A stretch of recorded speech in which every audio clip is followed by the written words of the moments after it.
What's good, people? We're back with another video. This is going to just be a quick video. Manifestation, magic, bending reality. So let's jump straight into this. So you have a conscious and a subconscious part of your mind. The conscious is what you're conscious of, what you're actually doing, where you can choose or not. However, the subconscious is the part of your brain which is automatic. So all of the systems in your body, like the digestive system, your heartbeat, these are automatically being ran, and you do not have to tell these systems to do anything. You do not have to consciously tell your heart to beat. It's automatically doing it, and this is what the subconscious mind is controlling. It's like the dark aspect of your brain or your mind. It is the way bigger aspect of your mind. Okay, it controls all the systems in your body.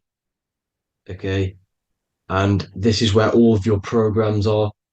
So when you're in it from your childhood, what you've learned in school, all of these things are being kept in your subconscious, maybe traumas and stuff like that. So the subconscious is the female aspect, and the conscious is the male aspect, because the male is all about action and doing, and the female is all about creation, creativity, intuition.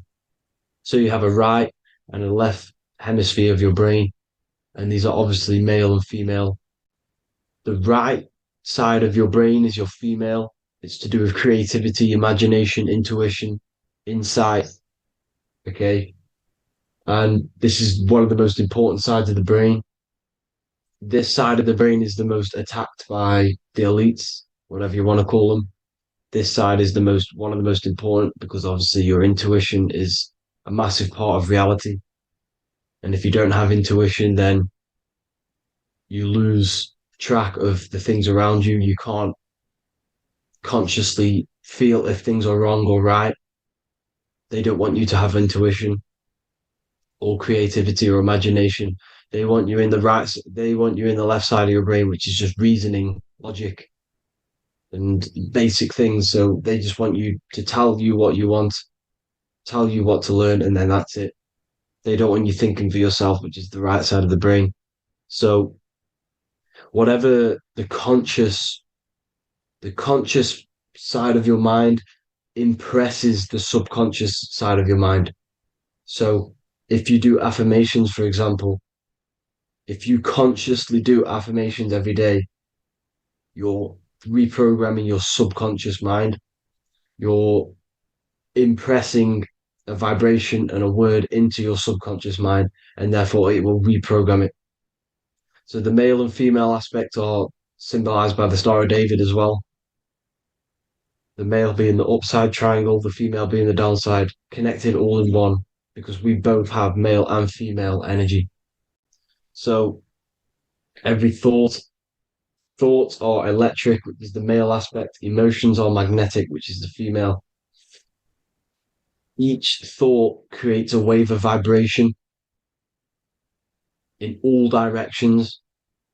So think of it like a water drop in a pool, but it going out in every single direction. It's not just flat. And these thoughts have a certain frequency, well, has a certain vibration. That vibration has a certain frequency. And this affects your aura. Every thought, every emotion directly impacts your aura and the strength of your aura. So if you're angry all the time, your aura in the astral plane will look red. However, if you're happy, it'll be more like blue and green. So it's very important. Your electromagnetic field is created out of your emotions and thoughts, and that affects reality because you're 60% water, and frequency and vibration create certain patterns and has a certain effect on water. We'll get into that after this slide. So each thought that people are thinking around you, you are actually subconsciously picking up these thoughts because it's emitting this vibration in all directions. So this is why you can pick up thoughts of other people on the odd occasion. However, when you're more in tune with your intuition, your right side of your brain, You can start to pick up on vibrations, thoughts, and other people's auras. You can pick up on the energy once your third eye is open, and you know whether you should be in that environment or not. This is what we call an atmosphere when we go into a room and you can feel the tension if someone's been arguing, for example. This is the atmosphere, this is the vibrations, these are people's auras emitting these certain frequencies and vibrations. Okay. So our aura is contained of multiple layers. Obviously, we have the physical body. This is the electromagnetic layer. However, you have the different planes of existence, the spirit, mental, astral, etheric, and then physical. The physical is the lowest plane of existence. And the physical plane is a product of all of the planes above. So the mental impresses on the astral impresses into the etheric, and then the etheric creates the physical object. So the mind is the root cause of reality. The mind is the cause of everything. Your consciousness is pure cause. There's no effect. Everything you see in this reality is the effect. Everything that you experience is the effect because the root cause was the mind. The decisions you made you experience that certain experience. And that decision was created on the mental plane. And this is just pure thoughts. And thoughts are things. If it exists in your mind, it is a thing. It's a certain frequency. So if you have a certain level of thoughts, if you're thinking positive, for example, you're going to have a strong aura, you're going to have a higher vibration. And that attracts like. Like attracts like when it comes to thoughts and vibrations and electromagnetism. So if you're thinking positive all the time, speaking positive, doing positive, you're then creating a higher vibration, and that's going to attract people on that similar frequency to you. Everything is electromagnetism, frequency, and vibration. Everything.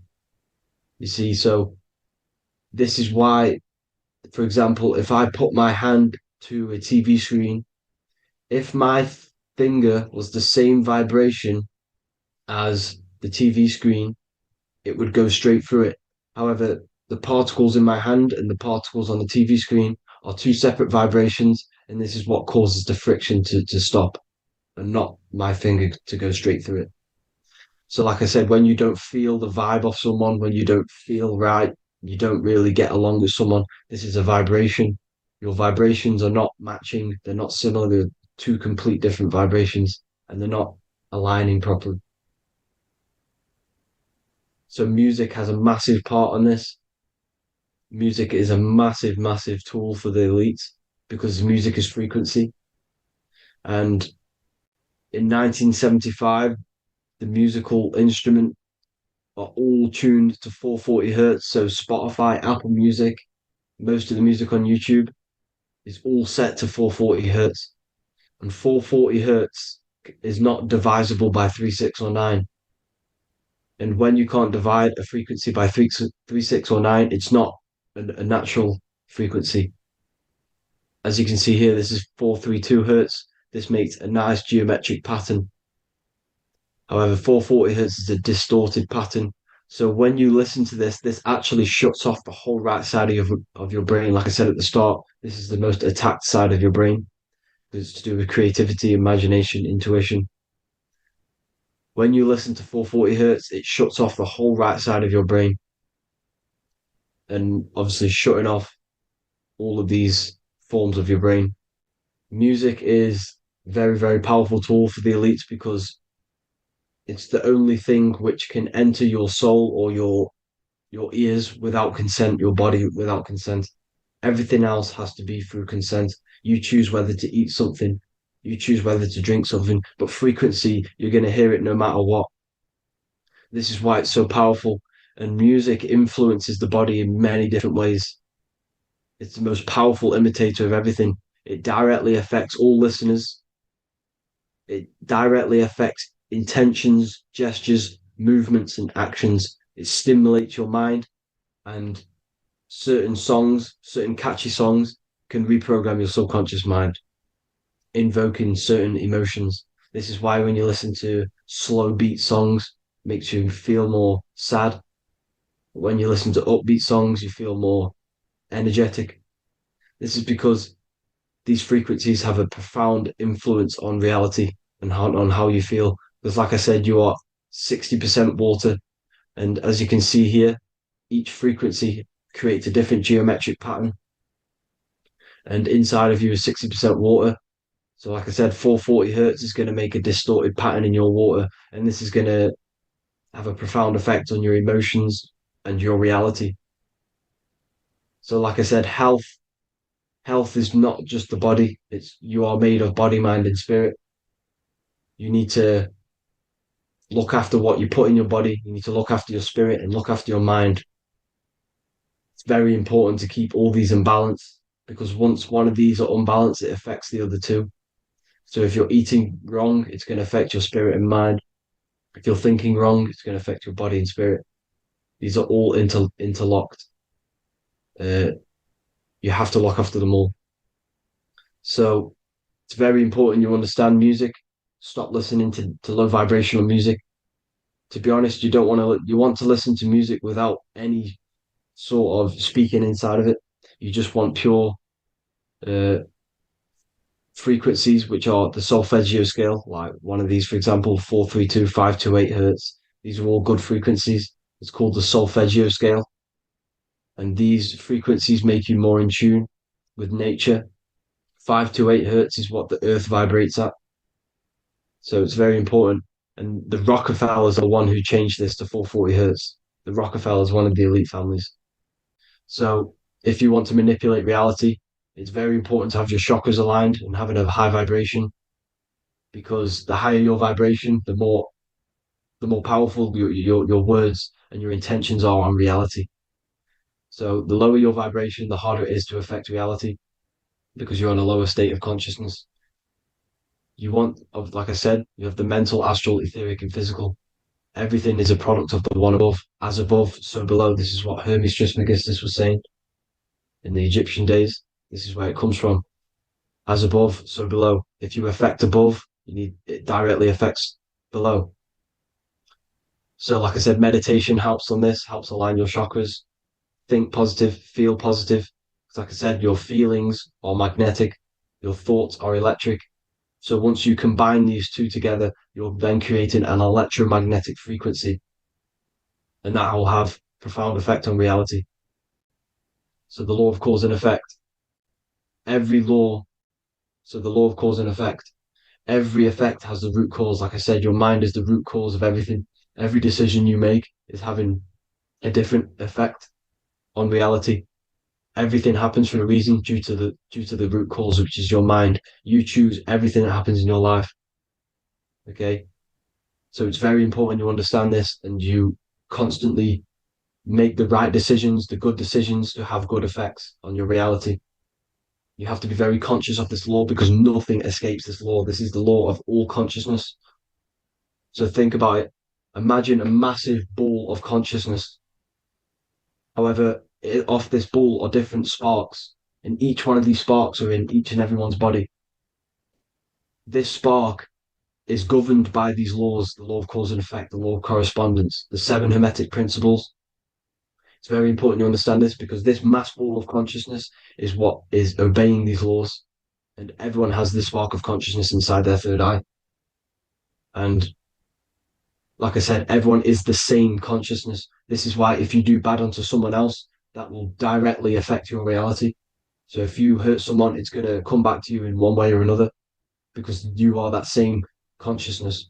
This is like a mirror reality, as within, so without. Whatever you feel on the inside, you're gonna see that on the outside. You're gonna experience that reality, whatever you've impressed.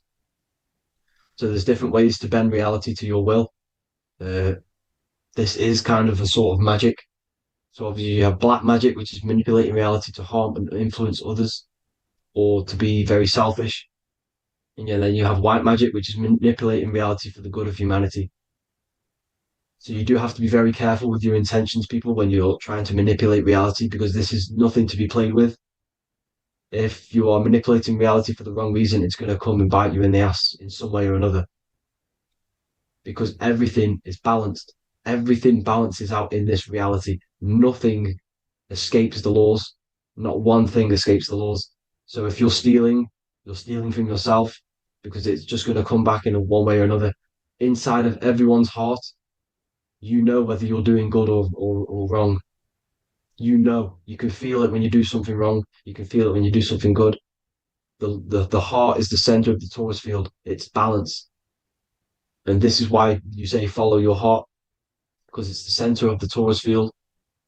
It's very important to listen to this inner voice inside of you, because that is telling you the right things to do, the good decisions to make.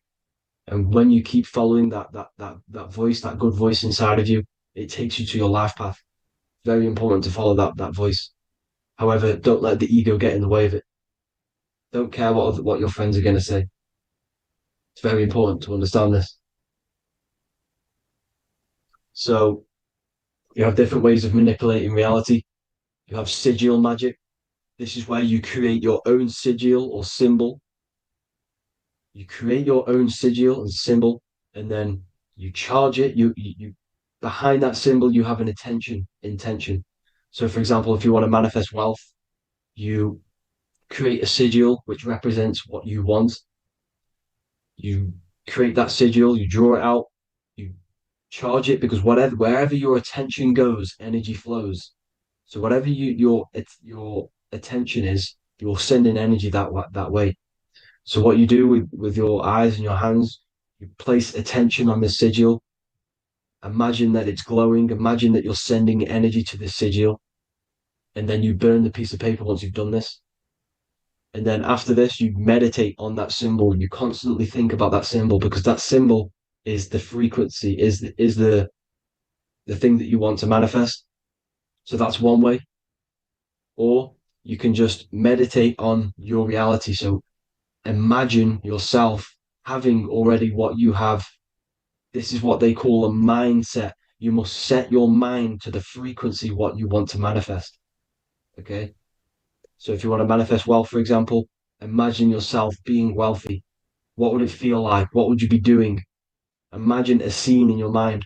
Constantly do this, and you're putting out that frequency. Like I said, you must think, because the thoughts are electric, and then you must feel, which is magnetic. Together, this creates an electromagnetic frequency.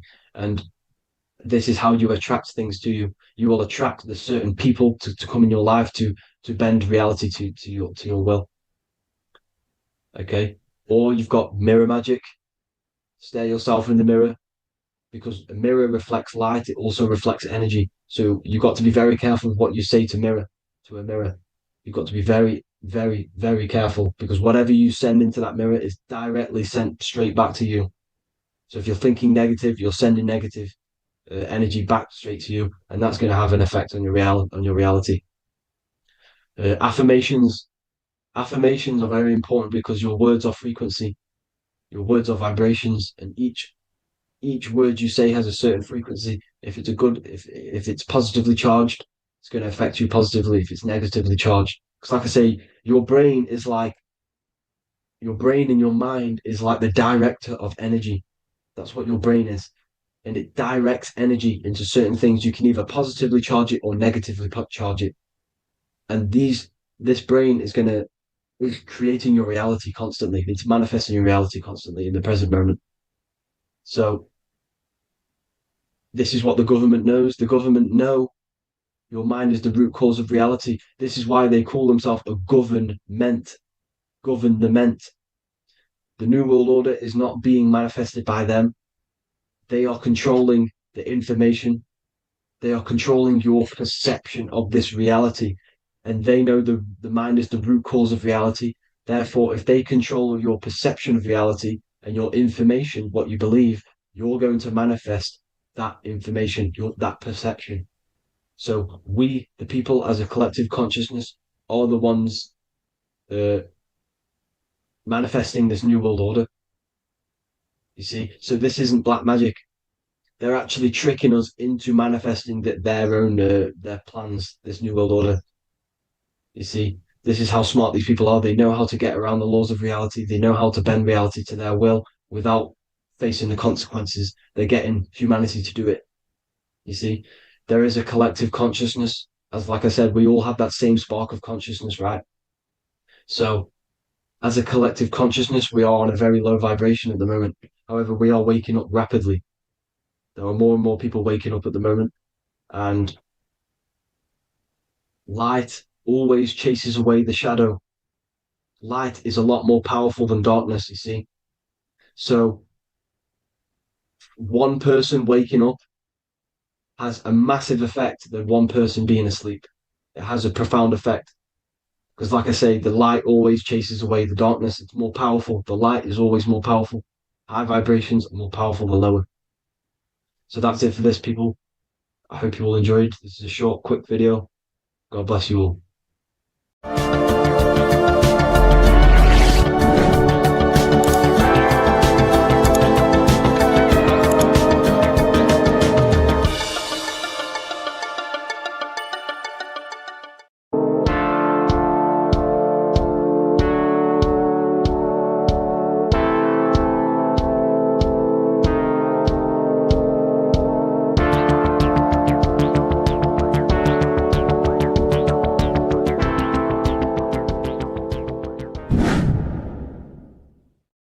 What is good, people? It's Revival of Wisdom. I hope you're all doing well. And this video is how to raise your holy oil or your kundalini. Let's get straight into this. So this is a monthly cycle. Every month, when the moon is in your zodiac sign, this oil is released. Now, the moon is in control of monthly cycles. For women, it's the menstrual cycle, and as well, this holy oil cycle. The moon changes sign every 2.5 days and passes through the zodiac signs in 27 days. So the moon tells the day, the sun tells the time, the stars tell the month. This reality is a massive clock, if you like to say. It's a cycle. Okay. The moon controls the night, emotions, water, fluids, and the mind. Okay. So this oil is produced in the claustrum. It's produced in the claustrum, which is here, right? This is where you get Santa Claus from. Now, the claustrum is at the center of the brain, and it is next to the pineal gland and the pituitary gland. Once it starts in the claustrum, this is the holy present. This is the present that Santa gives to us, Santa Claus. And it goes to the pituitary gland and the pineal gland. And what's connected to the pituitary gland and the pineal gland is the Ida and the Pingala. The Pingala is the pineal gland's nerve, which is the honey, which is the positive charge, electric. And the pituitary is the Ida nerve, which is the magnetic charge. This is the milk, the land flowing with milk and honey. This is the brain, the heaven, okay? And it travels down the spine using these two nerves, these electromagnetic charge. And this is what the ancients symbolized with the two serpents wrapped around the spinal cord, the Ida and the Pingala. And this travels down to the sacrum or the solar plexus. Okay. So once it's here, okay, the spine is an elongation of the brain. So the spine is pretty much the brain. It's an extension of it. And it's kind of a microcosm of how we descended from heaven to physical reality, to physical matter, which is our consciousness has done. Our consciousness has descended from heaven into physical matter. And this is a microcosm of it. Okay. So once we're in the sacrum bone, this holy oil, like I've just explained, this holy oil starts in the Santa claustrum, goes down the chimney to the sacrum. This is the sacrum, the solar plexus, and drops present off at the sacrum. Now, once we're at the sacrum, we need to raise our vibration to take this oil back up the spine. Okay. And the River Jordan symbolizes this in the Bible. King Herod wants to kill Jesus in Nazareth, which is here, this is the River Jordan, is Nazareth. He goes to be born in Bethlehem and then goes back up to Nazareth to Joseph and Mary. Joseph and Mary, the pineal gland and the pituitary gland. The Bible is huge symbolism. It's all metaphors for this sacred process which goes on inside of your body. You are the Temple of Solomon. You are the Holy Land. The Holy Land is your brain. Once this oil is at the sacrum, you need to raise your vibration in order to take it back up. Once this oil has gone back up to the pineal gland, it activates the crystals which are wrapped around your pineal gland. Your pineal gland is this tiny little beam here. This is the claustrum. This is the pineal gland. And it's wrapped in crystals. And when this oil travels back up the spine by raising your vibration, back to the upper room where Jesus met the 12 disciples, or the 12 cranial nerves in the brain, and it activates and it turns on this pineal gland. And once it's turned on, it illuminates all the cells and the nerves in your brain and turns them all on and activates the higher God man, the God consciousness, Christ consciousness. And it regenerates the whole body. This is the secret to regeneration.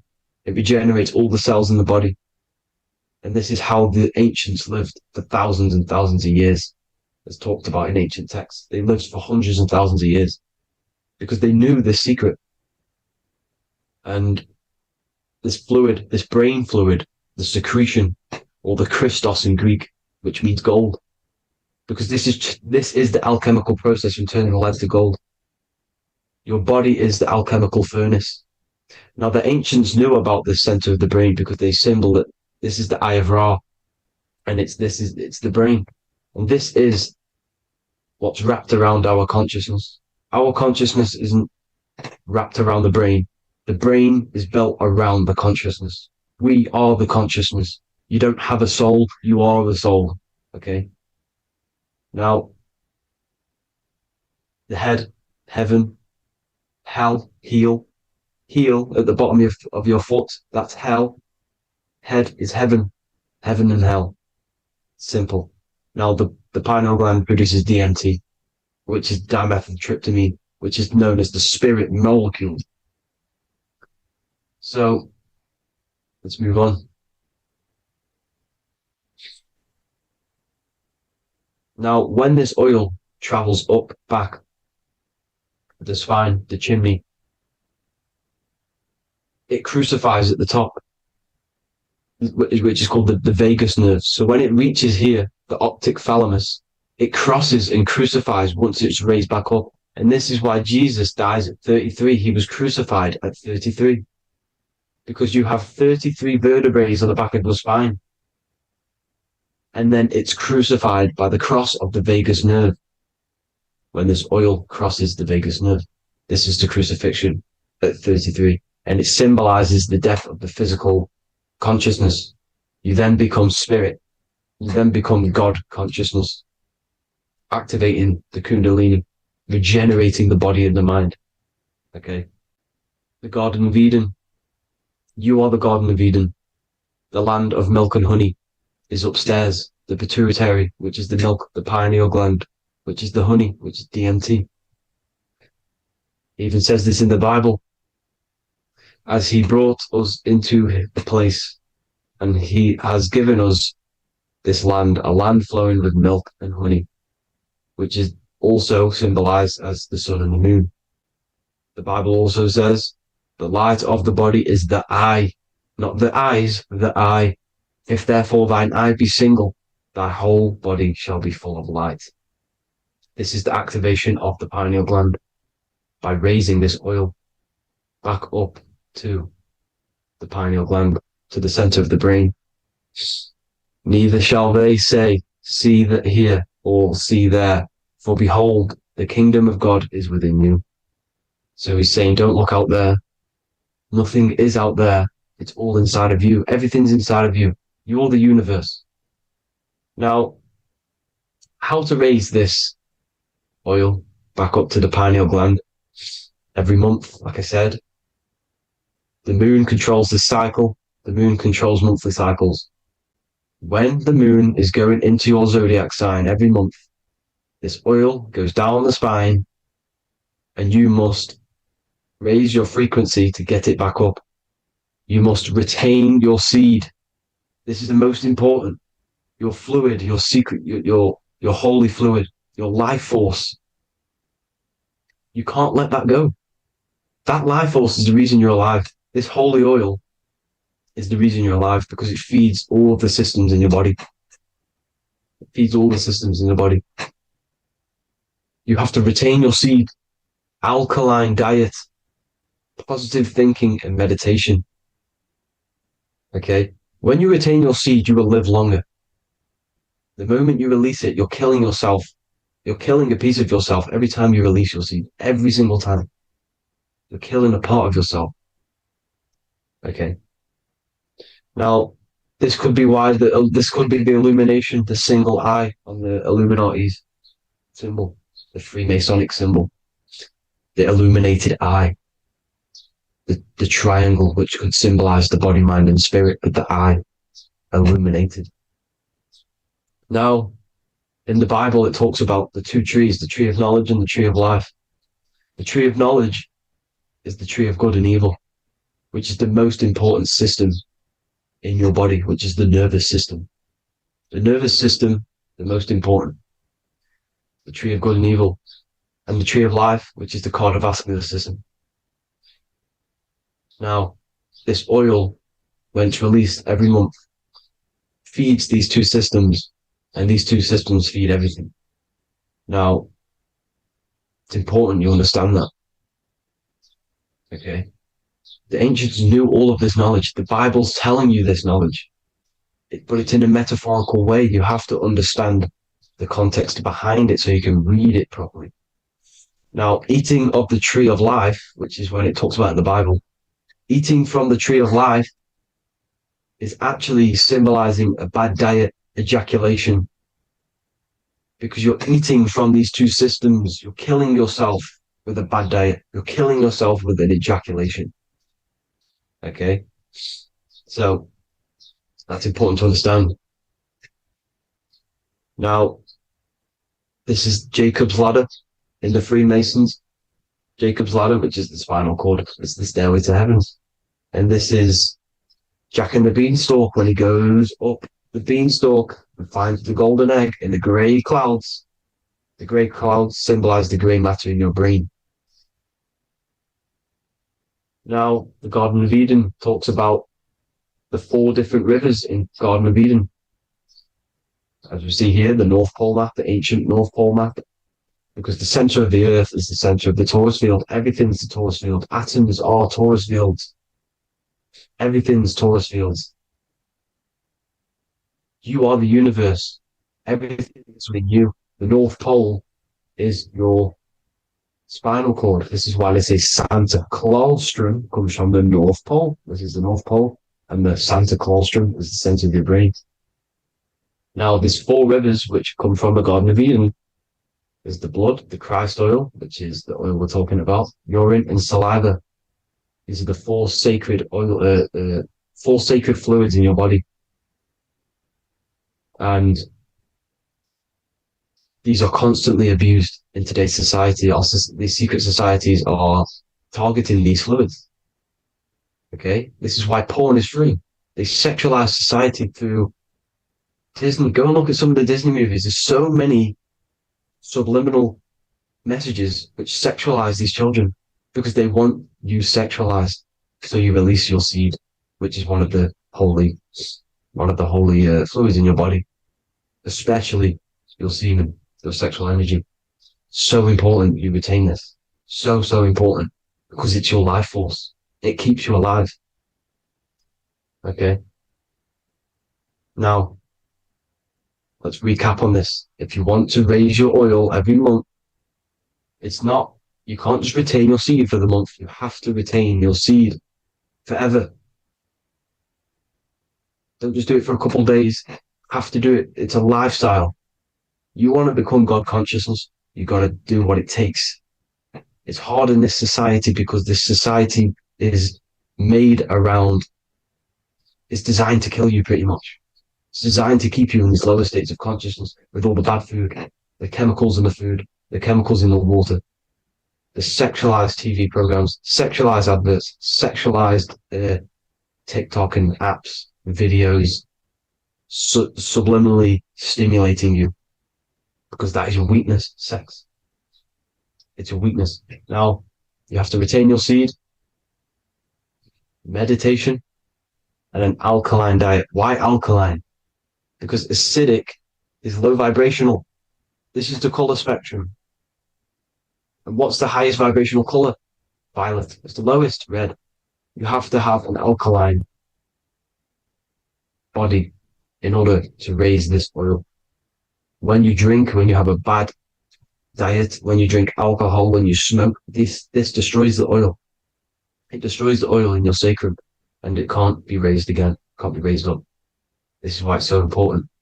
Without that oil, you don't live. That oil makes you live. It feeds everything in your body. It's crazy how we're not taught this. It's insane. But that is how you raise the oil, people. I hope you all gain some knowledge out of this video. And I hope this assists you on your journey, your spiritual journey. And please like and share this video. We need this knowledge out to the public to wake up humanity. Thank you all, people. God bless.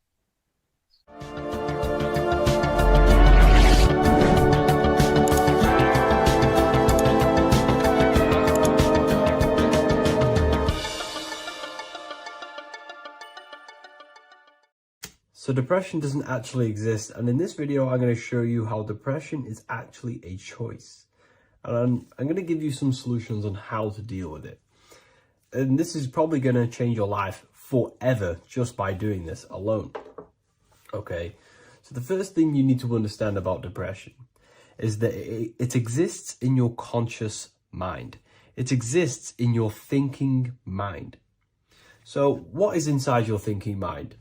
You have your body, your name, your reputation, your trauma, your memories, your family, your worries, your interests, your bills, your passion, dislikes, goals, right? Most people identify their lives with this. They identify their lives with their thinking mind. They think they're their name, their job, their reputation, their memories. But this is not who you actually are. Who you actually are is the observer of that. What happens if you stop thinking? What is left? You're left with unconditioned consciousness. You're left with the self, which is what we refer to as I. We are the consciousness, not the thinking consciousness. You are not these labels. You are not your thoughts. You are not your job, your name, your reputation. Okay? And the reason why I'm telling you this is because it's very important, is that we are something beyond this body, beyond this name, beyond our thoughts. We are the consciousness. So depression exists inside of the thinking mind, the conscious mind. Okay? So if you want to get rid of depression, you must learn how to escape the thinking mind. And not only just escape, but that's step one. In meditation, you do meditations, right? We sit still and we have to learn how to control the mind and turn off the thoughts. And when we turn off the thoughts, depression goes out the window because there's no thought present in your mental field of consciousness to be depressed. Okay? You must understand, who is the one suffering from the negative thoughts? Who is the one suffering? Your mind is not suffering because the mind is producing the thoughts. Your body's not suffering from the negative thoughts. You are suffering. And who is you? You are a soul. You are that feeling. You are that person beyond the thoughts, beyond the feelings, beyond that. You are the one experiencing. You are that. Meditation gives us the ability to turn off the thinking mind. This allows us to escape our thoughts, okay? And it gives us, over a long period of time after meditation, you'll be able to turn this switch, and this switch will be able to turn off your thoughts. And by doing this, we will be able to control our conscious mind directly by the hand. So when you notice yourself gaining them negative thoughts, we can then turn off the switch of turning off the conscious mind and rising to our authentic self and knowing the thoughts are just illusions. Now, let me tell you something that's very powerful. Most of your thoughts are coming from beliefs. Most of your feelings are coming from beliefs. So if you have a feeling of lack, this is coming from a belief that you don't have much. If you are feeling alone, this is coming from a belief that you are alone. So what we must do is restructure ourselves. We must restructure the subconscious mind, and we do this in many different ways. We can do this with meditation. We can do this with visualization, visualizing our desired reality as if we are living it. We can do this with affirmation. Now, a lot of people think, oh, I'm trying to speak something into existence with affirmation. No, you're not using vibration to try and change reality with what a lot of these new age people will teach you. Vibration, your words will not have much an impact on reality. That's the truth. But what they do have an impact on is reprogramming and recrafting and refining your mind. If you repeat, I am wealthy all day long, your subconscious mind, that word will be lingering inside your subconscious, and you will start to mold that into your conscious. You'll start to be consciously thinking about this. Most of your thoughts are coming from your subconscious. So if you want to get rid of depression, you got to figure out the trigger. What are you depressed about? What are you feeling? What are the beliefs that are making you feeling and thinking this way? And that's what you must restructure. You must restructure your subconscious mind through visualization, meditation, and affirmation. You do these all the time. You do these every single day, and you will slowly, if not surely, restructure your subconscious mind. While by doing the practice of meditation, you'll gain the off switch as well. Sometimes depression comes from not living in your authentic self. You're not doing the things that your soul is telling you to do. We all know what we should be doing at all times. I don't care what you have on. We all know we should be doing something. We all know that we have there's a higher aspect of our mind that tells us, oh, we need to be doing this, but I'm actually sat here on my phone. Oh, I shouldn't be eating this, but I'm doing it anyway. There's always that higher voice. And that is the voice that has to be connected to. And when your body's not acting out the voice of the soul, then the soul becomes sadder, and suffers more and more and more. There has to be a connection between the soul, the mind, and the body. They have to work in unity. Okay? So I hope this video helps with depression, with whatever you're going through mentally.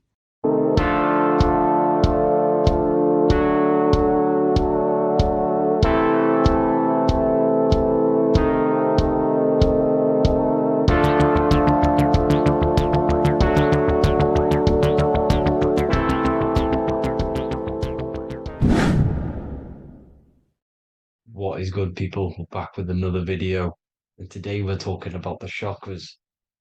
Let's jump straight into this because I know there's been a lot of requests for this video.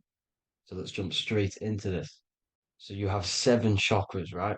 7 chakras, and these chakras are feeding off your electromagnetic field, known as your aura. This is both positive and a negative pole, male and female, right? This electromagnetic field is made out of electric and magnetism, and together they come as electromagnetic. Now, your chakras, the word chakra just means wheel, spinning wheel, because that's what they are. They are spinning wheels of energy. They do not exist on this physical plane. They exist on the etheric plane. Okay?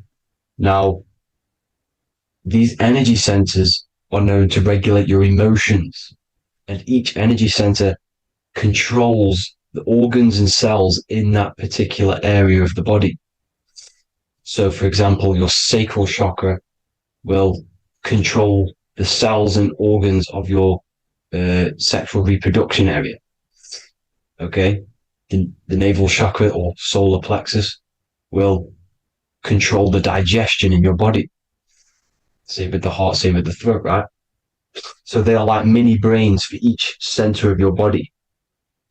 They run along up the spine, but notice the crown chakra exists outside the body. It's just above the head. Now, this process of the chakras is obviously the 7 colors of the rainbow, starting from red, which is the lowest vibrational color, all the way to violet, which is the highest vibrational color.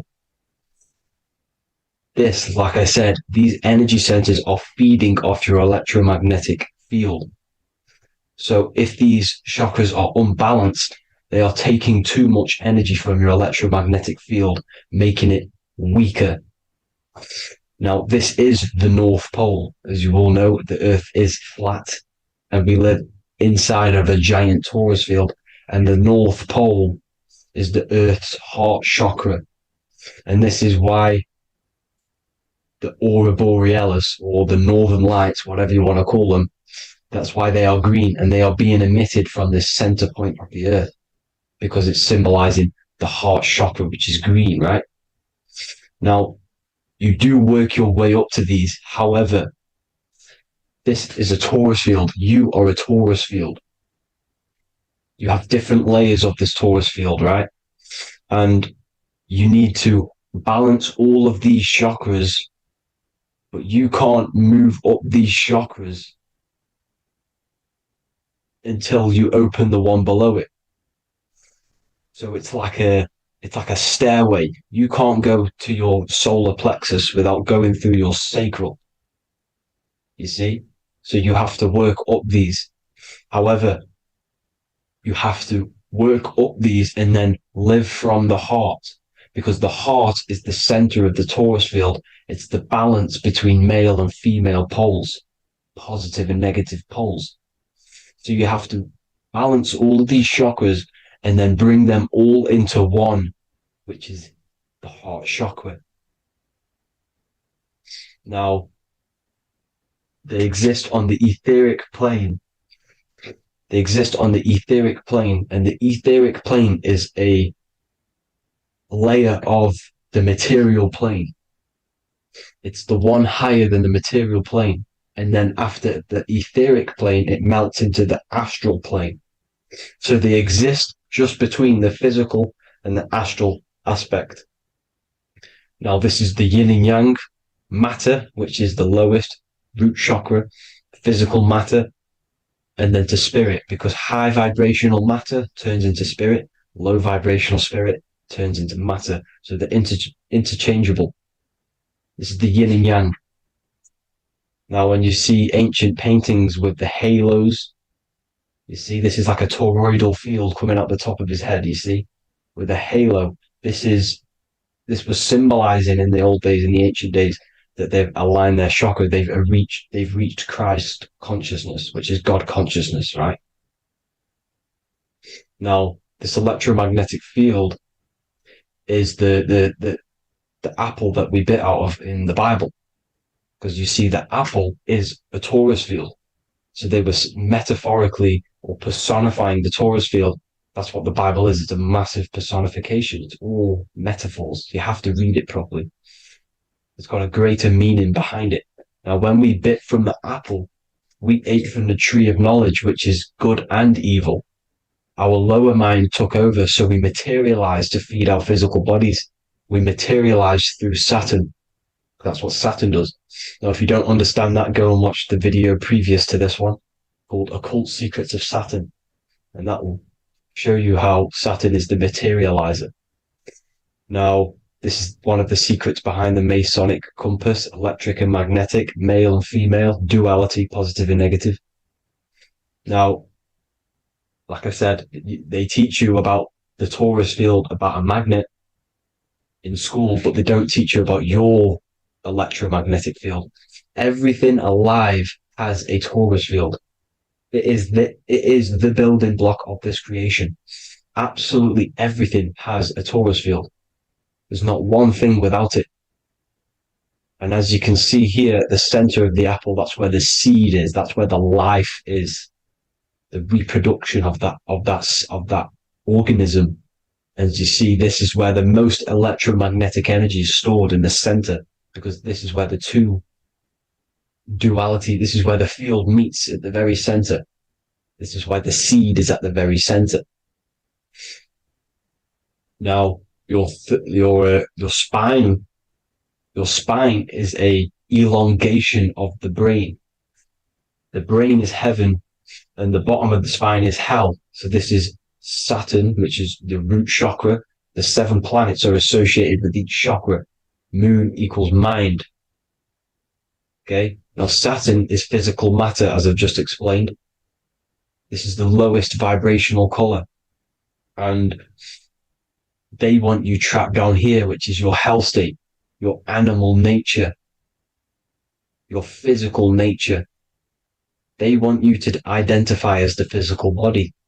They don't want you to reach these higher states of consciousness. Okay? Now, in the brain, you have 12 convolutions.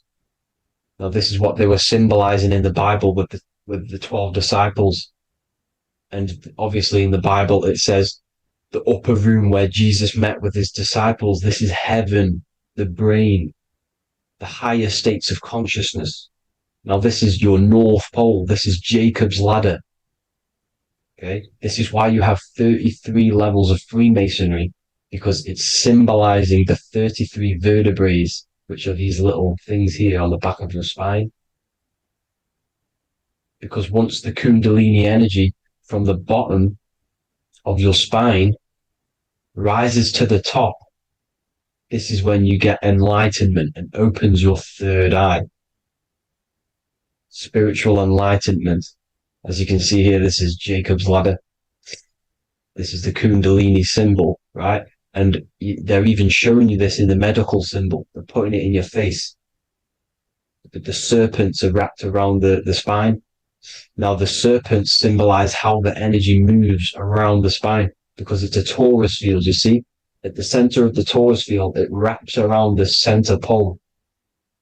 It wraps around it, and this is how the energy moves up. So they're symbolizing it with the serpents. Okay? Now, every religion has a sacred river. For the Egyptians, it's the River Nile. For Christianity, it's the Jordan River, right? This river is the canal, the energy canal at the center of your spine, all the way leading to heaven, to the Holy Land. This is the chamber which the energy rises up, right? Now, they used to say the gods descended from heaven to man. This is just heaven. This is the mind state. And they said the gods were connected by a rainbow bridge. That's the chakra system, the rainbow bridge. Okay. Now, the ancients called this place Midgard, Earth, where both evil and good live, right? Midgard. But you can go to heaven, which is a pure mind state, because once you're in heaven, nothing negative can ever bother you. That's completeness, pure Christ consciousness. Now, this is why Jesus dies at 33. He didn't actually die, but it's symbolizing the death of the physical body. Not the death of the physical body, but his consciousness rising above the physical body to, as I said here, matter to spirit. Matter died off and he came spirit consciousness. This is symbolized by the 33 vertebrae, which is obviously the 33 levels of Freemasonry. And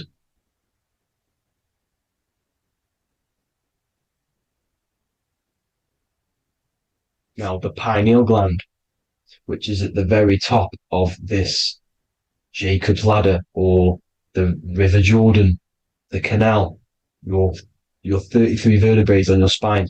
This is where the pineal gland sits, right? At the very top, at the center of your brain. Now, There's multiple ways this was symbolized. The Eye of Ra, which is used by the Egyptians. Now, this pineal gland is the seat of consciousness. This is where your consciousness is stored, right? And the ancient Sumerians used the pine cone, hence why it's got the word pineal gland, the seat of the soul consciousness. It produces DMT, dimethyltryptamine, which is known as the spirit molecule. And the pineal gland is wrapped in microcrystals, and we all know crystals transfer frequency and energy. Now, radios use crystals. A radio is a frequency transmitter, turning a frequency into a frequency that we can hear with our ears, right? Because all the radios are actually playing right now in your ears. However, our ears can't pick it up, so the radio transmits it into a frequency that we can hear using crystals. So this is the power of crystals, and this is what our third eye is wrapped in, crystals. Now, this third eye is not actually your third eye, it's your first eye. When you're being materialized in your mother's womb, this is the first gland that is produced, and everything's built around it, because it is the consciousness. It is your consciousness. Your consciousness never dies, ever. It's an eternal essence. It lives forever. You never actually die. Only the mortal body dies. Now that's what we call life. Life is abided by time, and time is change. And change is what we call life, because everything's constantly moving and transforming into different things, right? Now let's not get off track. The pine cone is obviously, this is in the Vatican here. The pine cone is symbolized as the pineal gland, pine. And this is the opened pine cone. The opened pine cone means, or symbolizes, the awakened man, the awakened third eye. But the ones here, which the Sumerian gods are holding, these are shut pine cones, symbolizing the unawakened man. But let's not get confused, people. These gods were not gods. They are human beings just like you. They reached Christ consciousness. They are nothing more special than you. They've just had the ability to reach Christ consciousness. And obviously their knowledge was far more intelligent than ours, far more advanced than ours. They knew the truth about this reality to the depths. Now, the ancient Hindus had a goddess called Kundalini, which is said that she descended by the means of a ladder or a cord from heaven, which is symbolizing the spinal cord. Now, this is what hickory, hickory dock, the mouse went up the clock and came back down. This is all these stories, like Santa as well. Santa comes up and then down the chimney. This is symbolizing the Christ oil. There's an oil which is produced in your pineal gland, right? And this oil travels down the spine. And once it's down on the spine, you must have to raise your consciousness, just like I said, with the chakras. You have to raise your consciousness, raise your vibration to heat up this oil and turn it into a gas. And it travels back up the spine through like the serpents up the spine, and this awakens the third eye once it's coming back up the spine and hits the pineal gland.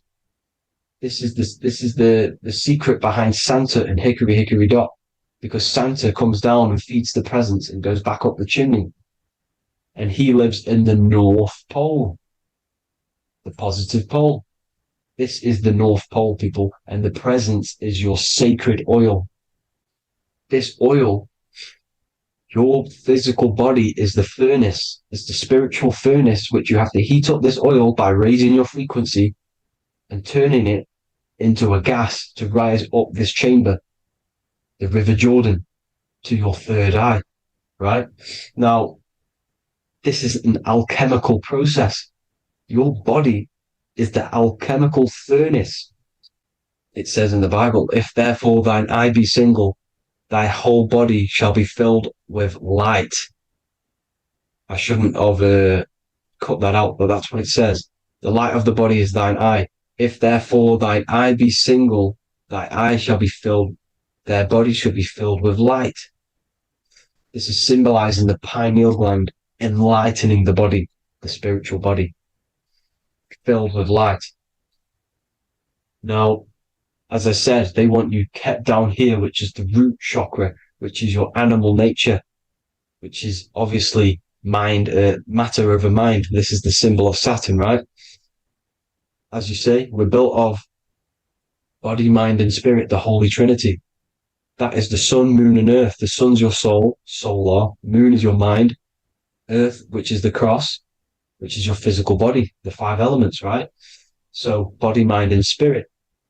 So the Saturn symbol is actually made out of the cross on top, which is the earth, and the moon on the bottom, which is symbolizing matter over mind, because earth is physical matter. You don't want to be matter over mind. You need to be mind over matter. See, they want you identifying as your physical body. They don't want you to realize you're an eternal consciousness. You're an eternal essence of consciousness which never dies.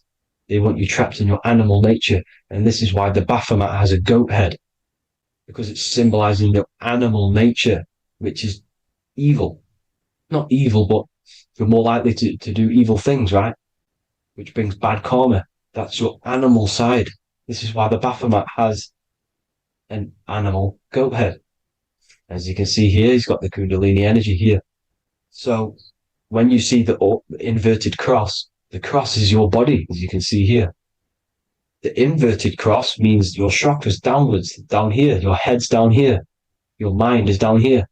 But your mind needs to be up here, which is the upwards cross, which is Christ consciousness. And as we all know, 7 colors of the rainbow, 7 planets, 7 chakras. Red light is low frequency and long range. This is why Saturn is the slowest moving celestial body. And it's the lowest chakra, because it's low frequency, long range. The moon being the crown chakra, which is high frequency. This is why the moon moves around the quickest. The moon is your crown chakra, which moon in mind. See, so there are multiple ways of your chakras becoming blocked. Now, each chakra has a specific intelligence. It has a specific thing that it's doing for the body, right? Now, this can be overused. It can be abused. For example, masturbation. That keeps you down here in your sacral chakra, because you're abusing the energy center. You're abusing your sexual energy, which is then becoming unbalanced. So this is how energy, this is why these centers are pulling more energy out your electromagnetic field, because these centers are wheels. The chakras just mean spinning wheel of energy. So when you're abusing these certain centers, you're pulling energy out of your electromagnetic field, which is making your field weaker, which is making your frequency lower, which makes you prone to diseases, prone to lower negative energy, right? So you need to align these chakras. You need to unbalance them. And as you can see here, you can screenshot these to see how they're blocked. I'm not going to go over each one because it'll take me forever, but have a little read yourself. This is why they're blocked. Now, the ancients used to say Aum when they meditated. Now, these are the 7 vowels. There's not 5 vowels, there's actually 7. Now, when they say Aum, they're aligning all their chakras by saying this when meditated. This is where the Aum originated from. Now, emotion is energy in motion. So if you're feeling a certain way, that's the energy you've put in motion. It's a reflection. We live in a mirror reality. Everything's mirrored. Everything's mirrored. As within, so without, as above, so below. Everything's a reflection of some sort. So whatever you're feeling, you're doing something wrong. It's telling you you're doing something wrong from the root cause, because your energies are the effect. You're feeling the effect of something you've caused. The law of cause and effect. Nothing escapes it. Now, the Jehovah's Witness believe that exactly 144,000 faithful Christians go to heaven or be resurrected, right? This is not true. This is symbolic. 144,000 go to heaven. Now the petals on the chakras, this is the root chakra, this is the crown chakra. Now, if you add up the first 5 chakras, the petals, add up the petals on the first 5 chakras, you get 48. And then you get to the third eye, which has 2 petals. 48 times 2 equals 96. 96 plus 48, which you got from here, equals 144. The last chakra has 1,000 petals. Times 144 times 1,000, you get 144,000. This is a frequency. This frequency is the frequency of the ascension up your chakras. This frequency is a high frequency, which turns that oil into gas, which rises up the spine, activating your third eye. Right? So this is all the religions are all symbolic for this sacred secret of Christ consciousness. As it says in the Bible, the kingdom of God is within. It's not out there, people. You must look within yourself. You are God. You are a spark of his consciousness, infinite consciousness, right? So 144,000 is a frequency, and you must achieve this. Like I said, these people in the past, they're not gods, people. These were just humans. Nothing special. They just reached Christ consciousness. Now, they keep you in these lower vibrational states with the food, right? And as you can see here, all of these fast food restaurants are mainly are red and yellow, which are these lower states, these lower 2 chakras, lower vibrational colors, because they want you trapped down here in matter. And these foods are so low vibrational, they will keep you down here, because your gut produces, I think it's like 80% of melatonin. Melatonin is your feel-good hormone. These foods will not make you feel good. This is very low vibrational. Meat. It's not meat, it's raw flesh. These animals are stripped from their family, put on a conveyor belt, watch their friends be tortured, and then get slaughtered in a slaughterhouse. Think of all the fear that's running through their blood, all the hormones, all the fear, and you're going to go and eat that very low vibrational energy. As you can see here, this is the light photons within fruit. You can see the life force in this fruit. You must think, feel, and do positive to raise your vibration. As you can see, earth equals heart. If you rearrange it, everything in nature is green, right? The aurora borealis is green. You must align all these chakras and then live from the heart, because the heart's the center of the Taurus field. You must become the consciousness in the center. So that's it for this video, people. Thank you all. God bless.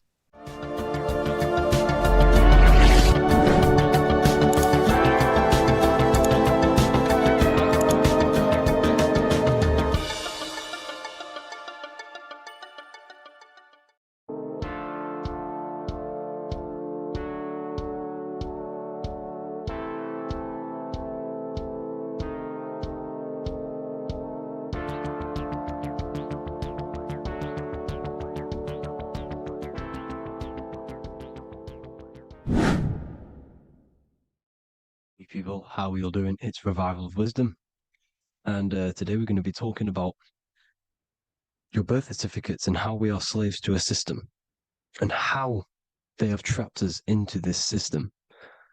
Okay, so the first thing you need to understand about this system is there are 2 types of laws.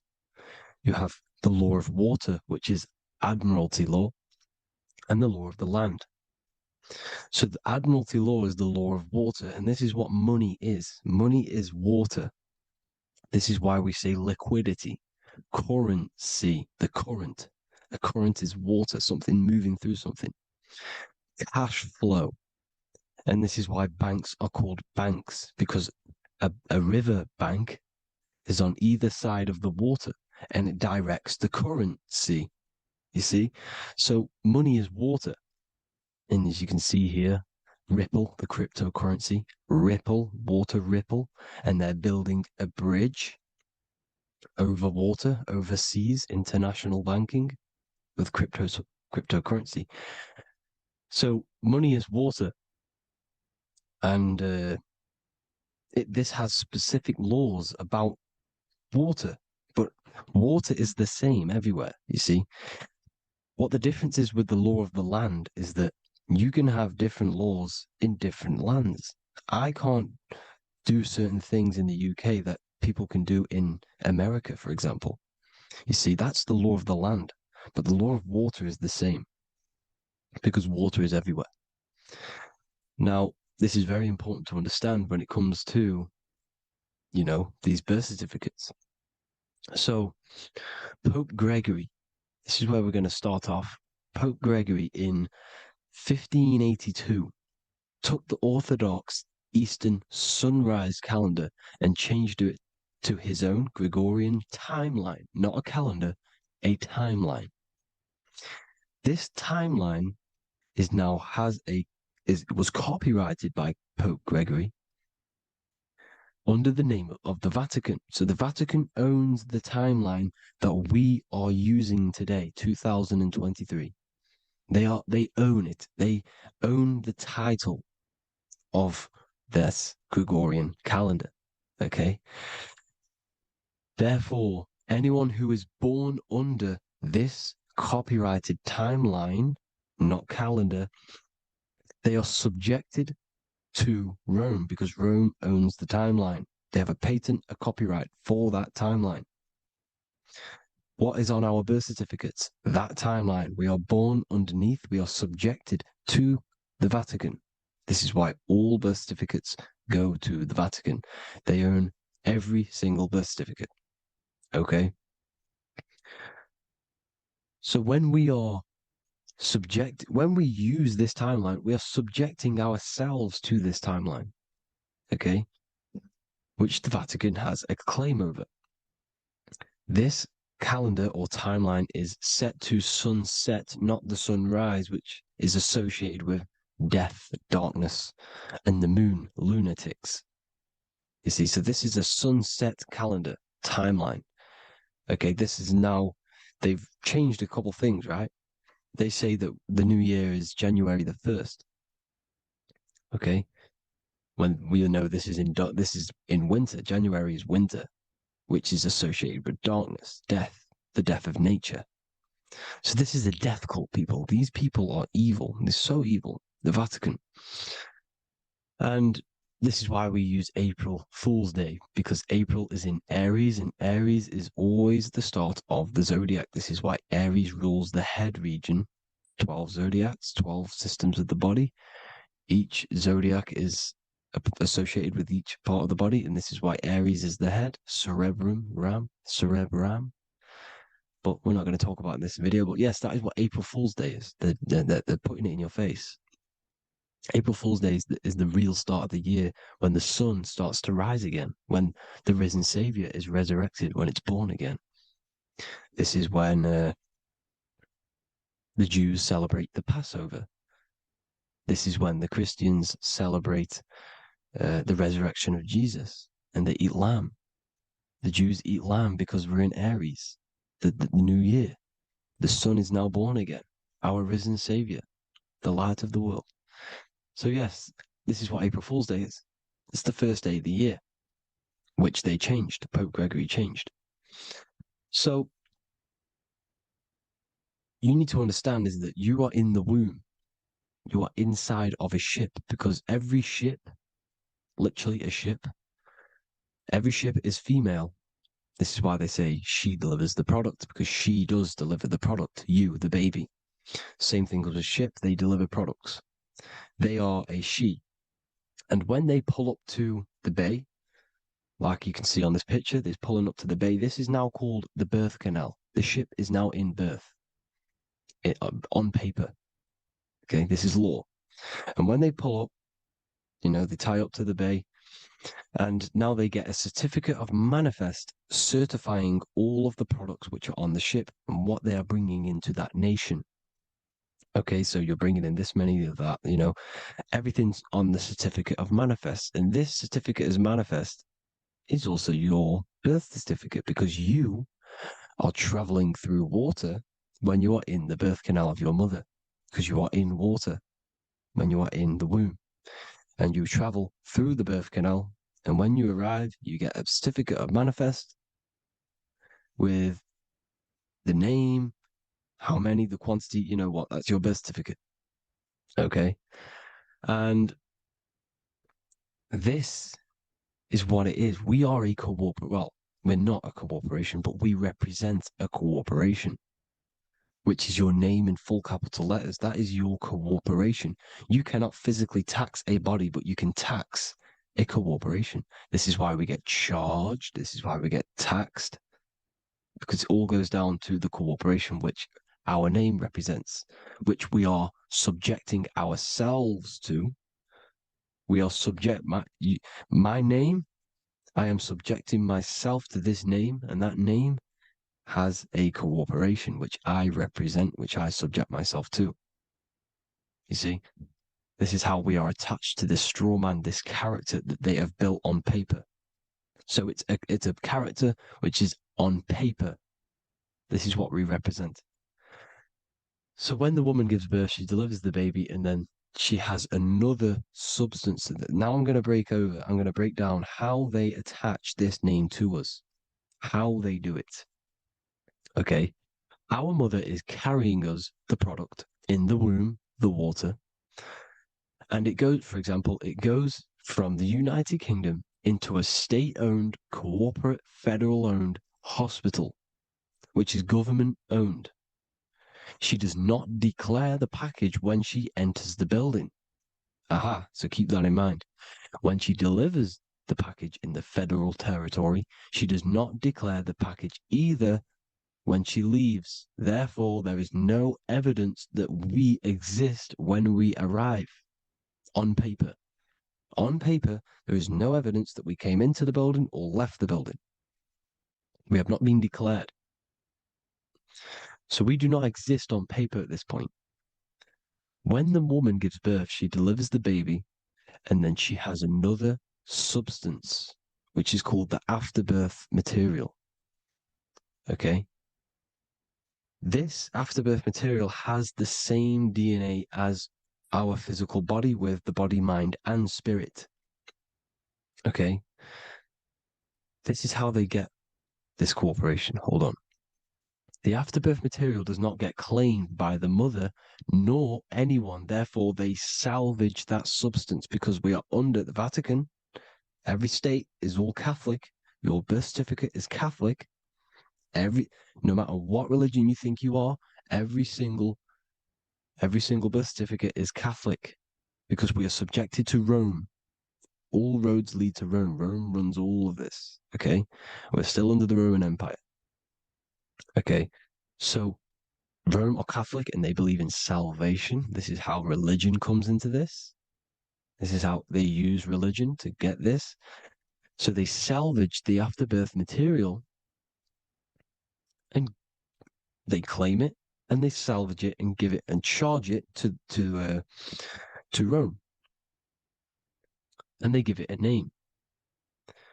Here's the legal term: born alive. Here's what it says: each product of such birth is considered live, born, and fully recognized as a human person. So each product of such birth, so that could be anything, the afterbirth, the person who actually comes out, the baby. So your afterbirth, which we do not take with us, we take the baby with us. They keep that in the hospital. They collect the afterbirth, and they salvage it, and they give it the name, which it is us. We are a representative to that afterbirth material, which they put the name on. They claimed, which is subject to Rome. So we are walking around our whole lives as a representative to that claimed salvaged afterbirth material, which the federal state have. Okay. We are under the Catholic Church, Vatican. Therefore, the afterbirth material is a child of God. See, on paper. Therefore, they believe in salvation and salvage the afterbirth material. This material has no mother or father. The state pick it up. It becomes a war to the courts and gets charged to the state. So we are a representative to that character they salvage because it is the exact same DNA as you. Subject is the name or the title, and the matter is the physical aspect left behind in the hospital, which represents us. You see? So now we're moving on to Unum Sanctum. Unum Sanctum was in 1302, a very, very important year. Very important year. Unum Sanctum says this is basically how they claim everyone in the world. So the Vatican had all this power, all this gold, all these people under them. They need to get a claim for them so then they can rule over them and make them slaves. So what they did, they created Unum Sanctum. Pope Boniface VIII did this. And it says, the spiritual man judges of all things, and he himself is judged by no man. The spiritual man, keep that in mind, unless he invent like Manichaeus, two beginnings, which is false and judged by heretical, since according to the testimony of Moses, it is not in the beginnings, but in the beginning that God created heaven and earth. Furthermore, we declare, we proclaim, we define that it is absolutely necessary for salvation that every human creature to be subjected to the Roman pontiff. So they are claiming us in Unum Sanctum, and it's in the vaults in the Vatican. They will put a spell on it because they are sorcerers, they are magicians. They put a spell on it, they lock it up, and whatever goes on that piece of paper goes. And this Unum Sanctum is claiming all of us. So what does it say in the beginning? The spiritual man judges of all things, and he himself is judged by no man. The spiritual man, the man with the body, mind, and soul, the first baby that comes out the birth canal. That's you, your body, you, body, mind, and soul. You have the Christ, which is I am, which is grace. Grace means here, now, in the present. You have the Christ, which means I am. Therefore, you have a soul. If you can say I am, you have the Christ. You have a soul. But a creature can be anything with no soul. You see? So no man can judge the man with the soul. However, as it says in the second part, we proclaim, we define that it's absolutely necessary for salvation that every human creature to be subject to the Roman pontiff. So they are subjecting the afterbirth, not the man with the body, mind, and soul, but the afterbirth to the Roman pontiff, to the Roman Catholic Church.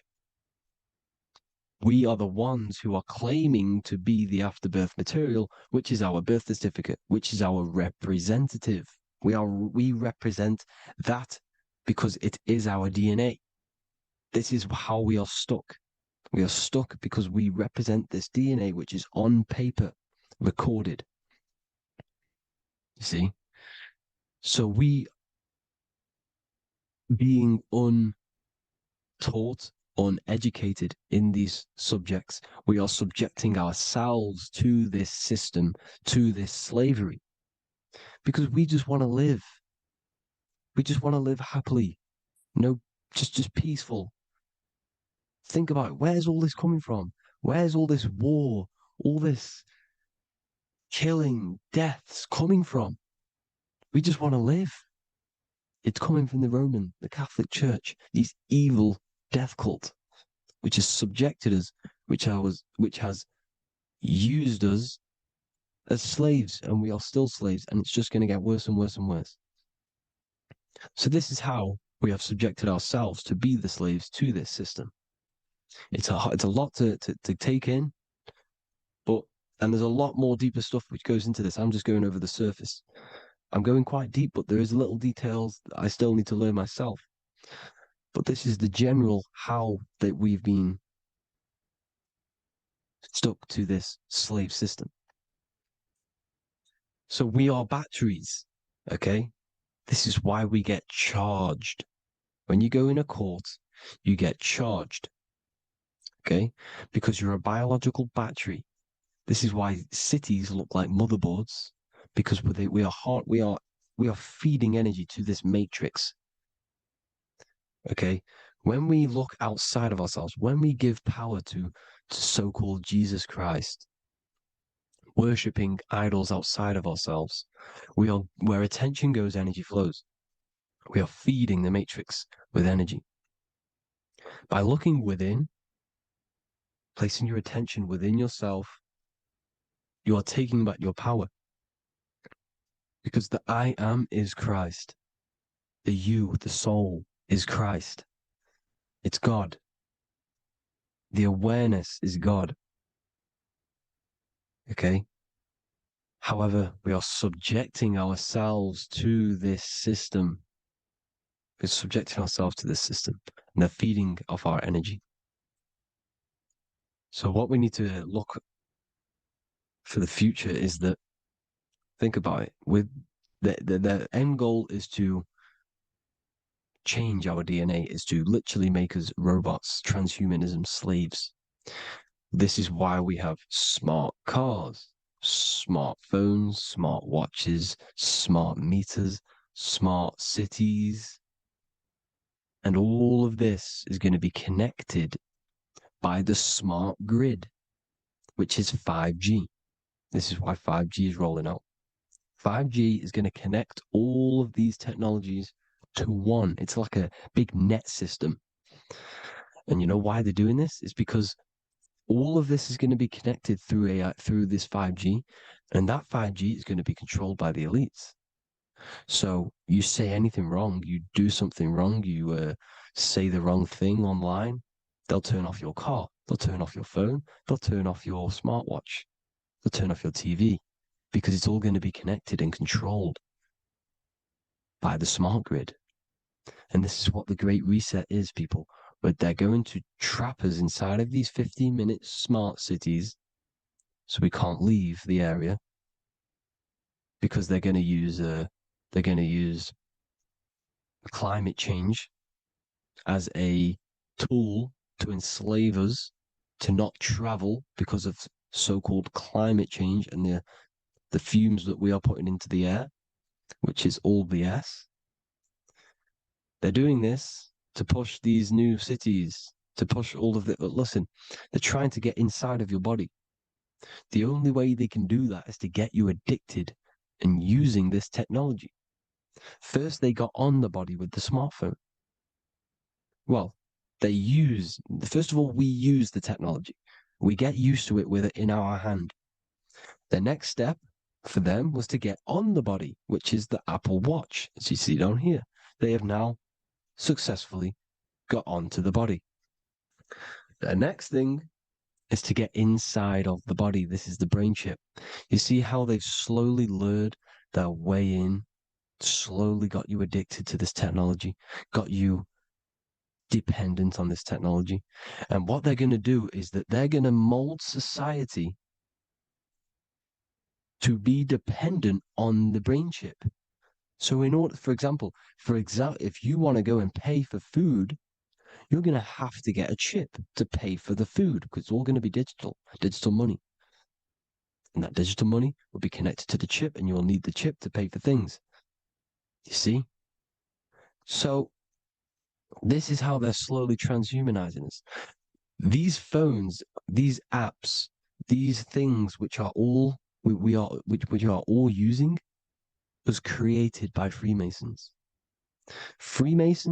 Mason means traveler, because they travel the depths of the mind. They understand human consciousness. They understand the brain. They understand the mind. By the deepest root cause, they understand it. This is what Masonry is. It's the occult. So these technologies is designed by these people. This is why they're so addictive, because they understand how it works. They understand how to get people addicted, because they understand human consciousness, the brain, the body, and the mind. So this is the advantage Freemasons have over us and these secret societies, which have gone through the orders of Freemasonry and progressed onto these secret societies, which are the evil side, because I'm not saying Freemasonry is evil, okay? But the societies which they go beyond Freemasonry, because you can go beyond the 33rd degree into these secret societies, and they use this knowledge for the bad, to enslave people. And this is what's going to happen. Transhumanism. So I hope you all learned some insight for today. Please do a bit more research on, the birth certificate and stuff like that, the straw man. And have an amazing day, people. Please like, comment, and subscribe. Peace.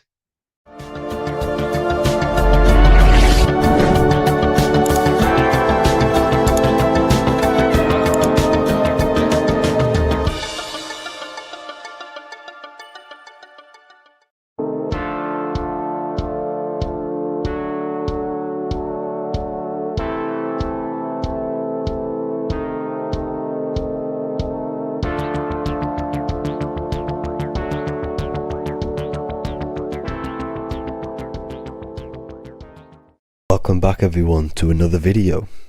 Today we're going to cover everything that you need to know about the mind, starting with the two aspects of the mind, the conscious and the subconscious. The male aspect of your mind is the conscious. This is the 10% of your mind. The conscious part of your mind is only aware of everything around you, your vision, your sight, your smell, your taste, your hearing, and your current state of emotion and thought. Every thought that you consciously think about has an emotion directly attached to it. That emotion is then impressed onto the subconscious part of the mind. The subconscious part of the mind is the female aspect of your mind. It is also a whopping 90% of your mind. Subconscious mind is controlling all of the subconscious processes which happen within your body. For example, your subconscious mind is controlling your heartbeat, your digestion of food, and all of the things that you do not have to tell the body to do. It is the hidden part of our mind which is controlling all of the hidden things. The subconscious mind is like a recording supercomputer. Everything that you have experienced in your life is all recorded and stored within the subconscious mind. One of the most important things about your subconscious mind is that it stores your mental programs. Everything in the subconscious mind manifests into behavior and actions within the body. Your daily basis routine and habits are all mental programs within your subconscious mind. These mental programs are created by mainly two ways. 1, repetition, and 2, emotional impact. The repetition is fairly simple to understand. The more you do something, the more it impresses onto your subconscious mind and becomes a program. That program will then manifest into your behavior. However, with the emotional programs, they work a bit different. The stronger that you feel an emotion, the stronger it is impressed onto the subconscious mind. And then that emotion becomes a program. For example, you had a very traumatic moment happen when you were a young child. The emotion that you felt was so strong in that moment that it impressed into your subconscious mind so hard that you can recall that moment like it was yesterday. That traumatic event that happened to you when you were young will still manifest into your daily basis behavior even to this day. However, it manifests subconsciously. For example, if you were in a car crash, you will be wary to enter cars with certain people. All because of that traumatic emotion that you felt and impressed onto your subconscious mind. Another example of the subconscious manifesting into our behavior is posting on Instagram. Most of the time, the reason why you post is because your subconscious mind is seeking gratification. So before you actually do something, question yourself and find out the root cause of why you are doing this. Another thing that you need to understand about the subconscious mind is that it takes everything you say and hear literally. So for example, if you go and say, "You are an idiot" to someone, your subconscious mind will only pick up the word idiot. It only knows yourself. It doesn't know anyone else. You are casting a spell on yourself just by saying that to someone else. This is why the golden rule is to treat others like you'd like to be treated. Now, you can rewrite these programs which are already in your subconscious mind. However, it does take consistency. You have to change these programs which have been running for years. And by changing these programs, you change your behavior, because these programs manifest into your behavior. The best way to do this, personally, is to listen to affirmations first thing when you wake up in the morning, and do this for 10 minutes every single morning. Then at night time, you want to think and feel that you are becoming the reality that you desire. The more that you feel this reality, the more it will become a program and impress your subconscious mind. For example, you're trying to gain financial freedom. If you trick your subconscious mind into creating a program saying that you are financially free, this will manifest into your behavior. You will start doing more work. You will start looking for ways to make money. Your mind will be set on the frequency of money and financial freedom. Therefore, you will receive thoughts based around this program. If you take enough action, your life will dramatically change because of this program that you created in the mind. This is why we call it a mindset, because your mind is a frequency tuner which sets its frequency onto different thoughts, because thoughts are frequency. If you fill your mind with a specific frequency, you will gain thoughts and ideas based around that frequency. To create a stable mind, you need to master your emotions. You need to change your mindset. Everything that you experience is neutral. Based upon the mindset that you see it, you either give it a positive or negative charge. By understanding this deeply, you will then control your emotions. I hope you gained some wisdom and enjoyed this video. Please, if you can, leave a comment and a like, and subscribe to the channel if you like this content. Love and light to you all.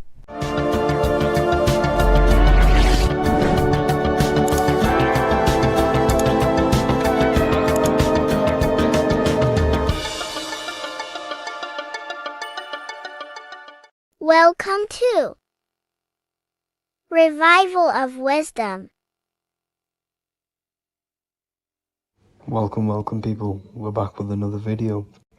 Please make sure to hit the like, the subscribe button, and turn on notifications to never miss a video. The Vatican is a giant key from a bird's eye view, and it also contains an 8-pointed star. The Anunnaki Sumerian gods also depicted this 8-pointed star. The sky god Anu from the Anunnaki also uses the 8-pointed star for his symbol. And even Freemasons depict an 8-pointed luminary with a ladder and a key. This is symbolizing the key to ascension up to the 8-pointed star, which is Polaris. Polaris is always depicted as an 8-pointed star. Polaris is the standstill star at the very center of our realm, which is perfectly aligned with the North Pole. The Earth is a giant torus field, and at the center is where the most electromagnetic energy is stored. This is why all compasses point to the north. Hence why a compass is an 8-pointed star, because it points you to Polaris, which is the North Pole, the center of this realm.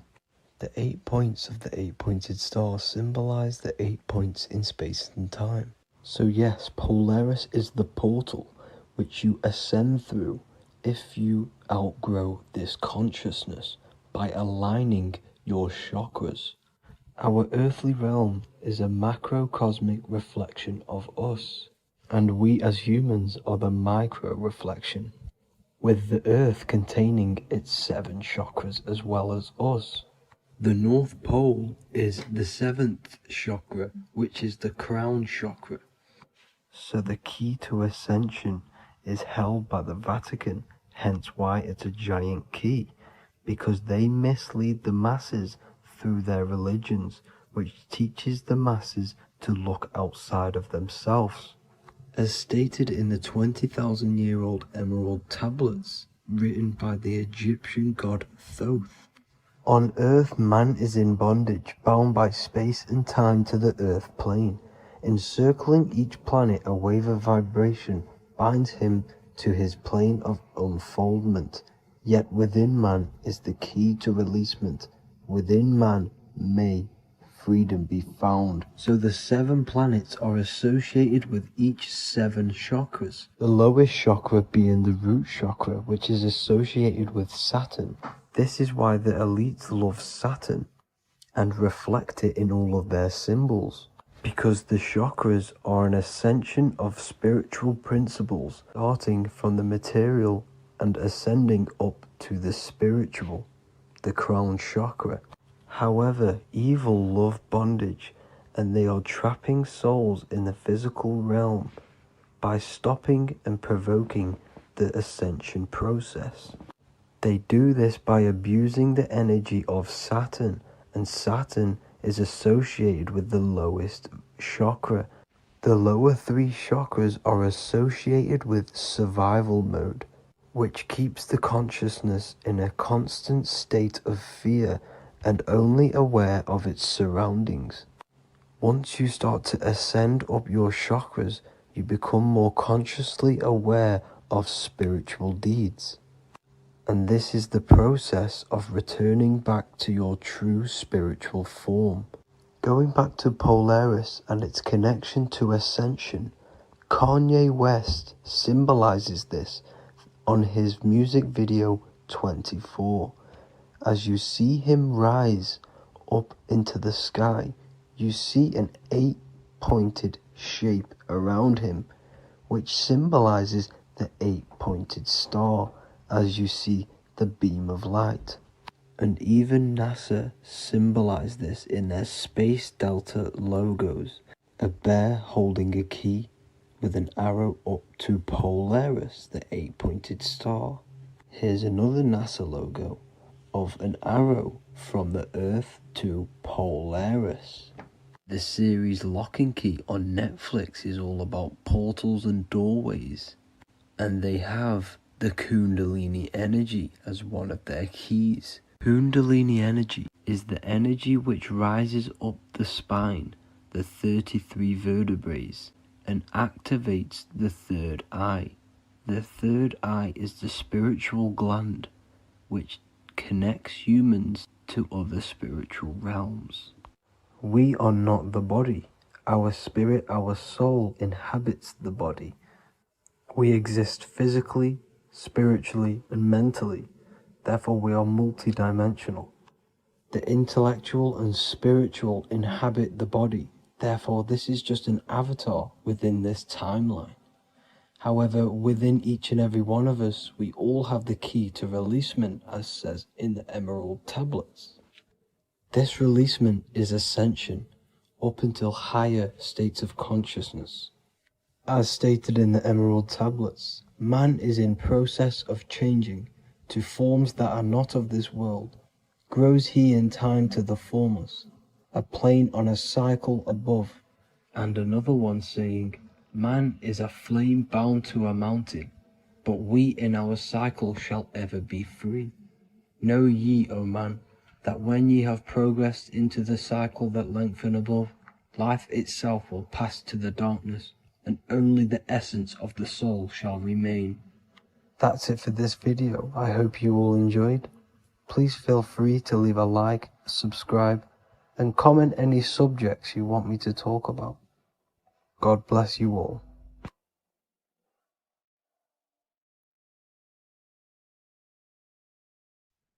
Hello, everyone. Today we're going to be discussing the esoteric and occult meaning behind the story inside of Genesis, the story of Adam and Eve. This is a widely known story, but not many people know the true esoteric meaning behind it.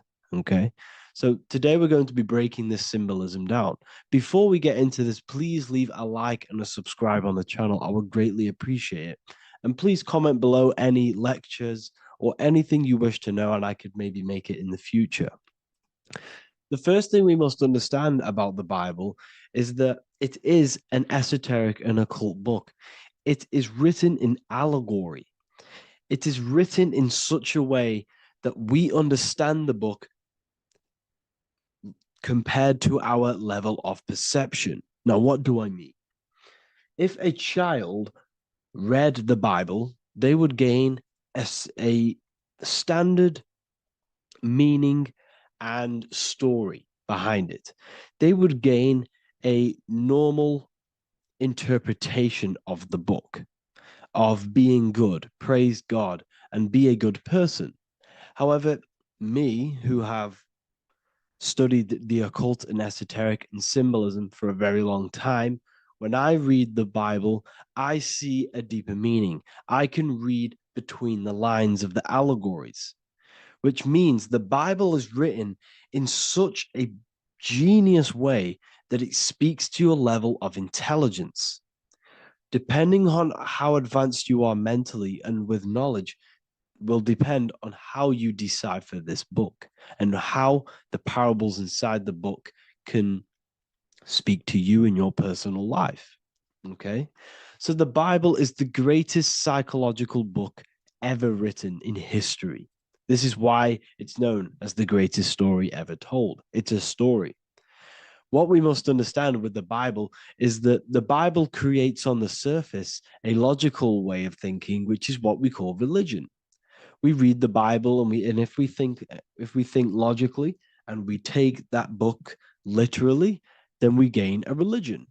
But if we look beyond the surface, this is what we call esoteric, metaphorical, symbolic. You can read between the lines using our right hemisphere of the brain in deciphering this book and what it truly means to us and the evolution of our mind, body, and soul.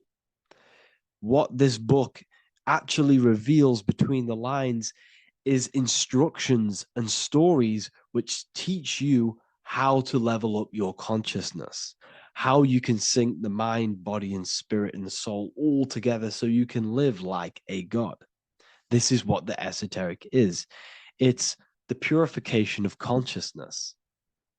Now, when it comes to Adam and Eve, okay, what we must understand is that this is the beginning of creation. This represents the beginning of your life in an esoteric way.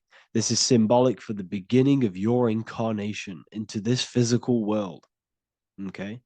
And we have Adam, masculine, Eve representing feminine. These are the two masculine and feminine energies which create the whole material universe. Okay. And as we are born with a pure consciousness.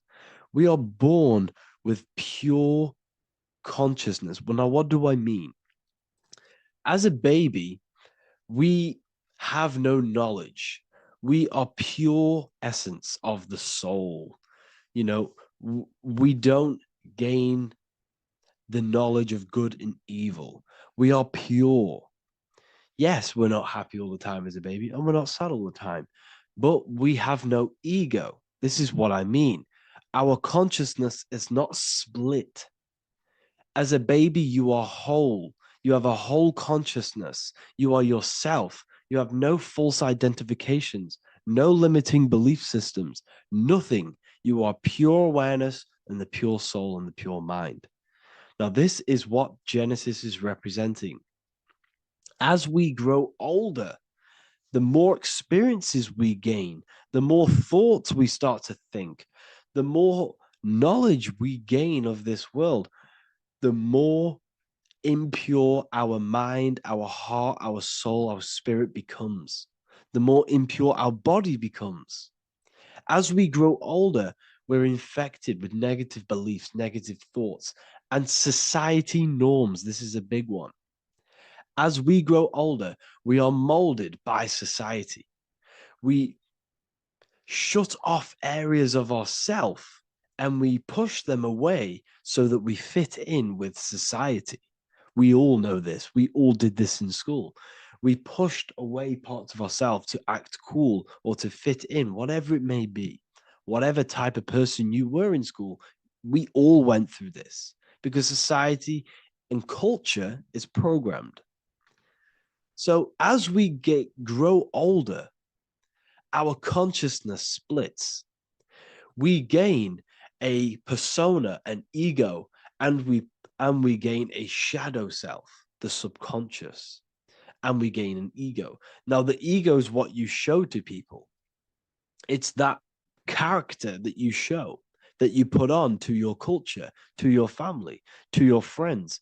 This is a false identification. And we also gain a shadow self. The shadow self is gained through experience. This is the subconscious. Our ego is created through experience. And so is the subconscious and the shadow self. Okay. So as we gain age in this material body, we fall from the Garden of Eden. We gain the knowledge of good and evil.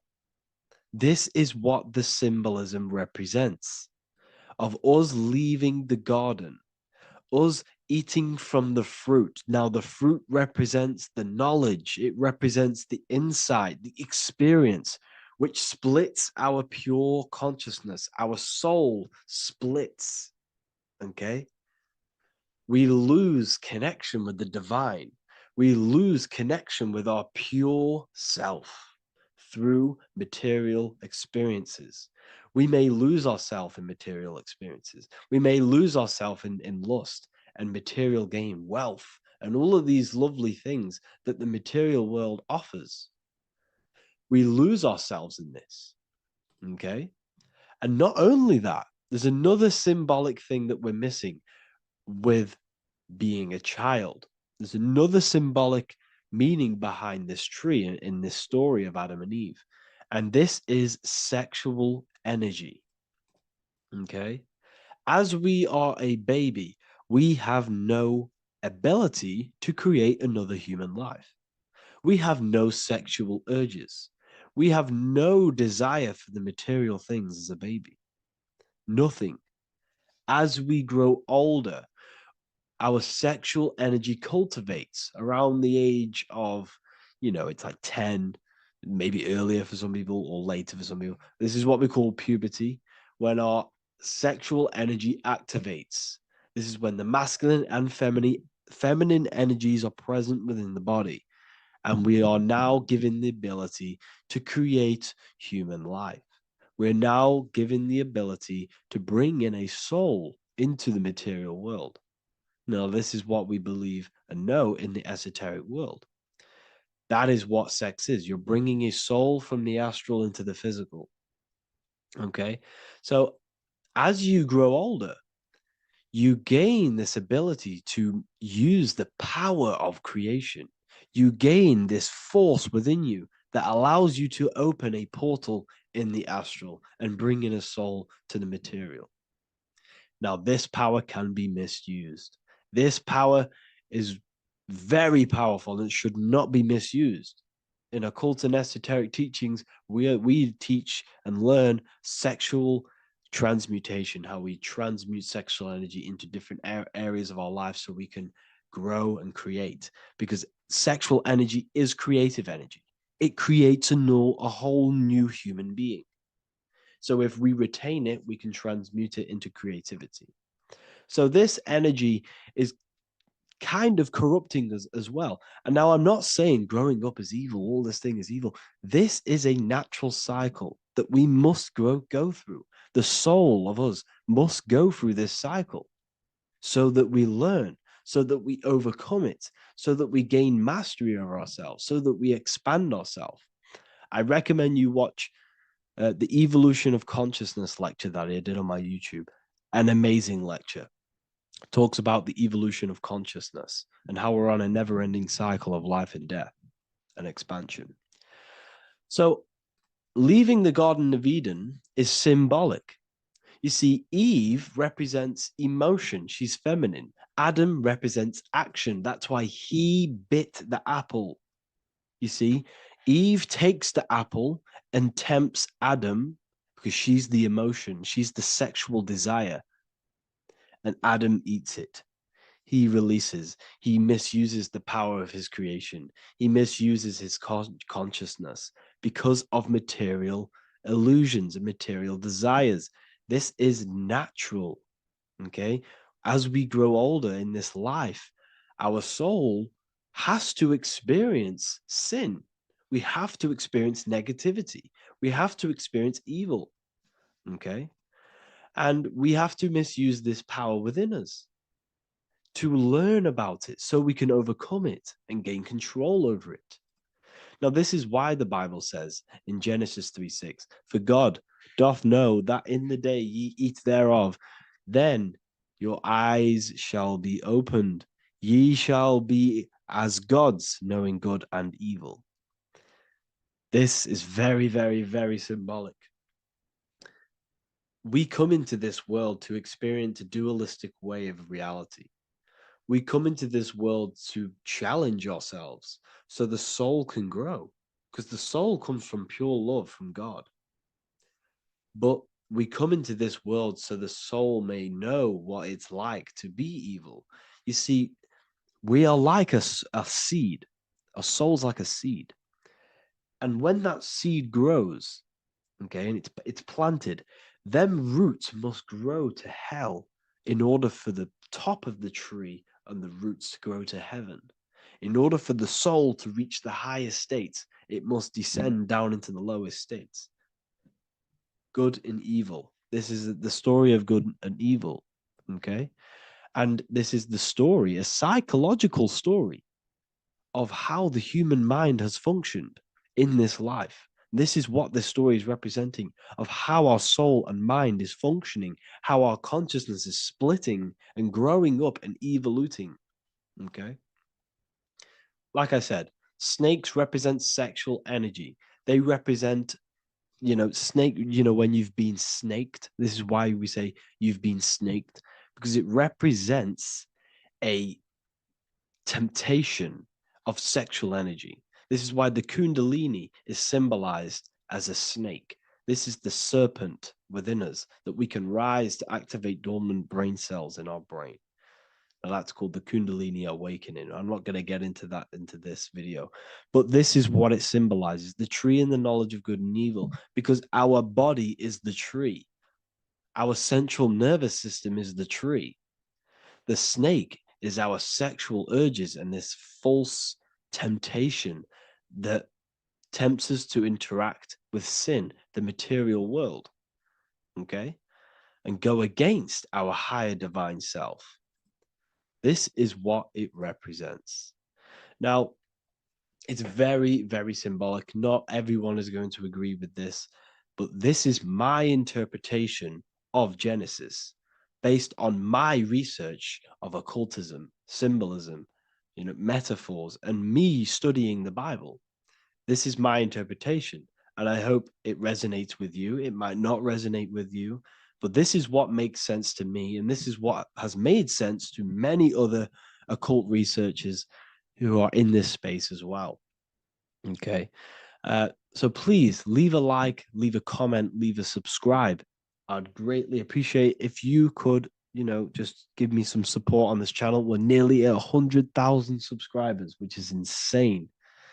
I just want to say thank you all.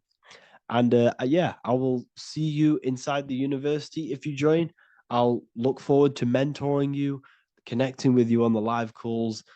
There's a new symbolism course which is going to be available very, very soon. And yeah, if you join the university, you also get a 30% discount on all of my products, astrology readings, one-on-one calls, all of my books. Yeah, so I hope you gain some insight on this video, and I'll see you in the next video, and I'll see you inside the university. Have an amazing day. Welcome to Revival of Wisdom.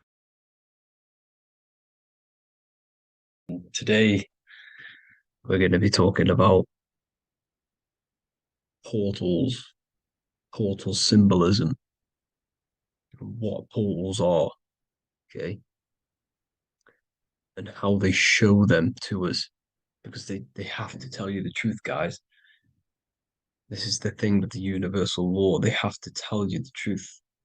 And they tell you through symbols, they tell you through movies, and different things like that. But let's jump straight into this. So first, I want to talk about the Freemasonry symbols. Okay, so first we got, obviously this is some Freemasonry art, but notice how you've got the ladder with a key. Okay, so this is ladder symbolism with a key. So maybe this is talking about ascending. Okay, because look, because this is ascending into the heavens, because it's a ladder with humans going up it with a key. In order to ascend, you must have the key. Okay, so what else do we have with a key? Well, the Netflix show Lock and Key, which is all about portals and keys. Because what do keys do? They open doors, gateways. Okay. So what's interesting about this is that they've got this key here, which represents the Kundalini energy rising up the spine. Okay, but we'll come back to this. But it's that same portal key symbolism. We've also got the Vatican. The Vatican is in the shape of a key. Okay, so you can see the start of it here and the end. So this is key symbolisms. Keys open doors. And notice how it's got the 8-pointed star. Okay, what is the 8-pointed star? Okay, we'll come back to this. This all ties in, guys. I'll break it all down for you. But then you've also got the god Janus. Janus, okay, is known as the god of the doorways. He's an ancient god of Rome, and they worshipped him. However, he's not a god, he's more like a high-level ranked demon. Because he is the god of the doorways. And notice how he's got two faces. Because doorways always have two sides. You're going into somewhere, there's always two sides of a door. And he's always depicted with two sides of a face and a key, because he holds the key to the doorways, to the portals, to other worlds and realms. Okay, as you can see, he's always got two faces and a key. Okay, so now we have the Sumerians, the Anunnaki, and they are always depicted with the two faces. Why do they have the two faces? Because they're symbolizing doorways, and the Anunnaki come to Earth through doorways and portals. So these are what these gods are symbolizing in their artwork. But they always have the 8-pointed star. Okay, what is the 8-pointed star? You see how they always have, look, let me try to find another one. It's the 8-pointed star. This 8-pointed star is Polaris. Okay, Polaris, just like the Vatican has the 8-pointed star with a key. Polaris is the center star. Polaris is a fixed star, it doesn't move. Okay, so the Anunnaki's symbol is also the 8-pointed star. So this is symbolizing the portals and doorways that they come through in order to get to the earth. But Polaris is that center star which does not move. It's always symbolized with the 8-pointed star, just like a compass. Why is a compass the 8-pointed star? Because at the center of our realm is where the most electromagnetic energy is stored. As you can see, we have an aura field, an electromagnetic aura field. So does the earth. And in the center, so like our heart, for example, is where the most energy is stored. And like the center of the earth, this is why all compasses point to the center, because this is where the most electromagnetic energy is stored. It's at the center of our realm. Okay. So like I was saying with the lock and key series, see this here? The Kundalini energy rising up the spine, just like your Kundalini energy rising up the spine. Let me try. I can't zoom in. But you know what I'm trying to say here. Let's go back to Polaris. Because at the center is where pole. Can you see the pole of electromagnetic energy? Polaris, the North Pole. It's symbolized. The truth is in the words. It's like a pole of electromagnetic energy. And this is where the aurora borealis comes from. Notice how it's got the word aura in it, because it's the Earth's aura, electromagnetic field, just like you have an aura, also known as the northern lights, because it's coming out of this center hole in the center of our realm, where the black sun is. And this is where the electromagnetic energy is coming up from. And this is what the aurora borealis is, or the northern lights. It's just electromagnetic energy. And it's symbolized through our symbols, the original O, okay? Because it's like a pole through the middle, Polaris. So this Polaris is the sky vault. It's the portal into this realm, because this is what the Anunnaki are always talking about, always symbolize it with the 8-pointed star.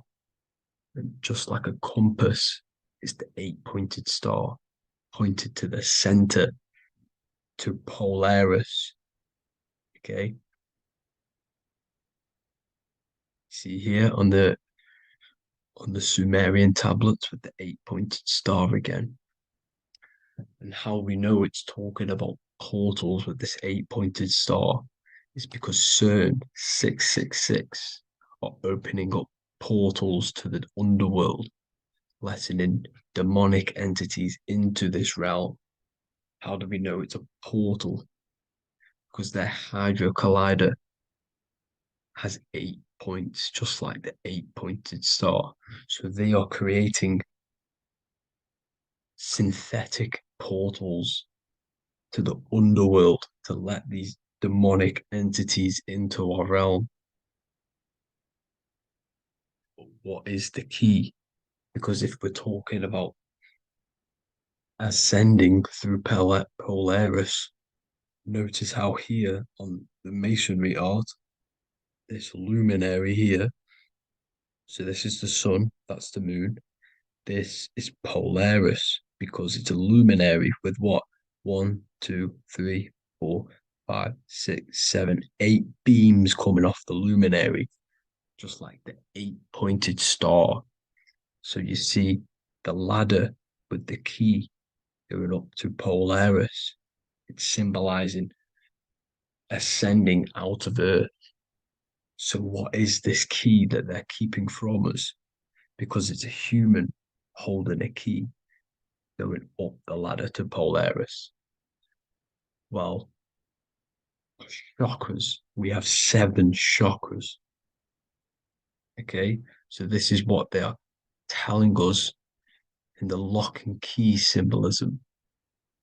The Kundalini energy rising up the spine. Okay, just like they have 33 vertebrae on the back of your spine. Okay, this represents the Kundalini energy going up your 33 vertebrae, just like in Masonry has 33rd degrees. Okay, so what is the key? Your chakras. Your chakras have to be unlocked. Okay, you have to unlock your chakras, and you can't unlock this one without going through this one. You have to go through them all. It's like a ladder, just like Jacob's ladder. You can't go from the bottom to the top. You have to unlock each one. Okay, just like you have 7 chakras, you have 7 layers of your aura. Okay, you have to unlock your chakras to the highest point in order to reach Christ consciousness. And this is the key that they're talking about. They're symbolizing the organic portal within each and every one of us to ascend out of this realm. Okay, so this is the key that they're talking about, and they're holding back this knowledge to keep us trapped in this 3D realm. Okay, so like I was saying with the 33 vertebrae and the Kundalini energy coming up the spine, 33 vertebrae, you can see this sort of symbolism going up to the light, because it's the light you see here. Your crown chakra turns on and becomes enlightened, just like the Illuminati symbol. Can you see it? But also, Jesus also died at 33. So this is symbolizing, okay? They're symbolizing the death of the ego, the body. So once you open up your chakras and reach Christ consciousness, which is your 33rd vertebrae, once your Kundalini energy goes up your 33rd vertebrae, your body technically, not physically, but spiritually dies, because you then become formless. You reach Christ consciousness. So then you can travel other worlds. Okay. This is what they're talking about with Vatican, 8-pointed star, and the key. Janus with the key. The Sumerians with the 8-pointed star. Anunnaki, the 8-pointed star. Polaris, 8-pointed star. So Polaris is the way out of this realm, which is at the center. Pole, North Pole. Okay. So the key is that they're hiding from us is the knowledge to unlock our chakras. Okay. And without this knowledge that they keep from us, is trapping our souls in this reality to keep reincarnating. Okay. Well, thank you all for tuning in. I'm going to leave you all there. Make sure to leave a like and a comment in the comment section. Let me know some topics to talk about so I can break it down for you. God bless you all. What if I told you many people around you have probably sold their souls? It's more popular than you think, and it's very easy to do. Selling your soul is not something that you can just go and meet the devil and do it. It doesn't work like that. But before I tell you exactly how you can sell your soul and how not to sell your soul, what is the soul? So looking at Jesus, we always see 2 lights surrounding his head, one surrounding the heart. And as of course, if you've been watching my channel, you know Jesus represents you. He represents the divine essence of the universe made in human form. Each one of us possess a fractal of God's infinite consciousness. We are all God. We are all God experiencing himself in a 3-dimensional divided form, separated from his oneness. God wanted to experience himself, so he made this world. So each one of us possess a soul, and the soul is the spark of God's infinite loving consciousness, filled with God's loving moral law. So the reason why Jesus is always have a light above his head and a light on his heart is because this represents the brain and the heart. The brain is not the mind. The heart is not the soul. The brain is the physical manifestation of the mind. It is the physical, mechanical computer for the spiritual mind. The heart is the physical manifestation of the soul. The heart is a brain. In fact, it contains 40,000 specialized cells, which are the exact same cells found in your cranial brain. Yes, your heart is an emotional brain. Your cranial brain is a thought brain. It's a computer. Okay? Everything that exists physically exists non-physically. This is what the ancients called spirit, just means invisible force. The mind, the thoughts are not made of atoms. You can't touch, you can't find tangible thoughts, imaginations. These things exist spiritually in metaphysical counterspace. It's the same with your emotions. The emotions are spiritual. They are not physical. You can't touch them. So thoughts are the language of the mind. Emotions are the language of the soul. Sometimes we can become eluded by thought and we can become eluded by emotion. If we are led purely by emotion, we can create illusions in our perception. The same if we rely only on thought. We must balance these two. Okay? So the mind is the creator. The soul is the operator. Every thought we think is being judged by our soul. The soul is the judge. The soul tells you what is right, what is wrong. And even the Freemasons depict this spirit and matter in their black and white checkerboards. White is spirit, black is matter. Matter is dead, spirit is life. This is what this represents. Physical reality is not just physical. For every physical object, for every physical manifestation, there is a spiritual force bringing it into existence. Consciousness brings everything into existence. Before you kick a football, there is a change in your inner consciousness before you take that action of kicking the football. Everything exists in spirit before matter. You existed in spirit before you were physical. We also see this in alchemical Freemasonic artwork. This represents the clouds. This is the mind. This is the heavens. And then coming down into the heart, which represents the earth. The light entering the mind into the heart, because every thought we think is being judged by the heart. The heart speaks to you through emotion. The soul speaks to you through emotion. Every thought you think, your heart is telling you that is right, or it's telling you that is wrong. Why? Why is this? Emotions can guide us, okay? Emotions are the language of our soul. Our soul guides us to our soul purpose. Each one of us contains a purpose in this physical life. There is a reason you are alive. There is a reason why you came from spirit into a material reality. Your jealousy reveals where you need to be in life. If you are jealous of someone, this is your soul saying you need to be there. That's where you need to be. Your fear reveals your greatest growth in order for you to reach your life's purpose. If you fear something, this is your soul telling you need to overcome this in order to reach your life purpose. This is the next obstacle. The soul, your life purpose is not found in your passion. It's found on the other side of your greatest fear.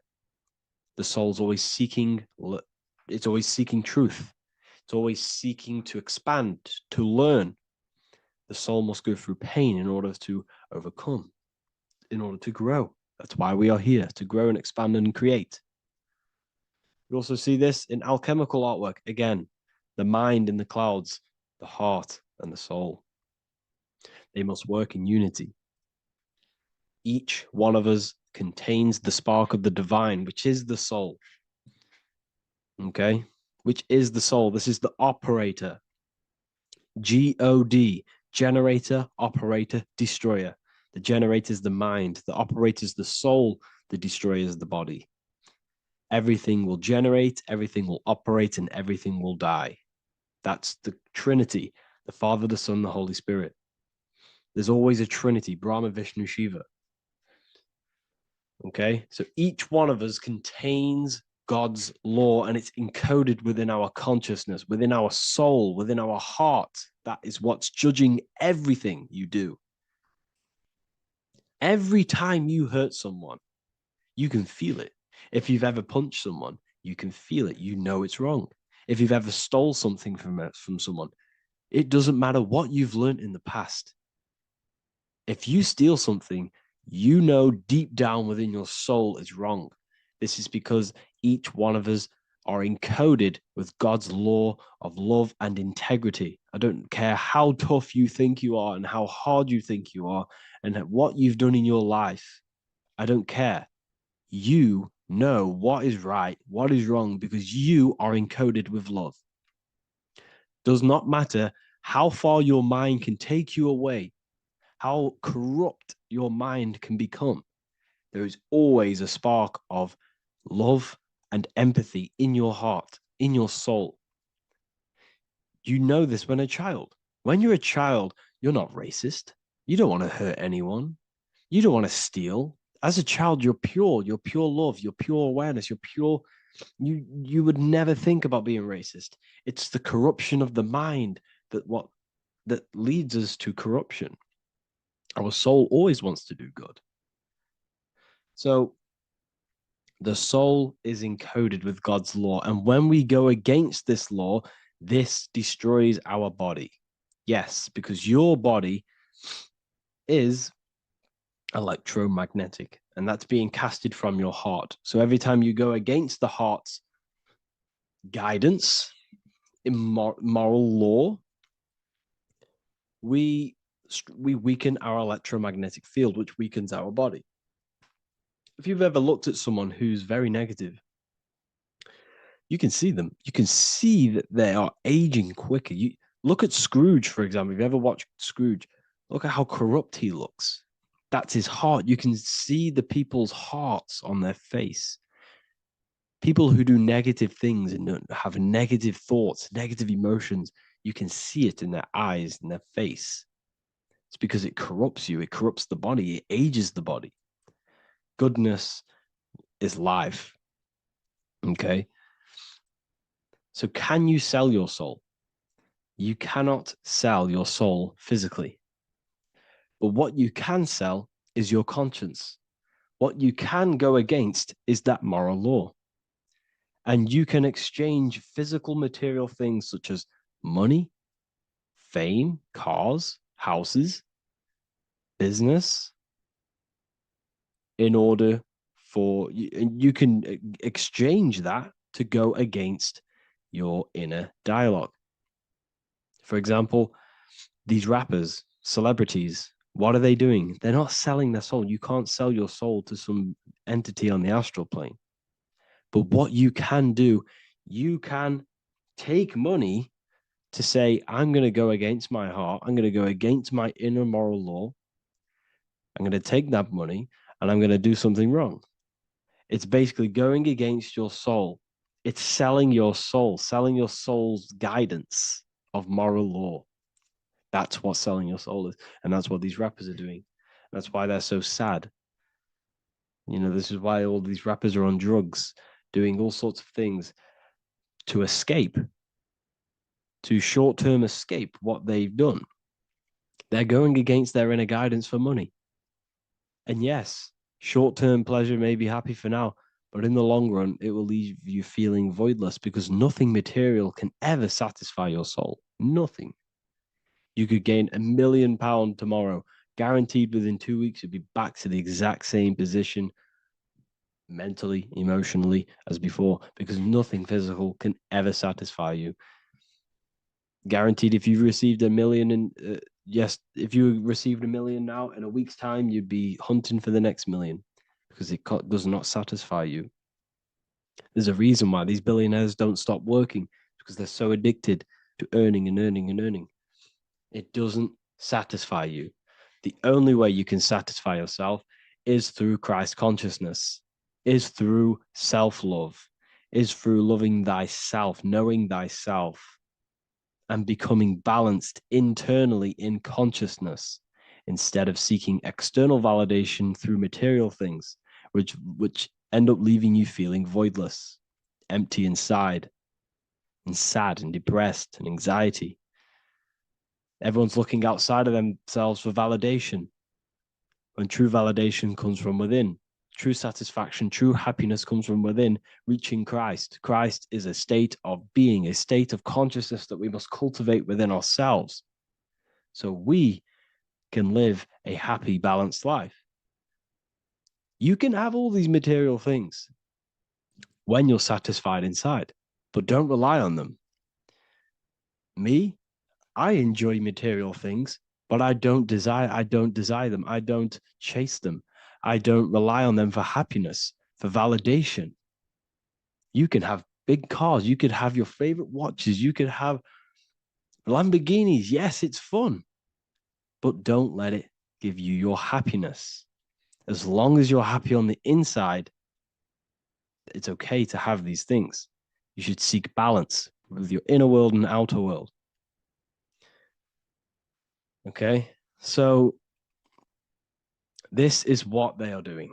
Rappers, celebrities, actors, Hollywood. This is what they've done. They've exchanged their inner integrity, their inner law, their inner moral compass for exchange for material wealth, fame, money, and cars. That's what they've done. And power. It corrupts you. They slowly corrupt you. So yes, you cannot sell your soul.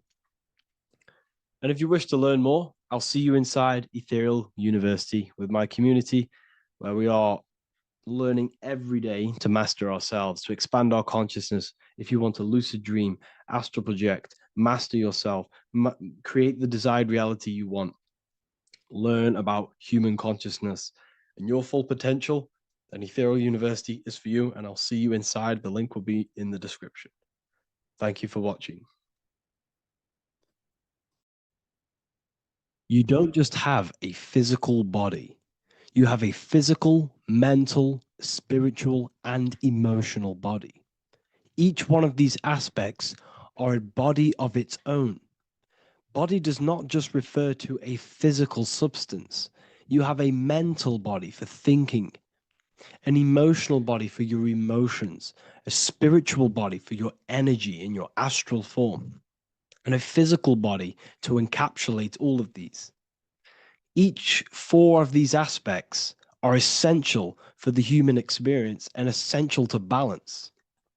Now, today we're going to be syncing the four aspects of your consciousness with the four seasons and the four elements and how this ties into the Bible. So we have four physical elements. We have 5 elements in total, spirit being the most important, but spirit is pure invisible. We have 4 physical elements. We have air, fire, earth, water. Earth and water are feminine. Air and fire are masculine. Air and fire are active. Water and earth are passive. The air corresponds with the mental body of consciousness. This is where your intellect, this is where your communication, this is where your thoughts, intuition all comes from. This is the mental body of consciousness that allows you to think, allows you to process, figure things out, and have intellect and gain knowledge. This is your intellectual aspect of your consciousness, located in the head region. We have a fire nature, a spiritual nature. This is our astral body. Our astral body is all to do with the subconscious realms, the higher realms of consciousness. This is the body that allows us to be free from the physical body. Our spirit is more of our energy. Water is our emotional body. This is what allows us to feel things, that allows us to gain intuitive feelings of conscience. So emotion allows us to understand what is right and what is wrong. When we feel something bad, we know that this is wrong. When we feel something good, we know that we are doing good. Emotions are a creational force that allows us to feel certain things to bring them into existence. Our emotional body is a creational force and should not be reactive, and they should be controlled. Most actions are stemmed from emotions. Actions bring thought into physical existence. Emotions are the driving power. They are what drives your actions. The thought, then the emotion, then the action. Earth is your physical body. This is your physical state that allows you to take mind and emotion into action, into fruition, into physical matter. This is what your physical body allows your consciousness, your soul, to interact with the physical world and bring things into physical existence. The physical body, the physical world, is an outcome and an effect of the thinking mind. All physical substance comes from the thinking mind. The pen, the phone you're holding, the microphone I'm speaking into, all began as a thought in the thinking mind, then it was brought into physical reality. Earth is the most dense. So it goes in this order: body, emotions, spirit, mind. The higher you go up, the more lucid and fluidic it becomes. The lower you go down, the more dense and dull it becomes. Air is the mind, fire is the spirit, water is the emotion, earth is the physical body. So this is why you are a microcosm. You have these four things within you. You contain of these four elements, which correspond to the four bodies of your consciousness, the four bodies of the soul. You are the soul. You are the spirit. So this is why in Theologians 4:17 it says, "Caught up together with them in the clouds to meet the Lord in the air." You don't meet God or the Lord in the physical air, in the clouds. This is clearly a parable. A human being cannot go up to the clouds and meet a mystical man in the clouds. This is obviously a parable, a metaphor. The air is your mind. You must raise your consciousness beyond the body, beyond the emotions, beyond the spirit, and enter in the mind during meditation, turning the mind inward to connect with the Lord. The Lord is the highest aspect of your consciousness, the one that exists beyond the physical body, beyond your emotions, beyond the thought. So you meet the Lord in the air, in the mind. The mind represents the air. This is why in America there's a saying called an airhead. You're an airhead. This means that you are stupid, or you don't think, or you have nothing in your mind. You have nothing in your head. When someone's very stupid, you call them an airhead, because air represents the mind. The air is elevated. The air is invisible. The mind is totally invisible to the human eyes. It is a metaphysical substance. In fact, it's not a substance at all. It's so fluidic. It's everywhere. The mind can be everywhere at all times. It can be anything. Nothing is impossible within the mind. Now, this is synced with the four seasons. The four seasons represent the four aspects of human consciousness, the four bodies of your consciousness, the four bodies of your soul. The sun is your soul, okay? And the sun travels around four seasons. Summer, when the sun is the most hottest point. Autumn, when the sun starts to move away from the hottest point. Things start to die. Then it goes to winter. This is when everything dies. This is when things enter in within itself. This is when darkness occurs. Then spring. This is the reignition of the sun. This is when the sun starts to bring back the warmth back to the summer. You have four seasons which correspond to the four bodies of consciousness. Fire is the spirit. This is when you are passionate. This is when you are taking action.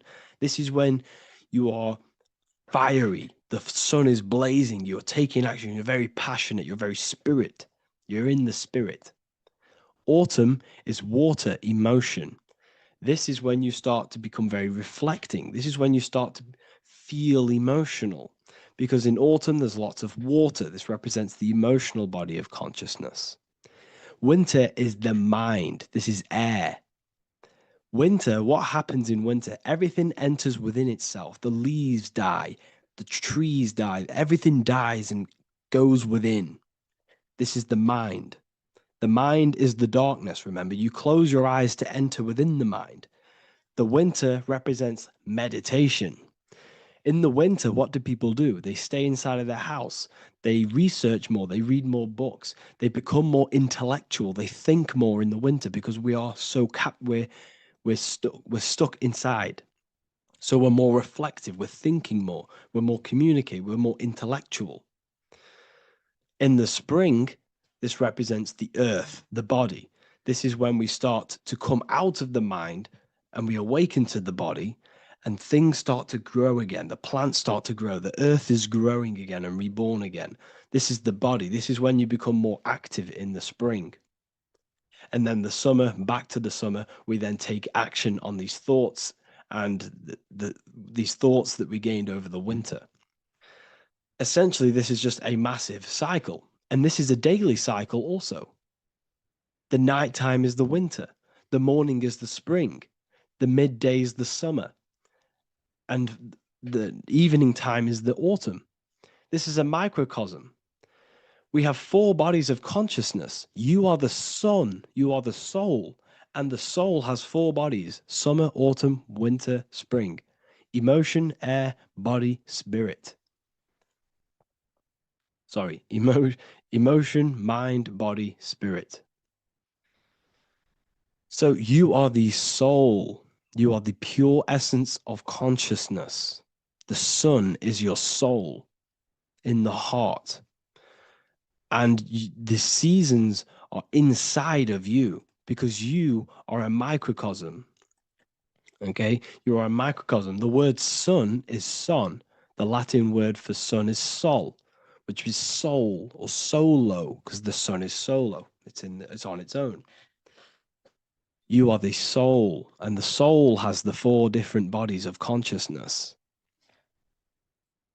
So before we move on any further, if I've blown your mind, please, if you can, leave a like, a comment, a share, and a subscribe. Let me know what videos you want me to make in the future. Please drop a like. It definitely will help me.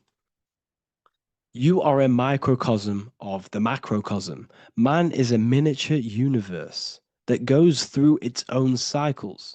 The seasons of the summer, winter, spring, and autumn do not occur merely outside of him, but within him as well.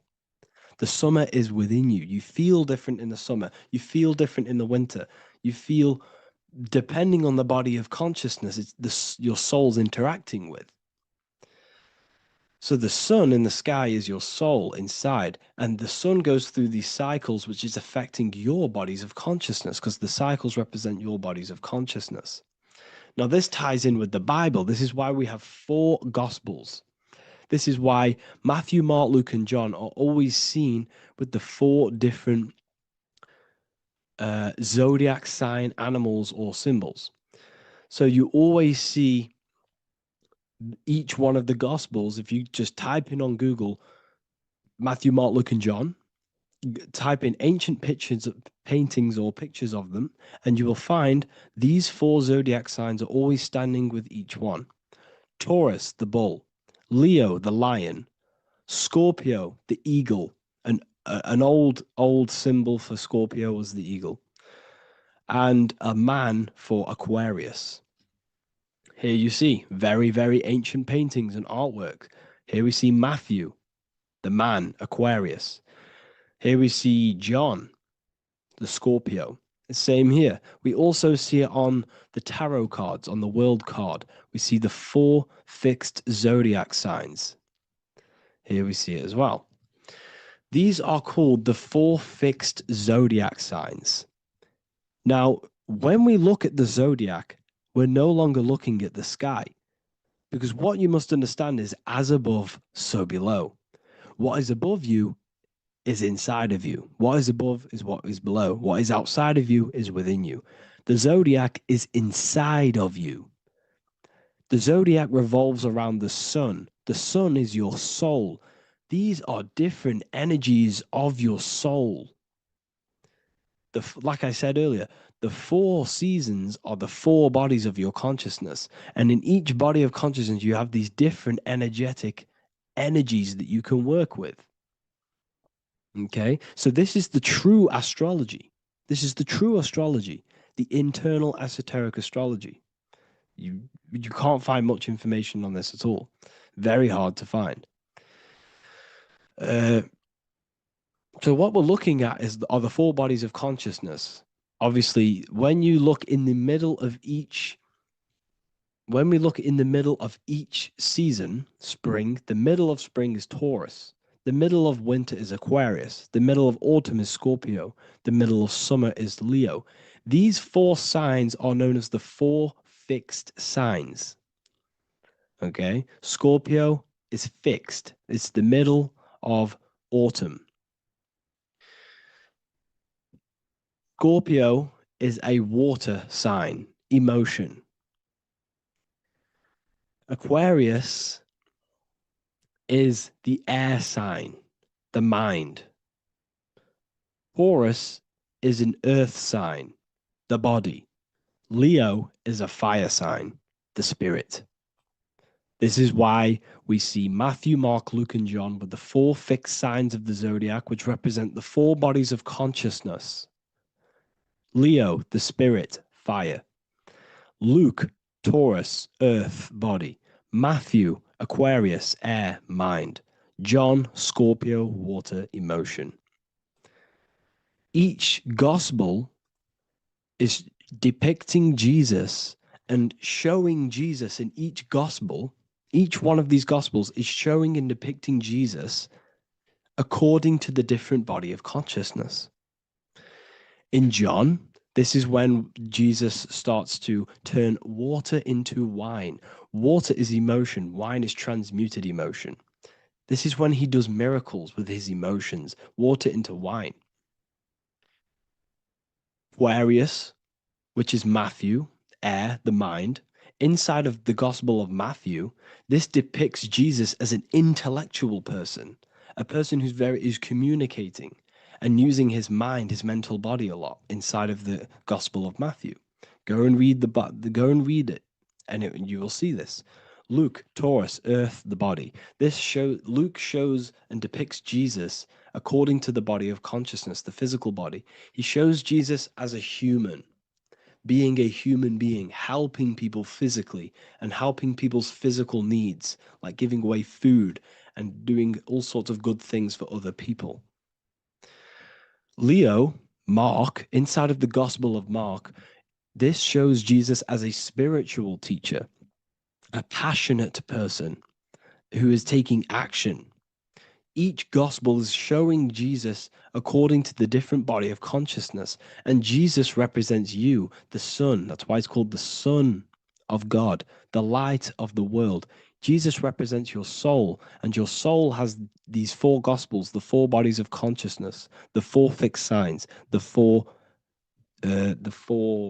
elements, and the 4 seasons. These things all correspond to your consciousness. So this is Leonardo da Vinci showing you the exact same thing. Jesus is the I am, the sun, the soul, in the middle, on his own. Luke, spring, earth, body. There are 3 people in each group. There are 4 groups, and there are 3 people in each group. 1, 2, 3. 1, 2, 3, 1, 2, 3, 1, 2, 3. Fall, winter, summer, spring. These are according to the 4 bodies of consciousness. Here we see Aries, which rules the head region. He's on the head of the table. Gemini, he's holding up the 2 hands because Gemini rules the 2 hands, the 2 arms. Gemini is the 2 twins, which is the 2 arms and 2 hands, and the 2 lungs. Here we see the beginning of summer, which is Cancer. You see the big knife here. Cancer, him here, this gray-haired guy, holding a knife for the crab. Cancer, they pinch. You have a knife, symbolizing the crab. Leo, the middle of summer, showing dominance. The sun is very dominant. He's got his elbow on the table, showing dominance. Virgo has no Adam's apple. Cancer here is pointing at this woman's neck, saying there's no Adam's apple. This is Virgo, the virgin, the only woman. Jesus, the sun. This is Libra, the balancing. He's holding his arms out balanced, showing the balancing of the sun, because when the sun enters Libra, the sun is balanced between winter and summer. So it's balanced. This is all astrology, but this is internal. Okay. This is Ezekiel's vision.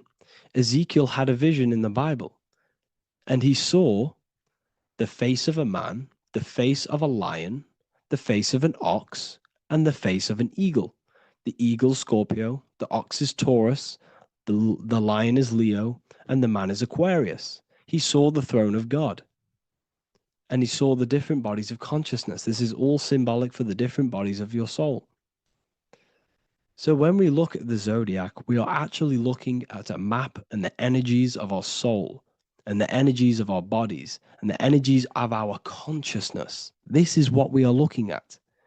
Each zodiac is an aspect of our consciousness and an energy that we can work with and that we must purify.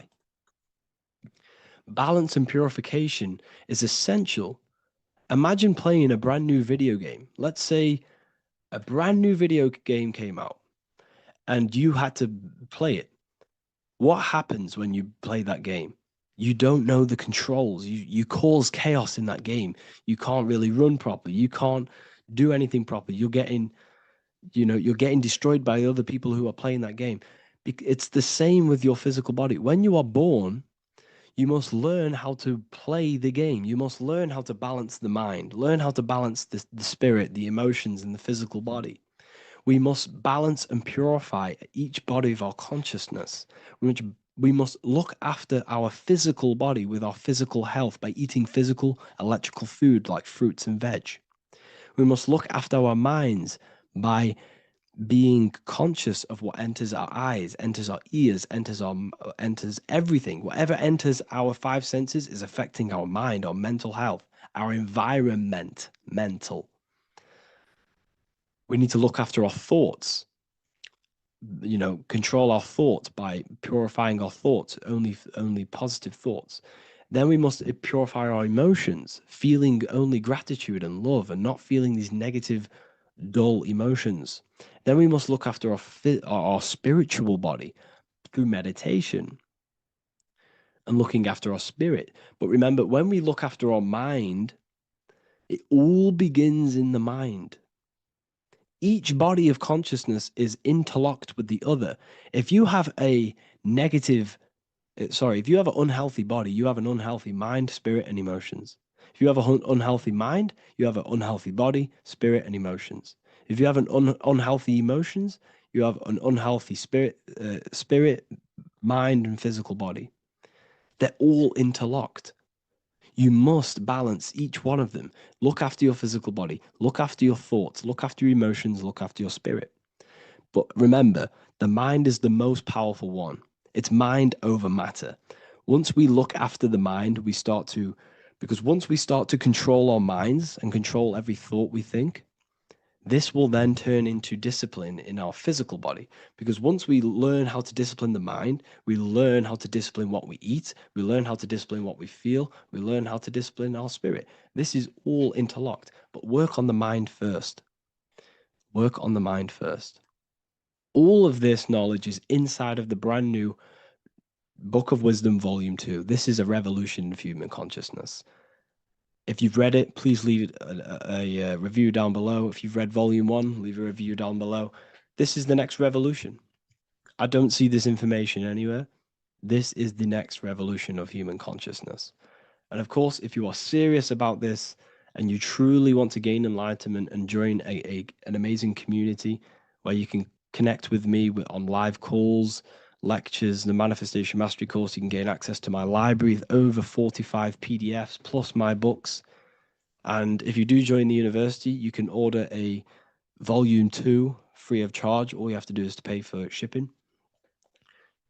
If you truly take your knowledge serious and you want to take advantage of life, join the university. This is where truth seekers belong. Just want to say thank you all. Please leave a comment. Please leave a like. It's going to help me a lot spread this knowledge to the world. And yeah, share this with a friend and subscribe. Thank you all. So this is known as the bag of the gods. This symbolism is widely known, but no one knows what it truly symbolizes. We see this in ancient Sumerian artwork. We see this in the Mayans' artwork. We always see this bag with the gods. What does this actually represent? Okay, so the bag itself represents carrying. Carrying what? It represents information, represents knowledge. Your mind is the carrier of the information. So this is why in his left hand, he carries the bag, and the right hand has the pine cone. This represents carrying of information. Why is it a bag? A bag can be passed on to someone else. The information can be taught to someone else. This is the information of activation of the pineal gland or higher consciousness of humans. Because as humans, we all possess an animal nature, the nature that tells us to eat, to steal, to gain material wealth, to survive, to hate. This is our animal self. This is our animal behavior. But we also have a divine nature of consciousness, which we have access to, the higher planes of consciousness, the planes that manipulate this material world and create all things in this material world. The human mind has access to. The animal does not. The animal has no idea he exists. The animal has no inner dialogue, but humans have the inner dialogue. Humans can create infinitely. We can expand our minds infinitely into new realms of thought. So we have this higher divine nature and a lower nature. This bag of the gods is basically just representing the knowledge they possess of higher consciousness, of the higher aspect of life, okay? Which is the activation of the pineal. The pine cone. The pine cone is in his right hand. The right represents wisdom. The left represents intellect, knowledge. Knowledge and wisdom are two separate things. Wisdom is applied knowledge. It's a feminine aspect. Knowledge is just gained information that you know, which is masculine. So in his right hand, he holds the pine cone. The pine cone can be opened and shut. The shut pine cone represents the asleep human being, the human being that exists in his lower nature, that just basically survives, lives on eating, consumption, material lust, living in chaos with his emotions, living in a place of hell. This is the animal nature. Then we have the awakened human, the one who has consciousness of himself, the one who looks within himself, the one who knows there is more to him when he looks in the mirror. He is far more than just the physical body.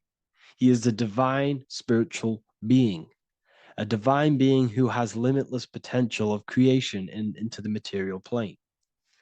So this represents the awakened. This represents the asleep.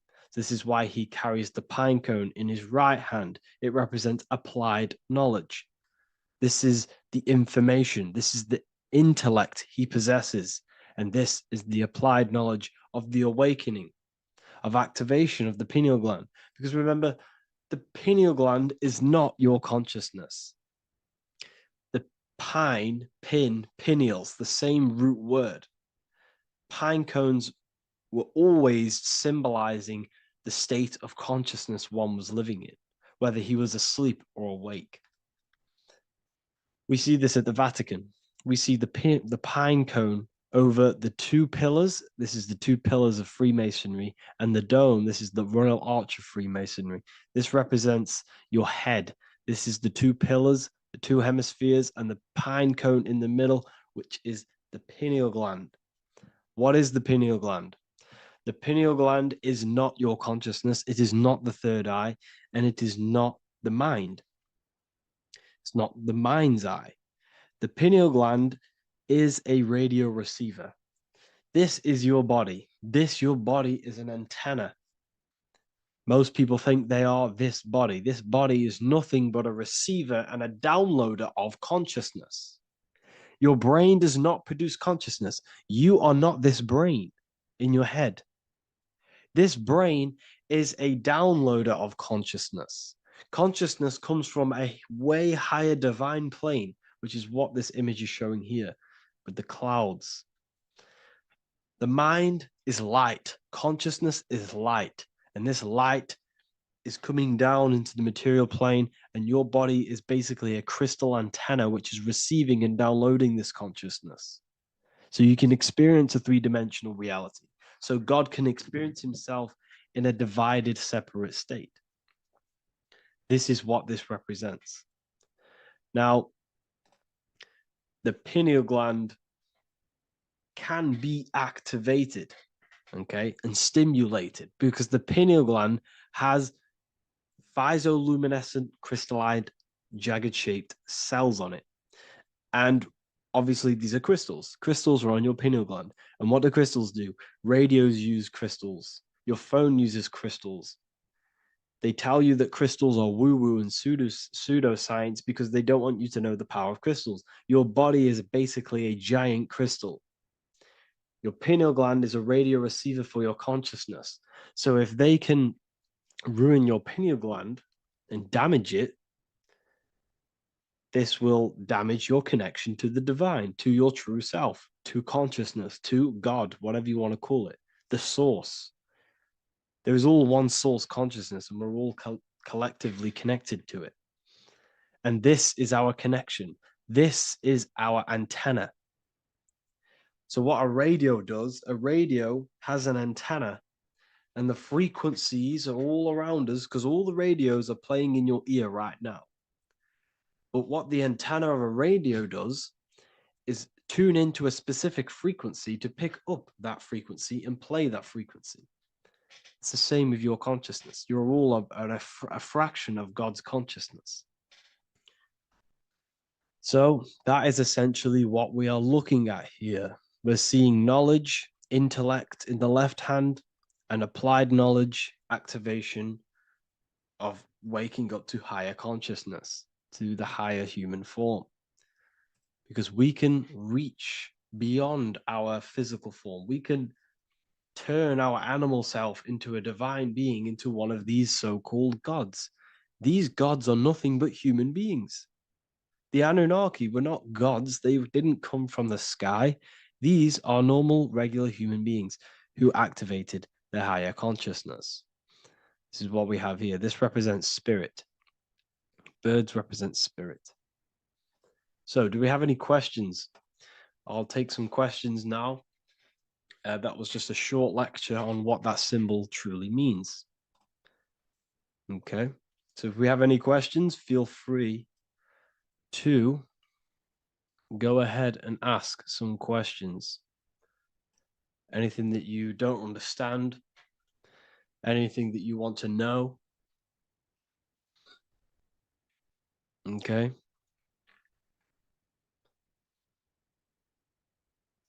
So base reality would be where source resides. Yes, the base reality is your consciousness. Are these lectures available in the university? There's a whole section, basically inside the university, there's a whole section with like over 30 long form lectures like this. So the base reality is where the source resides. Yes, the base reality is your inner world, your consciousness. That is the only thing that exists. Your outer world is just an effect of your consciousness. Your consciousness, everything that has gone on within the mind and emotion is pushed outwards into your reality. You have thought and felt your way into your external circumstances. Your life is a direct correlation of every thought you thought in the past. Therefore, your inner world of consciousness is creating and molding your outer world.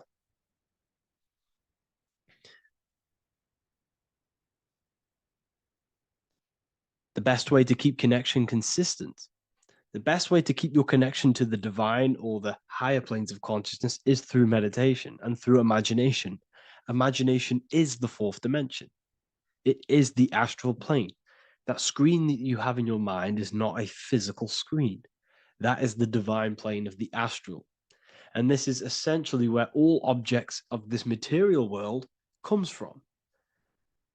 The phone that you are holding, the laptop you're watching this on, whatever you're doing, every single object you see in your room that you are in right now began inside of the plane of imagination. This is not a physical plane. This is a metaphysical plane that you have access to. And you have the ability to bring down this plane into physical form. That's what we call manifestation. That's what the ancients called magic. This is what we now call in science metaphysics. It's all the same thing. So yes, you all have access to the divine planes. Unlike animals, this is why humans are so advanced.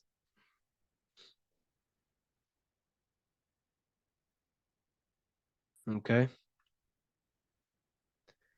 Is the pineal able to constantly activated, or is it just a temporary experience?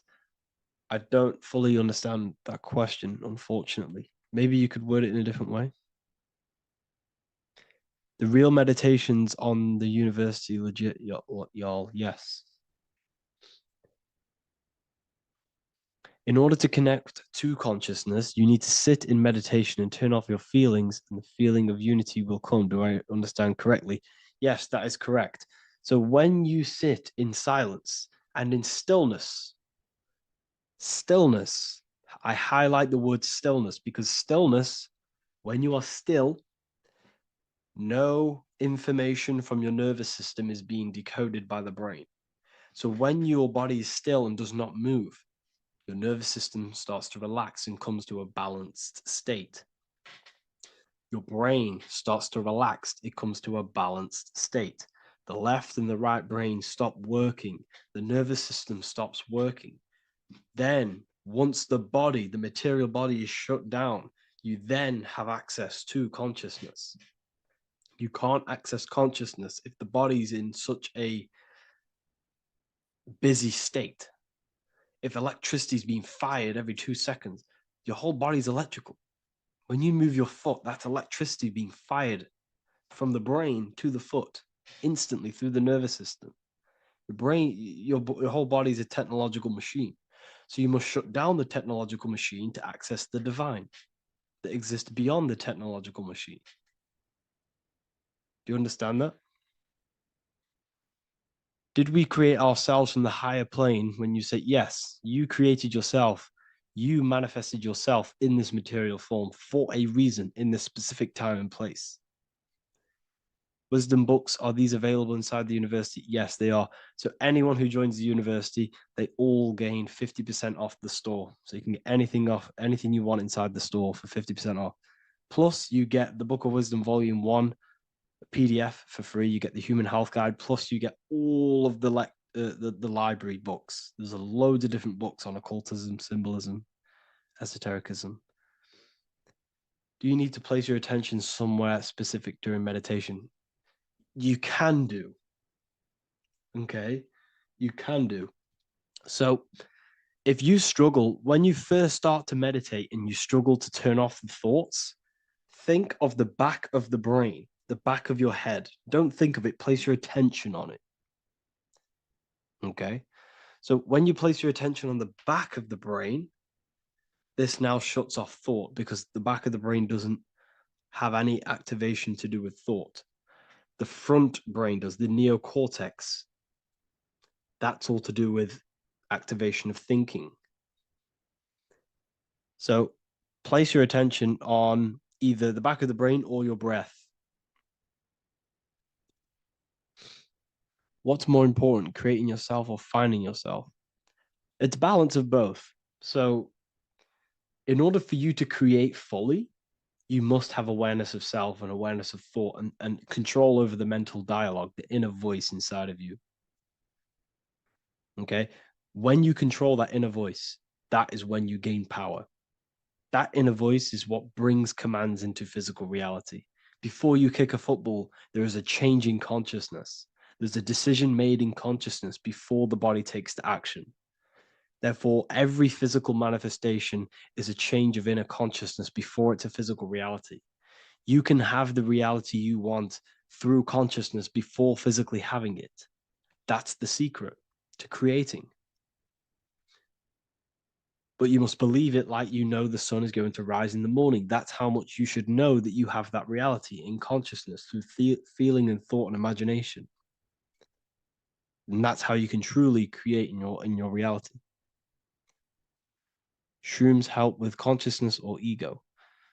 I can't really talk about that because I'm maybe uploading this to YouTube, unfortunately. But we need to clean our pineal gland first from calcification. Yes, definitely. You should go on a detox the body. Because you can't really connect with consciousness if your body is in such a dirty state. Because the brain is, your nervous system is in a state of fight or flight, trying to fight off all these toxins. So when you meditate, you're probably going to be having thoughts all the time because your brain's firing, your nervous system's being attacked through toxins. So you must detox to have a true connection with the divine. Your diet plays a big role in your spirituality and mentality. What is the most optimal food for pure consciousness? Fruits and vegetables. They possess consciousness. So when you place them inside of you, they're syncing with your consciousness. How to check the cleanliness of your body, your skin, your teeth, your tongue, your mouth. If your skin has spots, different colors on it, you're not clean because your skin is a reflection of your inner organs. Coffee's not the best for you. Coffee gives you fake energy. Okay. So what coffee does, that buzz you get off coffee is actually the toxic effect of the chemicals reacting with your body. If I'm inside the university and wanted to buy your book, you said it would be 50% off because we are your student. Is that automatic or we need to have a code? You will have a code. Yes, I'm going to releasing a code for all the students after this.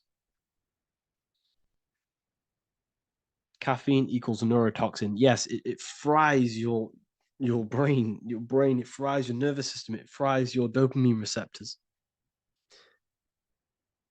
Will the Q&A last week about money symbolism be posted? Oh, I didn't post that. That's my bad. I totally forgot. I will post that after this. Thank you for reminding me. How to detox the body. The best way to detox the body is going through a week cleanse of fruit. So only consume fruit, sea moss, and cayenne pepper, and lots of freshly pressed juice. Do that for a week or 2 weeks, depending on how you feel, and then start to fast. You will lose weight, but you're not losing weight. You're losing impurities. It's good to do this every couple months, to just go on a raw fruit diet, cleanse the body, push everything out, and then start to fast while consuming sea moss and having lots of freshly squeezed juices. What is an alternative for coffee? Something with high energy levels. Okay. We're not taught the most simplest thing about the human body. It is an electromagnetic machine. It's electrical. It runs off electricity. The only energy you need is electricity, and that is found in fruits, vegetables. If you want energy, drink pure, fresh, pressed juice. That will give you more energy, more electricity than coffee. Can we cleanse ourselves through oil pulling? Do you recommend it? I do oil pulling every day with coconut oil in my mouth. Celery juice is a good one, very good one. Yeah, celery juice.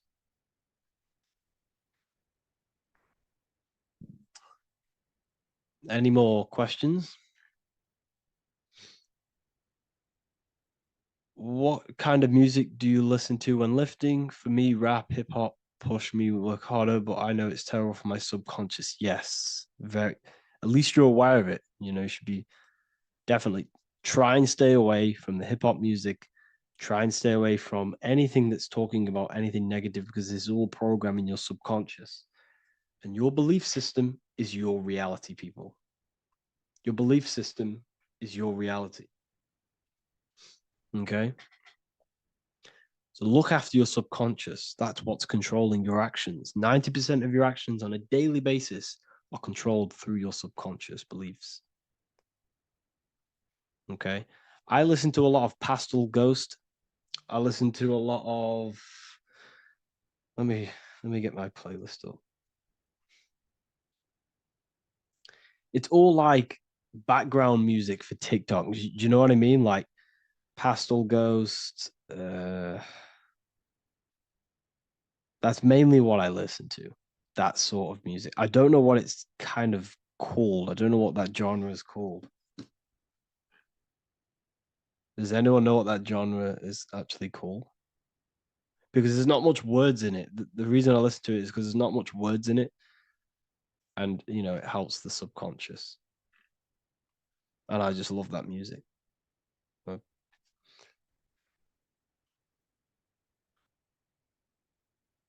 Like lo-fi, yeah, a bit of lo-fi.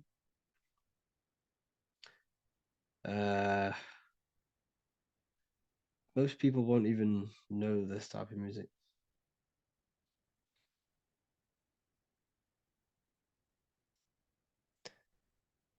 Can you tell us how you use cayenne pepper? So I mix it with freshly squeezed orange juice every morning. So the first thing I have, empty stomach, I have a teaspoon of cayenne pepper, mix it in and just down it every morning.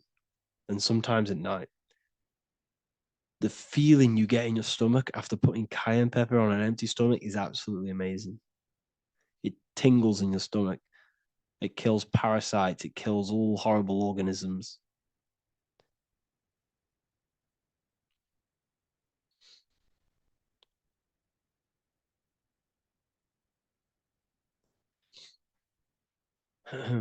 Mix it with hot water. Yes, hot water and key lime water. That I bet that's powerful. If you mixed warm water with key lime with cayenne pepper in first thing in the morning, I can imagine how powerful that is. I've never done that, but I'm going to try that.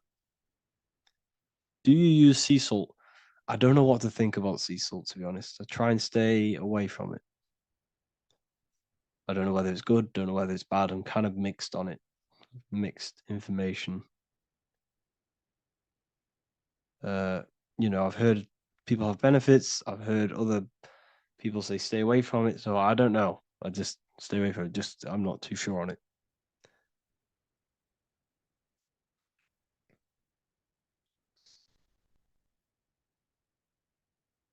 I drink fresh pressed celery juice every morning. Yeah, definitely. Is there any chance we could like move to like esoteric occult questions? The only reason I say that is because I might be posting this to YouTube, so it's like I don't want them thinking I'm giving health advice because I'm not. This is what I do. I'm not giving anyone medical advice. This is what I would do to myself. Because I can probably get in trouble for that. So the subconscious is the all-knowing. It is the all-seeing eye. The subconscious knows everything. Your conscious mind does not. Your subconscious knows every single cell in your body. Your subconscious is making your heart beat. It's talking to your heart. It's talking to every organ, every cell in your body is being connected and spoken to by your subconscious mind. It is the all-knowing. The subconscious has access to the astral plane, imagination, the fourth dimension. It has access to the mental plane, thoughts. It has access to the ethereal plane, energy. And has access to your physical body. It's the door. It's the portal. The subconscious is the portal to the divine. You must go through the subconscious in order to access the divine. Any coupon codes for book 2? Yes, inside the university, there will be a 50% off coupon code.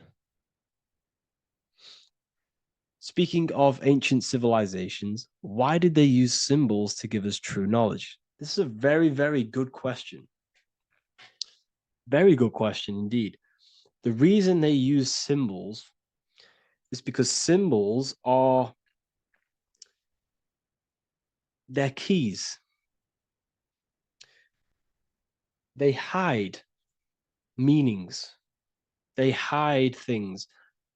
For example, if it was written down, if all of this sacred knowledge that I'm speaking now was written down, it can be easily taken.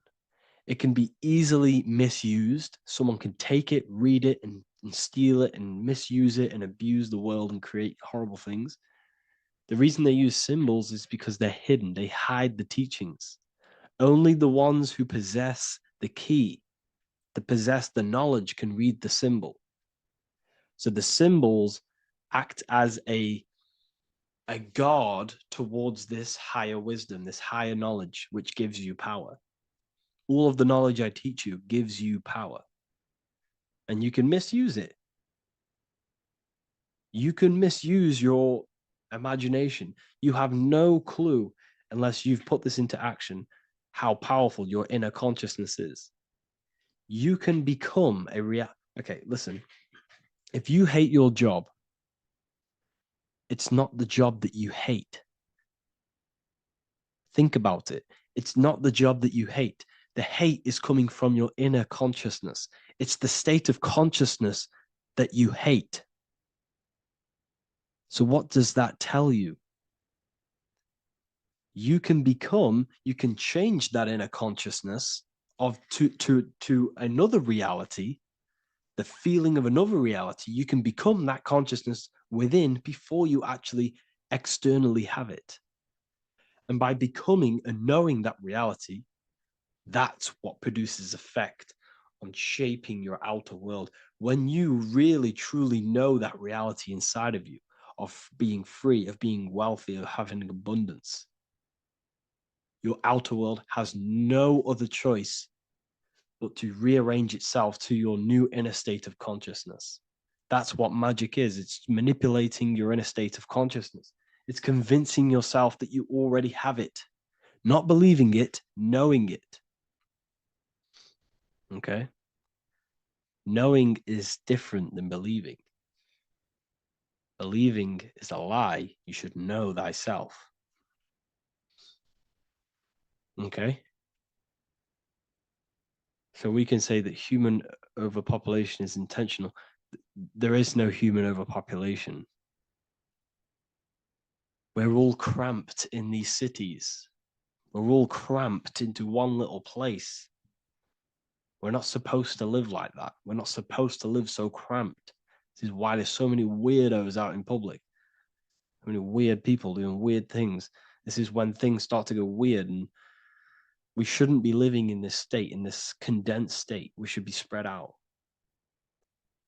Okay? There is no overpopulation. It's just an illusion, because we all lived in such... Have you ever been on a plane?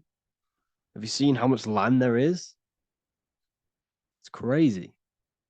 There's no overpopulation. And how many people do they say there's in the world? There's not that many people in the world that they say. I think it's like 8 billion. I think they say there's 8 billion people. There's not 8 billion people. There's probably more like 2 billion. And the reason I say that is because I have a friend who only has like 300K followers. That's a lot of followers, okay? And he gets recognized everywhere he goes. And he's into all this stuff. And he says, listen, the population is definitely not 8 billion or whatever they say. I think it's like a couple billion. It's probably more like 1 billion. How to properly manifest intentions. Thought, emotion, and imagination are the key. You must know that you have that reality. Don't believe it. Become that reality within your consciousness all day long, as much as possible. Feel it, imagine it, say it, and have zero doubt. How to have zero doubt? You can't, well, okay, so the doubt, that little voice that will seep into your mind saying, you can't do that, you can't do this, that's your old voice of your subconscious program. Listen, the reason why most people fail in life is because they have trained their subconscious that they will fail. They have told and believed that they will fail. The reason I will succeed for the rest of my life is because I have trained my subconscious to say, I will win, I will succeed, I will solve any problem. That's my belief system. And if my belief system is that, then my external reality, my conscious mind, will seek a way to fulfill that belief. It will seek to control and create that belief in my external world. It will seek to solve any problem. I've trained my subconscious mind to know that I already have the reality, to know that I'm abundant, to know that I have everything that I already need. Therefore, if any problem comes, I can sort it straight away. But most people have a different belief. It's not your fault. We've been kind of manipulated and told this, that they will fail, that they can't do anything, that it's too hard. And that basically casts a spell on the conscious mind, where your conscious mind is just like, no, I can't do that, because of this subconscious belief that you hold. So you must reprogram your subconscious that you can do it, that you will solve any problem, and that you are abundant. That's the reason why successful people succeed. It's because they have a complete different mind state, a complete different belief system in their subconscious.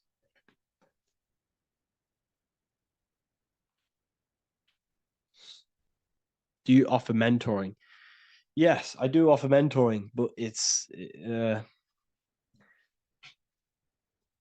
mainly for people who want to grow their online presence,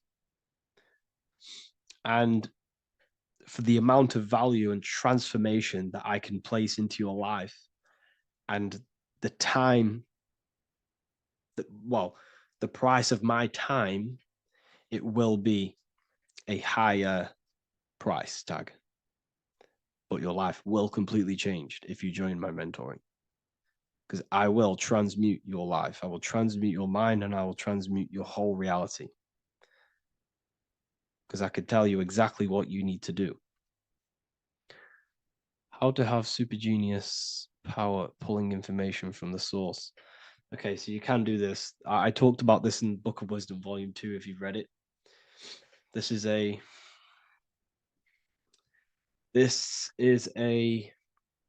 technique that Albert Einstein used. This is a technique that Thomas Edison used. This is a technique that all of the ancient geniuses have used. So you get on a chair, you place metal below you or plates, and you hold a metal ball in your hand, and you fall asleep.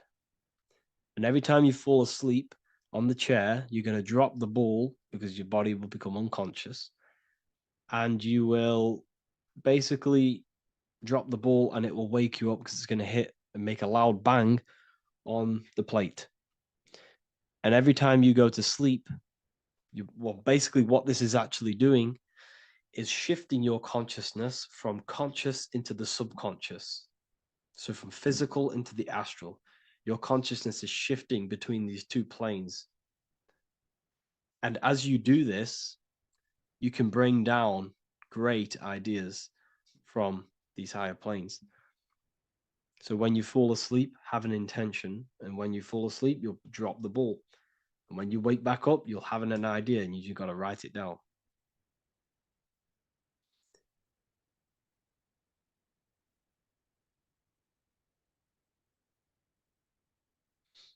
How to balance chakras. Don't focus on balancing your chakras. Focus on the mind. The mind is the cause of the chakras being blocked. If you have a blocked throat chakra, This is a problem in your mind, not the chakra. You see, the chakras are a result of the mind. You transmute the mind, you can transmute the chakras and cleanse them.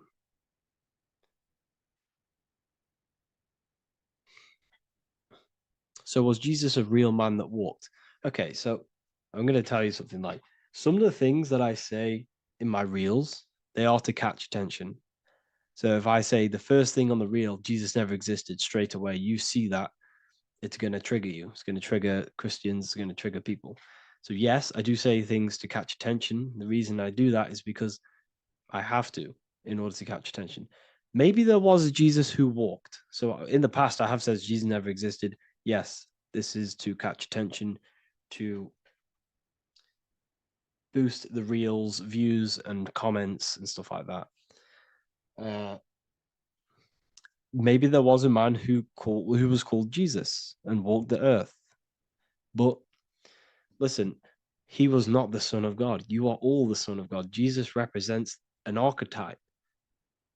He represents morals. He represents a way of living that you should embody in your life, not to worship. We shouldn't be worshiping this man. We should be embodying his qualities into our lives so we can become Christ consciousness, so we can live in harmony with our mind, emotions, body, and spirit. Okay? He was not the Son of God. You are all the Son of God. We are all God experiencing himself in a three-dimensional divided form. God is oneness, and he created a divided world so he can experience himself. Why do you quote from the Freemasons oft times? I don't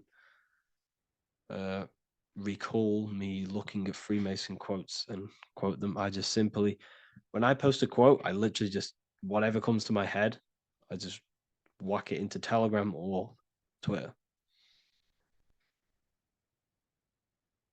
Are dreams tied to your subconscious, and how do you understand them? Okay. Dreams and astral projection are two different things. Astral projection is your soul leaving this plane into the collective consciousness, into the collective mind, the collective astral plane. But dreams are basically the astral plane, but it's your personal astral plane in your personal subconscious. So when you dream, you're entering your own consciousness, you're entering your own subconscious. Every character, every event that happens to you, everything that is said to you, everything that happens to you in your dream is yourself pushed outwards, and you're basically experiencing your own mind. If something scary comes up in your dream, this is your belief, this is something in the back of your mind materializing and coming to you and showing itself to you. So in order to understand your dreams, it's basically suppressed emotions, suppressed thoughts, all lingering in your subconscious materialized. Okay. A few months ago, I'd have concurrent dreams of getting in a car crash that lasted for months. Then one day out of nowhere, I got into a really bad accident, and that low-key bugged me out. I didn't know if my mind was trying to warn me or what. You can explain that. Okay. If you are having dreams about having a car crash, this is a belief. Okay, so let me tell you something. Let's say you're a drug dealer, okay? And you live in fear every single day of the police coming to you.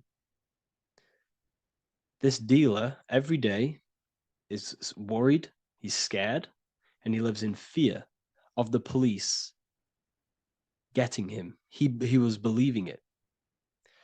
This fear, this emotion he was feeling on a regular basis, repetition, and the emotion is basically impressing your subconscious. It's impressed his subconscious that deeply that he now believes it. It's now become a belief.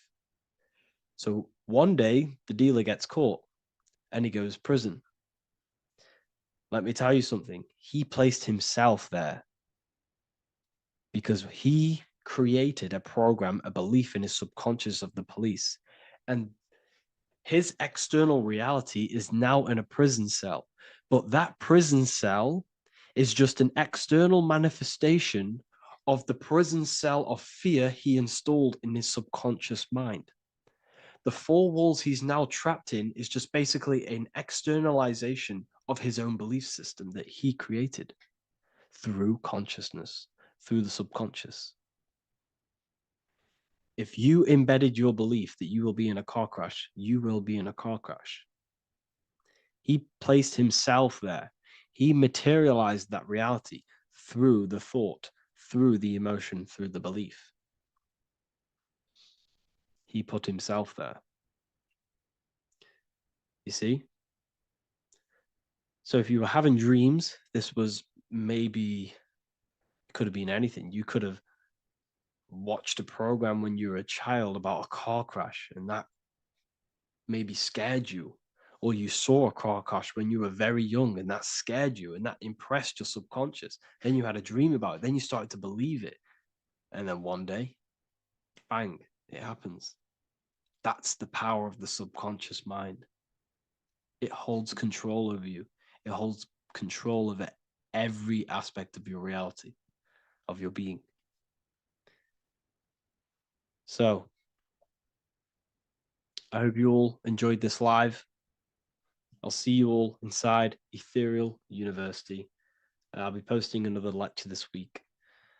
And yeah, let me hold on. Hello, everyone, and welcome to another lecture inside Ethereal University. In this lecture, you will learn about the death process and how to prepare for it, and why that preparation is so important. So let's get straight into this. You must understand, as a spiritual creature that you are, you have a visible nature and an invisible nature. You never truly die. You are an eternal soul experiencing a temporary physical world. The inner world of thought and emotion is eternal, while the outer world of matter is mortal. Everything that is seen is mortal. Everything that is unseen by the eyes is immortal. When you die, your external physical world will be stripped away, leaving only your pure consciousness in its raw form, drifting within the astral plane. So here you see your physical external body and your internal world. And your internal world is your state of consciousness. It's your state of consciousness. Your thought and emotion is one overall state. Okay? So you must understand these planes. You have the physical body, the etheric double, an astral body, a mental body, and the Buddhic body. When you die, you leave the physical plane. Then you will more than likely leave the etheric plane, because the ether acts as like a portal. Everything comes out of the ether and returns back to the ether. I can break that down in another video in electromagnetism. But electromagnetism is ether, energy coming in and out of the ether. You will, every single day you die, every single day. There's a cycle of life and death occurring all the time. Every single day, you go to sleep, you go back, your consciousness slips back through the ether. And then when you wake up, your consciousness comes back through the ether into the physical plane. Death is just a bigger macrocosm of the microcosm cycle of life and death.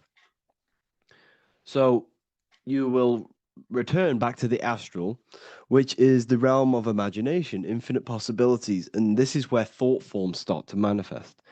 Okay, so depending on how advanced you actually are mentally and emotionally, will depend how long you stay in the astral. Now, what we must understand is that there is many different components to the astral. We have the higher astral, the middle astral, and the lower astral. These are all vibrational states.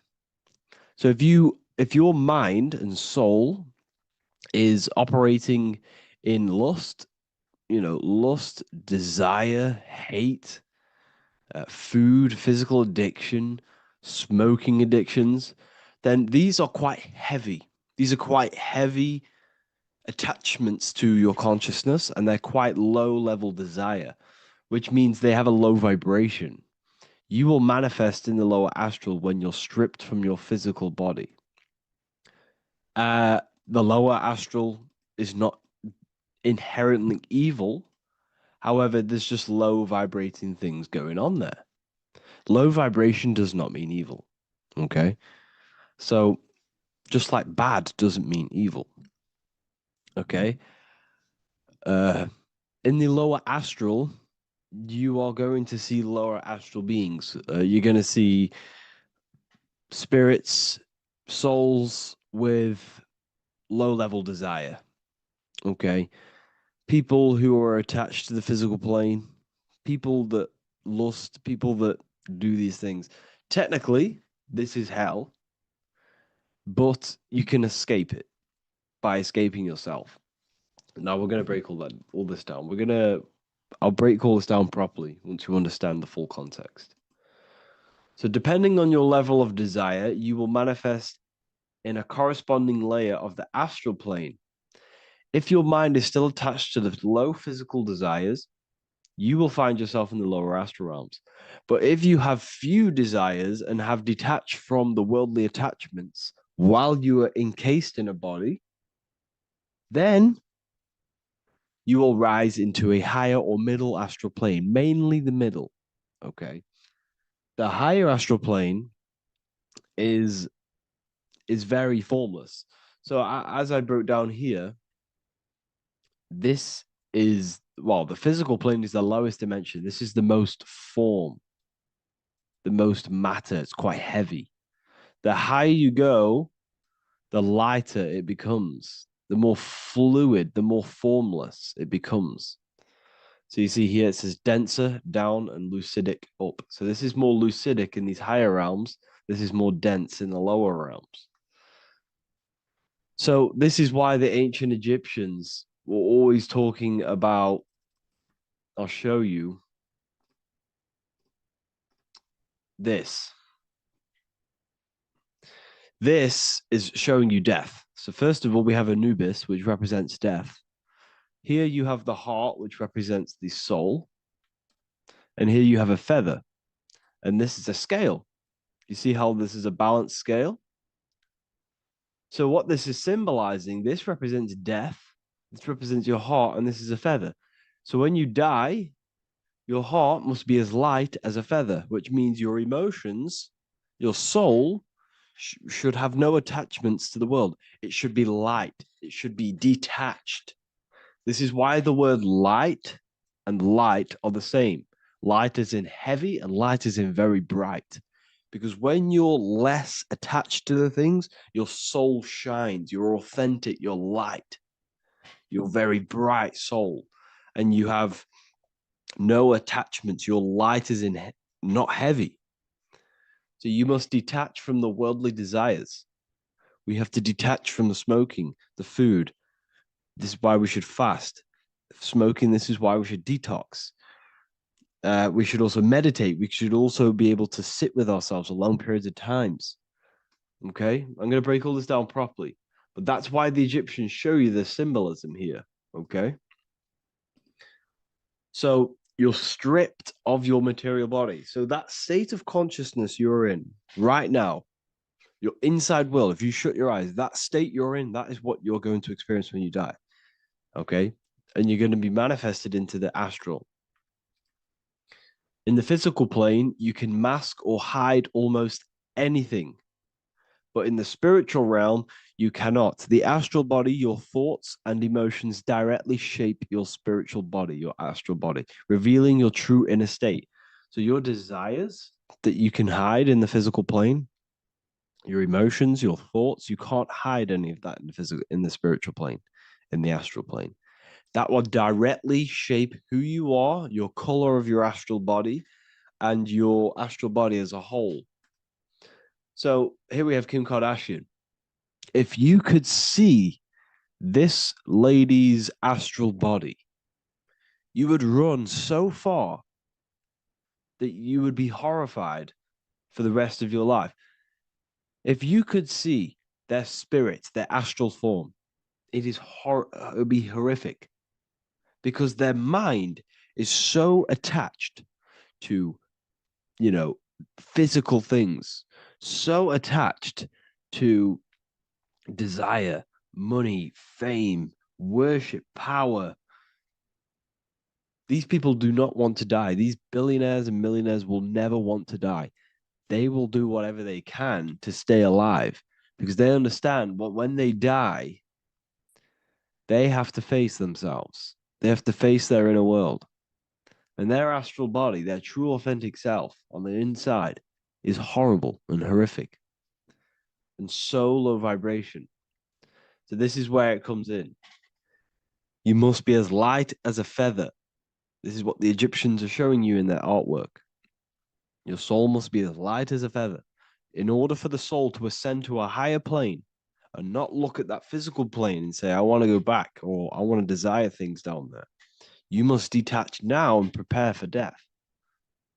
Hell is not a place. It's your own personal suffering born from within. If your mind and soul are deeply attached to mental fixations, emotional wounds, and physical addictions tied to the material world, that pain will follow you into the astral. This is your true judgment day. You judge yourself when you die. You see your authentic self. There's no hiding. Right. Imagine right now that you that everything you cling to was stripped away. No matrix, no electricity, no food, no TikTok, no phone, no possessions, no distractions, no one else. Could you sit alone with yourself for just 1 hour? Could you sit alone with your thought and emotion? That moment of truth is what you must begin to prepare for. Could you sit alone with yourself? Can you sit alone for long periods of time and just think? And if you cannot, then you're running from your internal world. You're running from your thoughts. You're distracting yourself from your thoughts. This is what we must address. Now, don't feel bad if this is you. We've all have problems. We all have internal problems. But this is what we have to face directly in order to prepare for life after death. We must meditate for long periods of time. Not even meditation. We should be able to sit with ourselves with no distractions and just think. This is what the people of the past used to do when we had no technology. People would sit and think for hours. This is what we need. Because if you cannot sit with yourself, imagine sitting with yourself with no physical body. That's the level that's going to happen. And we need to prepare for that. The soul and mind must become as light, as weightless, as radiant as a feather to ascend to a higher plane and move beyond the physical life. To rise, they must release heaviness, attachments, burdens, fears, and desires. The lighter and brighter your inner being becomes, the more freely it can rise into a higher state of existence. Ascension is not about going somewhere, it's about becoming something pure, clear, and luminous. Okay, this is very important. Very, very important. We must detach from the worldly things. So enough of that. How do we do it? How do we attach? How do we prepare? Number one, you must detach from the material things. Start loosening your grip on things, possessions, titles, even identities. They are temporary. Appreciate them, but don't let them define you. Let nothing outside of you define you. Nothing. Your name is not you. Your job is not you. Your reputation is not you. Your bad past is not you. Your good past is not you. Your business is not you. Everything outside of you is not you. Now, what I'm saying is, I'm not saying go full right-hand path and never care about anything physical, never care about your family, don't love your family. I'm not saying that. What I am saying, love these things, love these outside things, but do not become attached and do not let them define you. You must be okay with losing anything that is outside of you. You must be okay with that, because you must understand the physical plane is It's promised that everything is temporary. Everything is temporary in this plane. So don't ever think it's going to be there forever, because it's not. And you must remind yourself, not remind yourself, but I think about this sometimes when I start becoming a bit attached to work and stressed. I just remind myself that I'm going to, this is temporary. I'm going to leave this world one day and I'm not going to care. So you must have the balance. Okay. The balance is key. You can go down that right hand path and just fully cut off from the world like a monk and shave off your hair, disconnect from the physical world. You can do that. That's not wrong. There's different paths in life. You have the left hand path, purely physical. You have the middle path, which is balance between the physical and spiritual. Then you have the right hand path, which is monk mode, where you fully disconnect from the world. They shave their hair off to disconnect from the physicality. They meditate for long periods of time. This is what they're doing. They're preparing for death. Monks prepare for death. They understand this. They understand that you don't die. Your inner world is the true world. The inner world is the only world that exists. Everything outside of you is an extension of you. Number 2, cleanse the mind. Watch your thoughts. Are they rooted in fear, anger, regret, or craving? Meditation, mindfulness, and inner reflection help purify the mind. The cleaner your thoughts, the lighter your spirit.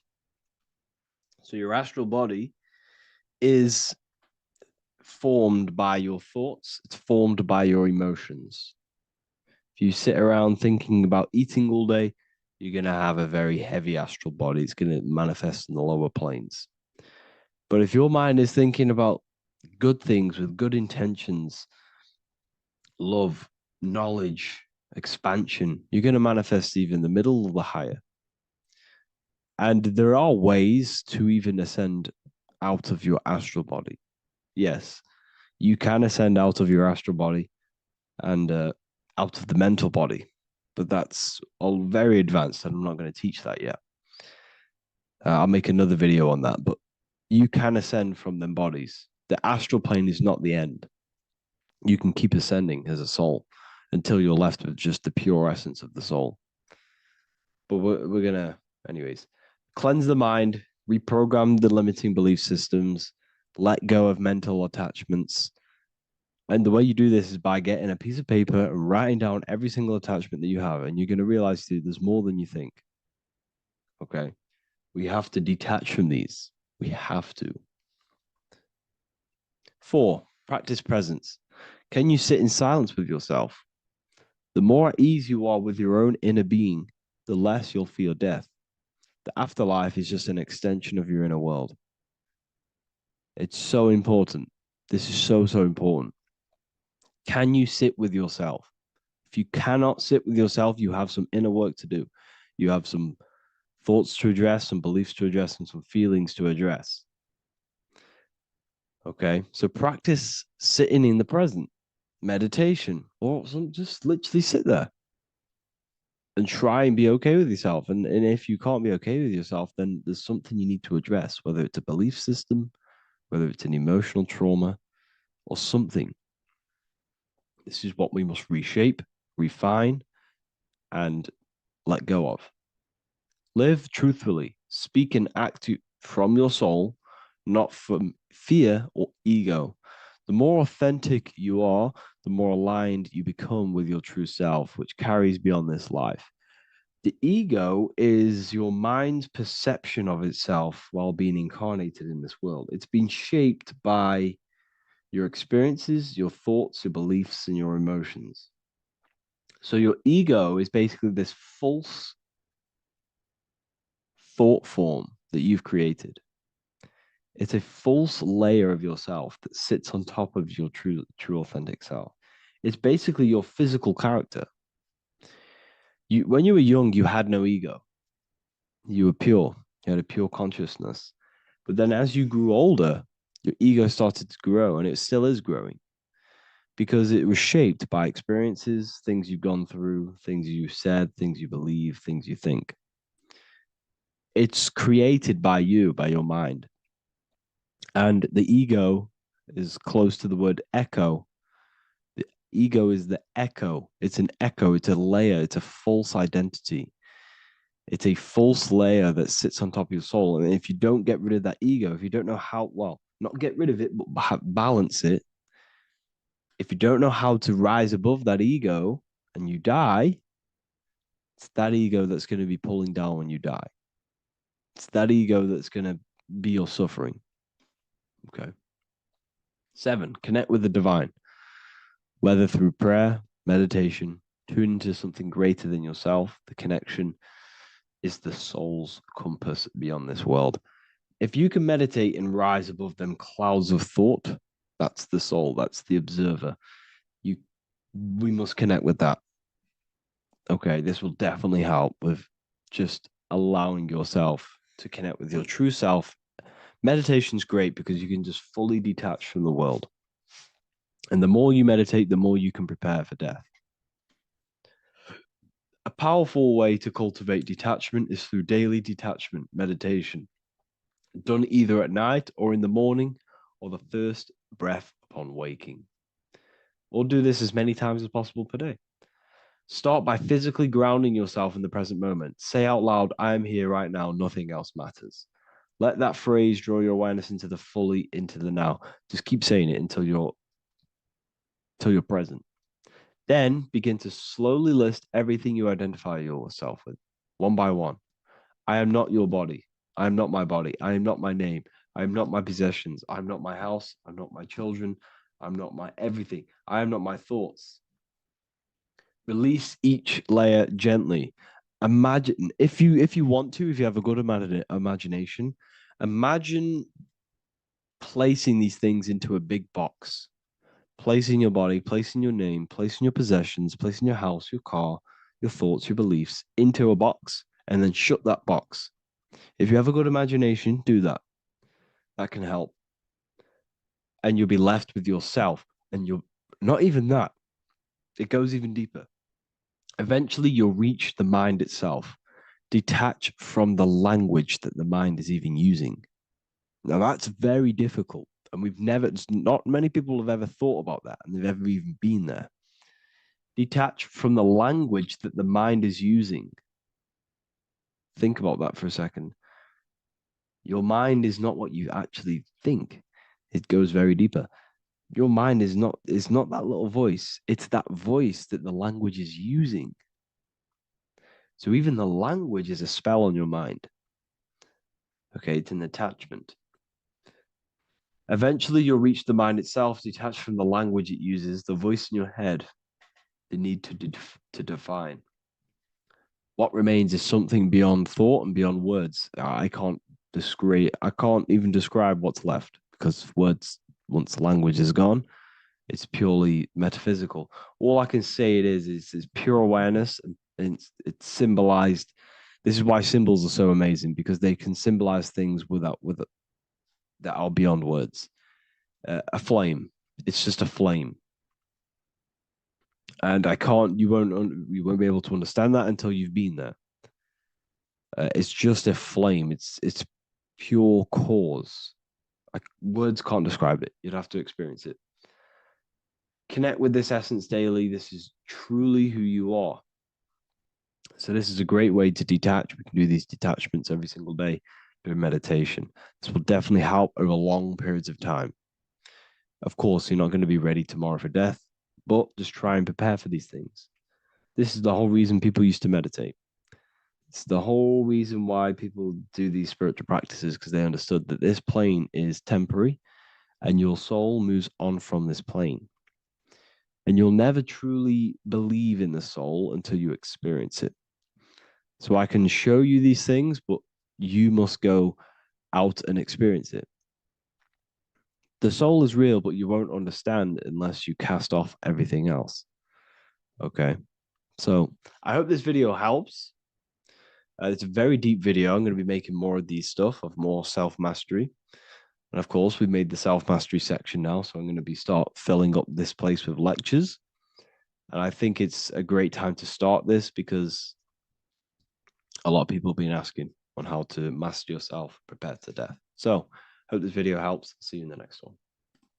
Watching pornography makes you see people as objects. It does a lot of psychological damage to the human mind. And if you truly want to progress in life, your spiritual journey, mastery, whatever it is, mastering your sexual urges is essential to become powerful, successful, and become the best version of yourself. And there are some occult practices that I used to help master this urge. They're not really techniques, they're more mindsets, which will definitely help you overcome your urges. So if you want to quit pornography today, this is the way forward that I used to create this version of myself. Before we go into the tactics, we must understand that whatever we do in darkness comes into light some way or another. If you watch pornography, you know you have a problem, you keep this to yourself. We all naturally do. These things are private, and what we do in our private time molds our subconscious mind, and we keep it away from people. But whatever we do in darkness always comes to light. If you're doing things you don't want others to see, such as watching pornography, it will come out through a subconscious force. It will come out in your eye contact. You won't really be able to make eye contact with the person you're attracted to. It comes out in your energy, your aura, your presence, your confidence. All of this plays a role in molding your consciousness. And especially women can pick this up so easily. Females are more subconscious, males are more conscious. Females speak indirectly, males should speak directly. If a woman is hungry, they will say, "I'm hungry." "Are you hungry?" But a male will say, "Let's go get some food." You have to see the underlying subconscious messages in women because they speak in more of a subconscious language. Men speak in a direct language. And maybe even men will pick this up. If you want to be taken seriously in the business world or your career, whatever it is, this is essential for your body language and your personal power. So you must master your sexual urges. Releasing your sexual energy, your sexual fluids, removes the life in your eyes. A lot of people get dark bags underneath their eyes. I used to have them years and years ago. My eyes were always half shut. There was no life in my eyes. But as you purify yourself, the life and the energy comes back into your glaring eyes. The first tactic on mastering your sexual urges is understanding that thoughts produce emotions. Whatever we think about inside of our mental body directly corresponds to what we feel in our emotional body. What we see here is a piece of alchemical artwork showing you the light of the mind shining down into the heart. This represents the mental body with the clouds. This represents the human heart, the emotional body of consciousness. What we think about, if we think about sex, or if we watch things that are stimulating to us on Instagram, TikTok, that thought goes into the mind and the feeling gets then produced in the heart and the body becomes aroused. What we think inside of our brain becomes emotional energy in our heart. As above, so below. And what becomes in our heart is what we take action on. We take action on emotion. Human action, human behavior pretty much comes down to what we feel. We only act on what we care about or what we love. If you love that feeling of watching pornography, that is the reason why you're taking the action. So keeping this in mind at all times is very important in your journey of self-mastery. What you think is what you feel, and what you feel is what you act upon. Remove stimulations that can possibly produce that thought of watching pornography. Unfollow the people. Purify your environment so these thoughts do not enter your mind. And if you do become stimulated, remember, thoughts produce emotions. Change your thoughts. Think about something else instantly. The more you think about it, the more you feel, and the easier it is to take action upon it. And the second tactic that I say to myself is that it's all mental. World, the universe, life is all mental. For example, unfortunately, my brother passed away recently. I've never gone through something like this in my life. It's tough. It's horrible. It's not nice losing a loved one. However, if I sit around and focus just on the negative side of that, yes, of course, I'm going to have my moments. But if I just sit there and focus on the negative, it will destroy my life. It will pull me down. The only thing that I can do to benefit from this situation is to become a better family person out of this. become more loving, spend more time with the people who mean a lot to you. You can always change and transmute the mindset of every situation in your reality. There's a famous saying I like to say, if you can change it, change it. But if you cannot change it, change the mental attitude towards it. Never just sit there focusing on the negative side of reality. This helped me with mastering myself watching pornography. It's all mental. You hold the power over the mind. And the next tactic is probably the best one ever. And I still use this today in everything in my life. Before I make any decision in life, I always say to myself, what is the effect of this cause? Is that effect going to push me towards who I want to be? Or is that effect going to pull me away of who I want to be and become and where I want to go in life? If the effect is not pushing me towards who I want to be, I will not take the action which is the cause. Consciousness cannot escape the law of cause and effect. It is an immutable,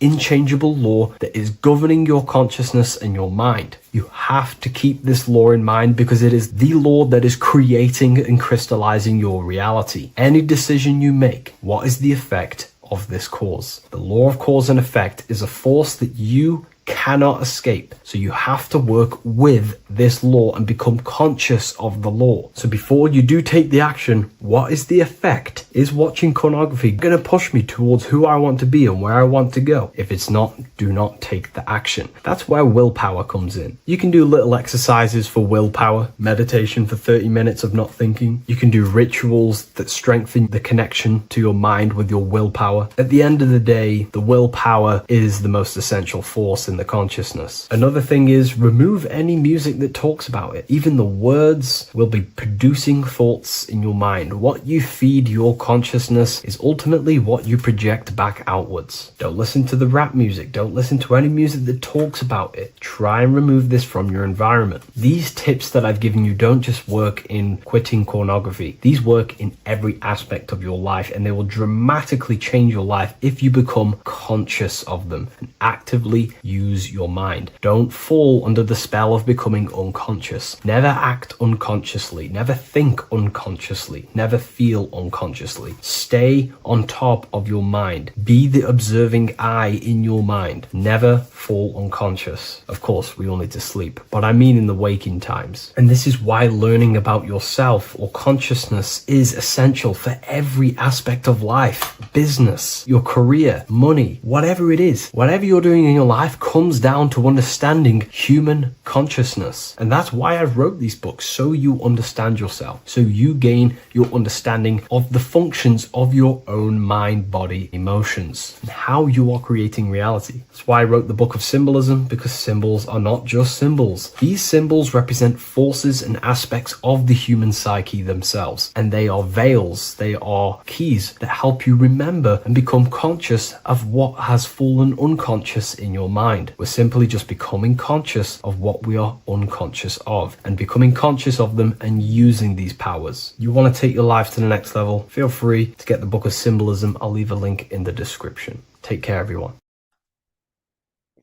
In this video, you're going to learn exactly what Christ consciousness truly is and how to cultivate this into your life so you can live a better life, create the things that benefit yourself and humanity, and ultimately to bring heaven on earth.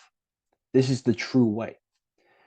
If you're familiar with my work, you know that, I'm pretty much obsessed with symbolism. Symbolism is such a massive topic, and it unlocks profound ancient wisdom that is hidden behind these layers of symbolism of the ancient paintings, symbols, and texts. So I was going through some Christian artwork and I came across this painting. It's a well-known painting called The Sacred Heart of Jesus. And it just blew my mind. What this is revealing about human consciousness and Christ consciousness, which is what Jesus represents. If you're not familiar with Christ consciousness, you should definitely do a bit of research on that. But I'm going to explain it today in detail. So when we look at this painting, we are looking at symbolism. We're looking at consciousness, a state of being, a state of living, a way of thinking, a way of feeling, and a way of acting in the world. As I've said this many times, we're all creators. We all create and generate reality. And you don't just have your personal reality, you have a collective reality. Your reality is affected by the collective consciousness. Depending on the collective consciousness's understanding of reality will also affect your life. We have a collective life and a collective experience. So Jesus in this depiction here is in a way showing us instructions to reach Christ consciousness, whether you see it yet or not. But I'm going to decode this for you. And your mind might be blown after watching this. Okay, so so what is the meaning of Christ consciousness? What's the whole purpose of this? Very simple. Like I mentioned before, we have a collective experience on this world. And Christ consciousness is the natural consciousness that we all need to be functioning on to generate peace, love, and unity on the earth in this experience we call life. That's what Christ consciousness truly is. It's a state of being that we need to cultivate within our own self, within myself, others, and everyone in this life and experience, so that we can all live in peace and heaven on earth, what they like to call it, so that we can generate the best experience possible together on this thing we call earth, on this material world, this material dimension. The material dimension is simply just a physical dimension of thought. It's a physical outcome of thought, but that's a whole other lecture. So please leave a like, leave a comment if you have any topics to talk about that you wish for me to cover, and definitely leave a subscribe if you like my content and channel. So to go deeper into this, right, we've explained what Christ consciousness is and what it actually, will do to the earth and what it will do to reality in our collective experience.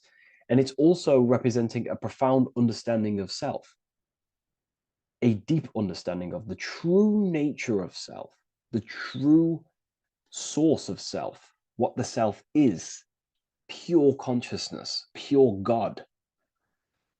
We are all Jesus. Jesus is you, a physical manifestation of the divine made manifested physically. A physical manifestation of consciousness, okay, of spirit descended into matter.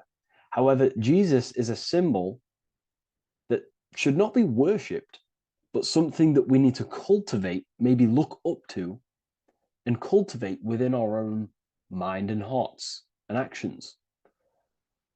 So he is someone that we should embody into our own very own being. We need to reach a level of intellect, the mind, a level of emotional understanding, and ultimately this creates Christ consciousness.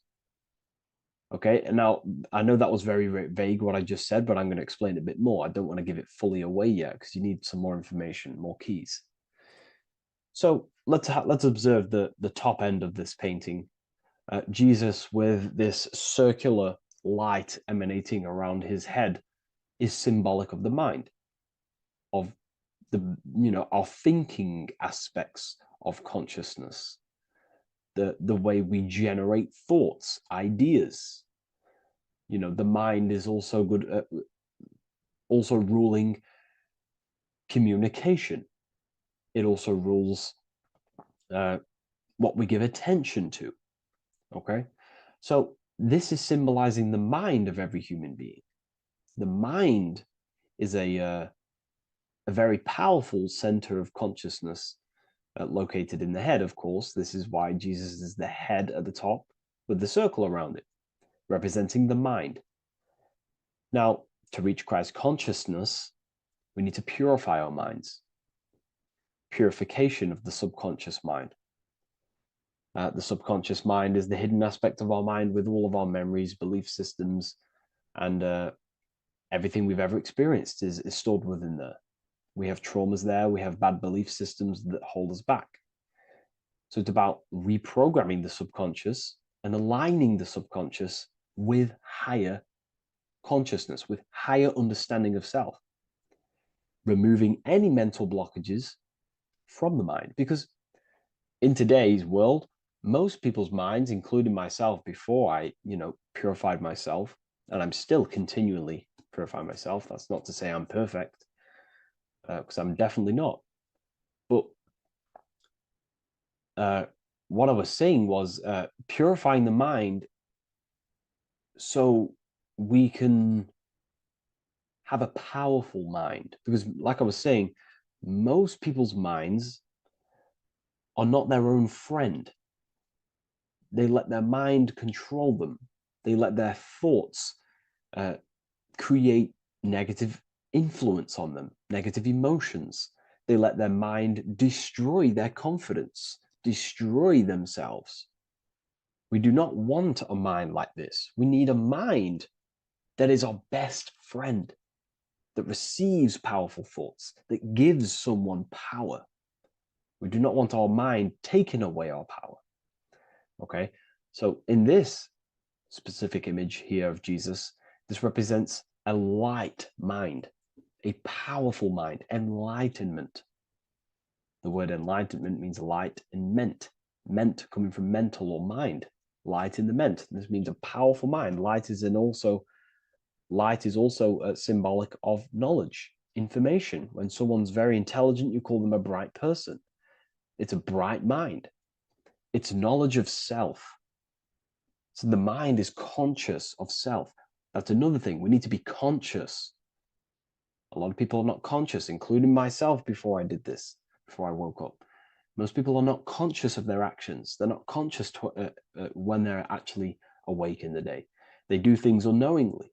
Are we conscious of our thoughts, emotions, and actions, what we're giving attention to in our mind? Because ultimately this shapes our experience. There's a great quote, I think it's Julius Caesar or one of the Roman emperors, who says the quality of your life is dependent on the quality of your thoughts. Something along them lines. I don't know if I'm 100% correct there, but it's very true. Our thoughts dictate our happiness. So to cultivate Christ consciousness, we need to be conscious of our actions, conscious of our thoughts that we're giving attention to. There is a level of mastery that we can achieve within ourselves where we become conscious of every single thought that enters our mind. That sounds easy, but it's definitely not. But that's a high level of mastery that we can achieve and cultivate within ourselves.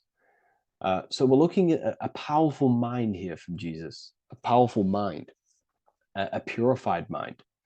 And we purify the mind through, affirmations, meditations, ritual work.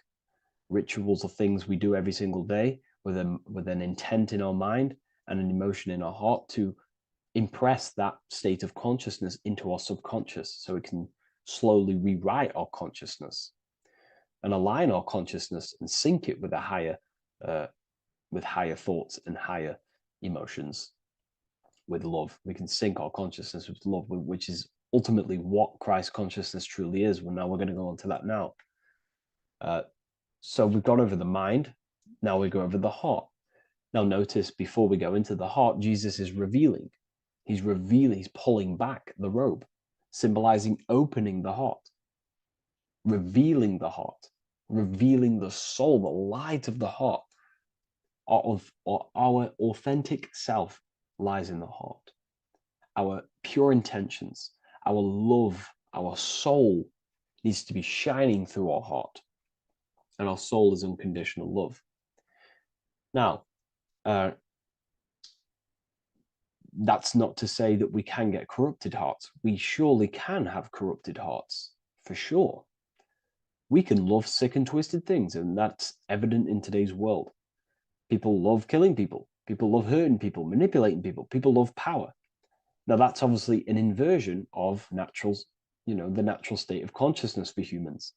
When we're born with a natural state of love, of unconditional love for the self, for everyone else, for you know, animals, insects, the earth. We love everything as a child. And not only do we love everything, we actually act upon this. As a child, we do not act on anything we know is not good.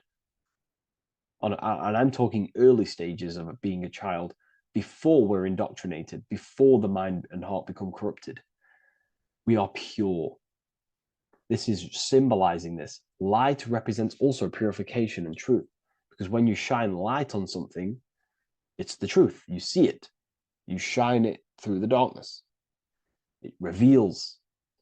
So light, this is symbolizing revealing the light of the soul, of love consciousness, holding love in the heart, true love, not love for sick and twisted things, but true love for the self, the body, and for everyone else and all things. Holding love in the heart. There's a famous saying of keeping the sun in your heart. Keep the sun in your heart. It's a very famous saying. What the sun is a symbol of love. What does the sun do? It gives abundantly. All it does is give light, give energy, power, light to the earth, and everything is feeding off this source. The sun expects nothing back. It just abundantly gives. It's a symbol of love. This is the love principle of creation. Now, the heart is also governing our actions. What we think about, okay, in our mental field of consciousness is directly corresponded and observed in our hearts. What we think about directly corresponds with what's going on and what we feel in our hearts. Okay? Thoughts produce emotions. So if we give attention to negative thoughts, there's no wonder we're having negative emotions in our hearts. So purification of the mind is also having an effect in purification on the heart. Because when we purify our thoughts and only give attention to powerful thoughts and positive thoughts that uplift yourself and humanity, then we're going to also see this change in the heart, see this emotional change in our consciousness. Okay, so this represents the purification of, a purified heart, the light emanating around the heart. Love for the self, love for one another. And you're revealing this, you're shining the heart on others. You know, this represents, revealing your true self to everyone without suppressing aspects of self. Revealing the light, not holding back the light. Because people in darkness will look at people who are spiritual and say, oh, he's into the woo-woo stuff. It's about revealing that and not caring about others. Because when you shine a light, you're also planting seeds in other people.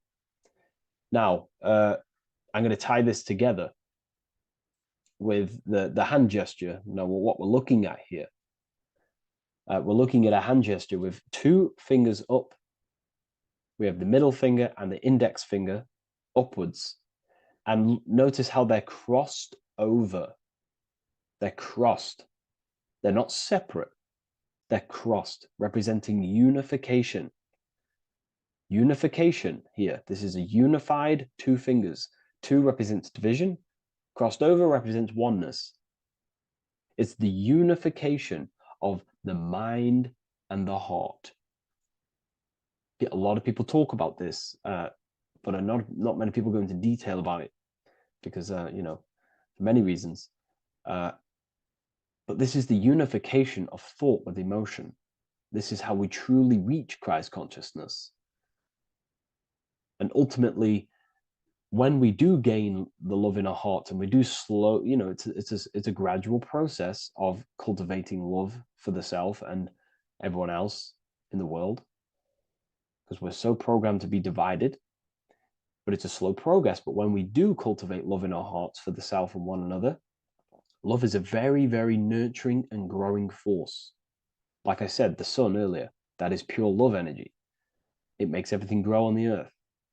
While love in your heart grows connections with people. It grows care. You go out your way to do things to people. and do give people things. You know, it's a very nurturing and growing energetic force. And me personally, I think the whole universe is built upon love. The whole thing. Without love, you know, without the love, there is nothing. Nothing is, you know, love is the only true emotion that truly exists. Everything else is either an opposition of love or a different degree and branch of love. Love is the only true emotion, and everything is built upon that principle. Okay, love is what guides us to a higher consciousness. When we cultivate love in our hearts, we become a vessel for light, more energy, more vibration. Our electromagnetic field expands, or biofield, when we hold love in our hearts. It's a very powerful force. And when we do cultivate a strong spiritual compass within our heart, because that's what our heart truly is, it's a spiritual compass. It tells us, well, it doesn't tell us, it knows what is right at all times. If you think something, your heart tells you whether that is right or that is wrong, whether you should act upon it or whether you should not. The heart knows what's good and evil. No one told you this as a child. As a child, you already knew this. You came into the world, you knew what was right and wrong. You knew it was wrong to hurt people. So this unification that he's doing with his hand symbolizes thinking with the love of the heart. Represents thinking with love of the heart. Thinking with love of the heart for the self and the collective.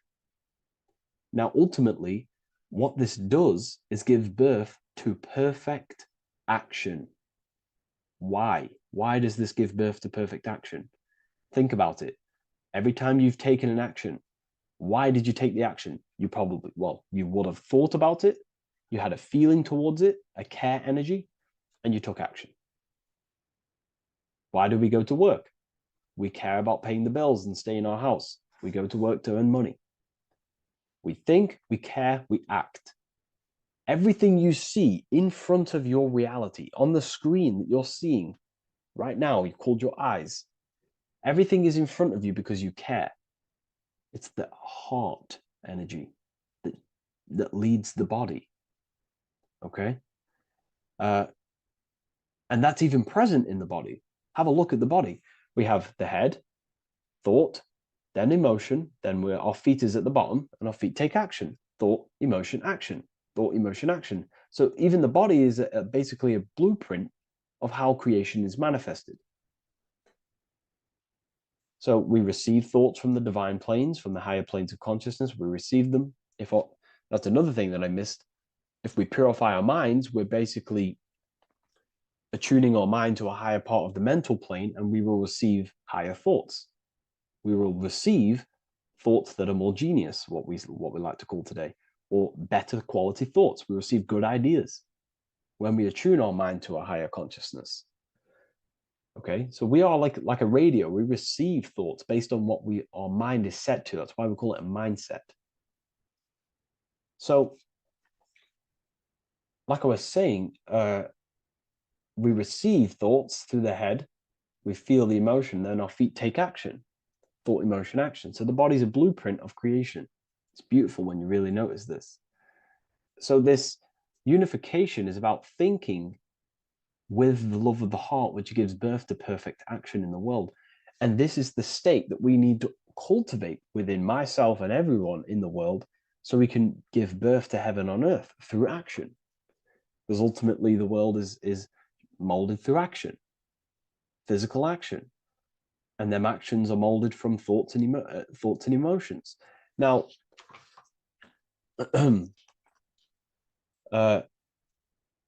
just to have a little announcement, I am now opening 10 more spaces inside my Symbolism Masterclass. We have 10 more spaces. You're going to learn about a lot more about symbolism. It's very affordable. I'll leave the link in the description if you wish, if you care about gaining more information and learning the ability to read symbols. So what is the inversion of this? What is the inversion of this consciousness? Well, that's what we call satanic consciousness.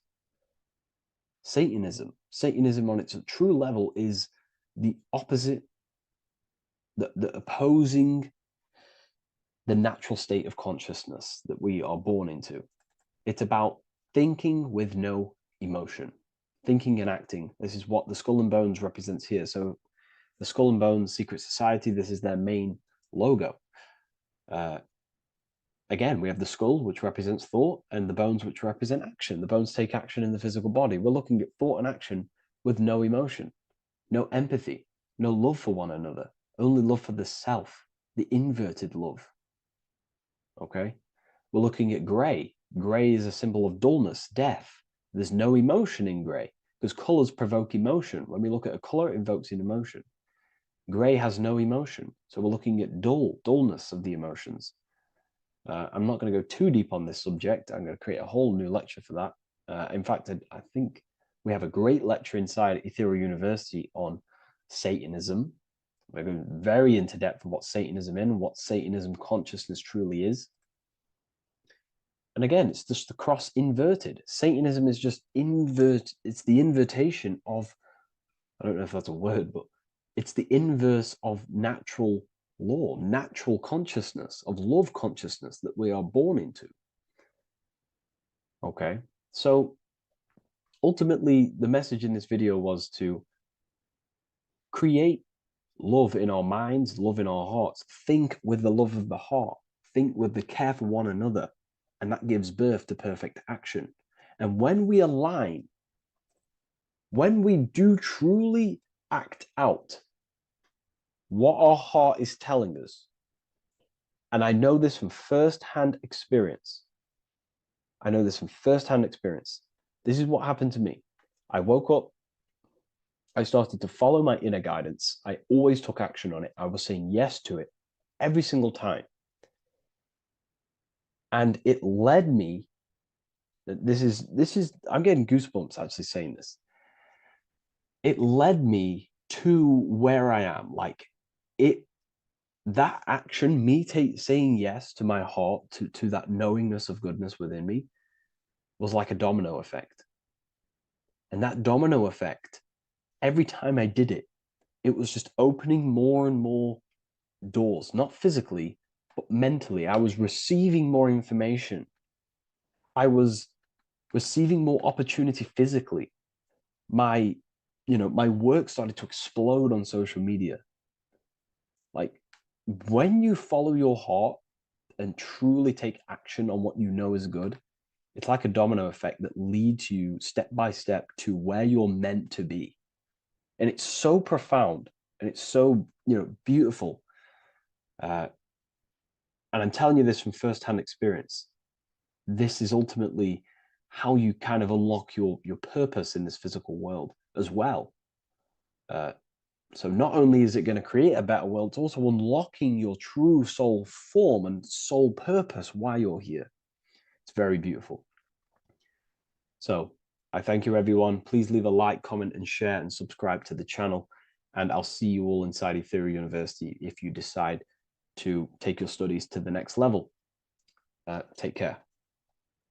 What if dreams aren't random at all, but messages from a deeper part of yourself trying to show you things? In this video, you're going to learn exactly what dreams are from an esoteric view, how to control dreams, and how to dream more frequently. Dreams are not nonsense. They are expressions of the subconscious mind. In the daytime, we're using our conscious mind, what we are aware of. This represents the daytime, the sun, the external world. We're operating in the external, outside the body in the day. But when we go to sleep, we return inward. Everything does this breath. We breathe in through the nose and out through the nose. Everything does this in and out process in the universe. We live, we die every single day. We wake up, we express things in the external. Then at nighttime, we return back to darkness, back to the internal. This is the breath of the universe. We have summer, we have winter. This is the breath of the sun and the seasons with the earth. You have an internal world and an external world. External is physical, the internal is spiritual. Like I said, when we go to sleep, we are returning back to the internal world of your own consciousness and subconscious mind. Your subconscious mind holds everything about you, your memories, your traumas, everything you've ever learnt, your language, your name, your job. Everything you identify with is stored within this vast network of the subconscious mind. It is your own personal consciousness. Therefore, when we dream, we return back to the subconscious mind, and we are in fact thinking, but in a subconscious way. The subconscious does not speak the same language as the conscious mind. The conscious mind uses language, thoughts, and all things that are very logical and very easy to understand. The subconscious is the complete opposite. It is very indirect, metaphorical, and symbolic. The subconscious communicates and works in symbols. Ultimately, symbolism is the language of consciousness. This is why in occultism and esotericism, it is filled with occult symbols, because symbols are used to communicate directly with the consciousness within the subconscious mind, and the subconscious mind is ultimately connected to the collective consciousness. We are all connected and tapping into the mental plane, where we receive thoughts, ideas, depending on what we attune our mind to. That's why we call it a mindset. But getting back on topic, the subconscious mind is your own personal network. It is like a net, an interconnected web of your thoughts, memories, traumas, emotional blockages, and all the things you identify with and have experienced in your life is stored within this network. It can be seen as a web. One example of the subconscious mind using symbolism is this next story I can tell you. Let's say I was in a very traumatic car crash as a young child. I experienced a lot of emotional trauma in that car, and that deeply impressed my subconscious mind with that trauma of emotion that I felt. Therefore, every time I see a car in my external world, that car is now a symbol that represents the state of consciousness I was feeling in that particular time of the traumatic car crash. The car is a symbol for a state of consciousness within my subconscious mind. Just like when you see a word, that word triggers what you believe that word to be in your subconscious mind. Symbols are the language of the subconsciousness. Therefore, when we dream, we are basically seeing symbols of our own personal subconscious mind. Our higher mind, which is basically our subconscious, the higher version of you that exists beyond your human thinking mind, communicates using symbolism. The higher mind does not speak human thoughts, human language. It speaks the language of symbolism. Therefore, when we dream, every event, every person, everything that happens, and everything you see is your own personal subconscious mind materializing within the plane of the astral plane. This is a dimension that sits just above the physical world that everything is pulled out of. For example, look around you. Everything you see around you was thought, then imagined. Imagination is the astral plane, and this astral plane sits above the physical world. As above, so below.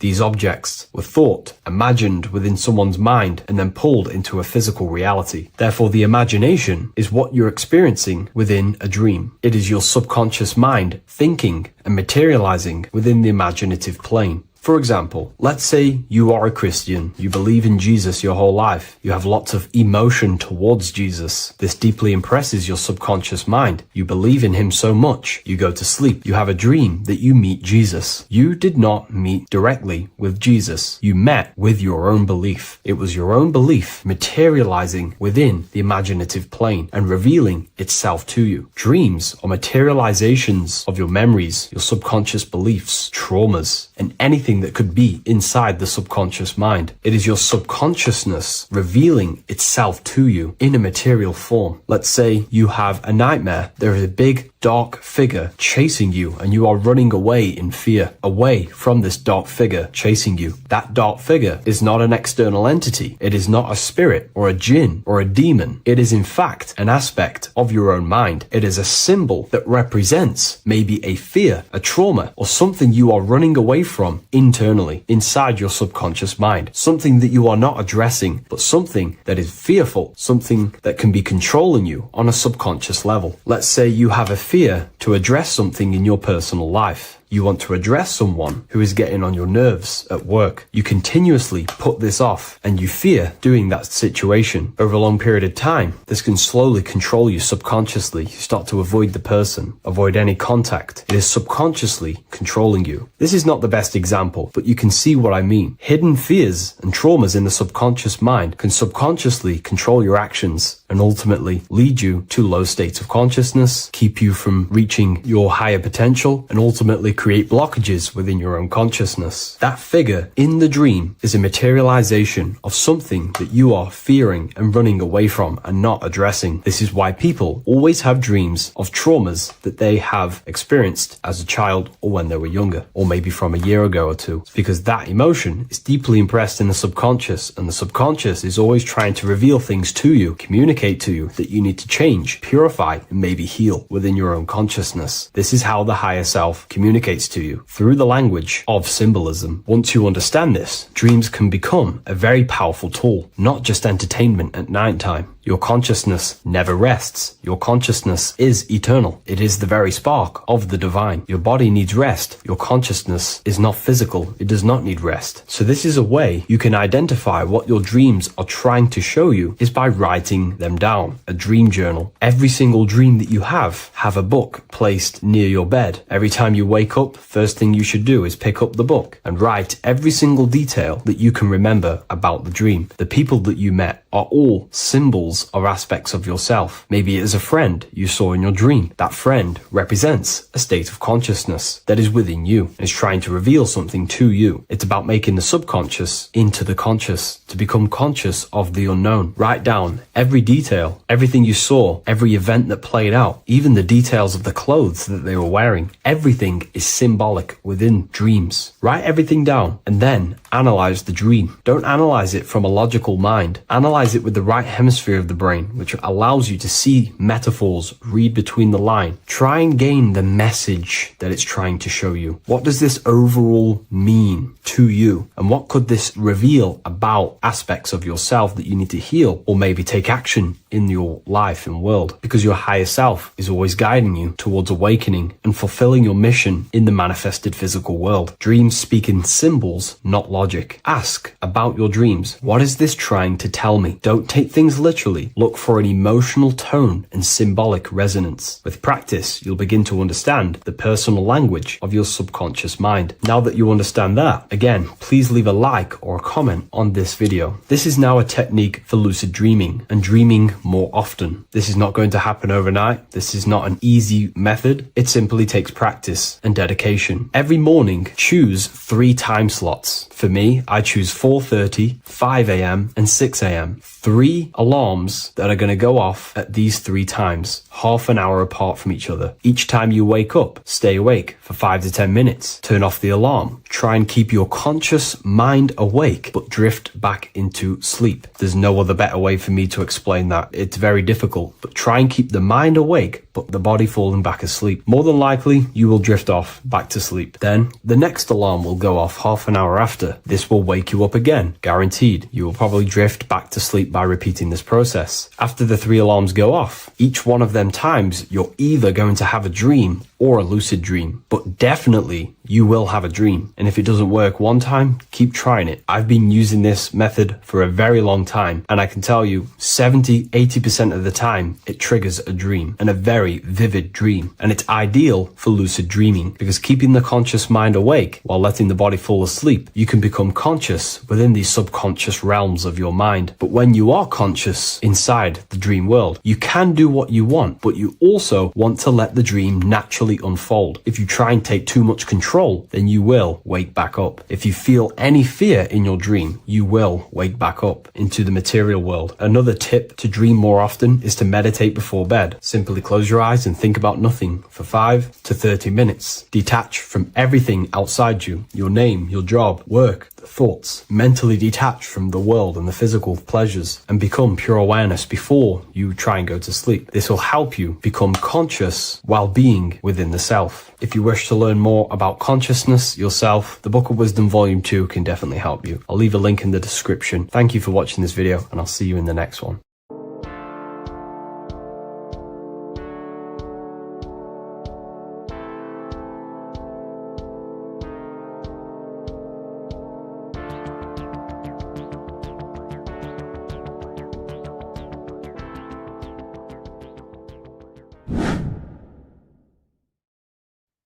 What is up, people? How are we all doing?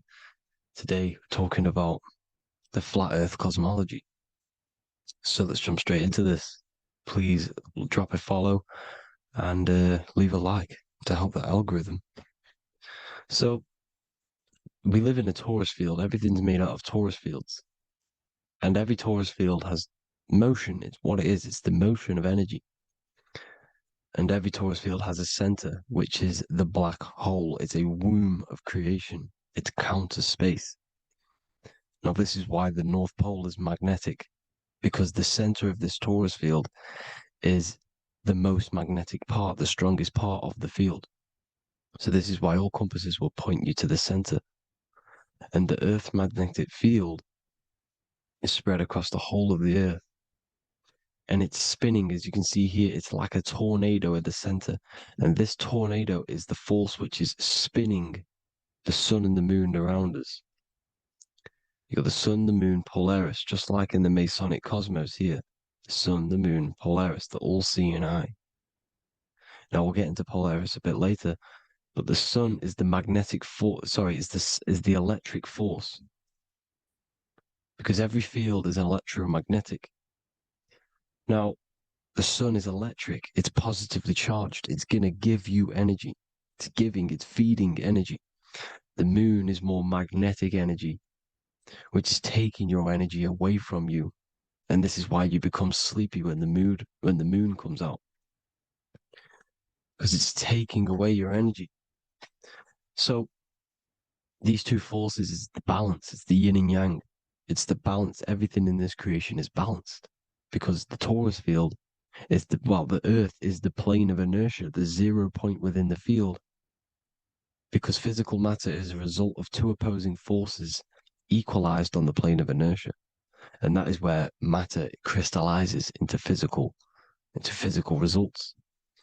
And this physical plane is the plane of inertia, planet Earth. And at the center of this plane is the black hole, the womb of creation. And outside of this black hole gives birth to light. So the torus field is constantly rotating, going into counter space, the black hole, and then out of counter space gives birth to the white hole, white light. You see? So it's going around, black hole, birth again, black hole, birth again. And it just keeps going around. It's an infinite cycle of energy. And this is where the infinity sign comes from. This is the motion, this is the force which is creating everything to spin inside of this circle. Okay? And it's making the stars spin. It's making the sun and moon spin around us, around this center point. Now here you see Horus and Set. Horus and Set putting their feet inside of this dome. This is the royal arch, the arch of the dome above us, which is like you see in the Masonic cosmos, the royal arch of Freemasonry. This is the dome above us, the firmament that the Bible talks about. You see, they're putting their feet in because Set symbolizes the moon and Horus is the sun. Horizon, Horus. Horus is rising, the sun. So they're both putting their feet around this center magnetic pole, which is the pole, North Pole. And above the North Pole, you have Polaris, the pole of electromagnetic energy. You see? And this is how we get the sun and the seasons. Because the sun, for us, when it becomes summer, it's on the Tropic of Cancer. Then it spirals outwards, going out and out and out, then goes to the Tropic of Capricorn. That's winter for us. Then it comes back in and creates summer again. So it's constantly spiraling around this center magnetic North Pole. You see? So this roof above our heads is the firmament. And this is what they've taken off of us. They haven't physically taken it, but mentally they have taken this away from you. It's a female energy. And this is what the Egyptians called Nut, the sky god Nut. And this is the womb. We are inside God's creation, God's womb. And the woman's womb, when she has a baby, is a microcosm of this. Because everything inside of this creation is macro. It's a reflection of the bigger things, as above, so below. So the dome above our heads is the dome we are in when we are a baby. And you can see the sacred geometry of it is the exact same. It's the dome. And when we are inside of the womb, the woman, the sacred maker, which is the M, the Masonic M, this is the G male symbol. The Masonic M is maker, mason, matter, male. She delivers the male, you see. She delivers the male because it's the maker, the female, the magnetic. The woman is magnetic in nature, the male is electric in nature. So when we are in this womb, the female, we are being fed by the center umbilical cord, by the center of the mother's stomach. We're connected to the center of the woman's stomach, just like we are when we are in the earth. The center is where the aurora borealis is being emitted from, the electromagnetic aurora borealis, the northern lights. This is our spiritual umbilical cord, connecting us to counter space, connecting us to the realms beyond this world. Because at the center of every torus field is counter space. And at the center of the earth is our spiritual umbilical cord. And this is the earth's belly button, as you see. As above, so below. We had a physical umbilical cord. We have a spiritual umbilical cord. And this gets cut when we die, when we're cut away from the physical reality. You see, here's the ancient Egyptian tablet showing this female. You can see the hair, it's a female above us because the female energy is nurturing, helping, looking after. And that's exactly what the dome is. It's protecting us. It's the Ark of the Covenant, the Ark covering us, you see? And this is what they've taken away from us. By you believing in space, it completely destroys the idea of this being a sacred creation. They've taken the roof off your head, whether if you believe in space, you believe that there's chaos, there's planets, there's asteroids that could kill us at any moment. But this isn't true. They've made you fear your own creation that you're inside of. They've made you fear what's above you. You see, and it's to hide the power of astrology, the power of the lights in the firmament, which are constantly flowing through the ether. These powers which are above us are sending rays down to the earth, which are influencing our psychology and how we behave. And this is what astrology is. It affects human consciousness. It interacts with our consciousness. And there's a different energy every day because the planets are in different houses, different alignments. And this is, we'll go into this a bit deeper later on. So the world tree, this magnetic north pole, the pole of electromagnetic energy, was symbolized as a tree, the great tree at the center of the earth. You see? And this tree is symbolized everywhere. You can see here how the center person, this Egyptian person, is holding up the sky.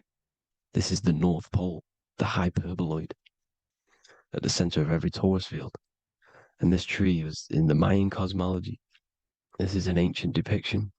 This is the torus field. There's the plane of inertia. Here's the center tree. Here's the tree in the center, the magnetic North Pole, the woman holding the stars. Here's the Hindu with the two birds symbolizing the sun and the moon revolving around this center tree. The Mayan tree, his Horus and Set around the North Pole. They all knew this flat earth cosmology. They knew these secrets. It's so sacred you understand the creation that you're inside of. Because if you don't, you'll be led astray. You don't know where you are. You're lost. You see? And here's the Masonic art with the rays of the stars coming down with the tree in the center. So it was personified as a tree. And we are in Asgard, Midgard, the middle garden, where there's good and evil. So the 7 layers of heaven, which is talked about in the Quran. Each planet has a different layer of the firmament, and this is the 7 layers of heaven, and these are our 7 layers of the energy centers in our body. So we start in the stars, so we are stars in a physical body. And this is why we say Mr., Sister, Fraudster, Sinister. Stir is star, and we are in the stars, and our star descends into the soul system, not solar system. And as we descend into the soul system, We enter Satan's kingdom, Satan's world. As it says in the Bible, Satan is the god of this world. Well, if you've been into my research for a while, you know Satan is Saturn. Saturn's world, because Saturn's the outermost ring. He's the Lord of the Rings. And you enter his kingdom, the kingdom of time, and this is why Saturn's the time god. As soon as you go past the rings of Saturn, you're now in the soul system. You're now in time. You're now bound by space and time. And you're bound to the earth plane, the heart. Earth is heart. It's a rearrangement, it's an anagram for heart. And the heart of the electromagnetic color spectrum is green, and that's why the earth is green. And above green is blue, and this is why the sky is blue. In order to go to heaven on the macro scale, you have to go through the blue sky, through the 7 layers of heaven. In order to reach heaven in your body, whilst you're here, you have to go through the blue chakra to your head, which is heaven. It's micro, macro. Everything is micro, macro inside of this creation. Is an ancient. I think this is a French image, piece of art from the ancient French, with obviously the 7 layers of heaven, which they all depict. And notice how it's like a dome. We'll go into this dome symbolization, the Royal Arch of Masonry, which is next. But these 7 layers of heaven give us the 7 metals, the 7 days of the week, the 7 diatonic tones, the 7 chakras, the 7 everything. It's God's favorite number. And this is why the Masons use the G inside of the compass, because the G is the 7th letter and God starts with G. You see? So it's 7. God is 7. Here's another depiction of the heart, the soul system, the 7 layers of heaven. La fermente. You see, la firmament, with the stars on the outermost layer. Here are the 7 planets: Jupiter, Mars, la Sophie, the sun, la Luna, the moon. So Saturn. So we are in the heart of this soul system. In order to ascend, we need to ascend up our chakra system, reach 144,000 hertz, God consciousness, the God man. You have to unfold God man, master of the mind, mastery of the mind. So what are the stars? The stars make everything unique. The stars are constantly rotating around the center, magnetic North Pole, the tornado at the center, which is stirring everything. It's stirring the ether. The center is the ether, and the 4 elements are born out of this ether. There's 5 elements: ether, spirit, water, air, and earth. The ether gives birth to the 4 other physical elements, which the whole of creation are made out of. About them 4 elements. 4 is the number of stability. You know, a chair, a table has 4 legs. It stables things. It's a foundation, and these 4 elements are the foundation of this creation. You see, and this magnetic North Pole is stirring this, and the 4 vibrational states of the ether are the 4 elements. Now let me get back to the stars. I just wanted to give you that. The stars are being stirred around this center point, center. It's stirring everything, and they're always in different alignments. Every millisecond, they're moving in different placements of the stars.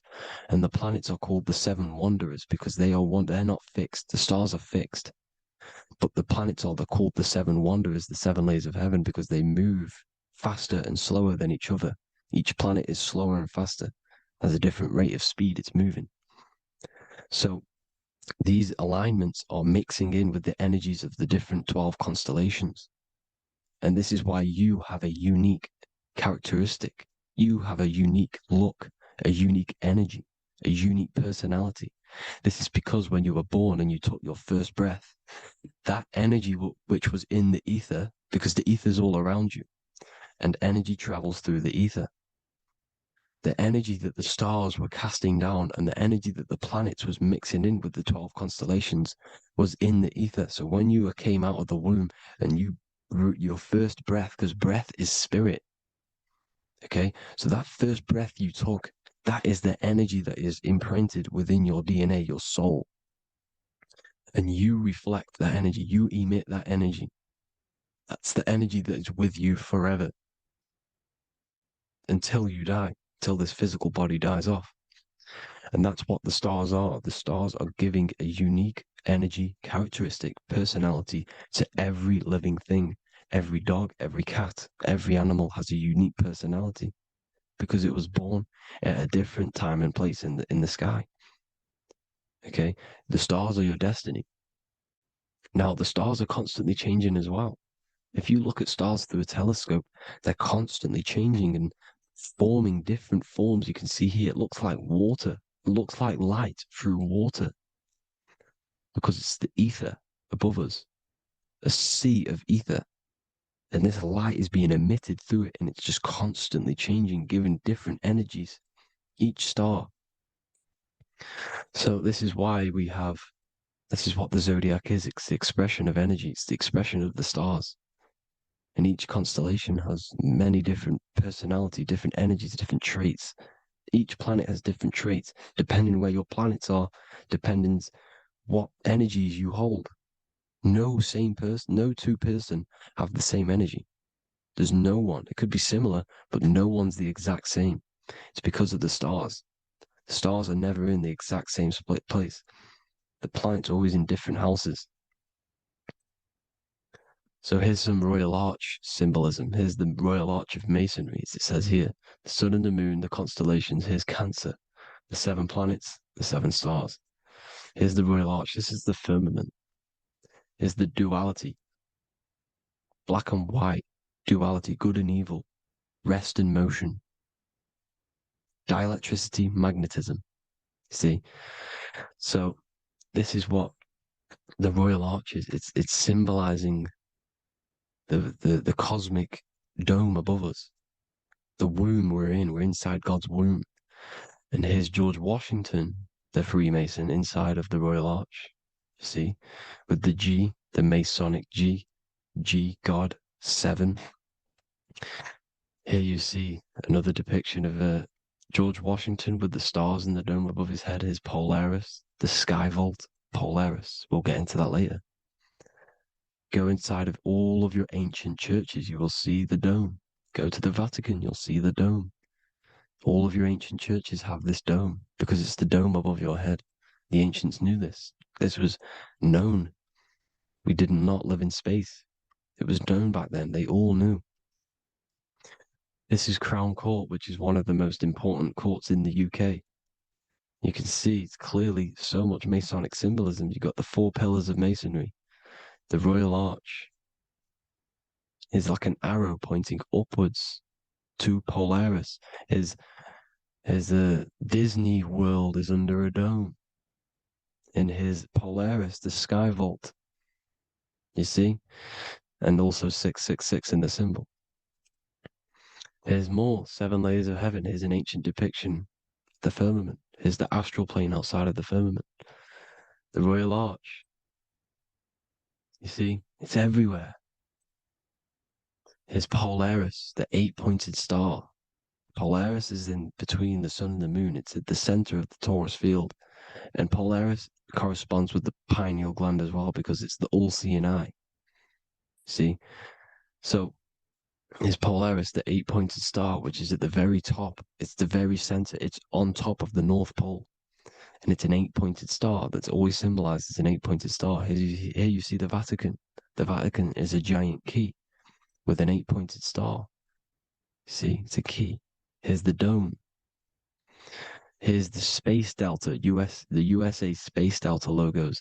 Here you see the Egyptian god looking from the center of the North Pole, looking upward to an 8-pointed star, Polaris. An arrow pointing up to Polaris.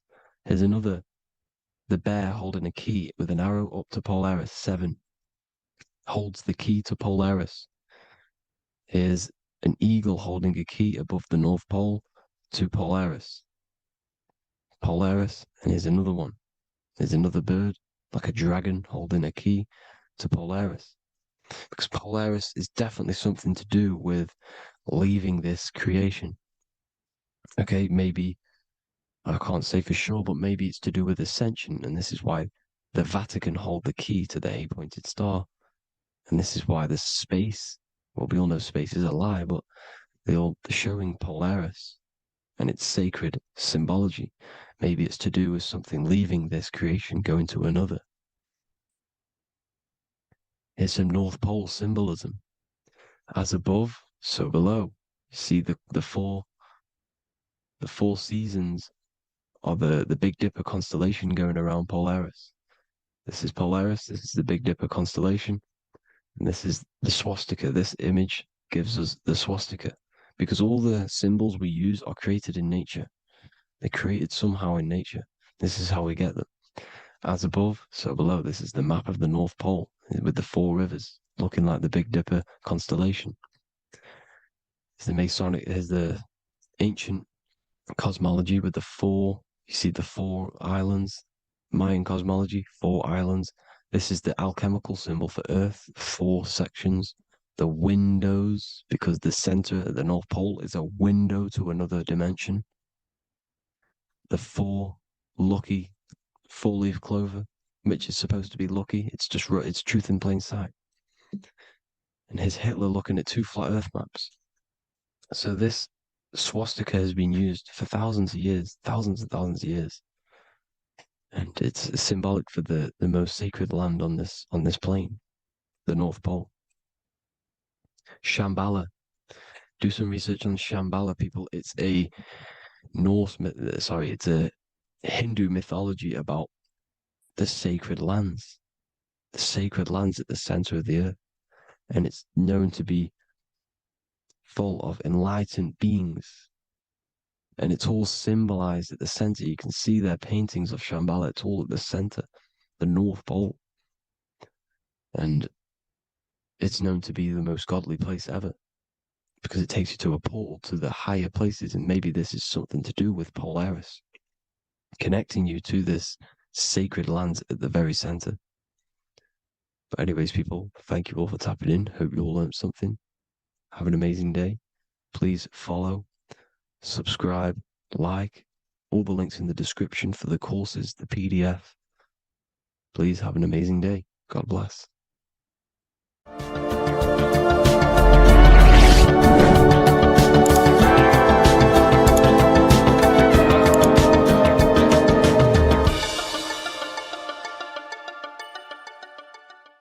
Before you call the Baphomet evil, make sure that you watch this video until the end so you gain a full understanding on what the Baphomet truly is. No, I am not a Satanist. I am simply an esoteric and occult researcher. I've been looking into symbolism for a very long time, and I can reassure you that this symbol does not represent the devil, does not represent any negative figure. It's a very deep occult esoteric symbol. What we first need to understand about the Baphomet, it is indeed a symbol. Every symbol we see around us is neutral. The pentagram, the Baphomet is neutral. It depends how you use it, whether it is used in a good or bad way. Everything is neutral. It's your mind's perception that gives it a positive or a negative charge. First of all, let's break down the Baphomet symbol. Let's look very closely at the Baphomet. We have clearly the 4 physical elements corresponding to the Baphomet. Here we clearly have the fire element. The wings represents the air, the flapping in the air. The fish scales, which is the water. And this dome figure representing the earth. The soul is incarnated into 4 bodies. We have a mental body of consciousness, intellect. We have an emotional body of consciousness, which is all to do with intuition and energy. We have a spiritual body of consciousness, our astral body, and a physical body of consciousness for the physical earth. Earth corresponds with your body, air corresponds with your mind, fire corresponds with your spirit, water corresponds with your emotions. So the Baphomet is showing you the 4 elements of the soul, the 4 bodies of the soul that we are incarnated in. Now, let's look at this moon figure. We have the moon. The moon represents the internal world. It represents what we cannot see. The sun represents our conscious mind, what we can see, what we're aware of, the physical world. The moon represents what we are not aware of. It represents our internal world. Remember, we have 2 worlds. You're an individual. You have a dual nature. Individual. You have an internal world. When you close your eyes, you have an internal voice, an internal world of thought and emotion, and an external world of this material body. The moon represents the internal. The moon on top represents the moon controlling the mind, represents the inner world controlling you. Now this is very symbolic in the occult world. If the inner world is controlling you, then you have no control over reality. This is the devil horns. You know the devil horns? The moon crescent? This represents you are the devil. You're being controlled by your thoughts, by your emotions, by your psyche. Then we have the moon below, which represents control over the inner world. We have control over our thoughts, our emotions, our impulses.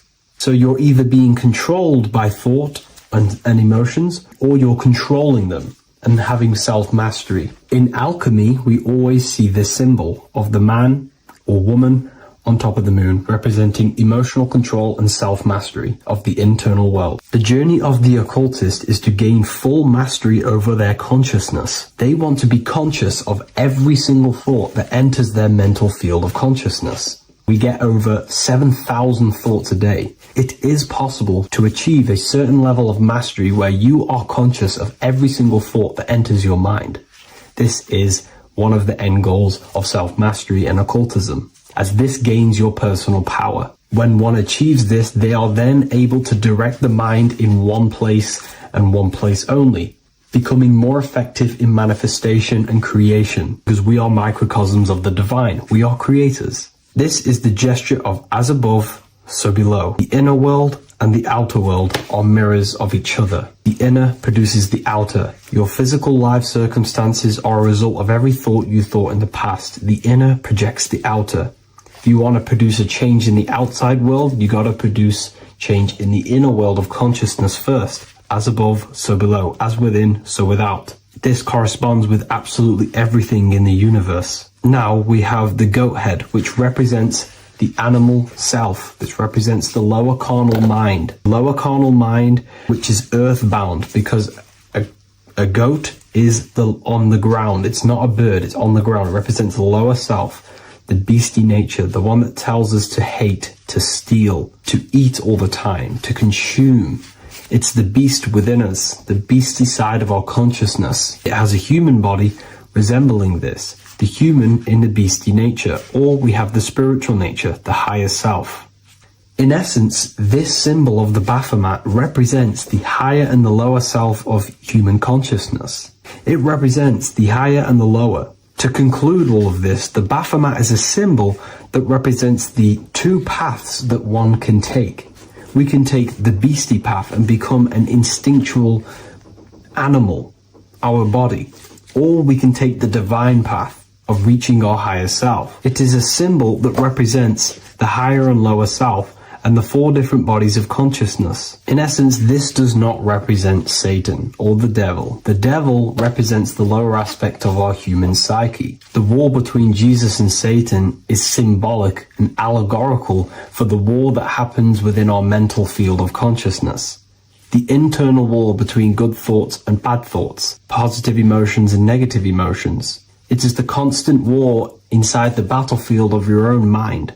Jesus, Satan are symbols, characters that are symbolic of aspects of your own consciousness, because the universe is mental. The only thing that truly exists is your mind.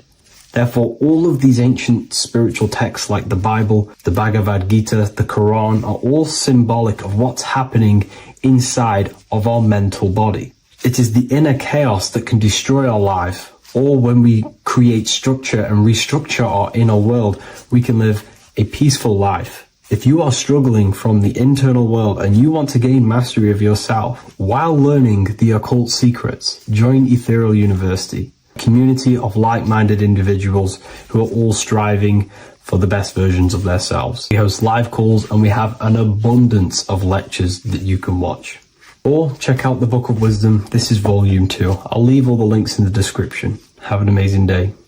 Neo is plugged in on the back of the neck, which is the reptilian brainstem. The reptilian brain is all to do with survival mode, survival state. It's always scanning the environment for safety, whether that's physically, emotionally, or mentally. It does not think. It is instant. For example, do I smack the guy or run off? If something happens to you, like a car's coming really quick to you, you do not think about this. The reptilian brain is the animal instinct that will instantly move your body on the instant reactions. Hence why it's the closest brain to the rest of the body. It has instant access to the electrical nervous system to control the body at instant reactions. Now, Neo is plugged in on the back of the neck, which is the reptilian brain. Therefore, the matrix is the body itself. It is the lowest state of consciousness. This is what it represents. The word matrix means womb. It translates to womb because your body is a womb. Your body is a vessel for universal consciousness, for God consciousness. And the body is also a womb where you can be born again outside of this body by raising your consciousness, by awakening the neocortex.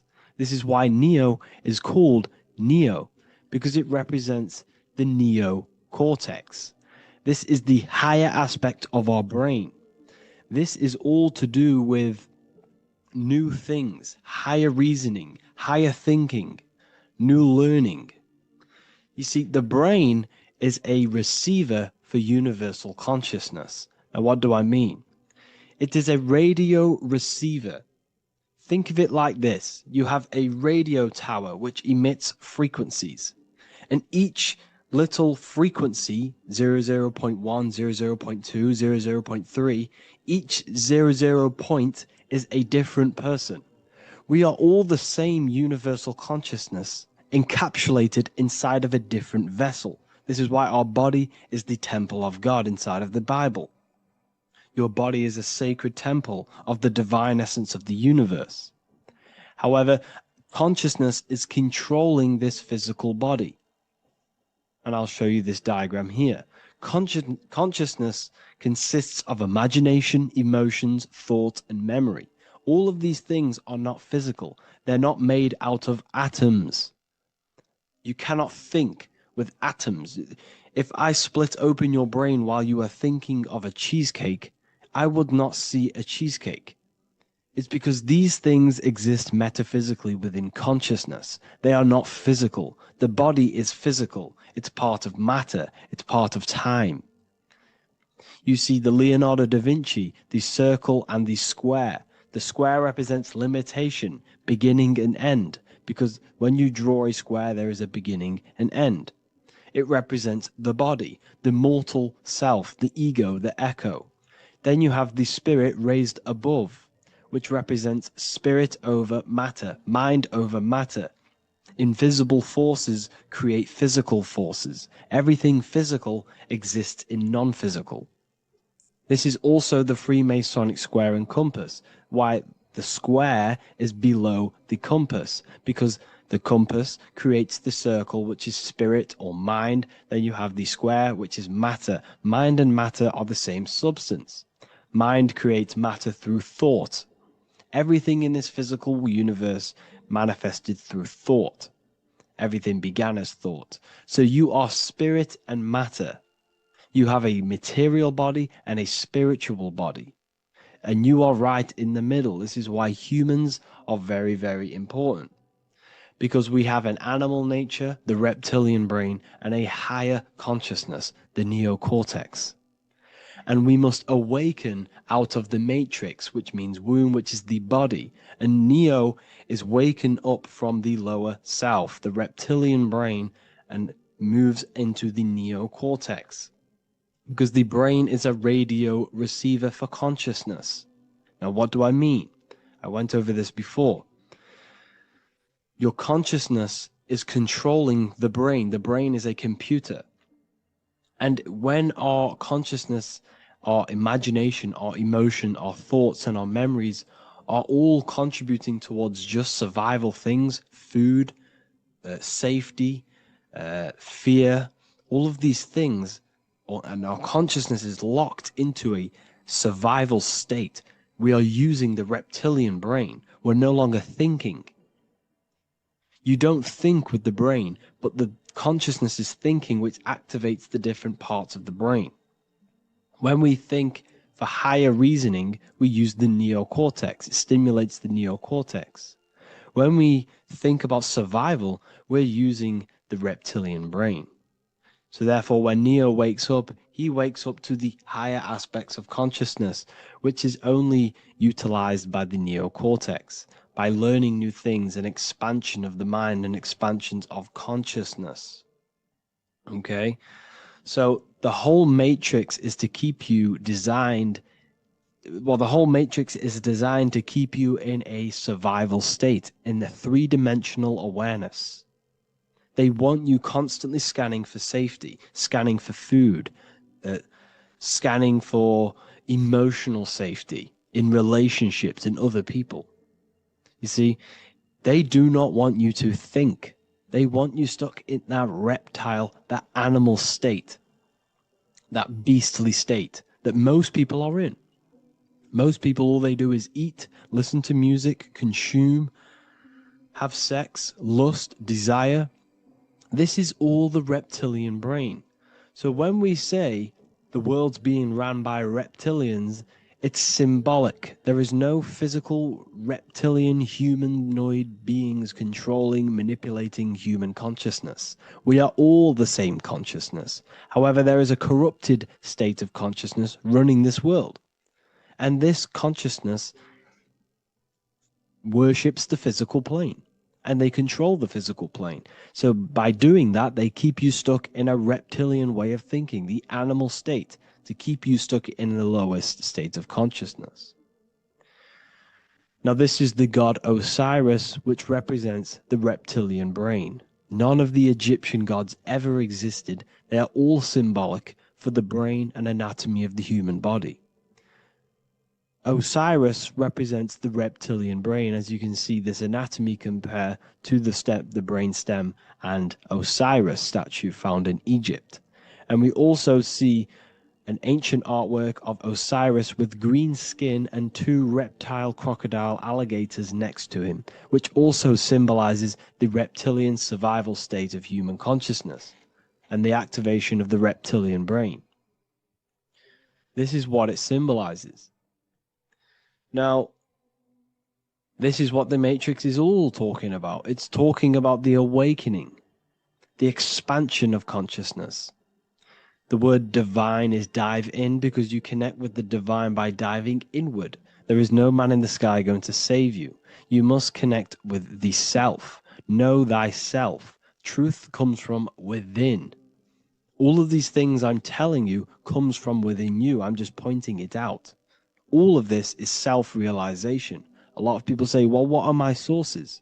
My sources is knowing thyself, observing thyself, using the neocortex of critically thinking, sitting down and thinking about yourself and having deep realization of yourself. You can realize that your thoughts are not of this physical world. It's quite simple. The brain does not think. The brain does not imagine. The brain does not hold memory. All of these things exist in consciousness, the one consciousness, but we are all fractal, infinite parts of.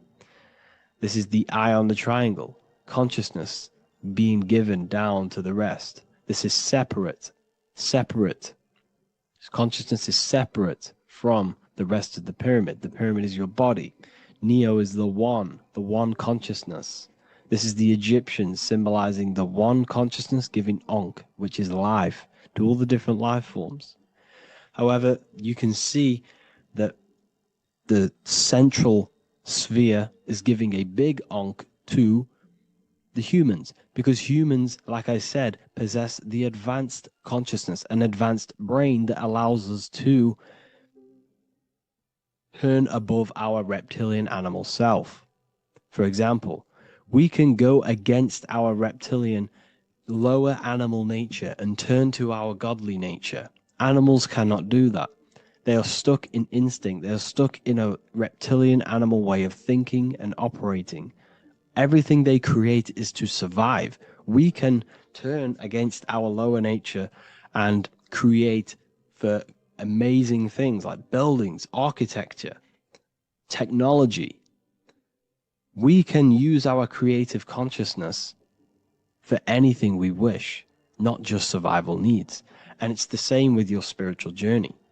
You can raise your consciousness beyond this animal state that they try to keep you in through fear, consumption, food, and the reptilian brain. We must awaken, start to think critically, and awaken to our divinity. Because the mind, the consciousness within you has infinite potential to expand. There are infinite fields of knowledge that you can explore. The mind can never be filled.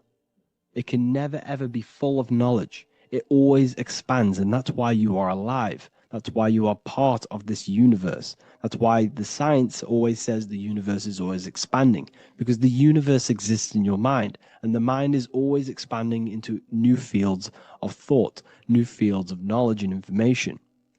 And that is your whole sole purpose, of expansion of mind and expansion of consciousness, and the exploration of the mind of God. We are living in the mind of God. You are a thought in the mind of God. You must awaken out of this body. This is why Jesus says you must be born again to see the kingdom of God. You must be born again. You must raise your consciousness beyond physical limitation and awaken to your divinity. And this is pretty much it for this video. I hope you all understand this, that this is all symbolic for consciousness.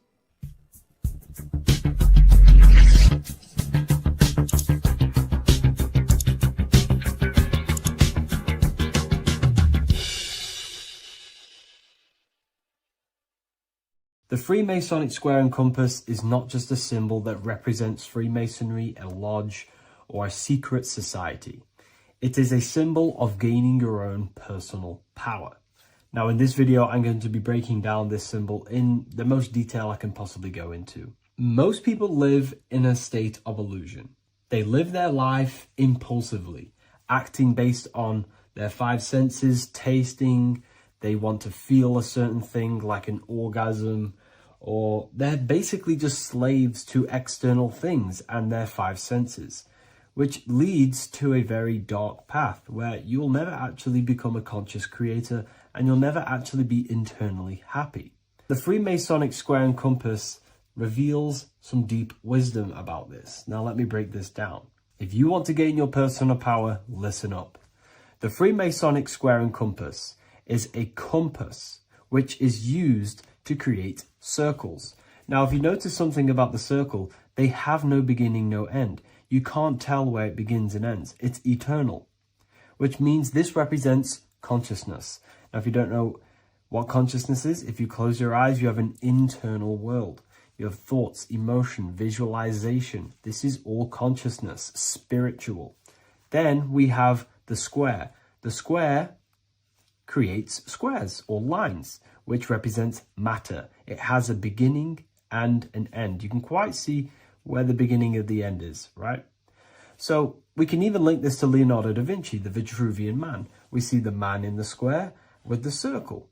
The circle is the eternal consciousness, and the man is the square, limited to the physical world. But consciousness is not limited. That's why it's outside the square. This is eternal. The body is mortal. The body will die. Consciousness will never die. If we look even closer at the symbol, we notice in this particular symbol, we have the compass overlapping the square. This is very, very symbolic. This represents spirit over matter, also known as mind over matter, consciousness over matter, the circle over the square. Like I mentioned earlier, most people are slaves to their senses. They go through their day and all they do is chase validation and feelings. They eat all day to feel good, which means they're a slave to their taste. They're slaves to their feeling. They masturbate, which means they're a slave to orgasms and external things. They're literally being governed by the external world controlling their internal world. They're literally living life on autopilot. And don't get me wrong, I was guilty of this too. We're all guilty of this when we join this world because we're not taught this sacred knowledge. Until you actually stop and recognize this, you'll be living life on autopilot, literally not even living. You'll be running off subconscious programs, seeking external validation and being ruled by these 5 senses.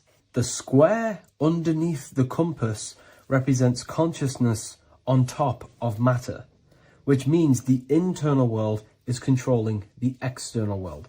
It is the mind controlling matter and not matter manipulating the mind. In the occult and esoteric world, it's very important that you are conscious of every action that you are taking in your day-to-day life. Never act subconsciously. Always be conscious.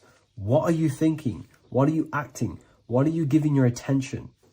All of this is contributing towards creating, because you are a creator. Consciousness is a creative force. You need to make sure that the compass is on top of the square, that your inner world is controlling the outer world and not the outer world controlling the inner. As I've mentioned in many videos before, the internal world of consciousness is what's producing the external world. Your life is just a result of every thought and emotion that you felt in the past. Everything you own, everything you possess, your friends, are all reflections of your consciousness. They're all reflections of what you are thinking about. When you change your thinking, your external world starts to rearrange itself. On a basic level, this symbol represents the combination of spirit and matter. You are a spiritual being and a material being. You are heaven, the sky, and earth, the ground. You are heaven and earth, spirit and matter infused into one. You are a bridge between the divine and the earthly worlds, and you can bring down these higher realms of consciousness, thought, imagination, and emotions into a physical, tangible reality. To do this consciously, we need to make sure the external world is not manipulating the inner world. Because if your internal world is being controlled by external circumstances, for example, you have a circumstance happen in your reality, an emotion triggers inside of you, and that emotion is a command to create more of that. And the thoughts that you think are creating more of that negativity. So it's a constant cycle of negative manifestation if you let the external world control your internal world of consciousness. So we need to make sure the compass is on top of the square, that the internal world are commands and not reactions to create your external reality. And not only just to create, but to actually enjoy life. If we let the external world bother our internal world, this means that we have some sort of mental or emotional attachment to the external world. We need to detach from the external world. Why do I say that? Because it's temporary. It's an illusion. We are going to die one day, and none of this will matter. You need to understand that everything in this world is temporary. You have to be okay with losing things, losing family, losing things in this world, because it's guaranteed to be temporary. We need to make sure the internal world is order and not chaos, commands and not reactions. Now, at the back of the Book of Wisdom, Volume 2, the book that I've wrote here, I go over the different meanings of the different arrangements of the square and compass. Sometimes we see the square overlapping the compass, which is the opposite of what we've just broken down. Or sometimes we see one leg of the compass on top of the square and one leg of the square on top of the compass. These are all highly symbolic. When we see the square overlapping the compass, this pretty much represents the beginning of the Freemasons' journey, when their internal world is being controlled by the external. They have a lot of spiritual growth and a lot of learning and inner work to do. Now, when we see half and half, one leg of the square on top and one leg of the compass on top, this represents the Masons' gradual emergence from the material realm into the spiritual. This interplay of symbols reflects the process of gaining greater light and knowledge as the Masons ascend from material concerns towards spiritual enlightenment. And of course, we've just broken down what this means. This represents spirit over matter.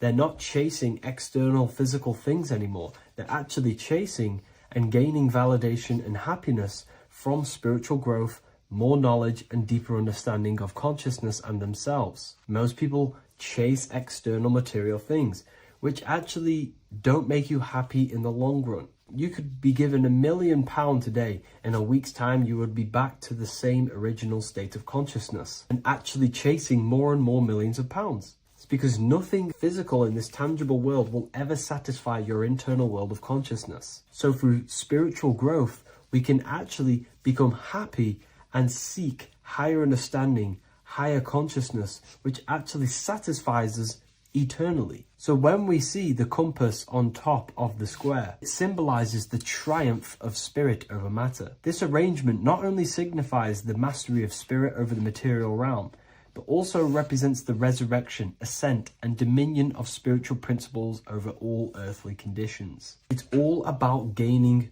personal power and spiritual growth. It's all about spiritual evolution, going from matter to spirit.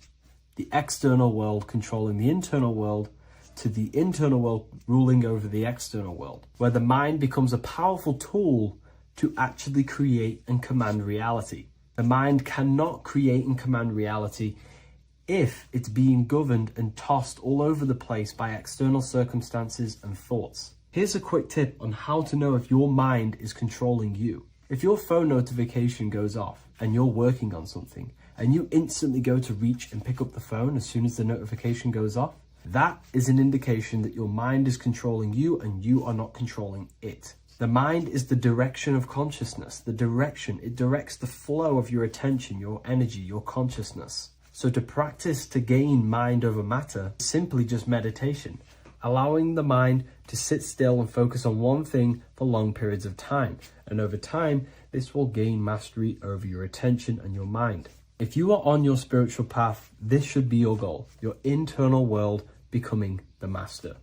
The mind becoming a vessel for you and not a vessel controlling you. It needs to become a command center and not a reaction.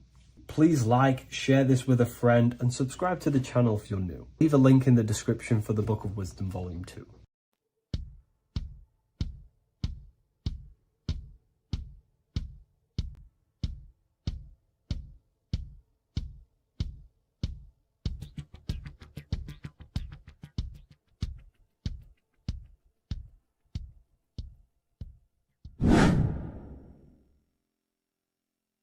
What is good, people? How are we all doing? Today we're going to be talking about the different planes of existence, the occult side of the world, the things they don't teach you in school.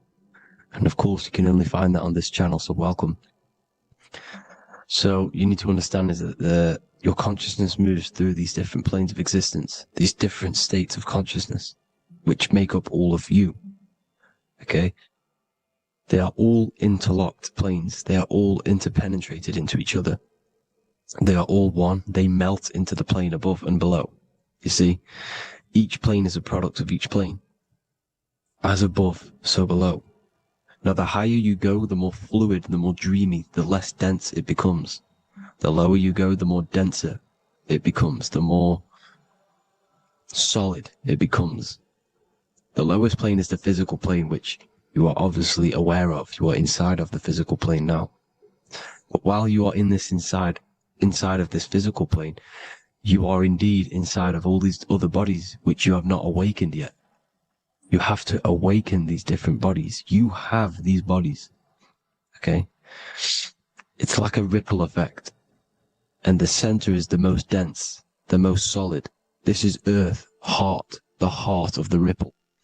And the lower you, the further you go out from the center, the more dreamy, the less fluid, the more fluid, the more less dense it gets until you're one with the all. You see? And this is what it's like. This is what this system is. It's like a ripple effect. Now, let's jump straight into the planes. First, you have the physical plane, made out of 4 elements. 5 elements. The ether is the mother of the elements. It's the womb of the elements. It's the 5th element.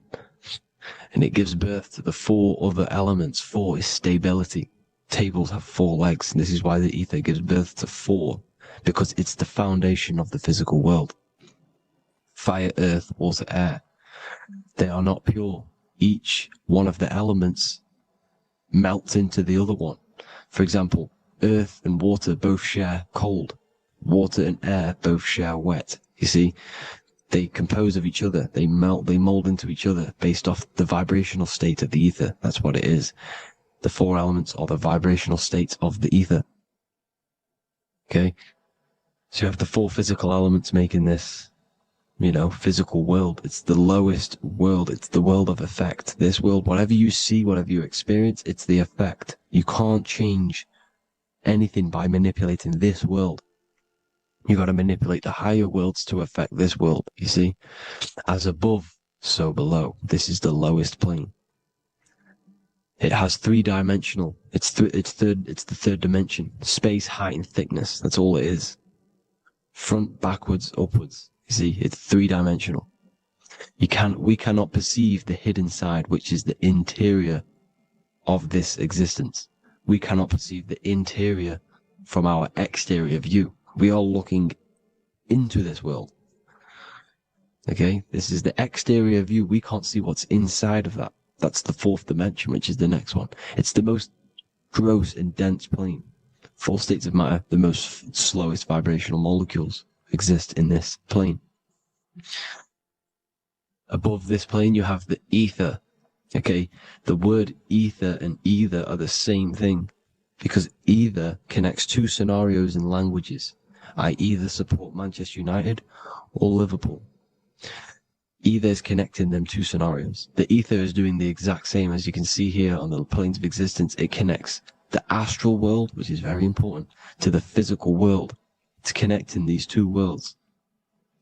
So it's the ether. It's the ether. The ether is pure potential. Energy flows through the ether. It is pure energy, pure potential. Okay? The physical body is an exact copy of the etheric counterpart body. So every physical object has an etheric energy double. It's like a blueprint of that object. Every single object has an energy double, and that's the etheric double. Okay? The etheric body determines the shape of our physical body through its lines of force. All through life, it rebuilds and restores the physical body. Physical problems show up first in the etheric body, because as above, so below. You manipulate the higher planes, it will manipulate this plane. And this is why sorcery works. You know, contact with astral plane entities. We'll get into that a bit later. So, the reason why we can't see this plane, this energy world, which is all around us, which we are inside of right now as we speak, is that the molecules that compose it are further apart than those of the physical plane, making it invisible to the two eyes. That we can't perceive it. Our eyes cannot physically suck in that sort of information, and our brain cannot decode it. This is why, you know, they brainwash us with all these programs to keep us asleep, to keep these other bodies we have asleep, so we don't find out about these other bodies, and is to make you believe that everything's just a material. Only the material world exists. They don't want you to know is that everything that you see is a result of something you cannot see. As above, so below. There are realities within this reality. This is what I'm breaking down now, these different planes, on how this reality works. So your etheric double is your energy body. You can see here the physical, etheric, astral. Astral is your spirit. The ether is a part of the physical plane. It's like just above the physical plane, but it's still part. But then the astral plane is completely separate. It's another plane, but they're all interlocked. Don't think they're apart. They're all interlocked. They're all one. They all melt into each other. The chakras that we have are inside of our etheric body. They are our sense of organs which tune us to the fourth dimension. These 7 chakras connect us to the astral world, the fourth dimension. Okay? They are points for the flow of energy from the universe / 7 planets, because the 7 chakras are your 7 planets, and the 7 planets are connected to the astral world. They are feeding these 7 senses in our body. They connect us to the universe, to our etheric counterpart, and then to us, supplying the physical body. Because the energy comes from above. As above, so below. These 7 senses, these 7 etheric chakras, are being supplied with energy from the universe, the 7 planets, the solar system. Then it supplies the physical body. You see? So, the ether is very important. And this is, you know, that the ancients understood the science of the ether, and they could, you know, harness free electricity from it, because it's all around us. The ether is all around us. And this is what they were doing. They were harnessing free energy using the ether. The astral plane, the fourth dimension, very important plane. Very, very important. We've all been there. Every single one of you has been there. Okay? The fourth dimension is unseen of what we see. It's the interior of the exterior that we see. We see the third dimension, but we cannot see beyond what's making this third dimension. This is the fourth dimension. Okay? It's the dream world. This is where you go when you dream. Okay? This is where you go when you dream. It's the place of disembodied spirits or ghosts, entities, whatever you want to call them. When you hear ringing in your ears, that is not tinnitus. That is an entity around you. Okay? That is an entity around you. The fourth dimension is where thought forms exist. Mental images. Thought forms as in what you see in your mind when you think of an image, because the mind is the highest plane of existence. Mind is the highest plane of existence. And it manipulates all of the planes below. So it goes the mental plane, then the astral plane. So the thought is in the mind, the mental plane. That just the thought alone, no image, but then the form depiction, the thought form exists. It manifests in the astral plane as a sort of image, an entity, a living conscious being.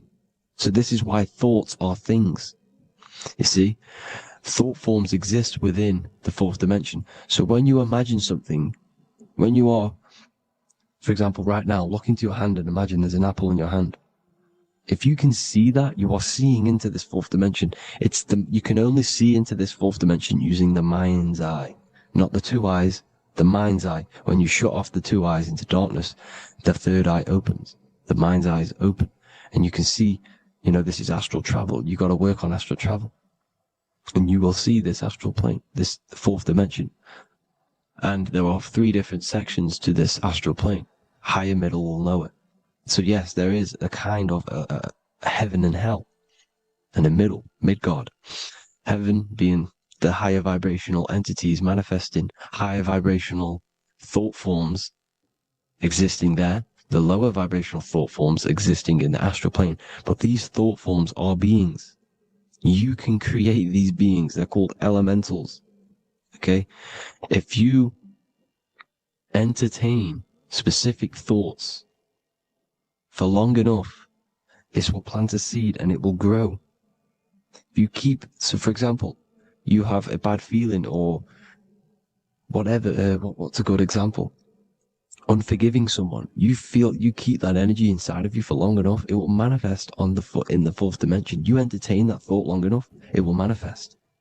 And it will create an etheric body, and it will be an entity which will harm you. It will feed off you, this low vibrational energy. Your mind is so powerful. It creates thought forms, and these thought forms can take consciousness, can take bodies, etheric bodies. Now, that's why it's very important that you master your mind, master your thought patterns. So this fourth dimension is the astral world. So when you have a nightmare, this is the lower astral plane. You're in the lower astral plane.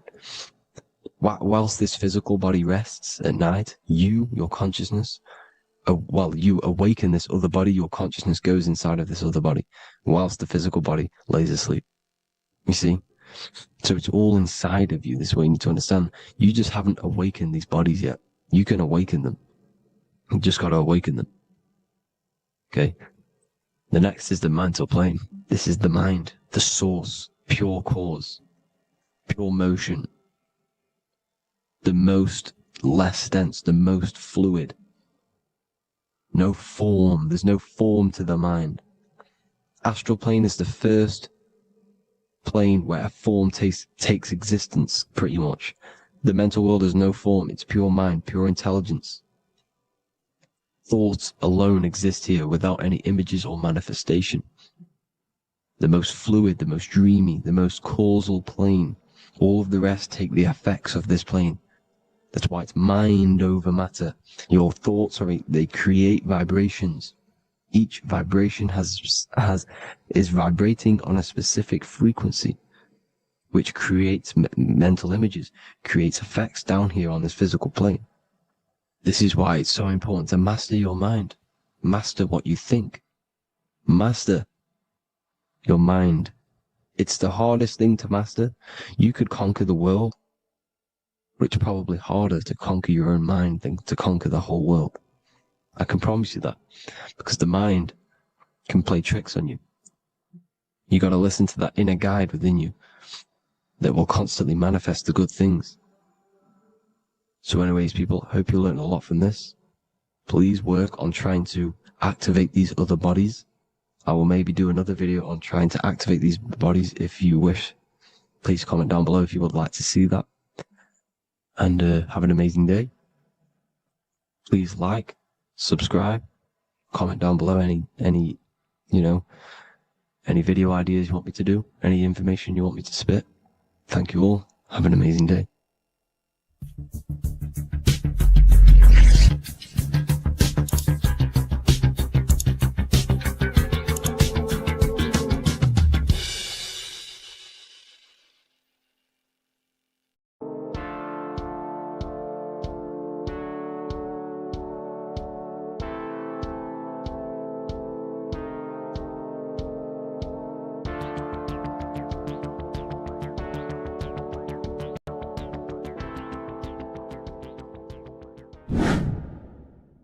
Welcome back, people, to another occult lecture by Revival of Wisdom.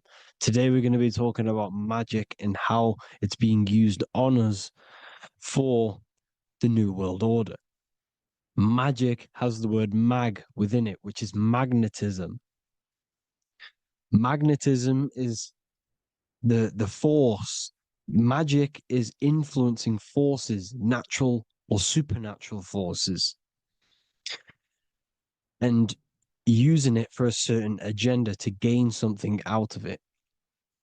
Now, magic is not what everyone's being thought. It's not some sort of fantasy thing. It's actually very common, and we all do it, whether you believe it or not. Magic is all to do with the mind.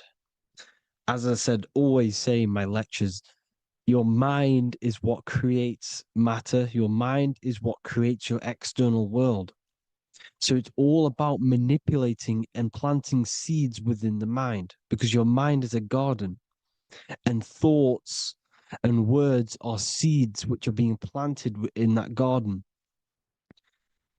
Your life, your physical life, the people you have in your life, your friends, your car you own, the job you have, is all a reflection of the thoughts that you've been thinking in the past. You are where you are in life because of the thoughts that you've been thinking. Therefore, your life is a direct reflection and manifestation of your mind, the Garden of Eden. Okay? The mind is what they are targeting. What you see, say, and hear has a direct effect on your mind. Me talking to you is influencing you. The words I'm saying is planting seeds within your mind. Now it's up to you to consciously act on these thoughts or these words, or to maintain these words. As above, so below. As within, so without. What's inside of me is outside of me. What comes into the storehouse comes out of the storehouse. You have the left, you have the right, you have the up, and you have the down. As above, so below. Whatever is in your mind will be expressed in some sort of way, consciously or subconsciously, spiritually or physically. The mind is what manifests everything. And this is what we need to understand. We need to understand is that the mind is not physical. All things spiritual manifest physical. All things seen come from the unseen. The words you're thinking, that everything you have is coming from the unseen. The actions that you do come from the unseen mind. Another expression for as above, so below is you are the universe itself. You are a universe, a mini universe. But just because you are mini does not mean you are the whole thing. If I take a little piece of infinite, let's say there's an infinite light source. Let's say I take a little chunk of that infinite light source. That little chunk I took is still infinite because it's been taken from infinite. You are the universe. Your awareness, your mind is the universe. It's information. You are the universe experiencing itself. This is why we say we are all God. As above, so below. What is in me is outside of me. The sun, the physical manifestation of the sun is your soul. The 12 constellations are manifested in the physical body. The 5 elements are manifested in the physical body. They're manifested in the 5 fingers you have. As above, so below. This is manifested, well, this is a symbolized in Freemasonry and secret societies as the 2 pillars. The mirroring reflection, the reflection of reality, the mirror, as above, so below. What happens in the mind, what happens in the astral, happens in the physical. This is Aleister Crowley. This is all symbolism. This is the 2 pillars with the all-seeing eye and the triangle at the top. Aleister Crowley was a master magician, very powerful dark magician, black magician. There's 2 types of magic. You have white and black, just like the checkered board, the Masonic checkerboard. You have white and black. You have good and evil. White magic is influencing natural forces to gain something that will help the collective consciousness, help the collective, help the earth, help other people. Black magic is something you manipulate something so you can get something personal out of it. Doesn't matter if it's good or bad. It's still considered as black magic because you're being selfish. Everything you do should be contributing towards the collective consciousness and helping others. And this is why the ancients lived in a system where everything was in unity. We understood that I am you and you are me. What I do to you happens to me because I am you and you are me. We are the same mind substance on the inside. We're all the same mind substance being expressed in different bodies. So what I do to your mind will have a ripple effect on my mind because all of our minds are connected within the mental plane. So this is why they know all this knowledge. They know all this knowledge. So yeah, this is the mirroring effect of reality, the 2 pillars, or symbolizes the number 11. The number 11. We'll go deeper into that. The technology we're using is magic. It's a form of magic. Television is tell a vision. They're telling a vision into your subconscious mind, into your memory. And when you turn on the television, you get a program because they're telling a vision to create a program within your subconscious mind. You see, the conscious mind is only 10% of your mind, which is to do with your, what you're aware of, your 5 senses. What are you consciously aware of? Well, I'm aware I'm here, I'm talking. I'm aware of what I'm wearing, the 5 senses, what I can hear, taste, smell, hear. What I'm wearing, I'm aware of what I think of. But the subconscious mind is the 90% of your mind. It's the hidden part of the mind, which is telling your heart to beat, telling your body to breathe. It's storing all of your emotions. It's storing everything you see, storing all the belief systems that you have. It has everything. It stores all of the habits you have, the values. It stores everyone's name that you know. All the words that I'm speaking right now is all coming out of the subconscious. Everything is subconscious. And it literally manipulates 90% of your daily basis behavior. Most people don't know this. What you did yesterday is what you will do today because of these beliefs and mental programs within the subconscious, stored within the subconscious. So the subconscious is what they're aiming at. They're trying to create programs within the subconscious because the subconscious manifests 90% of your thought patterns, 90% of your actions and words.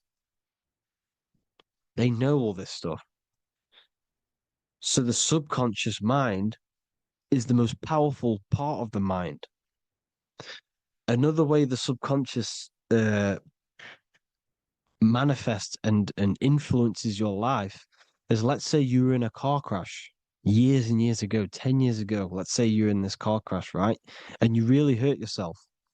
The emotion you felt in that time when you were injured in that car crash had a great impression on your subconscious mind. You see, the stronger you feel something emotionally, the stronger impact it has on the subconscious. You can remember and recall that moment and very vividly because of the impact it had on the subconscious. Another, for example, you become that terrified of cars that it manifests into your life today, that you are wary to go in certain cars. You don't want to go in cars at all, maybe, because of that moment that stood within the subconscious. And it will manifest into anxiety. It will manifest into not going into cars. It will manifest into depression, maybe.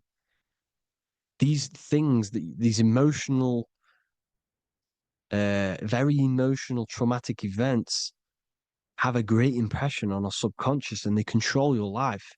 This is why you need to meditate and let go go deep within yourself and let go of these internal, deep emotions that you may have repressed and keep pressing down and ignoring. But you need to address it and let go of these subconscious impressions you have, which are controlling your life, like anxiety, depression. All of these things are stemming from things that are stored within your subconscious years and years ago, more than likely.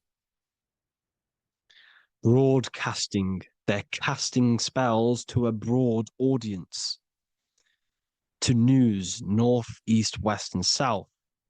They're casting spells. No, if you watch the news, everything's red.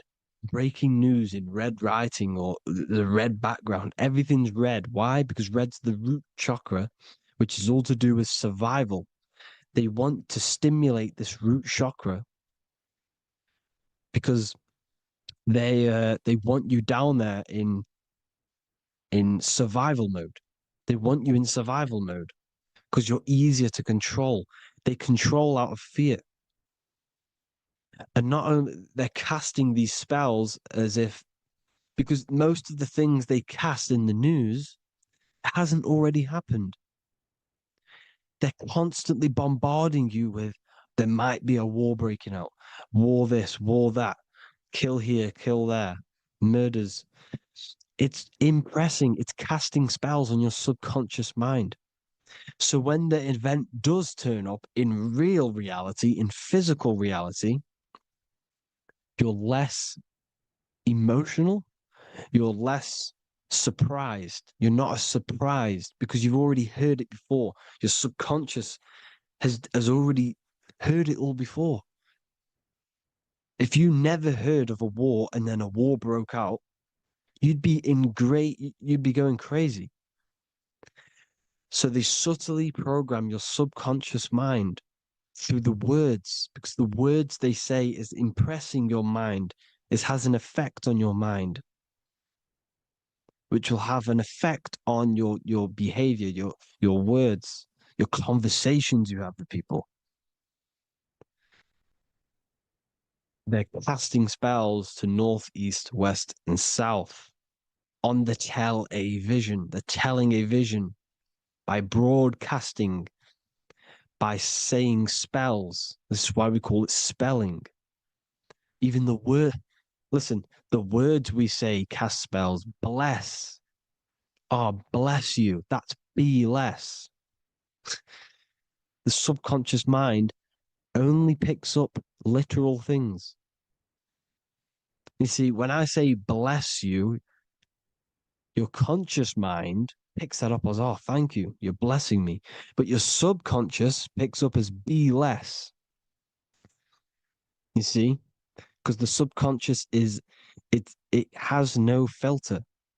It's just, it is what it is. Everything is factual in the subconscious. Therefore, if I call you an idiot, your subconscious, my subconscious will think I'm talking to myself and calling myself an idiot, and it will take that as true. That is truth. Everything is truth within the subconscious, and the subconscious manifests your behavior. The devices you, this is the biggest one. Black scrying mirrors, device, the devil's vice, the device. Okay. Black scrying mirrors, black screen is scrying. Black scrying mirrors were used to communicate with spirits within the astral plane in the medieval times. They're probably still, well, they're still being used now by black obsidian mirrors. And look at your phone, it's a black mirror. And there's some sort of, I'm not saying this is fact, but personally, I believe these are portals for spirits and ethereal entities to come into your life, to come into your surroundings. So this is the next big thing: the TVs, your iPhone, your iPod, all black mirrors, and mirrors are very, very powerful. Even just a normal mirror. Mirrors have an effect. Whatever you say into a mirror, what you say is energy. And when you say something into a mirror, you're saying it into yourself. It's an infinite cycle of words of energy because it's being reflected infinite times. When you say something into a mirror, it has a massive effect. You're saying it directly into your eyes, into your mind. So what you say in a mirror should be said with precaution. Never say anything negative into a mirror, because mirrors are very, very powerful ways for you to reprogram your subconscious mind for the good. You can say very positive things into mirrors and it will reprogram your subconscious mind. Okay? Manifesting is all magic. It's all magic. Everything is magic. But consciously doing it is what they're doing. They hid this knowledge. Your phone is magic. It manipulates your mind. The iPhone, okay. See, magic isn't all of this with wands. See, Harry Potter, okay, that was created to give you this perception of a mystical and amazing form of magic with magic wands and all sorts of stuff like that. Yes, that stuff was true when the collective conscious minds were on a higher level and our belief systems believed in these things, because the universal mind, all of our minds contribute to reality. If the masses don't believe in magic, if the masses don't believe in a certain thing, it's going to have an effect on physical reality. So when the collective minds are higher and have more open minds, things like Harry Potter can come true.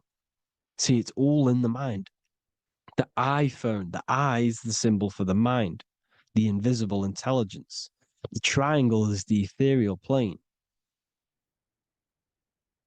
Okay, so the eye in the triangle is the eye that sees into the beyond the ethereal planes.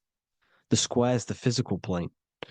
So the iPhone, your phone, is a black box, just like the Saturn black cube. It's a black mirror. It's taking photos of you every 2 seconds, and it's your mind.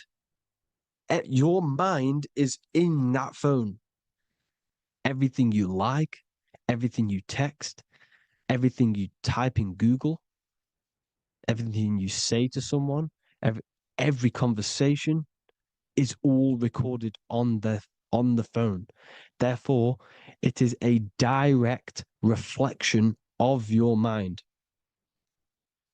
Your mind is imprinted into your phone because your mind, everything you think in your mind, you're manifesting into typing, saying, taking pictures into the phone, and it's collecting it and storing it.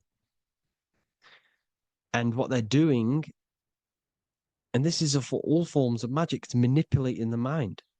It's all manipulating the mind.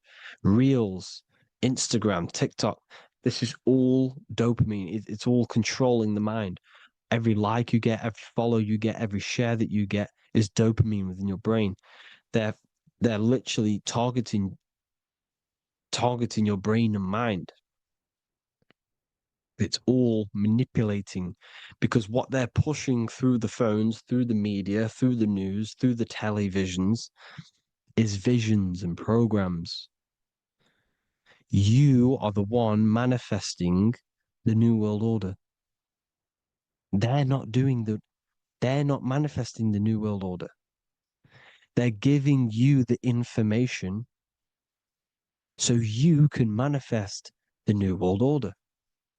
Everything they say is contributing to your mind. For example, digital money and all the information they put out for you to see is contributing to your enslavement. Your mind is manifesting the New World Order. They know this. They don't manifest it. There's billions of us. We could easily run over them physically. But on a mental level, these people have the knowledge and they hide it from us, and they let us manifest reality because we are the collective. They give us the information which manifests their agenda. It's all magic through the phones, the media, the television. So your phone is a manifestation of your mind. It's a record of your mind. Hollywood, holly tree, holy tree. They used to make wands out of holy trees, because it was the most holiest wood, the best for casting and transmitting energy. So they used holly trees to cast spells. That's what Hollywood is. And in Hollywood, they have the red tear, the blood drop next to the Hollywood sign, because it's all satanic. They're all black magicians. They use Hollywood to cast the spells through the music, through the films. You see, music is a form of magic. All of this is magic. Everything they do is a form of magic because they want an agenda behind it. But it's not black magic. They're letting us create our prison. This is what you have to see. Yes, they're evil, but they're not doing anything evil, or else they would face the karma. They let us manifest this agenda through giving in the information, by telling you what's going to happen in the movies.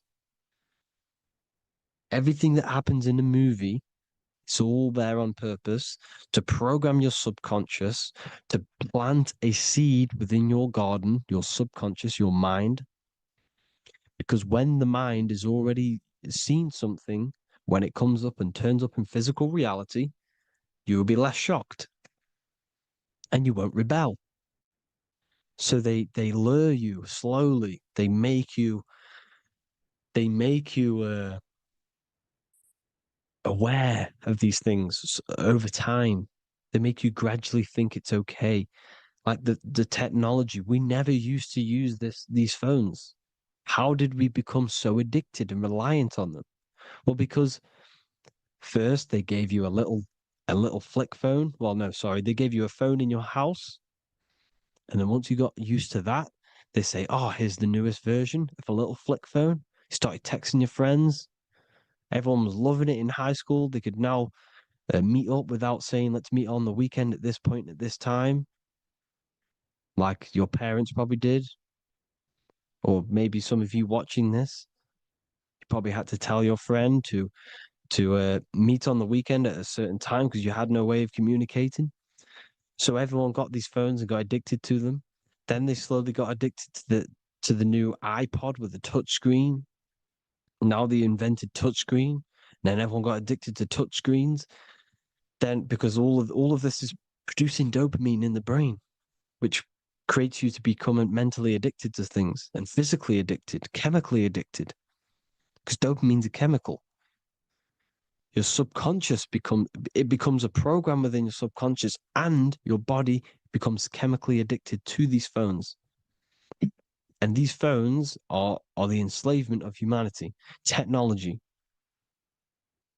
Without this, we wouldn't be in this mess without technology. Because they're creating a hive mind. We're creating a hive mind. So back on track anyways, they program you. Look at the films, 9/11, 9/11, all produced by Hollywood. Here's the 11, like I said at the beginning, the two pillars which reflect reality. What happens in the mind happens in the physical. What happens in the astral happens in the physical. Okay, what happens in the physical happens in the mind. It's the two pillars, the mirrors. 9/11. 9 plus 1 plus 1 is 11. Flight 11 was hijacked. New York is the 11th state. New York adds up to 111. This is not a coincidence. It's all a form of magic. It's a ritual, energy harvesting ritual, because your mind produces energy. Your mental attention produces energy. And they're feeding off this energy in the astral plane, these demons. Music is the most powerful. Personally, I think the music is one of the most powerful forms of magic they're using. Okay? Music is hypnosis. It puts your brain in a hypnotic state. It influences your electromagnetic field through vibrational energy. It reprograms your subconscious mind. Why do you think you remember the lyrics? You see, your subconscious stores all of the memories. Remember, the subconscious manifests 90% of your behavior. So therefore, the music you're listening to is manifesting your behavior. You wondered why some people wonder why they have drug addictions and they can't get out of violence and they can't get out of all this negative mind space. It's because the music they're listening to is creating a negative mind space. The words you listen to have plant seeds within your mind. So the reason you remember the lyrics is because that song created a program within your subconscious. Yes, that is what happens. You can use magic to reprogram your mind, but you can use music to reprogram your mind because it's all forms of magic. It's using natural mental energy forces to manipulate the physical reality. You manipulate your mind, you manipulate reality, physical reality. Okay? So the music, another very, very big one. When you turn on the radio, it's just all talks about alcohol, drugs, and sex because they want you down in the lower three chakras. They want your mind attached to matter when it's mind over matter. Your mind's not physical. You see, the word spirituality is the new trend. It's not about your spirit. It's not about your spirit. It's about your mind. It's not about, you know, uh, spirituality and looking after your spirit. And they've got you focused on your spirit. Why? Because they hide your mind from you. You see, a lot of people think their mind is their brain, but the mind is everything. There is no physical reality without mind. You can have a brain. Imagine if you had no mind but a brain. It wouldn't work. The mind is everything. The mind controls your avatar. It begins in the mind before it happens in the brain. Then the brain manifests through the body. The brain's just an electrical computer. So that, they've got people scared, or do I have a soul or not, and all this stuff. Listen, if you have a mind, you have a soul, because you are not the mind. This is why everything is sort of an illusion, because beyond the mind is your soul. But what is the soul without a mind? You can't have a soul without the mind. But if the mind didn't exist, the soul doesn't exist. You are the person listening to your mind. I shouldn't say person because you're not the body. You're the entity behind the mind. But if you didn't have that mind, you couldn't understand what you even were. You would just be an observer who couldn't think. So yes, we all have a soul. If you have a mind, you have a soul. Everything is mind. Everything has mind. Mind creates everything. God is mind. And then manipulating your mind through TV, your phone, uh, every little thing, the school, it's all about the mind, people. Control your mind, you control your reality. Just the last thing, here you go. Aleister Crowley, the dark magician, Kanye West doing the exact same thing because they're implementing magic in the music. Here's the Beatles with Aleister Crowley in the background. Bet you never noticed that. Aleister Crowley was influencing music and placing magic within the music to influence the subconscious. This is what Baal worship was. This is why they killed children. They sacrificed these children. Why? Well, because in order to ascend, in order to raise your consciousness internally, godly, by being good, God, or being in order to be good and raise your consciousness and to get something in the physical world, you have to sacrifice yourself. And what do I mean by that? In order to raise your consciousness and ascend, you have to sacrifice the lower nature of yourself. You know, you've got to abstain from having sex to retain your sexual energy, to transmute it, or staying away from negative, some poisonous foods like meat. So, staying away from blood. We shouldn't be consuming other animals' blood. We should be keeping our blood pure. We are humans. We shouldn't consume chicken blood, chicken germs. We are the most divine creatures on this creation. We are the most intellectual creatures in this creation. Therefore, we should keep our temples pure. We are not animals. If you want to associate yourself with an animal, go out in the wild, go and find a wild boar and go and try rip its guts out with your bare teeth because you can't do it. You're not a carnivore. Okay? So in order to ascend, you have to kill and sacrifice your lower part of yourself to ascend up to your spirit self, your mind self, the highest version. And the elites don't want to do this. So they sacrifice other things like babies to kill them, to exchange their life over to the astral plane so these demigods in the astral plane can give them something in return in physical. They don't want to sacrifice their lower self, so they sacrifice other things for exchange, for physical pleasure. But the godly person sacrifices their lower self for their higher self to do good and ascend. So this is what all the Baal worship is, people, and this is why they're doing it. Hope you all had an amazing lecture. If you haven't already, go and get the Book of Wisdom for more information. You know, I don't go into dark stuff in this book because all I do is enlighten people in this book. You can get it in Spanish, English, German, Italian, and French. Worldwide shipping, you can get the PDF or paperback. Or there is also a new one called the Human Health Guide 2.0. It gives you a list of all the foods, grains, oils, nuts, you know, everything that's alkaline and positive for the body and not man-made and hybrid. It tells you all the products to stay away from, how to fast, how to improve vision, how to improve everything, literally. So the Human Health Guide has been released. If you want that, I'll pull all the links in the bottom in the description. Hope you all enjoyed the lecture, people. God bless you all.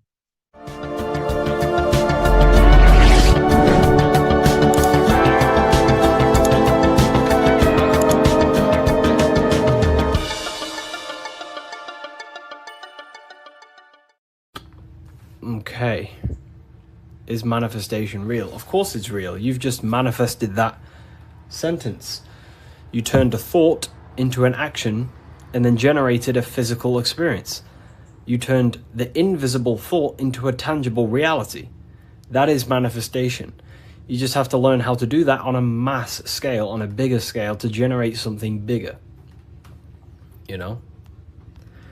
So yeah, of course, manifestation is real. That's all you're ever doing. Creation is not created, it's in an ever state of becoming. You are in a continuous state of becoming something in the present moment. You know, so you're always molding creation through thought, emotion, and action.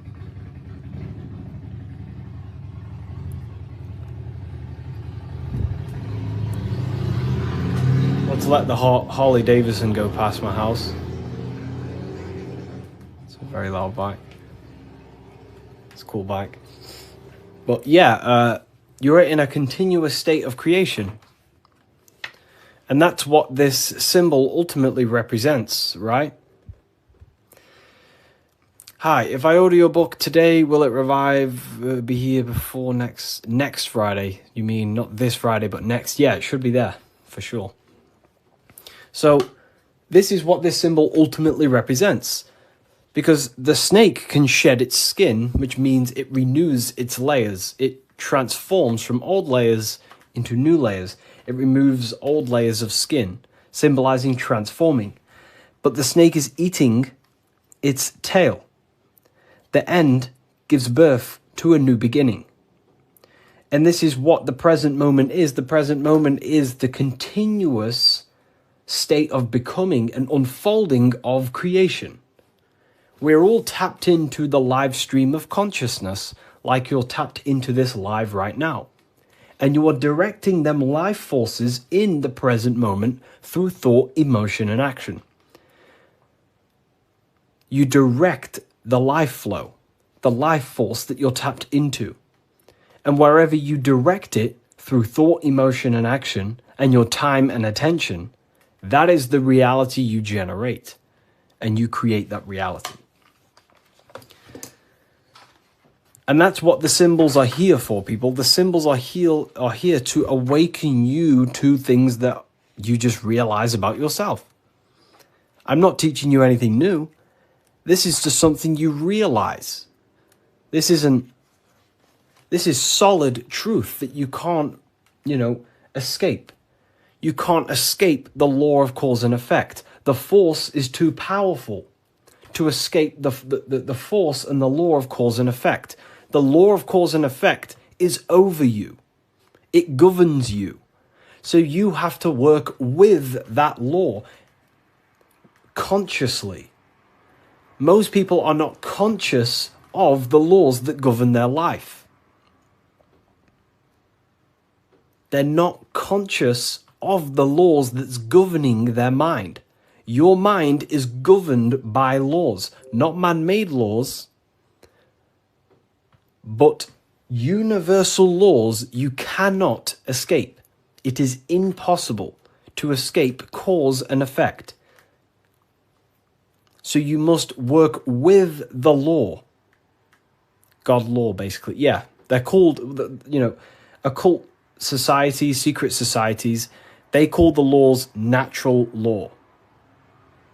Then, of course, you have man-made laws.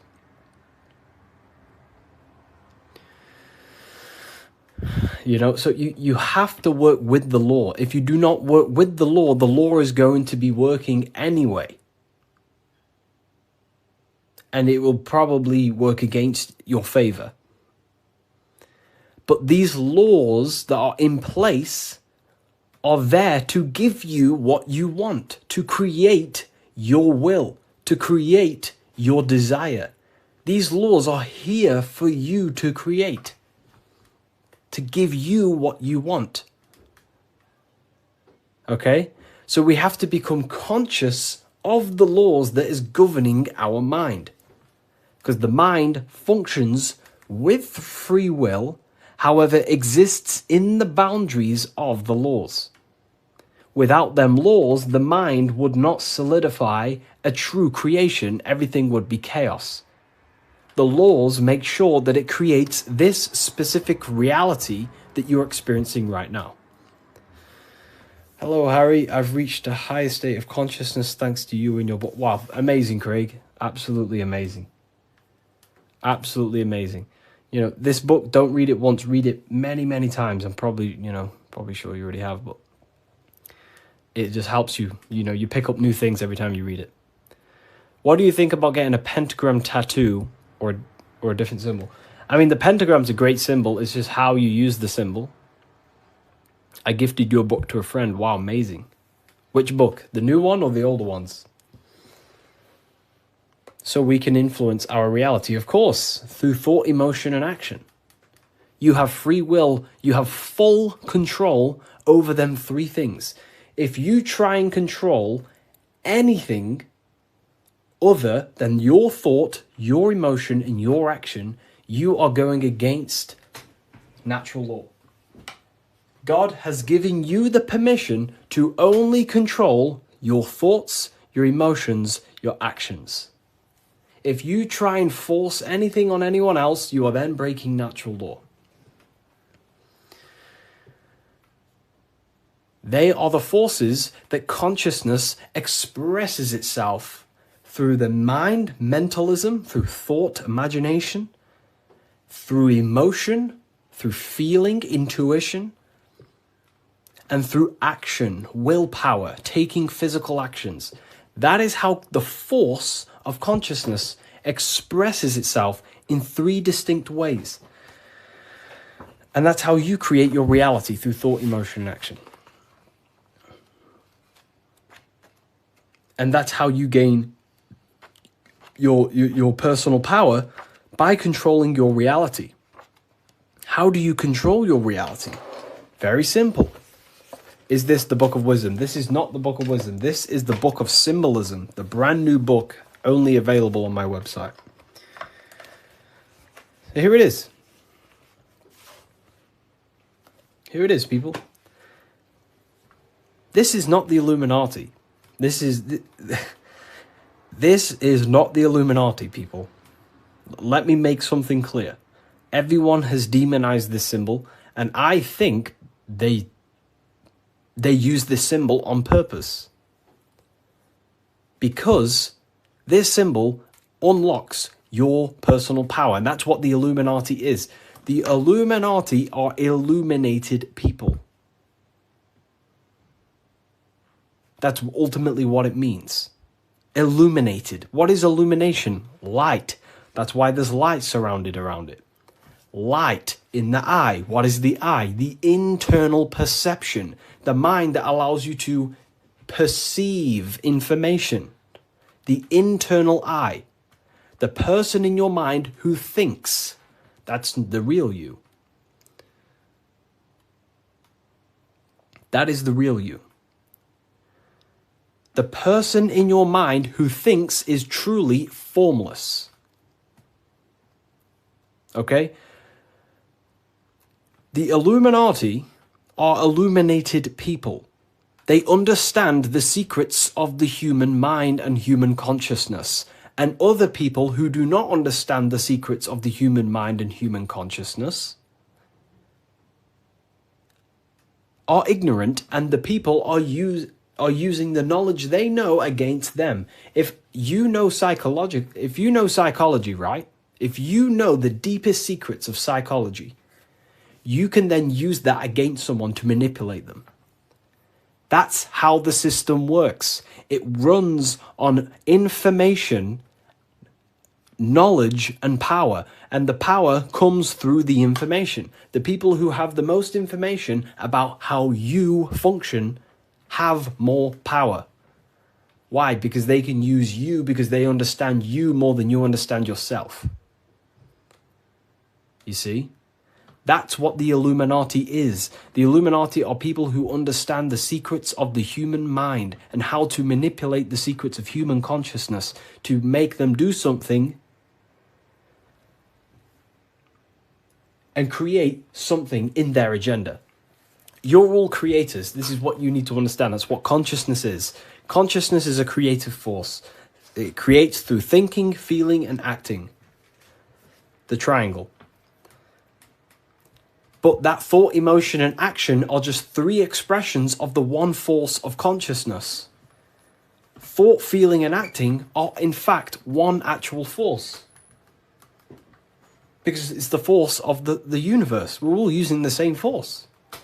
And that's the same force that Yoda uses in Star Wars. In Star Wars, is all talking about the force. That is the force, and that force is running through you right now in the present moment. You have the ability and the free will to direct that force through thought, emotion, and action into a reality.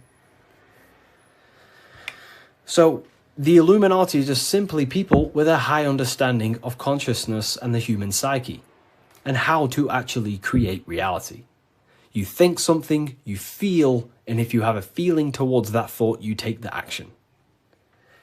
As soon as you lose feelings to watch this video, you will scroll and take action to find another video you have a feeling for. That is how reality creates. That's how reality unfolds. Okay? So the eye in the triangle is showing you the ultimate state of consciousness to create reality. 1 and 3. There is one eye and 3 points on the triangle. The three expressions of consciousness that create reality, thought, emotion, and action, in one, unified. Most people do not have a unified consciousness. They think about creating a business, their emotions feel like watching TikTok, and their actions are eating food. That's divided consciousness. That's the checkered board. That's the Masonic checkered board. Their mind is divided in black and white, different personalities, different ideas, different desires. Their mind is not solidified on one creative project. Their mind is divided within duality. Okay? That's what the checkered board is. The checkered board is simply a divided mind. Because this checkered board is all, this whole piece of artwork you see here of the Freemasons is showing you how someone's mind functions. That's the secret. Very simple. Symbols, occult symbols, Freemasonic symbols are basically showing you mind states, how you think. Divided pillars, left and right pillar, sun, moon. Sun is masculine, the masculine mind, and the feminine mind, the conscious and the subconscious. But here, there's an eye in the middle, unifying them in the middle. Unification. Unifying with the true being inside of you. Not being left or right. Not being too masculine, not being too feminine, but unifying the masculine and feminine principles to become a unified consciousness so you can create your reality. The masculine principles symbolized by the sun and this left pillar symbolizes willpower, your will. Your willpower is very, very, very powerful. Willpower is ultimately everything you create, your will. So this sun represents the masculine forces of the mind, such as willpower, taking physical actions, intelligence, intellect, thinking. That's all the masculine. Then on the right side, you have the feminine qualities of consciousness on this right pillar, symbolizing imagination, emotion, desire, intuition. These are the feminine forces of consciousness. And what happens when a male and a female comes together? They give birth to a new creation called a baby. What happens when you merge your masculine and feminine qualities of consciousness? You merge your willpower, your thought with emotion and action. You give birth to a creation, a baby. The same principle. It's the same principle. Freemasonry is very simple. It's about bettering yourself, working on the temple, and the temple is symbolic for you, for your mind. The stonework Freemasonry, Freemasonry is about stonework, and that stone is you. You're perfecting a stone, and that stone is your mind. You're perfecting the Temple of Solomon, or you're rebuilding the temple, which is rebuilding yourself, because you are the broken temple.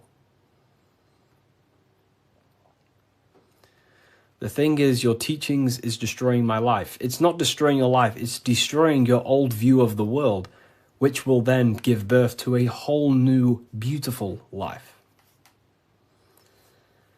You have to go through destruction. You have to go through the darkness to see the light.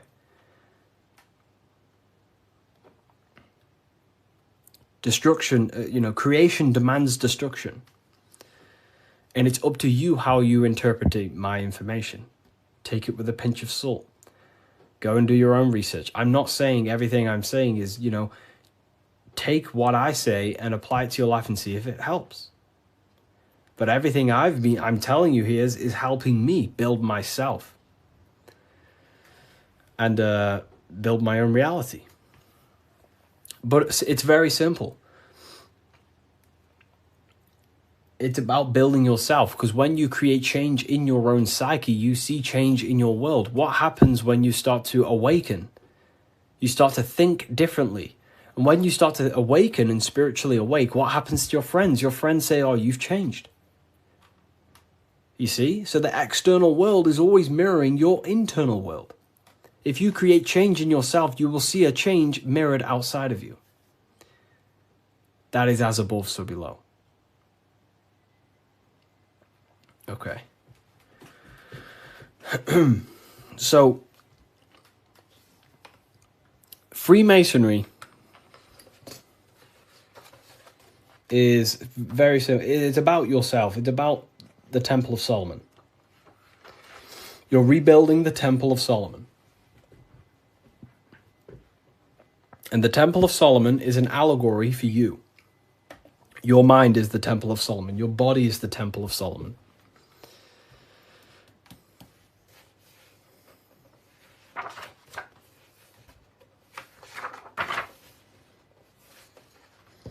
So why is it the Freemasons wear this apron, right? So you see the Freemason here wearing this apron. Well, this apron originates from stone masonry. Stonemasons. What are stonemasons? Stonemasons chip away stone, and then they use the stone to put on a building or, wherever. But Freemasonry teaches in metaphors. So this stone, this apron, was worn by the stonemasons to protect themselves from flying chips of stone hitting their genital area. So this is symbolic of doing the Masonic work, perfecting the stone, perfecting your mind. Every day you are either building your mind or building your mind's prison. Every day. You wake up, you're either destroying your mind or either help freeing your mind. You have the option, right? And they also wear this apron on the lower half in the genital areas because you think with every chakra. The chakras are basically spinning energy vortexes. This is what you see here, right? These chakras.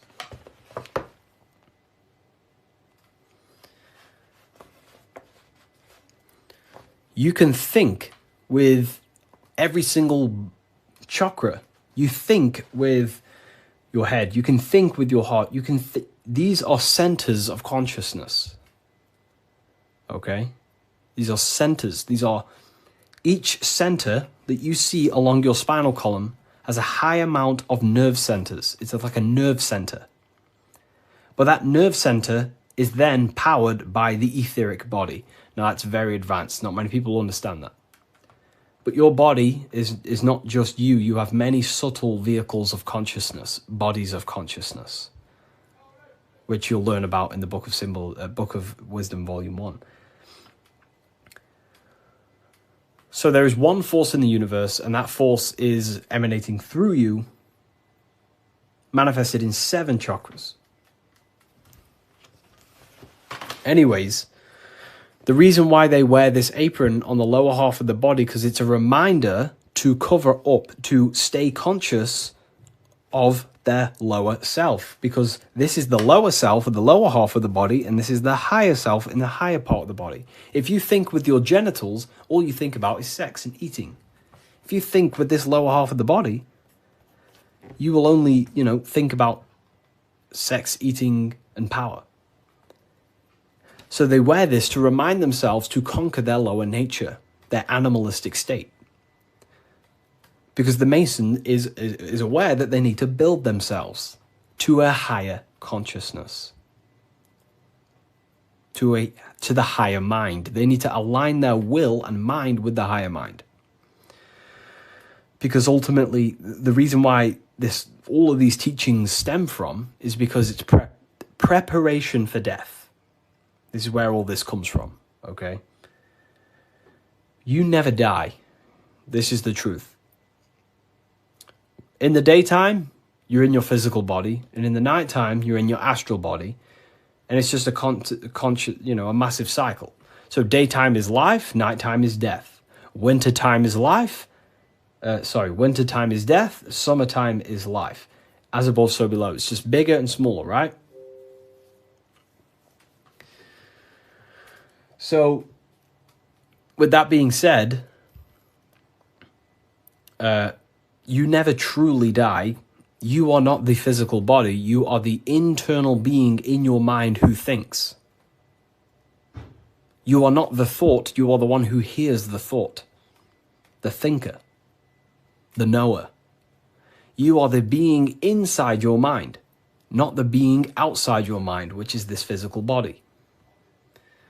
So Masonry is about working with that internal self, mastering that internal voice, because that is the architect of your reality. The internal dialogue. That is the stone that they're working with. They're chipping away at, they're perfecting, they're smoothing. The inner dialogue. No one pays attention to this. The inner thinker, the being who is thinking in your mind. Who is that being? Who is the person in your head? It's not your body. Your body is acting out the commands of the internal being.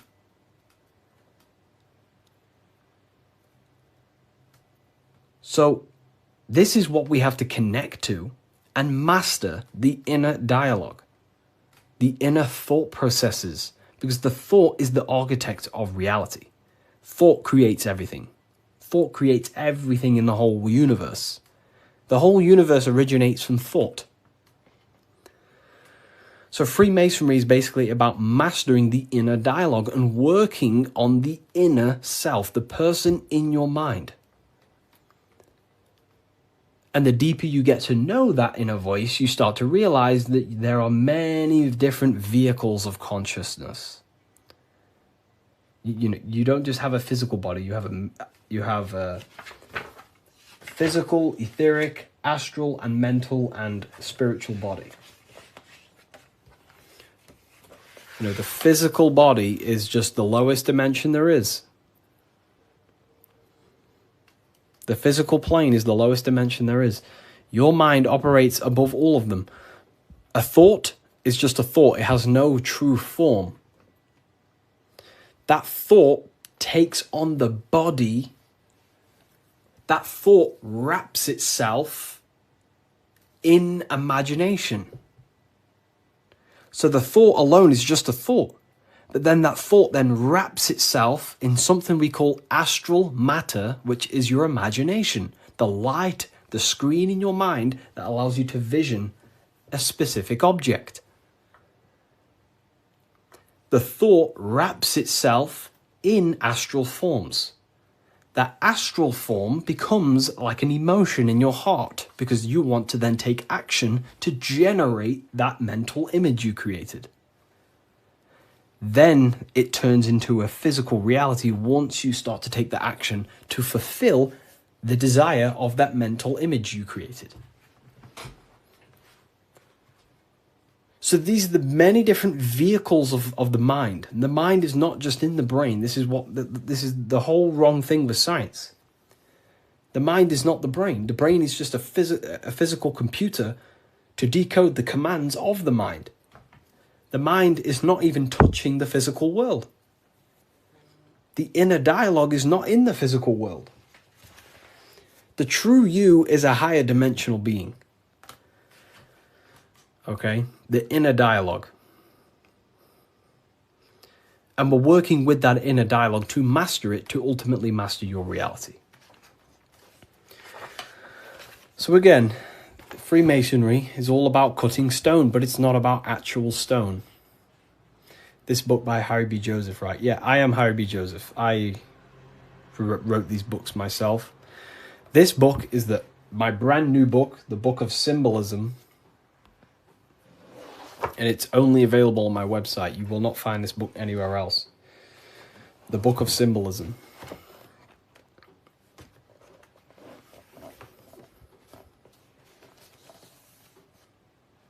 So, nice to meet you. Welcome. Okay, so, again, what does this represent?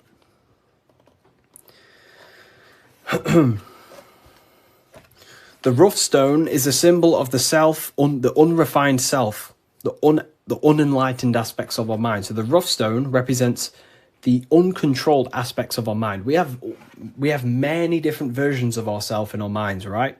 We have a version of ourselves who's perfect. We have a rough version of ourselves that we can become.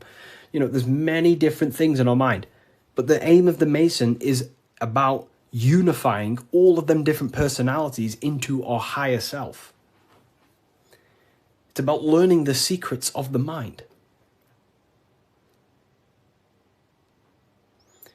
So this represents the perfected aspects of the mind, and there is also there is no such thing as perfection. We will never actually truly perfect ourselves. But the aim is to be perfect. So the Freemasons show you the checkered board. I'm ordering all your books this week. Oh, wow, thank you. You know, you will look, your whole life will change. Your whole life will change.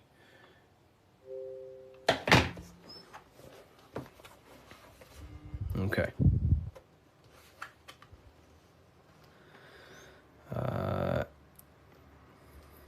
The checkered board floor. This is symbolizing on a base level. So symbols have many different interpretations.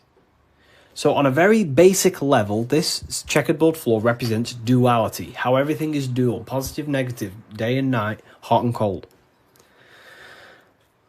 But the deeper you go into the layers of the symbol reveals the secrets about the human mind. So this is all showing you the mind. Different states of mind. Because that's what the universe is. The universe is one singular consciousness expressed in many different forms, in many different clothes, what we like to call people. Me and you are cut of the same fabric, which is the universal mind experiencing itself. So the mind is the very architect of reality. Life is not happening outside you, it's happening inside your mind. You are a projection of the mind.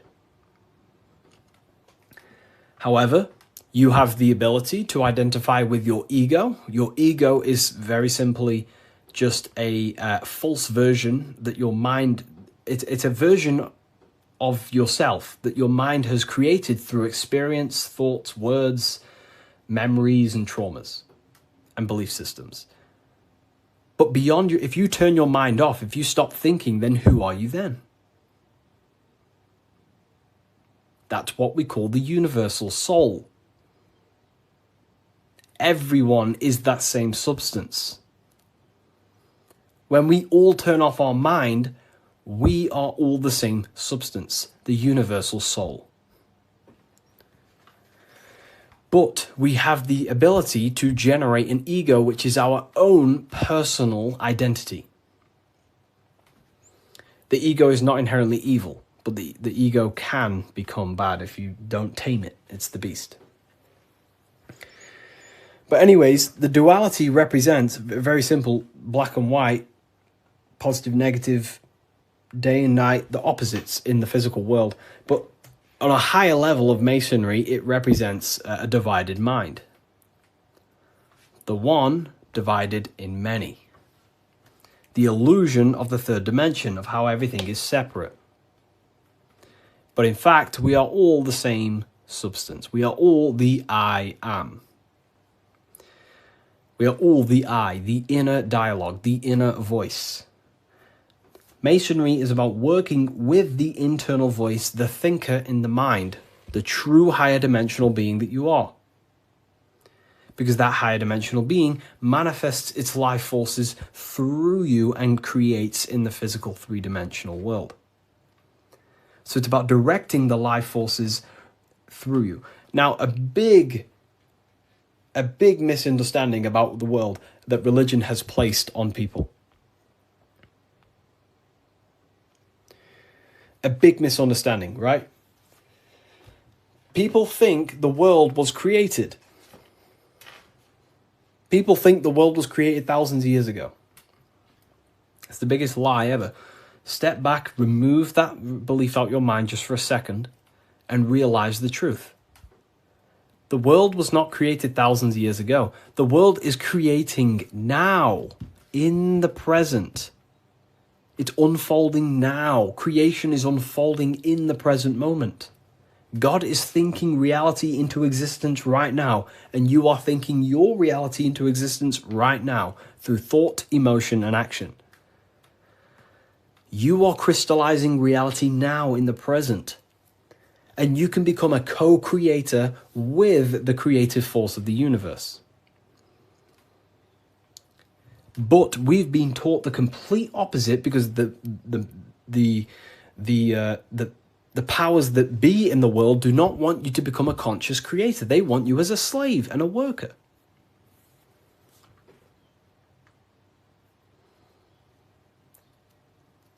You see, so we have to understand that we are all co-creators of this world. We're all contributing towards the building project of Earth right now. But the elites make you think that the world was created thousands of years ago, and now you're just experiencing it. Now you become an experiencer. You're not an experiencer. You're an experiencer and creator. You mold it. And when you do not understand this, someone else who does understand this will use you to create their agenda. Because they understand this. And look what's happening in the world today. We are creating the agenda of the government. Why? Because we believe their lies. We don't have to, but we choose to. We all have free will. Everything else is just an illusion. Money is an illusion. It's a belief in the mind. Harry, are you a part of Freemasons? I am not. And if I ever do, I will be transparent about that.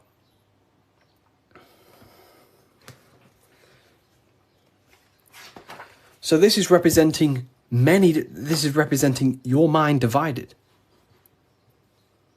Divided consciousness. Now take a look here. What are the Freemasons trying to show you here? Squares to circles. Square, circles. Geometry.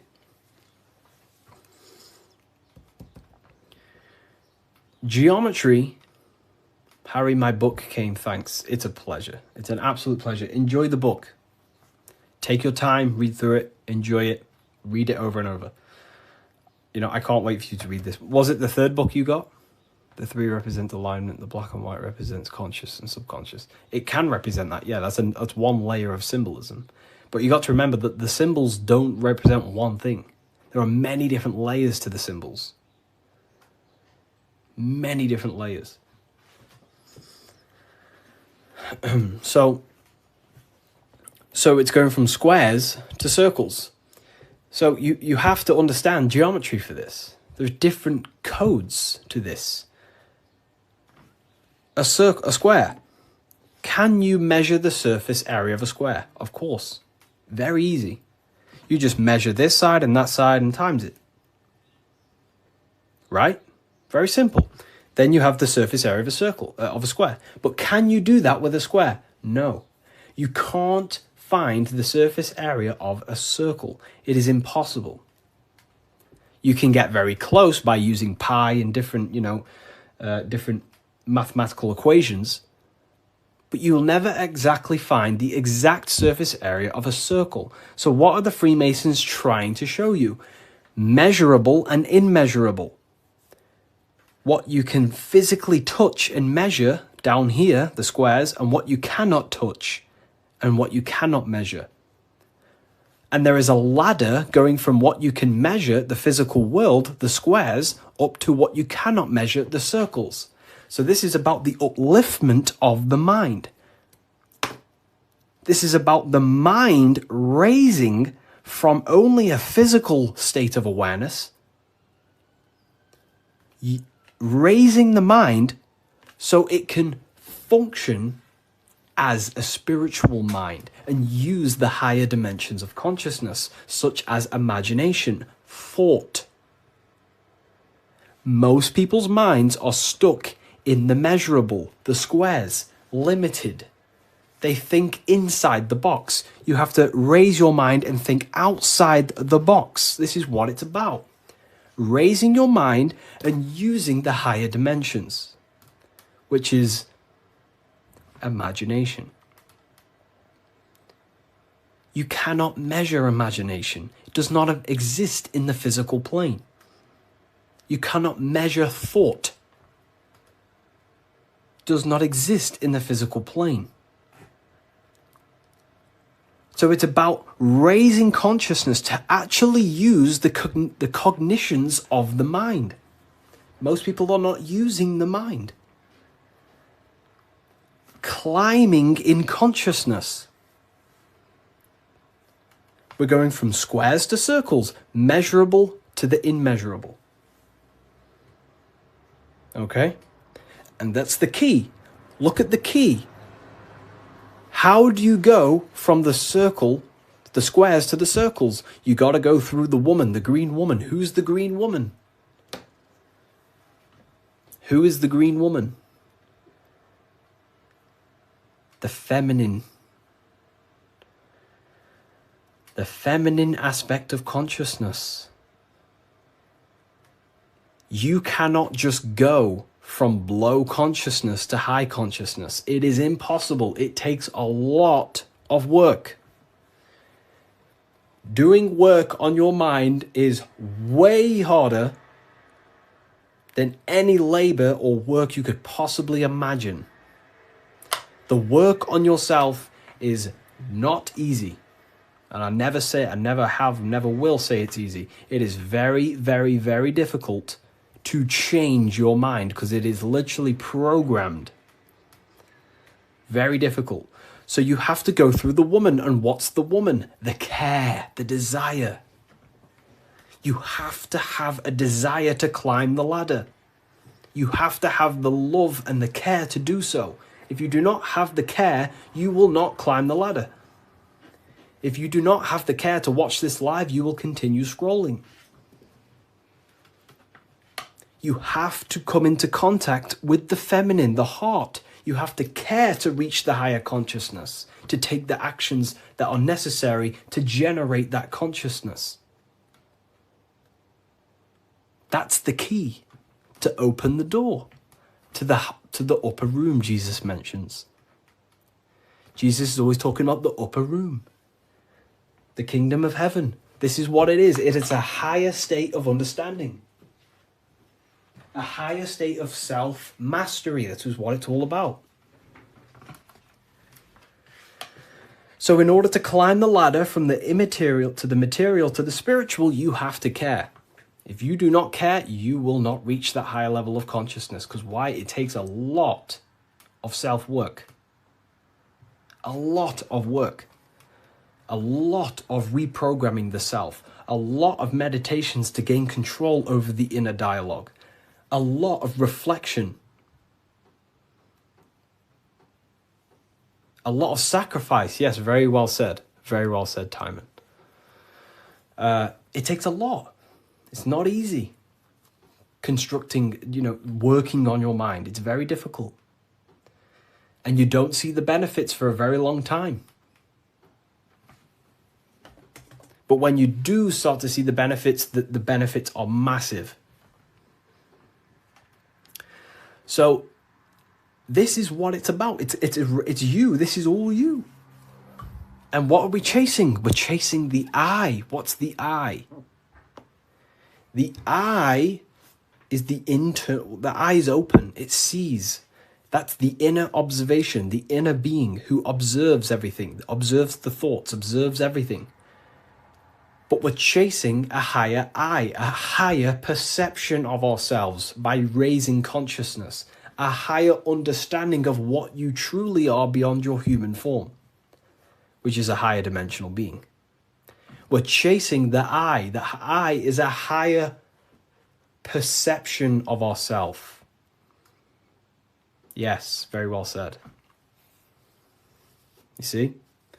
So this is what this is why if you read symbols, you become very powerful. That's why I wrote a whole book on this. So you can learn this too. Everything I've said and more, you can learn. The Book of Symbolism, the only place it's available is on my bio. revivalofwisdom.com. I just released this November 17th. But it breaks down everything about Freemasonry, of how you can learn this knowledge and gain a higher consciousness. But anyways, if we get this to 50K, I will drop some coupon codes for you all, and we'll carry on. I'll drop some coupon codes so you can save some, some money. And we have worldwide. We have, this is powerful knowledge. Powerful, powerful knowledge. What do you think about the Golden Dawn? I have a friend, well, not a friend, but I know him through, he's an Instagram creator, and he went through the Golden Dawn system, and he is a very famous author now. You've probably heard of his stuff. It's called The Serpent Rising. He went through the order of the Golden Dawn, learned about Kundalini and stuff like that. Golden Dawn Society, yeah. How can I buy your book? There's no link in your bio. There should be. There's a link in my bio. Revivalofwisdom.com is the only place you get the Book of Symbolism in English, French, German, Italian, Spanish. Okay, so let's carry on, right? So we've broke this down. You now understand that we're going from squares to circles, which is going from the measurable to the immeasurable, changing the mind from a state of reaction, because this is, okay, the circle cannot be measured, but the square can be measured. So this is the material, this is the spiritual, this is the seen and the unseen. This is the cause, this is the effect. The cause, effect. What does the sun do? The sun causes effect on the earth. That's why there's a sun here. It's showing cause, effect. The sun produces changes in the plants and the nature on the earth, which means as above, so below. The cause is above, the effect is below. So this is talking how to change the inner dialogue of yourself, the inner self, the inner voice, from a reaction mind to a demanding causal mind. Most people live in reaction mind, the square. They're reacting to the world outside of them, when the world outside of them is simply the effect. You cannot change it. It's already affected. It's already manifested. The only thing you can do to change the world is to change the cause. The inner world is the cause, the mind is the cause, the external world's the effect. The inner world is the cause, the external world is the effect. Most people have something bad outside them. You know, I'm not perfect. I'm not saying I've reached the highest level of consciousness. You know, I'm still working on myself, and I'll always say that. But most people are stuck in reaction consciousness, where their mind is just reacting in a state of complaining about the external world. When the mind is the cause. The cause, the mind needs to be a cause and a demand and a command. But that's fine, you know, I was in that state. And I still catch myself now and then being in that state. But we have to train our minds to understand that the outside world is the effect and the internal world is the cause. And we need to raise that ladder towards the causes. Make the mind a powerhouse of control. A powerhouse of control. Okay? Awareness, yeah. Okay. Symbolism. The winding staircase. You can't see the room. Where is it taking you? This is talking about the upper room, climbing to a higher state of mind. But when you're down here, you can't see that room. You don't know what a higher consciousness is. You don't know, like right now, maybe there's some people in here, they don't even understand what even is a higher consciousness. You will never understand until you start to do the work on yourself, until you start to see what it's like to understand yourself. When you understand how you work, you know what to do in every situation. You have the tools to use in life. So this is about climbing the staircase of higher consciousness into the inner room that you can't see. Beyond the curtain. The curtain is the veil. This is about entering in yourself. Walking past these two pillars is about walking into the internal self. It's a journey inward. You have a self outside the mind, this body, and you have a self inside the mind, the inner being, the material and spiritual. That's why you're an individual. You have a dual nature, inner and outer. So when you're walking in between these pillars, you're walking, it's symbolic of walking in your mind, walking in a journey into the self. And we're working with the inner self. This is what Freemasonry is about. But it's a winding staircase, which means you can't see where this staircase is taking you. You don't know what a higher consciousness is, what it's like to be in a higher consciousness or a higher understanding of reality in the self. So you must have faith. Faith, not faith in a God, but faith that the staircase or this journey, this work you're doing on yourself is going to lead you somewhere. You must have willpower. It takes willpower to walk the stairs. You must have care.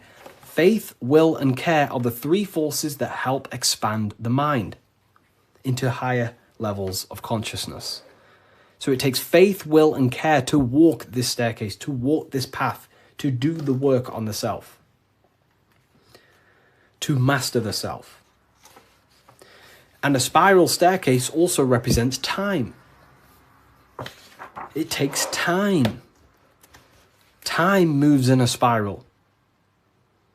Yesterday there was 12 o'clock, but today there's also 12 o'clock. But today is higher than yesterday. So it's just a continuous spiral upwards. Yesterday was 12 o'clock. Today there's 12 o'clock. And we're just going to continue this spiral. This is time. It takes time to walk this staircase. It takes time to reach a higher consciousness. It takes faith, will, care, and time. It's not an overnight process. Okay? So I hope this understands, you know, this is hopefully you people are taking this on. Darkness to light. This is a massive phrase in Freemasonry, from darkness to light. But what is the darkness? Darkness you can't see. When the room is dark, your eyes can't see. Symbolizing ignorance. There are parts of yourself that are in darkness. You are not aware of these parts of yourself. Most people are not aware of their imagination and the powers of the imagination. That means it's in darkness. Darkness to light is about becoming conscious of the things inside you, the aspects of yourself that you may not be aware of. Exposing a light. If I turn on a light on something, you expose it. You see it clearly. So Freemasonry is about going within the self and finding the things that you are unaware of and becoming conscious and using them as tools to help you in life. Your imagination is a guiding force to shape your future. Your intuition is also a guiding force.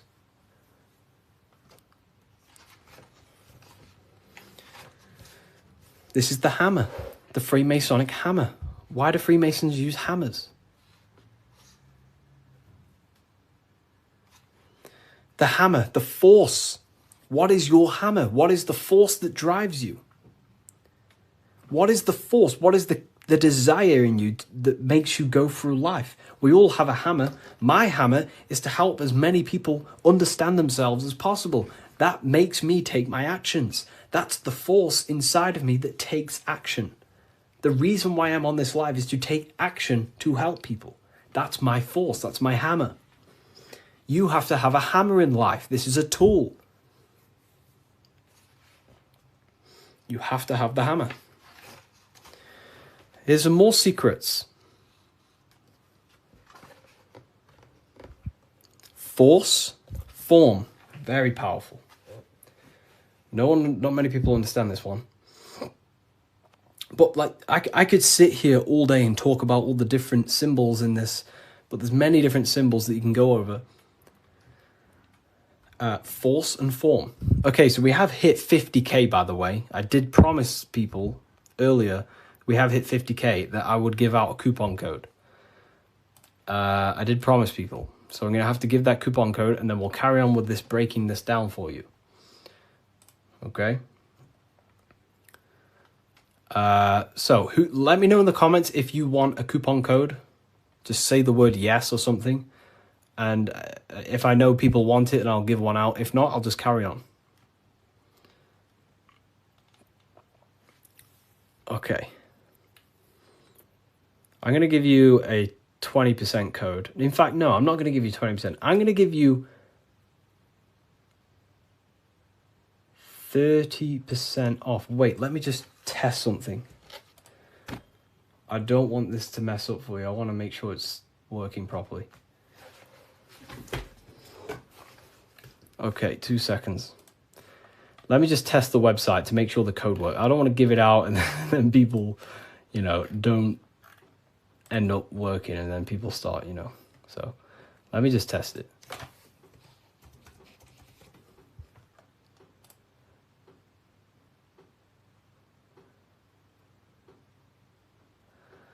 Okay.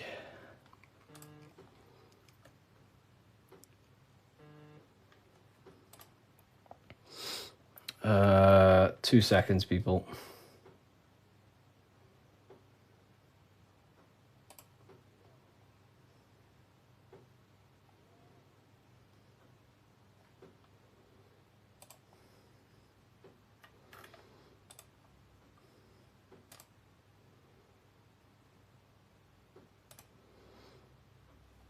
Let me... You said 50%. I didn't say 50%. I said if we hit 50k likes, I will give a coupon code. And that's what we've hit, 50k likes.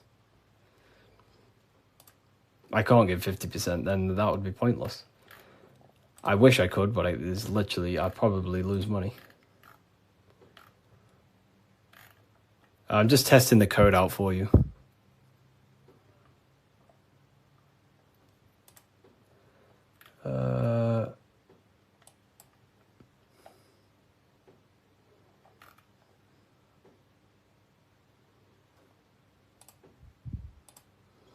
We worship you. I don't want to be worshipped. Please don't worship me. You know, I don't want to be worshipped. You know, I really don't. I'm not here to be worshipped. I'm telling you the power within yourself. But I thank you for that comment. That's nice. It's nice of you to say that.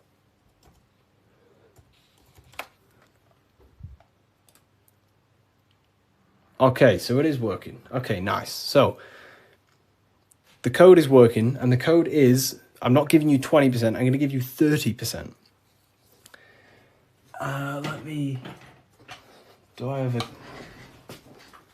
pen? I can write it down for you. The code is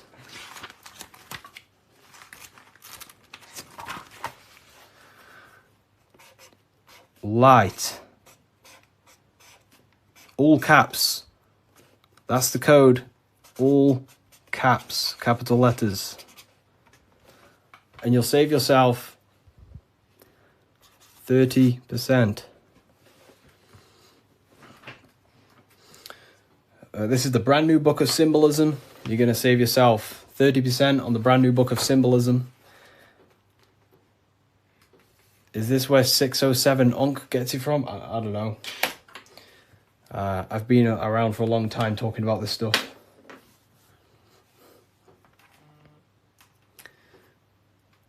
I don't know. I don't know. I don't know where he gets his information from.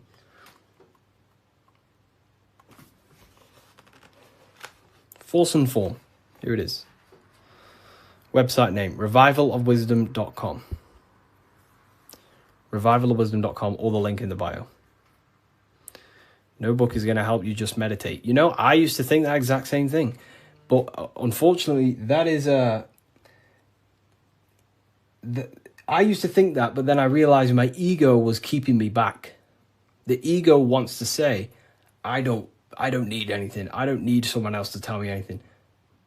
But then you have to come to a realization that there are people out there with knowledge way beyond what I knew.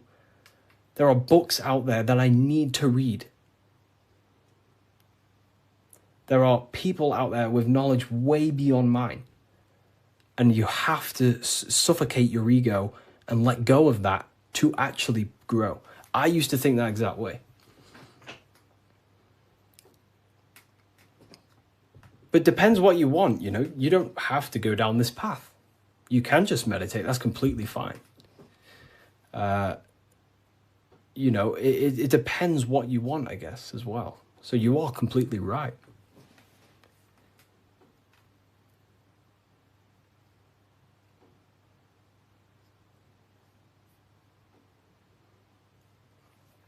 You are completely right. Is there a PDF? No PDF. Physical books only. You know, we ship worldwide. What's your fave part of the book? Oh, yeah, no one's ever asked me that. You know, that's a very good question. What is my favorite part of the book?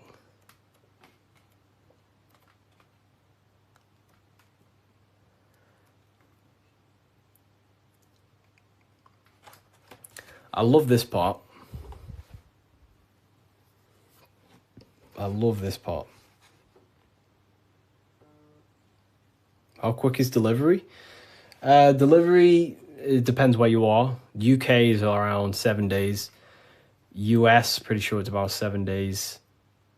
It's a print on demand. So basically, an order will go through the website, and then it'll go straight to my suppliers. They print it, and then they ship it. And then they obviously send you emails with the tracking information and stuff like that. You know. But this is probably my favorite part. Is it UK based? It's not. So the supplies that I have, they have printing warehouses all around the world. I'm pretty sure they have one in the US, one in the UK. So wherever you are in the world, wherever the order is going to, it goes to the correct warehouse, so it gets shipped in time. That's basically how everything's set up. Because I don't actually stock them all. I mean, I do have quite a lot here. I'll show you. I have quite a lot of them here. These are all book of symbolisms. This is what they look like. Explain everything about Freemasonry, pretty much. Everything you can imagine about Freemasonry. That's the first book. That's the second book. This is the brand new one. Which this is the one we're going over today, pretty much. They will be on Amazon in the next, I don't know, 2 weeks, 3 weeks maybe.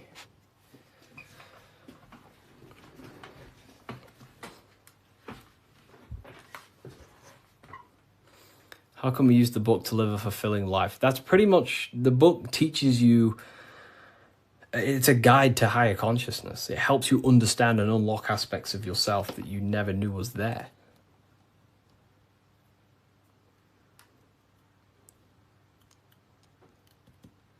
What are the 2 pillars in Freemasonry? Great question. So the first part of this book goes over that for a very long period of time.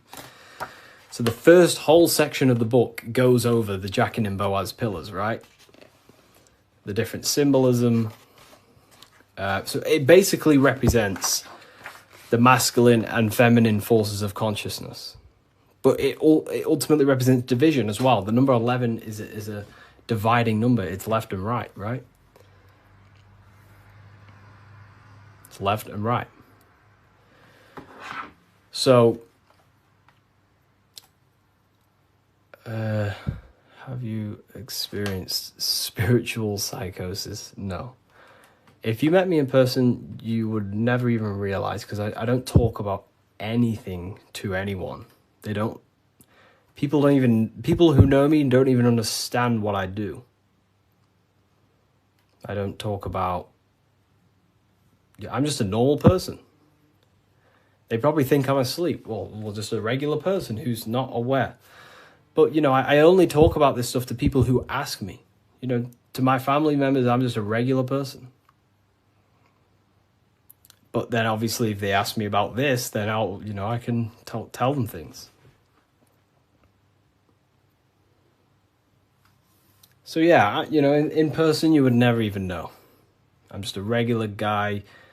I work throughout the day. I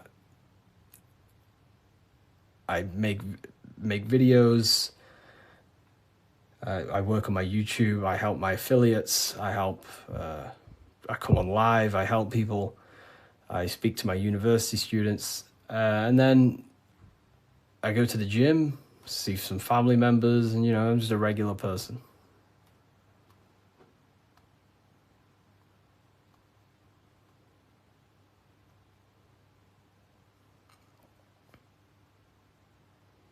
But not regular in mindset. Me personally, I don't agree with, making everything your whole person. That's fine if you do that. That's completely fine. We all have different ways of living and expressing ourselves. But, I don't find I don't want to make this my whole personality.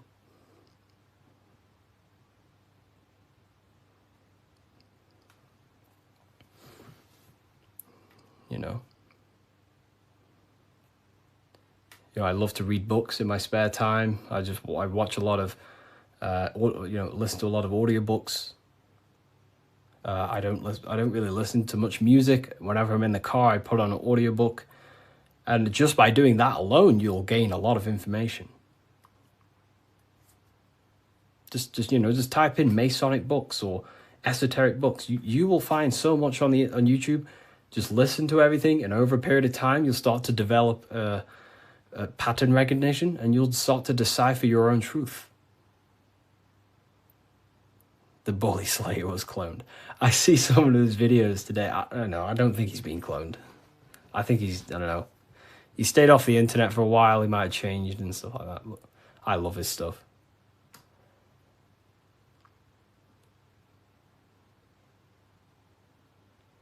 How long did it take to change your reality to your desired reality?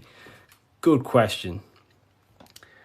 For me, it was, I wouldn't say got lucky, because I work very, very hard. I work at least 10 to 11 hours a day most days, but not recently, but before. But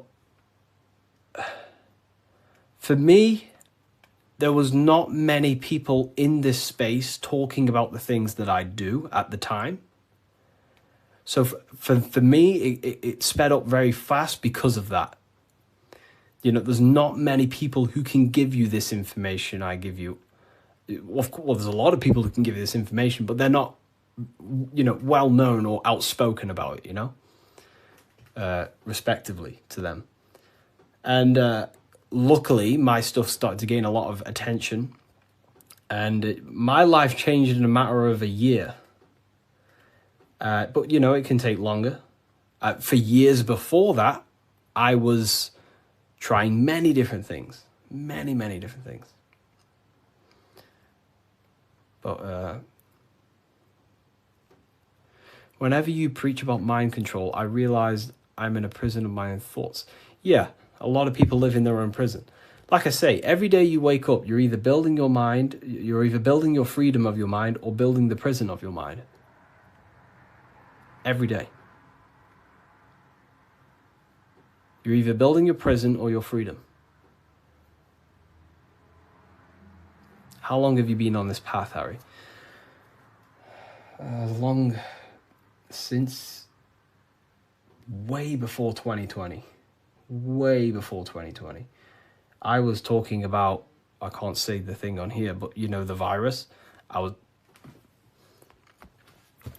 was talking about the virus way before 2020. And there may be some people in this live who watched my very first lives. I used to go live all the time. But I was looking into conspiracy theories when I was year 7, year 8. And then I got really deep into like conspiracies 6 years ago. And then after about a year of that, I started to switch into like esotericism. And then for like the past 5 years, since 2020, it's been all esoteric stuff, pretty much. You know, like Masonic, the psyche, human psyche, human consciousness, metaphysics, symbolism. So the last 2 years, it's mainly been symbolism, because I'm obsessed with symbolism at the moment. But yeah. Do you believe in God, Harry? I believe in a form of energy that gives rise to all things, yes. And we are a part of that energy source, that conscious energy. We are an emanation of that. We are cut of the same fabric of that. It is one consciousness clothed in different beings. Harry, you said faith, will, and care and time. Didn't you say time doesn't exist? Can you explain this? You know, time is the present moment. It's an eternal now. But, you know, that's what we call time, the movement of that.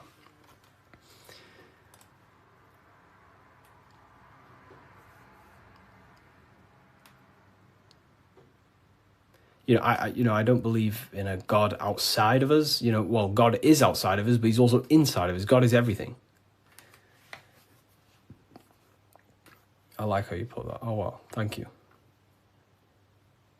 If we visit a Masonic temple, we'll see a lot of these symbols in the building architecture. Oh, yeah, of course.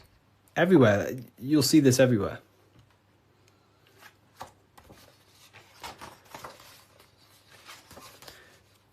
And look here.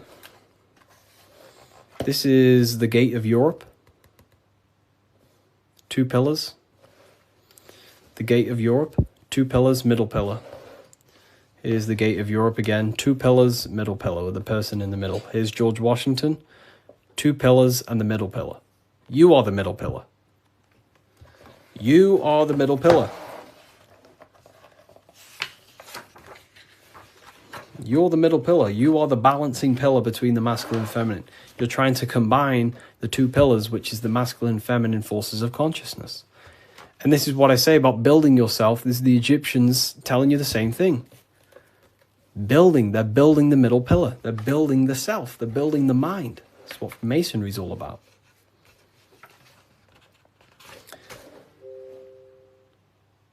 You know?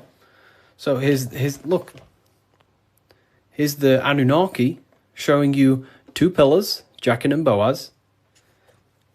And look at the person in the middle pillar, which is balancing the masculine and feminine forces of consciousness, trying to become whole and unified, a unified mind. And he's stepping up, symbolizing raising consciousness, stepping up to a higher level of understanding. Here's Buddha, same thing. Buddha, Vishnu, Sumerians, Egyptians. Wait on, we still got more. Jesus with the two pillars.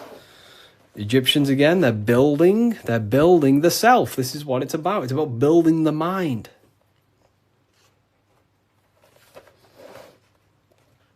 Royal Arch of Freemasonry. Knights Templars. It's everywhere. This symbolism is everywhere. It's in every tradition because this is the universal system of constructing the mind. This was way before religion. This is what it was about. It was the religion of the serpent. The serpent used to symbolize this knowledge about the serpent can shed its skin and transform. So it's about transforming the mind. The serpent was the universal symbol of this spiritual journey. What does the G mean? So here, you see the G. It wasn't a religion of the serpent. I wouldn't say religion, but I in my conclusion, you know, you can take this as a pinch of salt.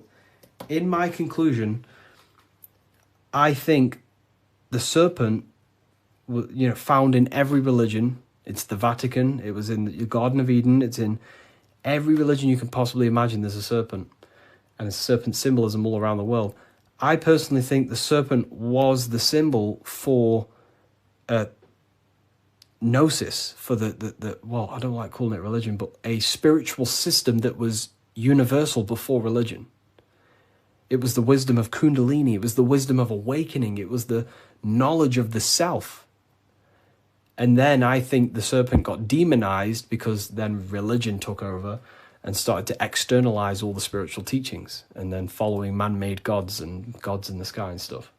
But before all of that, I believe that me personally, I believe the serpent was a symbol for the universal spiritual system of knowledge that was before all the religion. That's my interpretation. It's about self-transformation. Yeah. Someone asked about the G. And now they say serpent is Satan. Yeah, very well said. Now everything about the serpent is demonized. And it's crazy to me when you realize, well, everything's inverted nowadays. You know, so, you know, I guess we'll never know, but based on my symbolism studies, that's what I think it is. I could be wrong, but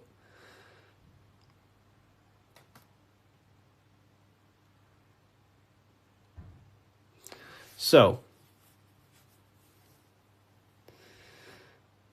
okay, why didn't you join Freemasonry if you believe their teachings? It's not believing anything, you know, these symbols are self-awakening. It's not, everything I teach you is not about believing anything. It's about shedding light on what was there, but you just may not be conscious of it. You know? So, for example, the G, this is a Masonic symbol, and the G represents the force of care, the force of love, the heart, the generative principle, the G, the generating force of reality. That is love. The heart generates your reality. You right now are watching this live because you have a care. You care for the information I'm sharing. So that care is allowing you to take the action to generate this experience you're having right now. So in order to go through the Masonic temple and walk the path towards the light, you have to have the G inside of you, the care to walk that path. If you do not have the care, you will not take the action. If you do not have the care to watch this live, you will continue to scroll. G also doesn't have a numerology meaning. Yes, 7. 7. G is 7. And there are 7 cognitions of the mind. So the G is also gnosis. Gnosis about, knowing, gnosis. Gnosis is knowledge gained through direct experience. So you right now, you know you're here. You know, you don't believe you're here, you know it. Instead of believing God, you can get to know God by gnosis, by studying the self, by entering trance-like states of meditations and understanding the self. That's gnosis. And in order to gain gnosis, you must have the G. That's why gnosis begins with a G. Because you must have a care to meditate. If you don't care about gaining a higher consciousness, you won't meditate. If you don't have a care to reach the light, which is just a higher state of understanding, you don't have the G. If you don't have the G inside of you, you will not take the actions to walk up this path, up the mountain. It's a difficult path of self-mastery. So that's the G. It's the driving force of your reality. And if you don't have the G, you won't walk up this hill. You know, so the teachings that I teach is, you know, it's about shedding light on something that was already there. Does the book of Symbolism teach us how to get the G? Well, yeah, the G is just simply your care. Do you care about gaining information? Or do you not? You either have it or you don't, and you can cultivate it. We do talk about it here, all about the G and different symbolic here. So in order to get off the checkered board and rise towards the light, so we're going from base consciousness to high consciousness, from material to spiritual, in order to do that, you have to go through the woman. And what is she doing? She's caring. She's caring for the little baby. So it's symbolizing, in order to go from low consciousness to high consciousness, you have to care. You have to go through the feminine, the heart. You must have a desire in your heart to truly raise your consciousness. That's why there's a woman here caring for a little baby. You have to go through the feminine to reach a higher consciousness. So anyways, is that why religion is against women? You know, there's so much that goes into that. I believe they don't want us in contact with the feminine energy of consciousness. We're all masculine and feminine. We all have feminine qualities. We all have masculine qualities.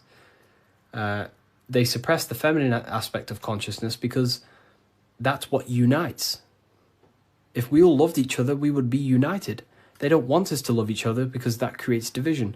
And divided people are easier to control. If we all united, we'd all realize we can take over the government. So they destroy the feminine because that's all about caring, nurturing, growing as a community and as humans with the earth, caring for the earth and things, but it's just completely demonized nowadays. And now it's just a masculine-dominated world. But Freemasonry says that the G is geometry or God. It's all the same. God, what is God? God is a creator. How do you create something? Through the G, you have to care. If you don't care about something, you will not create it. If you don't care about the live, you will take action to scroll away until you do find something you care about and you take the action to watch it. So it's about generating reality. God, which is a G, which is about care, creation. Geometry is the same. It's all about creation, the mathematical codes. But it's all to do with the G principle, the generative principle. If that makes sense. So most words with G are all to do with care, gift. If I gift you something, it's because I care. I have a G. I have a care towards you, and I'm gifting this.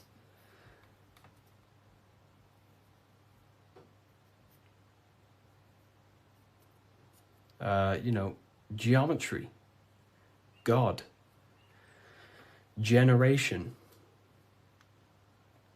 Genesis, all about creation and care. The whole world is built on love, and when you see it, you can never unsee it. The whole world is built on love. All creation is built upon the principle of love. That's why the earth is called heart.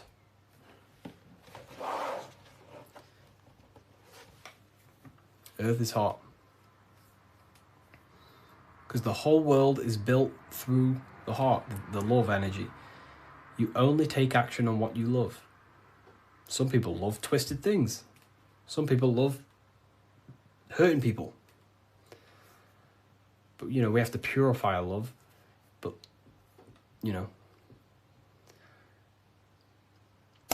The Book of Wisdom by Harry B. Joseph has really piqued my interest. It's 119 pages of curated spiritual insight. This book has really piqued my curiosity. And regardless if I believe in everything I read out of here or not, I am just so mesmerized by a lot of these topics. It's all, some of them are controversial. Some of them are based in Christianity. Some are not. But it's just a really insightful book. And I'm super excited to check it all out. If you want to check it out too, I'll link it for you. Get your copy. Visit bookofwisdom.com. As above, so below. This is one of the most crucial teachings within esotericism, occultism, or what we like to call it today, spirituality. I don't like calling it spirituality because it's not spirituality. I teach human consciousness. I teach the science of you and your consciousness alone and your being. And in order to fully understand you and this world around you, you must understand this number one principle of as above, so below. There is many misconceptions of this, and there is many simple teachings of this. But I'm going to break it down today from the most simplest to the most complex, and you will see the connections between all things. This is the most important lesson you could ever learn, and I'm going to teach it you today. So what you must understand is with the term as above, so below, it applies with everything you see in this world and about yourself. We have something called the macro, which means the bigger scale. On the bigger scale, we have the whole earth. If we look down from the sky on top of rivers, this is what we see. We see this tree pattern. Then on a smaller scale, we see trees have this same pattern. Then we look even closer. We're going smaller and smaller into the leaves of the tree. We see the same pattern. Then we go even more micro into the human brain and look at the human brain cells, and we see the same pattern.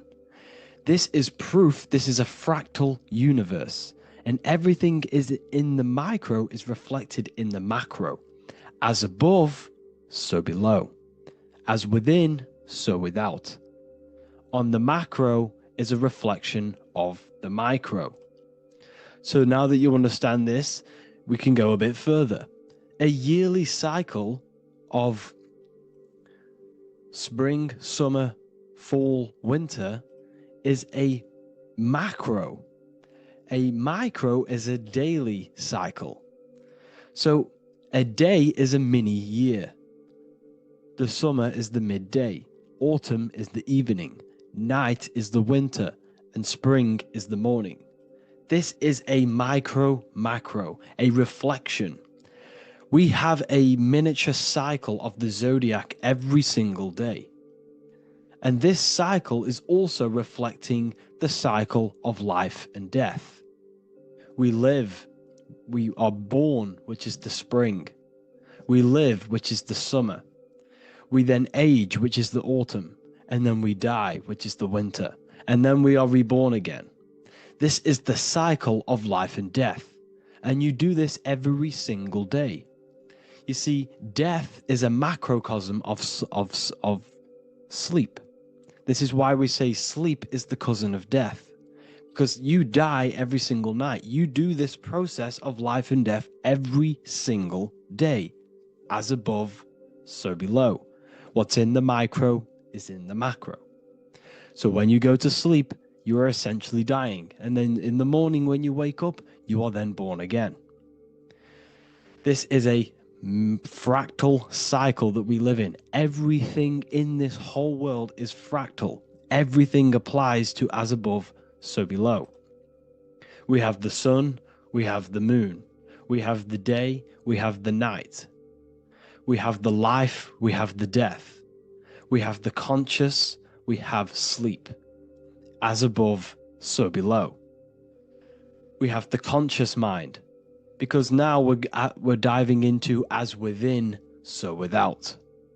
As above, so below more refers to the external world.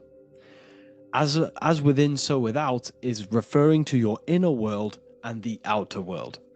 What you must understand is about yourself. You exist in two realms. You're an individual. The dual nature of you. You exist in two realms at once. You have an inner world of your thought, emotion. This is the inner world that no one else can see but yourself. And you have an outer world with a physical body which everyone can see. So you exist in two worlds. You have the inner voice, you have the outer physical voice, which I'm speaking to you with now. But I also have an inner voice, which no one can hear, only but me. So you exist in the light and you exist in the darkness. The sun represents your external self, your physical, conscious mind. The moon represents your shadow self, the inner self, the psyche self, the spirit self. There is an as above, so below. The sun is within you. The moon is within you. Everything is within you. Now that you understand as above, so below, what is your body? Your body is a miniature earth. Let me repeat, your body is an earth. Your body is the earth. Okay? Because like I say many times in all of my videos, you are not in the world. The world is you. You are the universe. Your brain is a computer creating this reality. What you see with your eyes is produced in the back of the brain called the visual cortex. You don't look into the world, the brain produces the world. The body produces the world. When you touch something, you're not actually touching something. This is the electrical nervous system. When you touch something, what you feel is actually electrical signals on your nervous system reporting back to your brain. Therefore, when this body dies, you leave the earth because this body is the earth. Okay? As above, so below. You have the mental plane, the astral plane, the etheric plane, and the physical plane. This is essential for understanding reality and the teaching of as above, so below. Everything in this material plane began in the thinking mind. For example, the microphone I'm speaking into, the phone you're watching this video off, or the laptop or iPad. Where did this begin? It didn't begin in the factory. The first ever place this item begun was in the mind of an individual. The invisible realms of mind is where all physical things and physical items begun. Essentially, this physical plane is the effect of the thinking mind. This world is the world of effect. It's the world of outcomes. When you see something, it is already manifest. It is already being manifested. It is an effect. And in the effect of the cause, which is the thinking mind. Therefore, the mind creates thoughts, which is the mental plane. Then after thoughts creates imagination, which is the astral plane. These two are spiritual. They are non-physical. So spirit kind of means non-physical. Then you have the physical planes, the etheric and the physical plane. As above, so below. What happens in the mind is manifest on the physical plane. Like I said, the phone that you are holding, it was a thought, and then it brought down into a physical reality. As above, so below. You change the mind, you change your reality. Your environment, the word environment has ment in it because your environment is mental. So now that you understand this, so what is the world around you? The world around you was created by the mind of God. It was manifested through God's thought. So you are living in the mind of God. You are a thought in the mind of God. God thought you into existence. But like I said, we are all fractals. Everything is fractal. If God exists, this means that you are God, as above, so below. God created you through the thinking mind, and he gave you a thinking mind. So God created the macrocosm. God created the macro, the whole world. He designed the whole world, the sun, the stars, the moving. He designed this. But then he gave you the thinking mind to design your own life and create your own life in his world. You are a microcosm of God's macrocosm.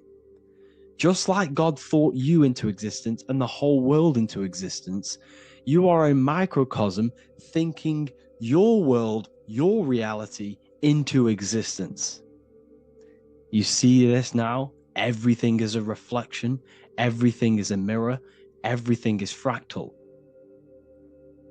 So in order for you to change your reality, you must change these higher planes. Your thought and imagination are the two key aspects of creating physical reality. Every object you see around you was begun in these higher planes of the non-physical, and they were brought out of spirit into physical matter through the thinking mind and physical action. So now we're going to get a bit deeper. The brain is not the mind. Now that you understand, we have spirit and matter. As above, so below. You have a non-physical side of reality and a physical side of reality. The mind is the spiritual brain. The brain is a physical manifestation, a physical effect of the mind. The mind uses the brain to operate in the physical world, and it's the same with the heart. The soul manifests itself physically through the heart. The heart is a physical manifestation of the soul, of the emotion, thought and emotion, the mind and the soul, the brain and the heart, heaven and earth. So you have the inner world and the outer world, the spiritual, non-physical, and the physical. So essentially, we are all on this process of awakening, an expansion of our minds into new fields of thought, into new fields of awakening ourselves. Because essentially, we are born into this world. But you are born many, many times. You can be born physically and you can be born spiritually. Like I said, everything is fractal. So just like when the baby finds out that there is a world outside of its mother, what does the baby do? The baby seeks a way out of its mother, and then the baby is now born into a new world, a world outside of its mother's womb. It's the same with you and your spiritual process. As your mind becomes aware that there are other realities beyond your physical body, it then seeks a way out. And this is why you are probably watching my YouTube, because you are now on the path. Something within you has guided you to this path of knowledge, truth, enlightenment, and expanding your consciousness. And it is your soul who brought you here. Your soul speaks through emotion, like guidance. Emotion is the language of the soul. When you feel very bad, this is your soul telling you you're not in the right place. You're doing the wrong things. Because the soul is always unfolding its purpose, which is expansion and learning. That is it. The mastery of the self and the learning of the mind is the only thing that counts in the end after this life. So you are on a journey of expansion, of learning, creating, and spiritual rebirth. As above, so below. What does this body tell you? When I see someone overweight, I don't see the overweight. I don't see the body. I see the mind. I see an undisciplined mind. I see a mind that lacks self-control. I see a mind that seeks external validation. That's what I see when I see an overweight person. I don't see his body. I see the result of his mind. Because what does the Bible tell you? You shall know them by their fruits. It's the same saying as above, so below. You shall know them by their fruit. The fruit is their manifestation. Your body is a direct correlation and manifestation of your mind. Your inner world projects your outer world. As within, so without. As above, so below. Now, what do you see when you see this man's body? I see discipline. I see strength. Mental strength, not physical strength. I see mental resilience of pain. Because all of this man's mental energy has been manifested physically within his muscle. This body is a direct manifestation of this man's mind's pain and suffering, and it shows discipline. This is why people instantly respect you if you are in shape. You walk into a room and you are in shape, people will instantly give you respect because they know that you are mentally disciplined. The body is a reflection of your inner world, and it's the same with your friends, your family, your connections with people.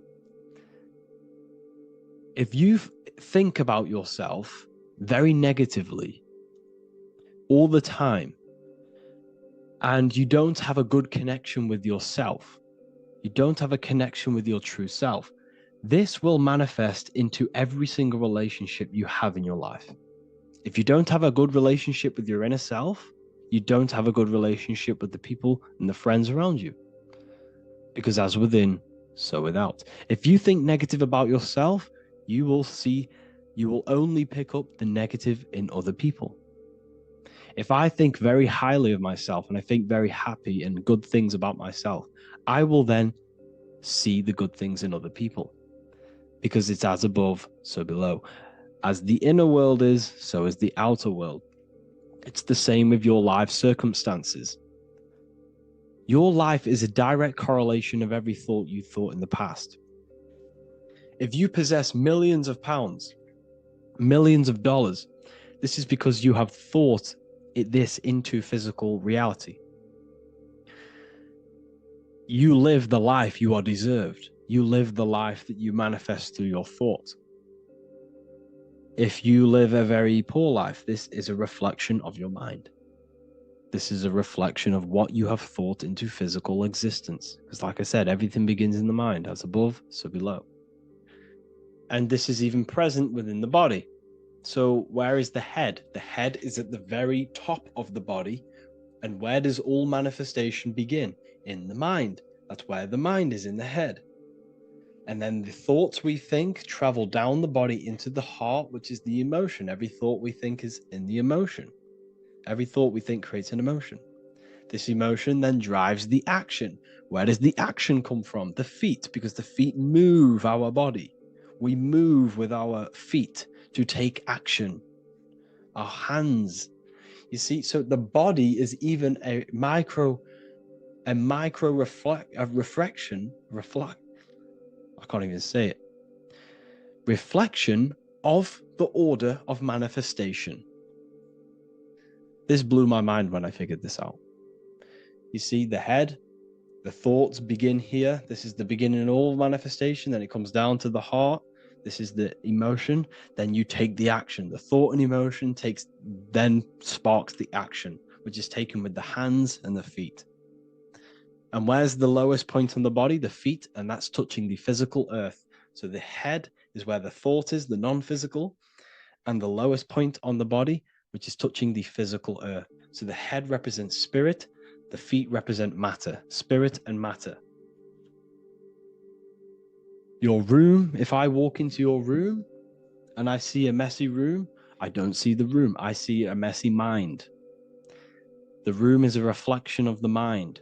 If you have a messy room, this is your mind. It's an externalization of your unsorted mind, undisciplined mind. So like I said, we are all God, and we must find the God self within us. And I teach all of this inside the Book of Wisdom, Volume 2. This is not just a book, this is a revolution. This is the beginning of a new age with this book. If you have read it, I congratulate you. You should feel very proud of yourself if you have an open mind. You should feel proud of yourself for watching these videos, because not many people have an open mind. Remember this, people. You are special if you're watching these videos. You have the mind. You have the ability to see through the illusion. And I take my hat off to you. You want to take this to the next step? Read the book.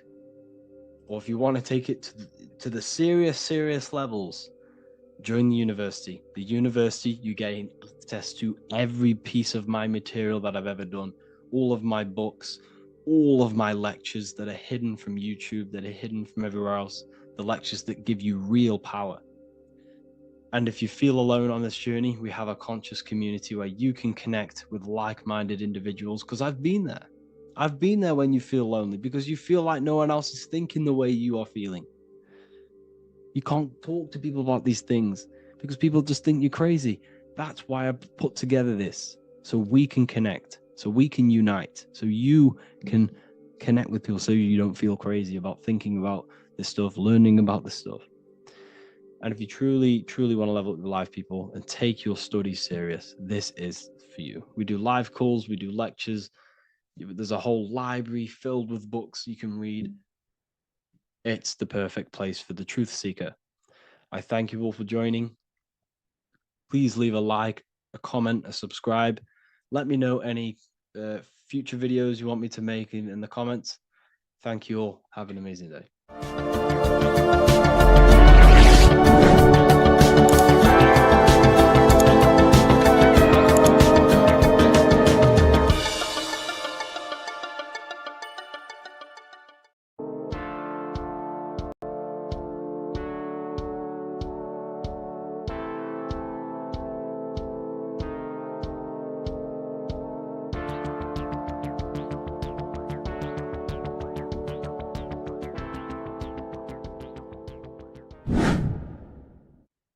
How are we all doing, people? It's Revival of Wisdom from the Wisdom Academy. Today we're going to be breaking down God, consciousness, and the higher and the lower self, and how to overcome the lower self. Now, the first thing you need to understand is that you are the invisible intelligence within the brain, within the body. This invisible intelligence is known as the mind. But you are not the mind. You are the observer of the mind, which is the soul, the invisible entity. The mind is your intellect, your intelligence. Now, the mind is, it's hard to put this in words, but the mind is something that gives you the ability to explore the universe. And this inner self is the I am. It's the quiet, the inner self, the voice you see in you hear in your head. This is why within spells high twin, inside, internal. the I is also the number one, which is one line. Because the one and only, is the inner self, which is the I am. This is why you say, my name is Harry. You are not Harry, you are the I, the inner self, the intelligence. Okay, this is why Jesus in French is I am. You look with the two eyes and you see with the inner eye. I and I, the same thing. Okay, because the I inside is what gives you the perception of what you're looking at. So when someone's trying to explain something and then you catch on saying, I see now, it's because you're seeing with your inner eye, the one that gives you perception, gives you intelligence, gives you the ability to understand things.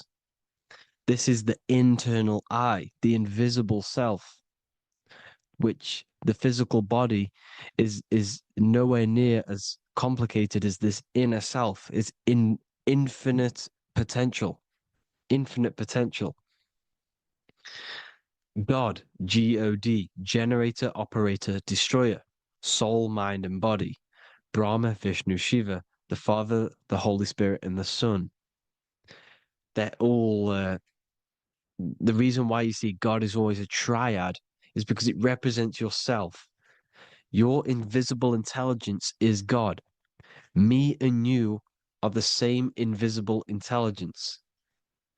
We are the invisible intelligence experiencing the program being ran by the central nervous system and the brain. I always say this in my videos, but I have to, in order for you to understand the things that I'm going to say later on in the video, you need to understand this concept, is that you are the consciousness experiencing the nervous system, the tree of knowledge of good and evil, which is you here. You would be in this invisible intelligence right here in the center of the brain.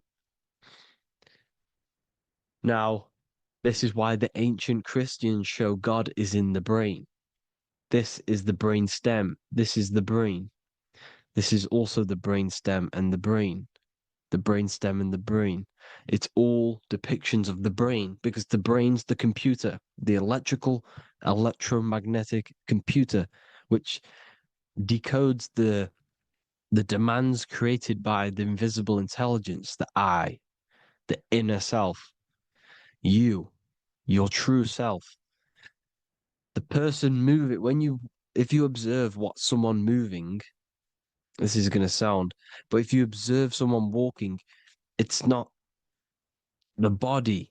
The body is moving, but the thing telling it to move is the invisible intelligence. Before you kick a football, a decision is made within your invisible intelligence, your mind. And this consciousness, this invisible intelligence, is either stuck between the lower self and the higher self. Okay? When the invisible intelligence, meaning the true self, identifies itself with the physical body, it will trap its mind within physicality.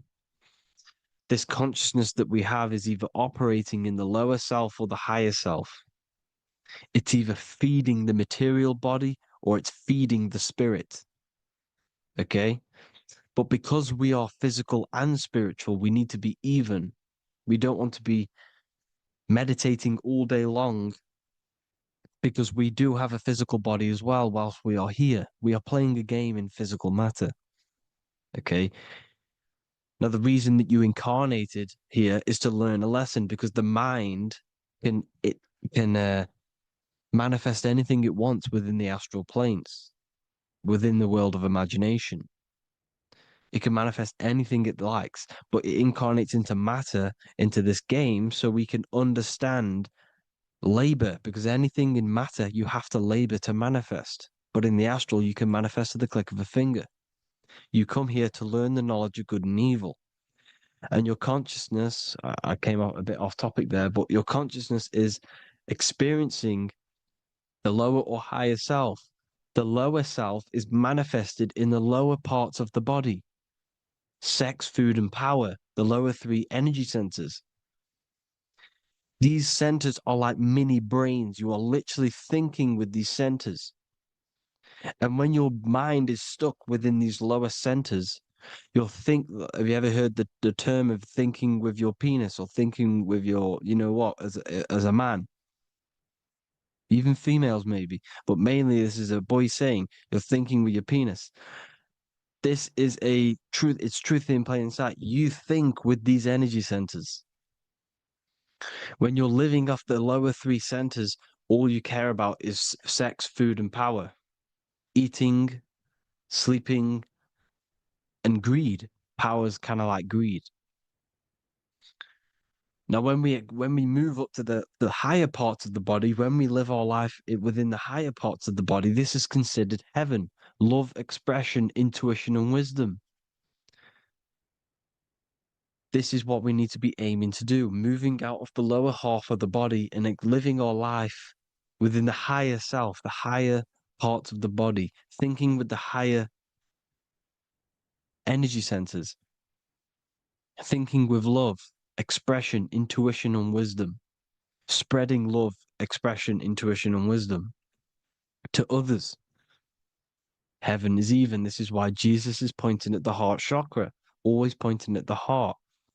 Earth rearranged his heart because in earth you're manifested as a physical being. You're in the heart, good and bad. You need to be balanced between the good and bad. Because love can be a demon too. That's a whole nother video, but love can be a demon. Now, the seven chakras are known as the seven seals in the Bible. When the Lamb opened the seventh seal, there was silence in the heaven for about half an hour. This is a verse from the Bible. The Lamb is Aries, which is the higher brain, the cerebrum, the cerebram. Ram, Aries. Because when the Ram opens the seven seals, you enter the kingdom of heaven. Because these chakras seal your invisible intelligence. They seal your true self. You are behind these seven seals, your true invisible self, your true consciousness. Because behind these seven seals, you do not think about anything materialistic. Your intelligence is not material. It's not physical. It's not from the physical world. It does not desire the physical world. The body is the beast. The body's the animal, the lower self, which can corrupt our intelligence. It can corrupt the intelligence. Okay? Now, we need to balance these chakras so that we gain a deeper connection between this intelligence and the brain. Because when there's a strong connection between the brain and the intelligence, your body and the intelligence, you have a strong connection. Therefore, you can manifest what the intelligence is saying at all times. Meaning, when, for example, your higher self, this is intelligence, the higher intelligence is always speaking to you. It's always guiding you. It's always telling you the right thing to do. You can feel it when you're doing something wrong. You can feel that you're doing something wrong because this higher self, this intelligence knows what it needs to do here. And when there's no connection between the body and this our intelligence, our true self, when we strip away, when you close your eyes for long periods of time, you will figure out you are this invisible, infinite, creative being. There's no words that I can't describe what it is, but it's the voice inside of your head that you can feel when you close your eyes. You are this being inside of the heaven, because this is heaven, this intelligence. And when there's a strong connection between the body, you can manifest everything it's saying. When everything is balanced, when you're no longer thinking with the lower centers, when they're all balanced, you're not thinking in particular with every center, you balance them all, you can manifest everything it says. Your body will act out what the intelligence is always saying. This is God in the brain, the intelligence, trying to touch Adam, representing the lower self. This is why they're not touching. Notice how Adam is resting, but the intelligence is always reaching out, stretching, symbolizing metaphorically saying it's guiding. I'm always reaching out. The intelligence, your intelligence is always guiding you. It's always reaching out to you. But Adam is ignorance of it. The lower self is ignorant of it. And that's why he's so relaxed and God is so stretching out. Because at our highest self, that when you think of when you want to better your life, that highest true version of yourself is God. When you're manifesting this, your highest self, this is God. Your truest form, your most perfect form, that is God. Your highest version of yourself, that is God. Emotions are not what you've been taught. Emotions are not something that should be reactive, okay? You should not let the emotion be you, except that you should experience them instead of letting them become you. You need to understand there's a separation in our consciousness. You have the soul, which is the person who is observing your thoughts. When you think a thought, who's the one observing that thought? The soul, you, the I am, the I, the inner self, the one and only. And inside of every single body, inside of me, inside of you watching this video, there is this same intelligence that is inside of me, inside of you. And it's the exact same intelligence, experiencing a different body. And this is what we mean by the universe is mental. We are all sharing the same ball of consciousness in a different body. The animals, the fish, the cells, all expressing this one consciousness. Me and you are the same. This is why the golden rule is treat others like others should be treated, because I am you and you are me in a different body. Now, going back, you need to identify that there's different levels of consciousness: soul, mind, emotion, and body. Okay? Your emotions are on a separate layer than the body, the mind, and the soul. So when you identify there's a difference between all of these, you do not let them become you. You do not let your mind rule you, because your mind can be corrupted. Your soul is the one that is pure good, pure love, but your mind can be corrupted. Okay? Your emotions can be corrupted. The body can be corrupted, but the soul can never be corrupted, only layered on top. You can only throw piles of programs within the subconscious, layering the soul down, but deep down inside of it, every single one of you, there is a loving being. Because the love comes from the heart. Love is the universal emotion, expression. Now, your thoughts can become bondage, your emotions can become bondage. Now, what do I mean by bondage? By conquering the lower self, we need to conquer our own mind, because the mind is what's manifesting the lower self. When you're thinking with the lower half of the body, when you're becoming your emotions, you need to experience the emotion, not become the emotion. Do not let the emotion become you. Do not let your thoughts become you, because your thoughts are tools that you can manifest. Your thoughts are the idea. Your emotion is the energy that you can use to manifest that thought. Your emotion is energy in motion, emotion. You use emotion to manifest, to feel as if you already have the thought. Therefore, you become that vibration. Therefore, your emotions are actually a creational force that is given to you to manifest things because you're a human, a manifester. You're here to manifest things. You're a creator. You are a god. Your inner self, your intelligence, your I am, the one and only inside of you, the inner self, the quiet one, the one that's deep, deep down, the invisible intelligence, is it's creating things all the time. All the time. Speak no evil, see no evil, hear no evil. This is the astronauts, they're Freemasons, but they understand this because thinking, seeing, and hearing can corrupt your mind. And when you have a corrupted mind, you'll have a corrupted subconscious. The subconscious will manifest into the body because 90% of your behavior comes from the subconscious mind. So you got to speak, see, and hear no evil.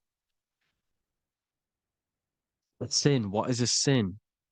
To overcome our lower self, to overcome our lower self, the 7 deadly sins are not something that goes against an external God.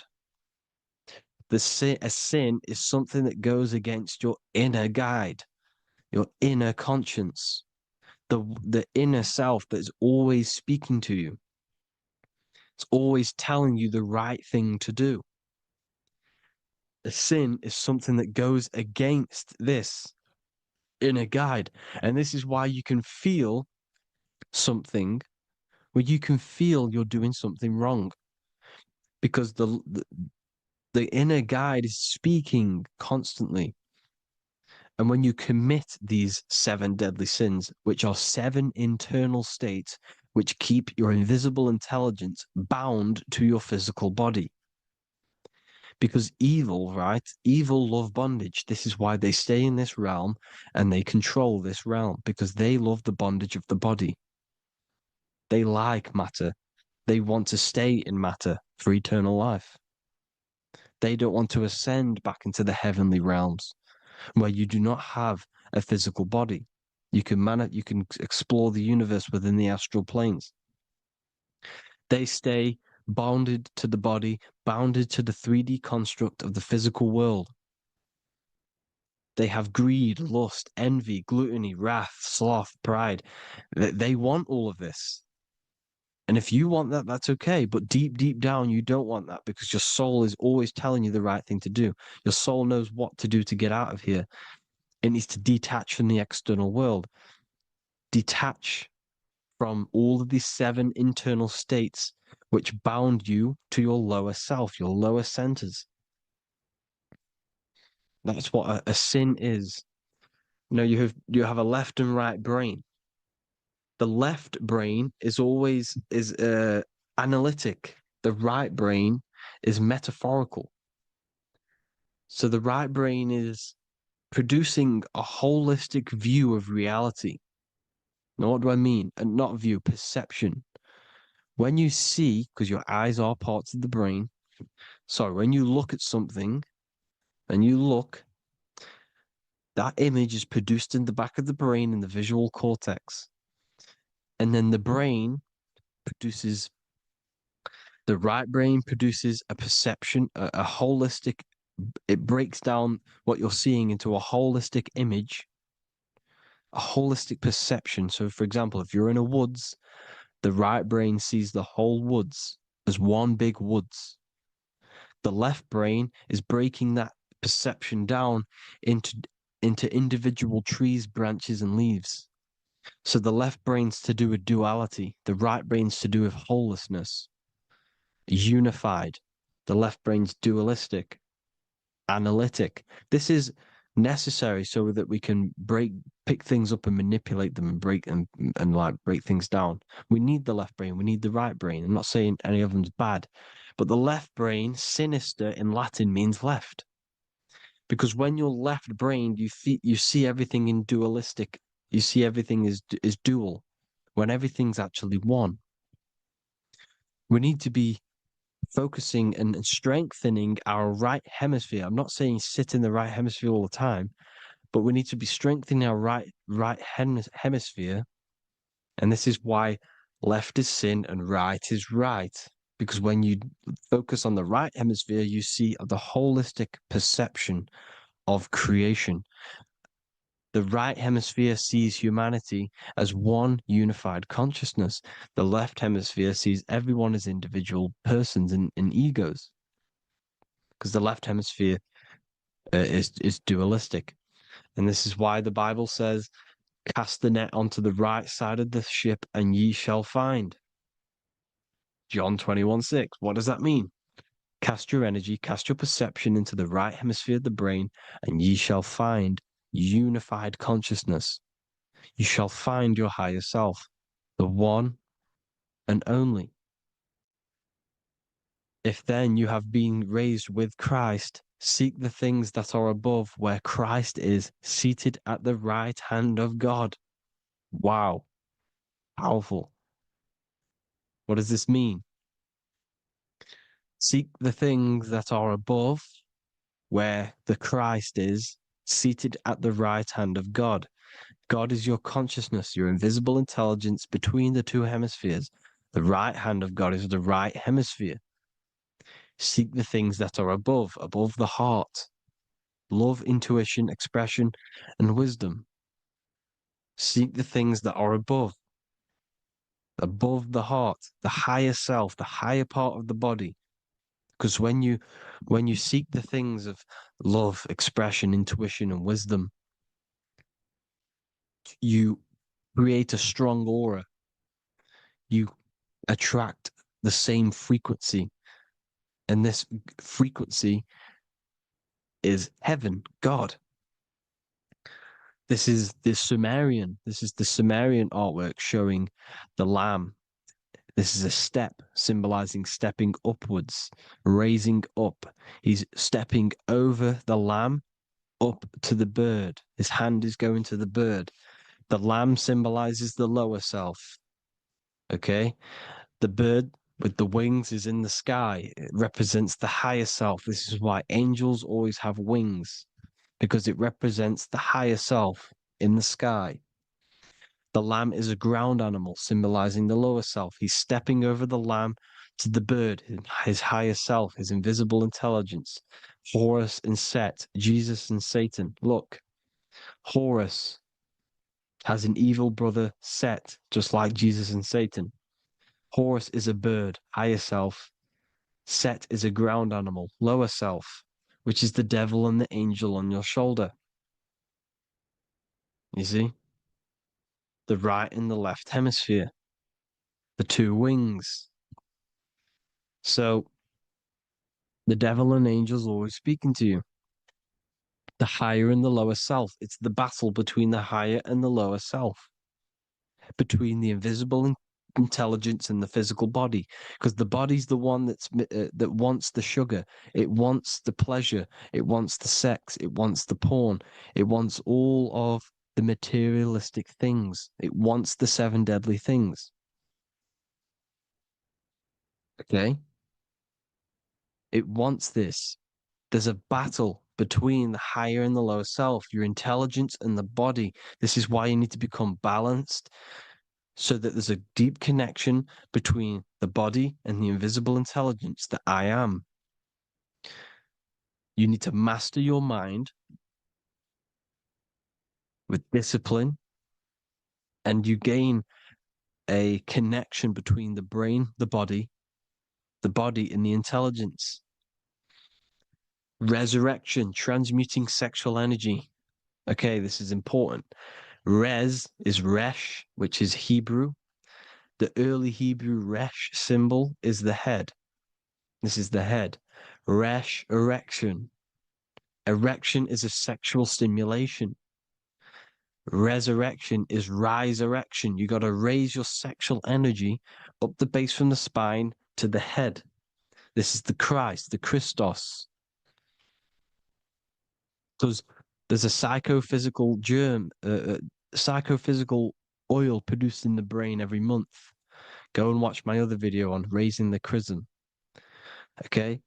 And every month there's this fluid produced in the brain, which takes 2 trips, because one's produced by the pituitary, one's produced by the pineal magnetic female, magnetic and electric charge. And it takes 2 trips down the spine to the solar plexus, the bread of life in the Bible, or Bethlehem in the Bible, because the River Jordan's your spine. Goes down to Bethlehem. It gets born in Bethlehem, just like Jesus. Because when this oil travels to the solar plexus, it creates the seed, the seed of life, and it feeds the body, all the central nervous system, all the cells. It regulates the blood, does all sorts of good things for the body, this oil. Now, when you save your sexual energy and you raise your resurrection, you awake the Christ, you raise it from the solar plexus or the sacrum bone up to the brain, you activate 100% of the brain, and this is the true resurrection of Christ. Instead of wasting the energy and giving away your sexual fluids, because behind the fluids is the energy. So when you release that fluid, the energy is out there. You've released the energy.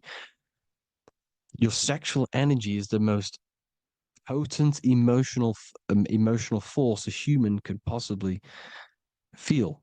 Same with any animal or anything.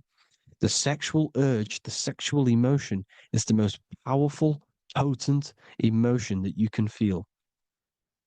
It takes over the whole body. When you feel sexually aroused, it takes over everything because it's so potent. And when you fight the serpent, when you fight the sexual energy, which is shown here in the Egyptians, the cat cutting off the head of the serpent, or Hercules fighting the serpent, or in the Greek mythology fighting the 7-headed dragon, the 7 chakras. The serpent is your sexual energy because it symbolizes your kundalini. When you fight it and you transmute this energy, instead of releasing it, instead of acting sexually on it, you can transmute the energy, transfer it from the solar plexus up to the brain. You can also do this with other tasks. Instead of releasing it, instead of raising it from the solar plexus to the brain, you can use it for other things. So, for example, you want to think critically. You can use it for critical thinking. You can use it for going to do exercise. You can transmute sexual energy into anything. But you can do this. You can raise the sexual energy, and you can use this energy to push the cerebrospinal fluid from the solar plexus up through the spine, up the 33 vertebrae to the brain, and it'll activate 100% of the brain. And this is the resurrection of Christ. Jesus was never dead. Jesus was never rose from the dead. It symbolizes the Christ, Jesus Christ. Christ is Christos, which means oil in Greek. The resurrection of the Christ, the Christos, the oil. When it activates 100% of the brain when it's raised, and it can regulate all the systems, it can regulate all the blood, it can regenerate the body. And this is the true Antichrist. They don't want us doing this process. The Antichrist is not against Jesus, it's against the fluid in our body that makes us live hundreds and hundreds of years and makes us live as gods. This is the true resurrection. And when you fight the serpent, you fight your sexual urges, your sexual emotion, the most strong emotion that you could ever feel. You can do this process. And this is the true secret of transmuting sexual energy. Because when you transmute the sexual energy, you can become a god. And this is why Hercules is fighting the serpent.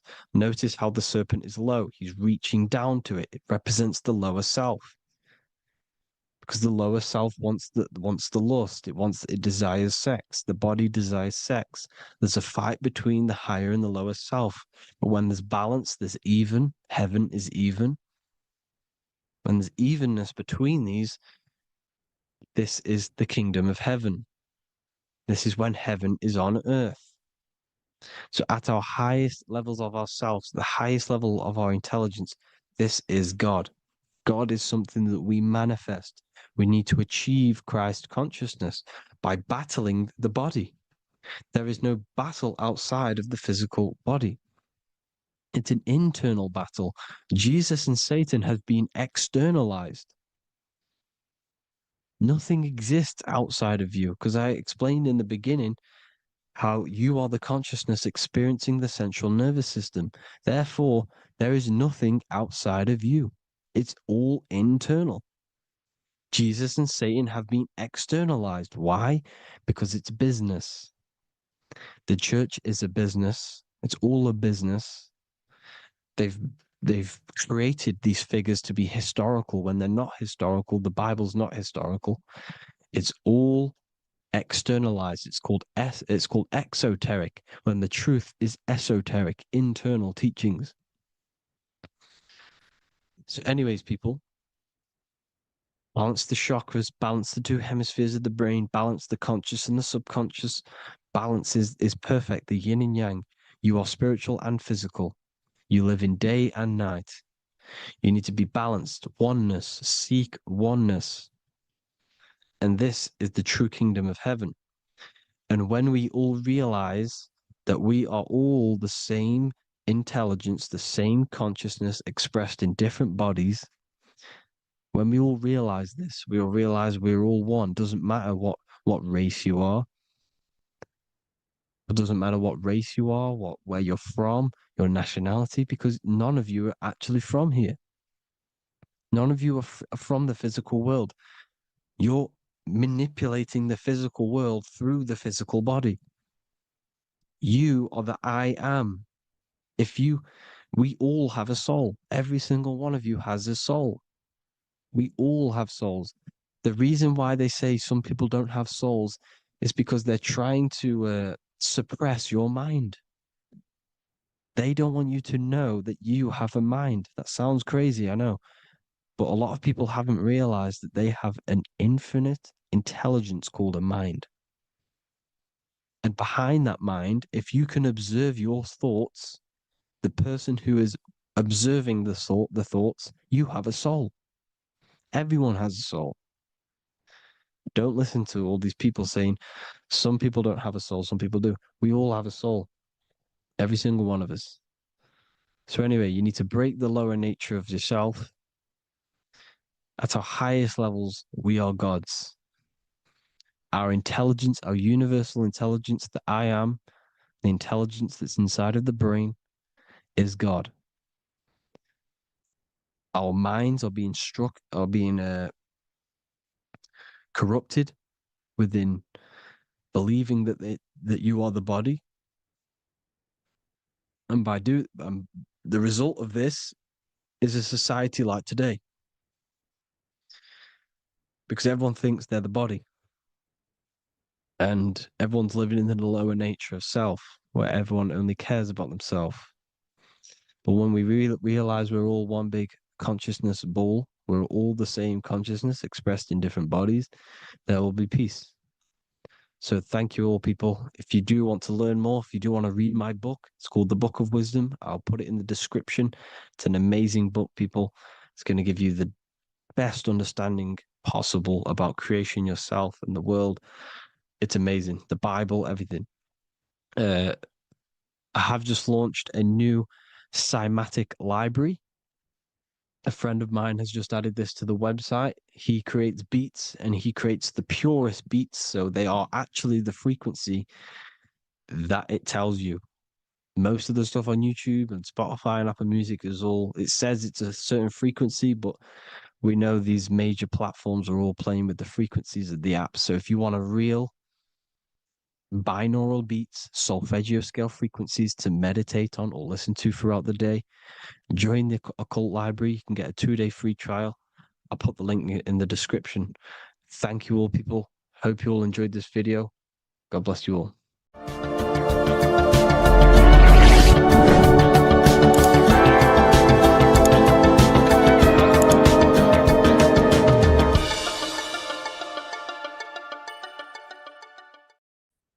You are not breathing correctly. 98% of people only use a third of their lungs capacity, which is shallow breathing, which ages you, lowers your brain capacity, and also lowers your state of consciousness. So it's essential that you breathe consciously on a day-to-day basis, because this is what truly elevates your consciousness. I am going to give you the key for you to raise your consciousness just through breathing alone. Such a simple thing, but yet the most effective way for raising your state of consciousness and becoming more spiritually and mentally advanced. So tune in for this video, and I'm going to show you exactly how to do it and the symbolism behind breathing. Air is more than just air. It carries electromagnetic energy. So now I'm going to give you the science behind this spiritual truth. This invisible force is what sustains all physical life, providing the life force energy essential for existence. Electromagnetism. Everything is fed off electromagnetism. Your body is an electromagnetic battery. Now, we can prove that air carries electromagnetism just by doing a simple test, a simple scientific experiment, by getting liquid oxygen and pouring it between a north and south magnetic pole, two polar opposite magnets. We see that the liquid does not fall straight through it. It is sucked, it is magnetically attracted to these two opposing forces, opposing magnets. This is proof that air, liquid oxygen carries electromagnetism. When you are breathing electromagnetism, the essential life force behind all living beings. This is known as energy or prana, chi, ether, or spirit. This is all the same thing. Air is not just empty space. It is energy. It is prana. It is life force. It is spirit. It is ether, chi, prana. You are an electromagnetic being. Your consciousness is in direct correlation with your electromagnetic aura or biofield around your body. Your state of consciousness is mirrored within this field around your body. Now, your breath, when you breathe in, you're breathing electromagnetism or life force. Breath is the vital link between the physical and the spiritual, bridging the body with the soul. Through breath, we connect with both tangible world and deeper, the unseen realms of energy and consciousness. Breathing deeply and properly elevates our consciousness, enhancing the brain's functions, heightening the sensitivity of our five senses. It also brings a profound calmness to the mind, creating a state of clarity and inner peace. Like I said earlier, breathing properly is the fastest way to elevate your consciousness. It is the fastest way, because breathing, when you stop breathing, what happens? You lose physical consciousness. Your body will shut down if you do not breathe in this vital electromagnetic energy in the oxygen. If your body does not get this for 5 minutes or however you can last without breathing, this makes you lose physical consciousness. Your body will not survive without this essential life force energy. Therefore, air is one of the most overlooked things.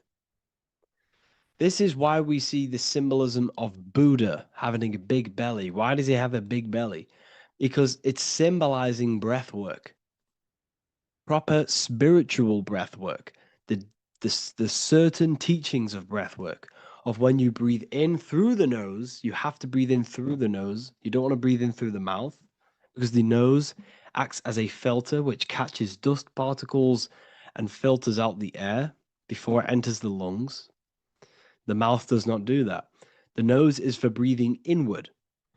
We breathe in through the nose, and when we breathe in, we breathe into our belly, not our lungs. When we breathe into our belly and our belly expands outwards, we are then moving this energy down from the nose, down the spinal column, And when we breathe back out, the belly goes in, which is raising the energy up the spinal column, back out through the mouth. This is the true way of breathing, because when we breathe, we are moving energy. We are moving electromagnetic energy. When we breathe in through the nose, the energy travels down the spinal column. And when we breathe out, we are raising this energy back up the spine, some of it going out the mouth, and some of it reaching the brain, activating dormant brain cells in the brain. But when we breathe, we need to make sure we are using 100% of our lungs' capacity, because the lungs is what transforms this special energy into consciousness, physical consciousness. So this is why Buddha has a big belly. It's not because he was fat. It's not because he was overweight. It's symbolism. It's symbolism of breath work. So try this. Do this for 2 minutes while you watch this video. Breathe in through the mouth as hard as you can until you no longer can fill any more air into your lungs and belly. Breathe it into your belly, not your lungs. And breathe out through the mouth. Do this for 5 minutes or 2 minutes, however long. I promise you, breath affects your consciousness. You will notice the difference. If you do it quicker, the quicker it'll affect your consciousness, and you might go lightheaded. But that lightheaded is you activating your spirit, your energy body. So try this just when watching this video. When you breathe consciously, you are renewing both your energy body and astral body, aligning your consciousness with a higher state. This practice feeds new life force energy into the body, revitalizing and enhancing your overall well-being. Like I said, your brain requires the most amount of oxygen.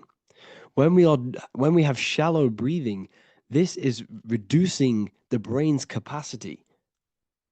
Because when we are not breathing properly, which 98% of people are only using a third of their lungs capacity, we are essentially only using a third of our consciousness, because your breath is directly correlated to your consciousness, your state of consciousness. When you breathe in through the mouth, out through the mouth, out in through the nose, out through the mouth, consciously and deeply for 5 minutes, you will notice that your senses are more powerful and sensitive. Your brain is quicker.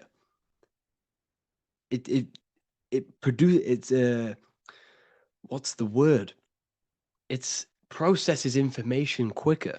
You become quicker. You become a superhuman, and you feel more spiritual because it activates your spirit, your astral and energy body.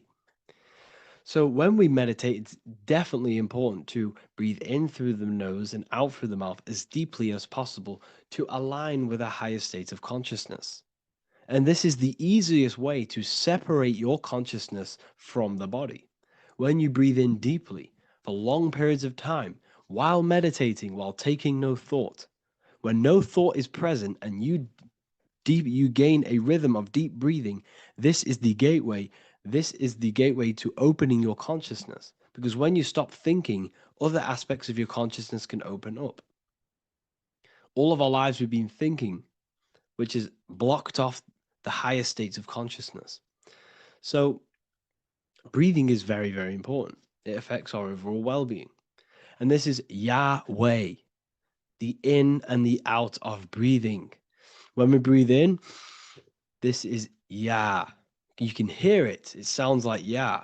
And when we breathe out, that is Way. This is the name of God, apparently. But God is within you. You can connect with God. You can connect with source consciousness within you by breathing, by raising your state of consciousness through breathing and meditation.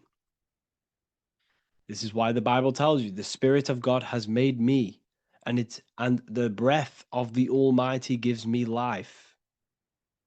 You are consciousness. You are God. You're an extension of God's consciousness. Job 27:3. As long as my breath is in me and the Spirit of God is in my nostrils. The Spirit of God is through breath. John 20:22.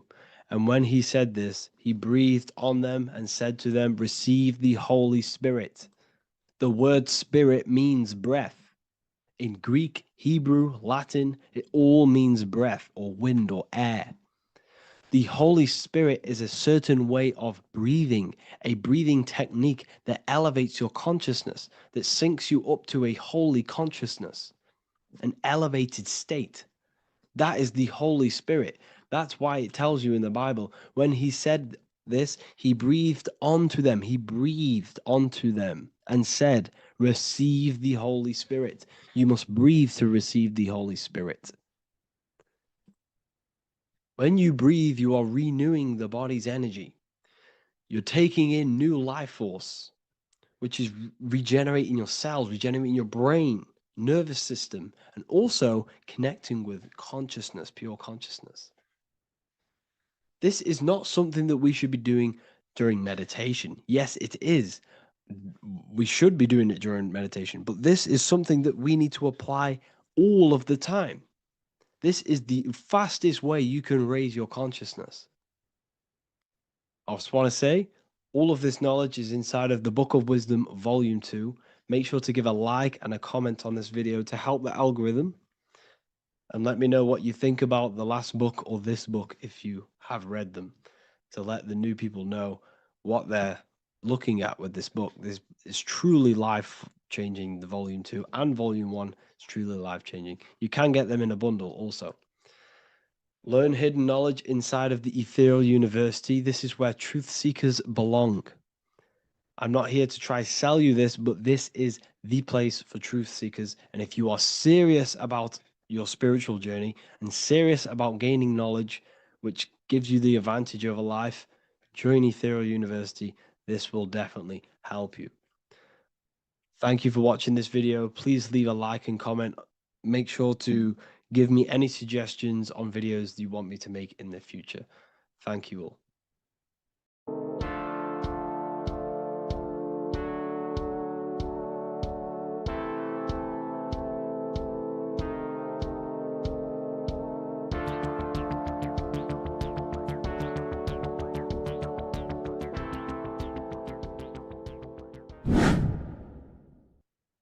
Left and right hemisphere, and what are they doing? How does it contribute towards your perception in this world? And this is what we're going to be talking about in today's video. We're going to be breaking down the two hemispheres of the brain and how they function in your life. So first, we have the left hemisphere. This is the logical hemisphere. This is the analytical, divided, scientific, or verbal hemisphere. The right hemisphere is creative, wholeness, artistic, symbolic, and metaphorical.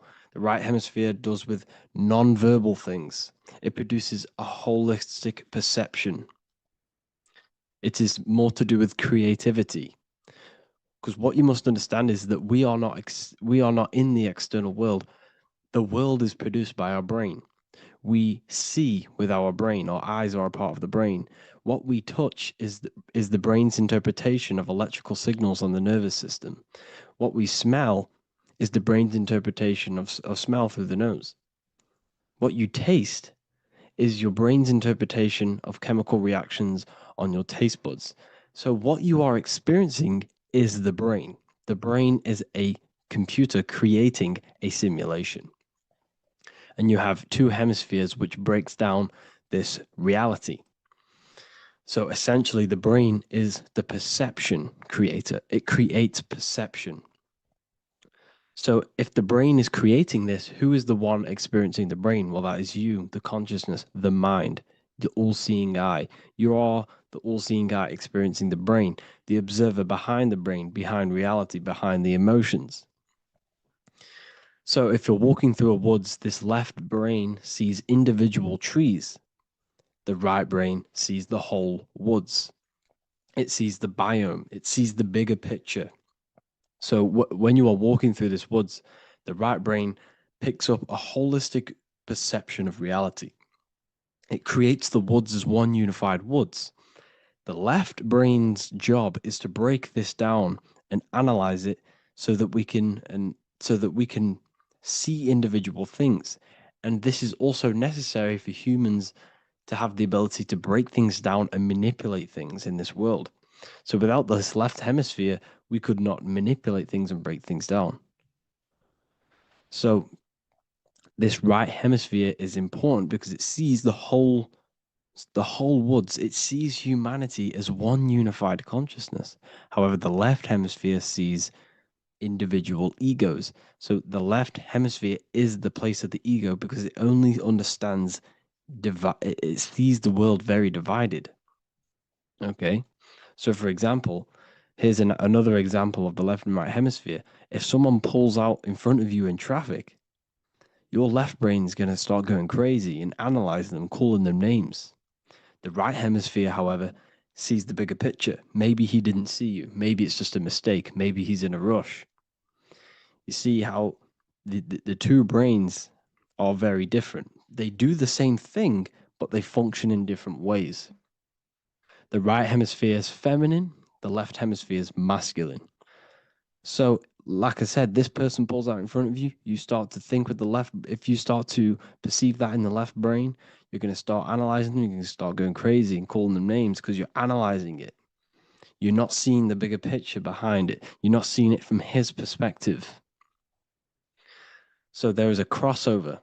So the left hemisphere of the brain controls the right side of the body, the right ear, the right eye. Everything to do with the right side of the body is connected to the left hemisphere, and the right hemisphere controls everything on the left side of the body, including your eyes, your arms, your legs. So everything is crossed over, and even your visual field is crossed over. So this is your visual field, as you can see here, and even the left side of your visual field goes to the right brain. There's a crossover. No one really knows. There's not really a reason for this. However, this is how the human body is designed.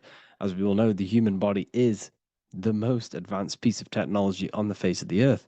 They cannot replicate the human body. And they tell you it has no creator. This is crazy. People are that brainwashed, they can't even understand that their body is the most advanced piece of technology. Your body is so advanced, the computers that you use are mimicked of the body. Everything they create is mimicking nature, but they don't show you how intelligent nature is because they don't want you to understand you're in an intelligent design. So anyways, let's get back on track. There is a crossover in the brain, and this is why they teach you to write with your right hand.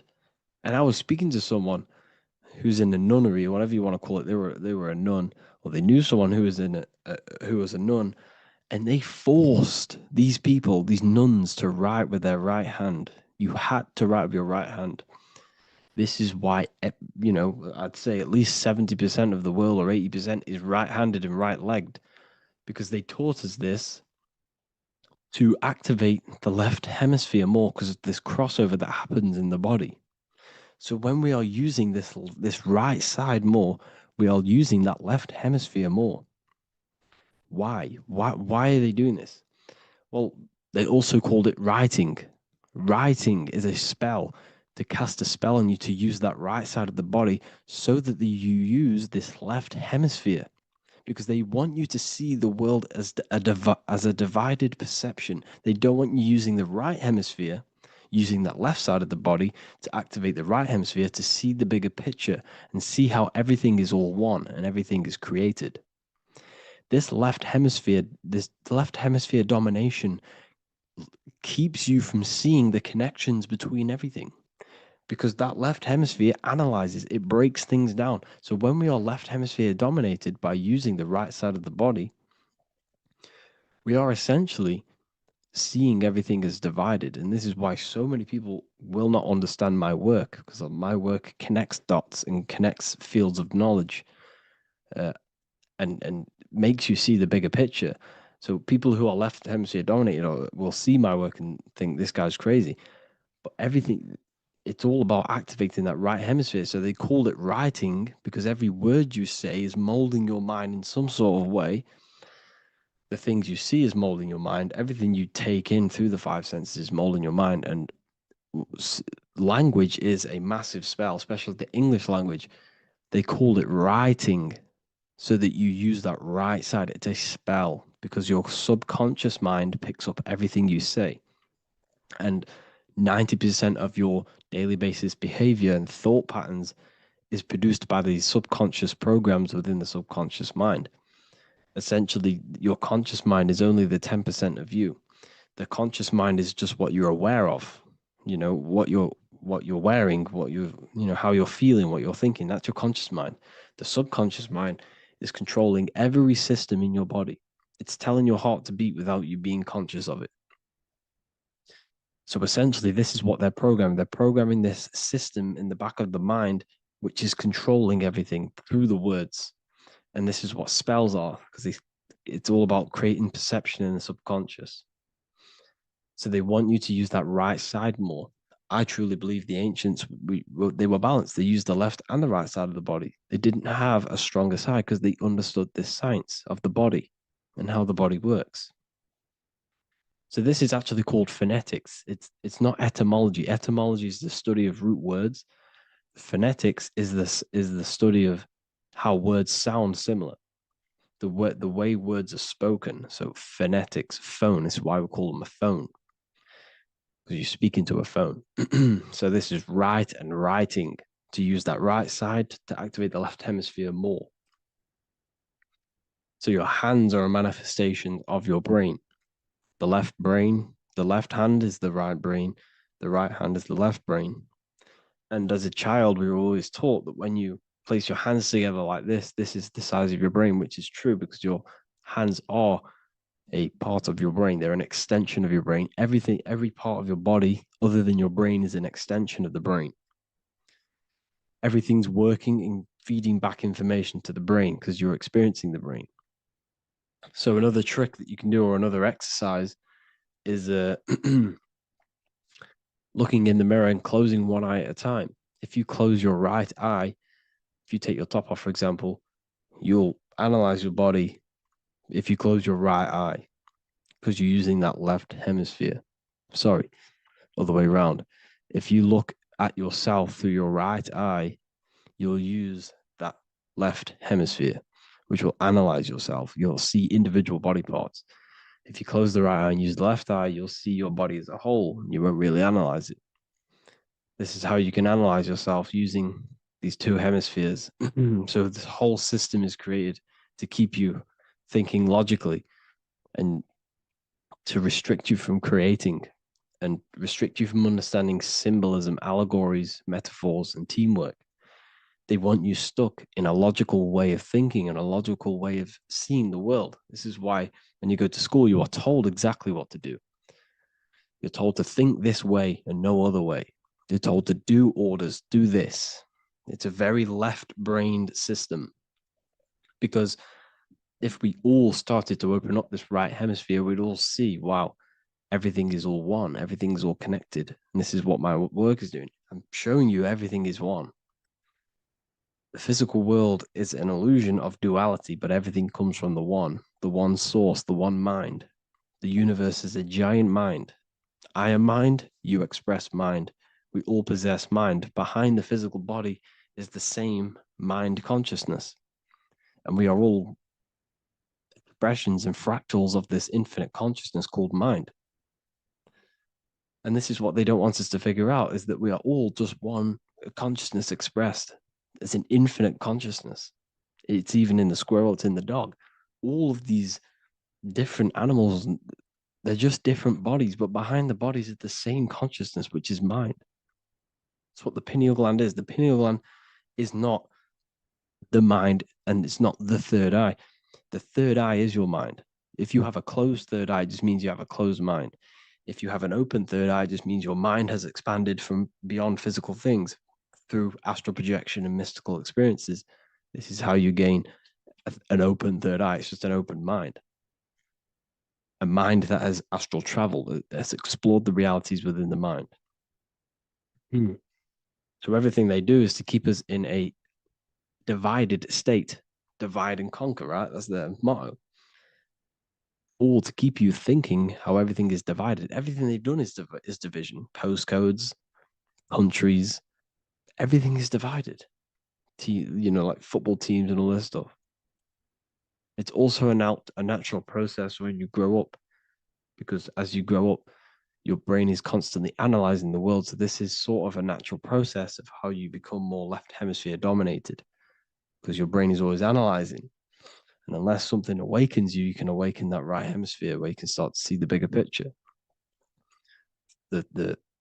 Even the music, all tuned to 440 hertz, shuts down the right hemisphere of the brain. 440 hertz, Spotify, Apple Music, the radio. Every time you turn on the radio, it's tuned to 440 hertz. This was specifically tuned. It never used to be tuned to this. It was in the 1950s. It was changed. The standard music tuning was changed to 440 hertz because it shuts down that right hemisphere of the brain. They don't want you thinking, seeing the world in this way and perceiving things as one. And I'm going to show you. It tells you this in the Bible. Cast the net onto the right-hand side of the boat and you will find the fish. What was Jesus saying? This is, you see, people read the Bible and they don't understand it. If the Bible is not talking about you, then it has no meaning. The Bible, everything you read in the Bible is about you and how it can better your life. It occurs to you. So if Jesus says, cast the net onto the right-hand side of the boat, this is an allegory. The boat is your body. Cast the net. It's the awareness, the perception onto the right hemisphere of the brain, and you will find the fish. What's fish? What do fish do? They swim deep in the ocean. It represents the knowledge. Deep knowledge. Cast the net onto the right-hand side of the boat and you will find fish. You will find the wisdom. You'll gain understanding when you cast that your awareness into that right hemisphere. You will see that I am you and you are me. We are all one consciousness. You will see everything. You'll see that the trees are the same patterns as the nerves in your body. You'll see everything is connected. Everything is a fractal of the one infinite consciousness. And how many fish did they catch? 153. That adds up to 9. This is now numerology. The Bible's filled with numerology. Adds up to 9. What's 9? Human consciousness. It represents consciousness. You're in the womb for 9 months. Feminine. It's all about consciousness. And in Revelation 14, and I looked and behold, the Lamb standing on Mount Zion. That's the spines, the mountain. With him, 144,000. 144 adds up to 9. It represents consciousness on top of the spine. You see? And he had his name the name of his Father written on the forehead. What's the Father? The higher mind, the higher consciousness within you. Where is that? In the forehead, the pineal gland. The pineal gland is the radio receiver for the higher consciousness. Because every body part of the body has consciousness. Your heart has consciousness. Your gut has consciousness. You are thinking with these different consciousnesses. You think with the gut. You think with your penis. You are thinking with all these consciousness. And it's about raising your consciousness to the higher consciousness, which is the Father, the mind, in the head. Don't think with the lower parts of the body because that is your animal nature. Think with the higher parts of the body. It's all representing consciousness. How to activate the right hemisphere of the brain? Well, it's all to do with non-verbal things. So music will activate the right hemisphere. Make sure it's tuned to the right frequency though. 432 hertz, 528 hertz. Any frequency that adds up to 3, 6, or 9 is good for you. Meditation, turning off the thoughts, and you raise yourself to the higher brain. Symbolism. Symbolism is all right hemisphere. Reading between lines, metaphors, determining the Bible, it's all right hemisphere. Seeing the bigger picture, it's reading between the lines. So tithing in the Bible. These people in the churches are giving 10% of their money to the church. It's nothing but a scam. What these people have done is they have externalized the Bible. They have taken the Bible and literalized it so that they can make a business out of it. So what they're doing is 1/10 of the produce of what it says in the Bible, 1/10 of the produce of the land, whether grain or fruit, is the Lord's and is holy. So what's that saying? the 10th of, it's basically saying give the 10% to the Lord, to God. What does that mean? Well, what's the land and the fruit? This represents physical things, the physical things that you have. The 10th of the physical things that you have, what's that? That's your ego. All the physical things that you have is all to do with your ego. That's the lower self. The ego, what is the ego? It's the mind's perception of the physical self. You had no ego when you were a child. Okay, when you were a child, you had no ego. As you grew older, you created the ego. But the ego is the full self. It's the echo. Ego, echo. It's the echo of the full self. So it's saying give the ego over. Take away the animal self. In that left hemisphere, that's all to do with the left hemisphere. That left hemisphere sees the ego. It sees individuality. It's divided. So it's saying give that 10%. Give that 10% of you over to the right hemisphere. The 90%. The 90% of you is in that right hemisphere. The higher self. Now, I'm not saying the left hemisphere is bad. Okay, I'm not saying that at all. But it sees it sees things divided. It's like I said, the left, the hands are manifestations of the brain. So when these Christians are praying, they're putting their hands together. What are they doing? They're syncing the brain hemispheres. What you're doing, because everything's an extension of your brain. So if you put your hands together, you're putting the two hemispheres together. And what's happening when you place the hands together? All the electricity in the body is now running in a circuit. So once you connect these two hands, the electrical energy is now running in a circuit. And energy can move around the body quicker and more efficiently. So when you pray, when these people are praying, they don't realize that they're engaging in ancient forms of meditation, of balancing the two hemispheres.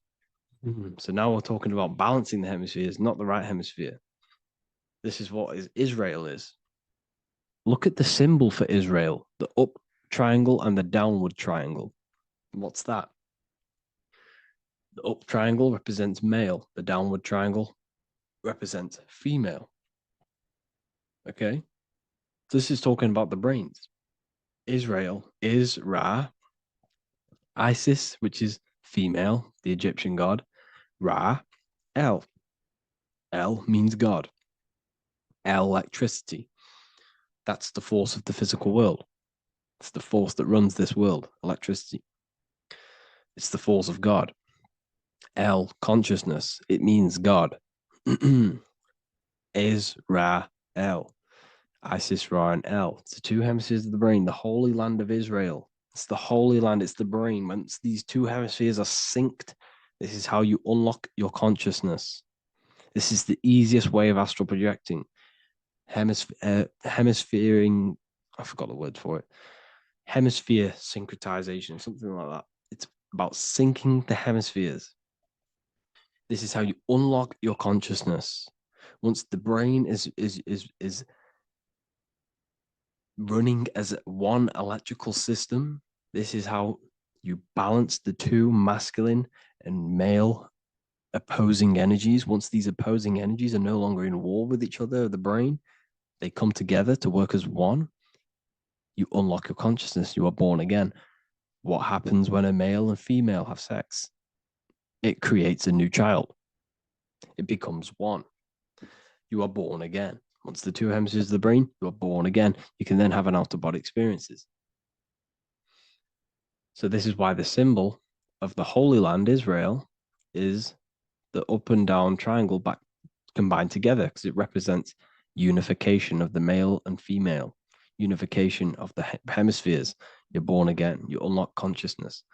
And you can get this for free. It's called the Gateway Tapes on my website.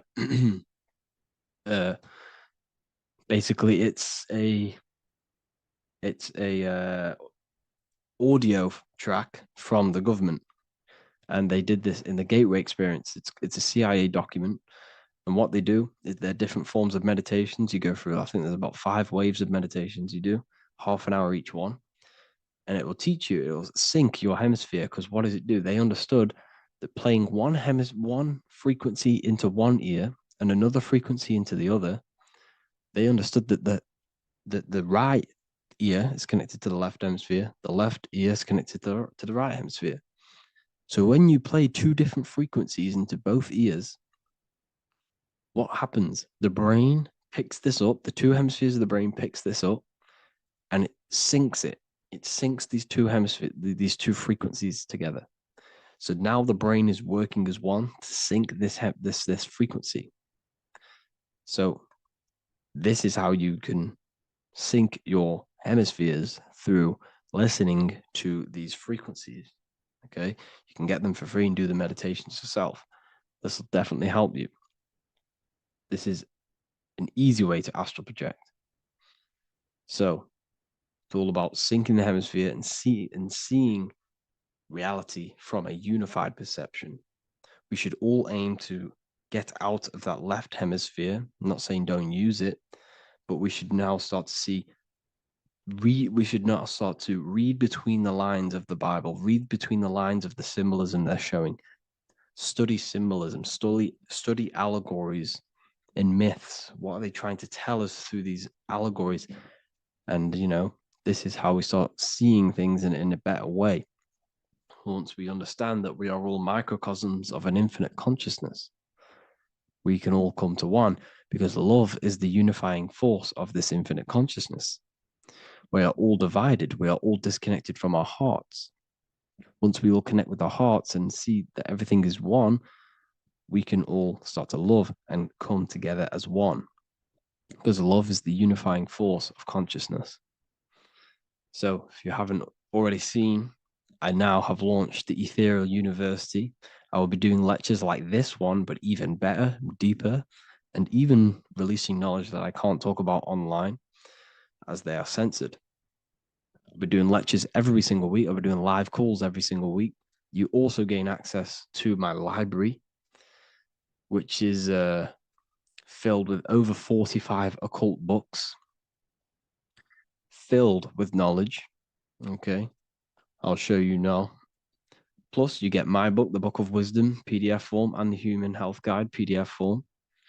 You also get all of this stuff, the health section, Q&As, Ethereal meditations.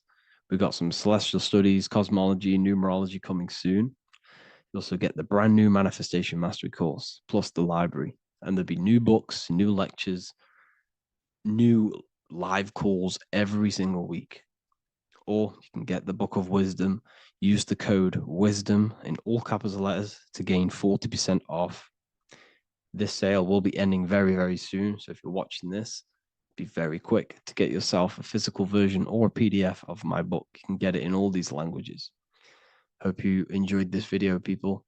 I'll see you inside the Ethereal University, the real university. Have an amazing day.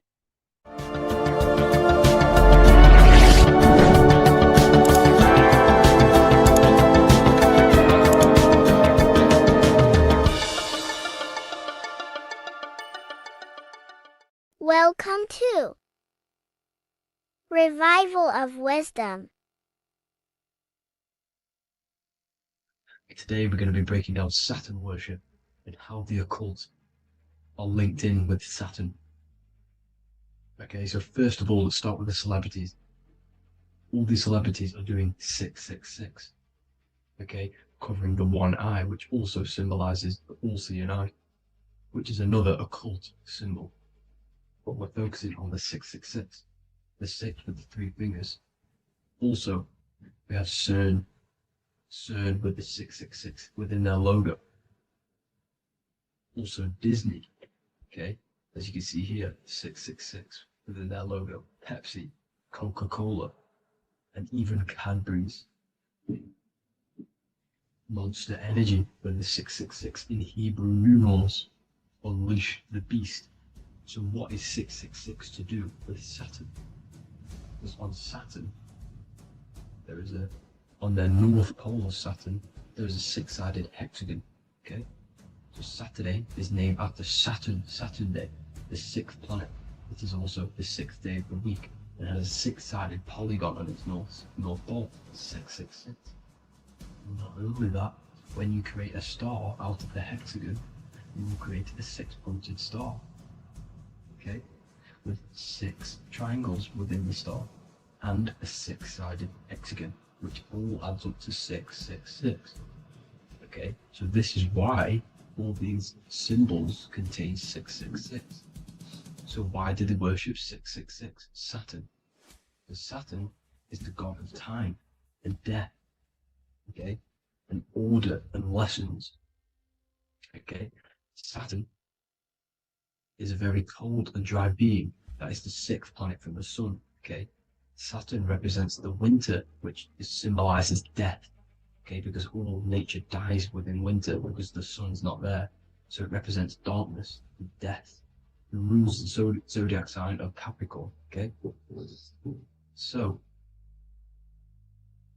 in the celestial cycle, Saturn is always opposite the sun. So it's the opposite of the sun. So they're worshipping this energy which is death-like. Okay, this god which is death and does not bring life.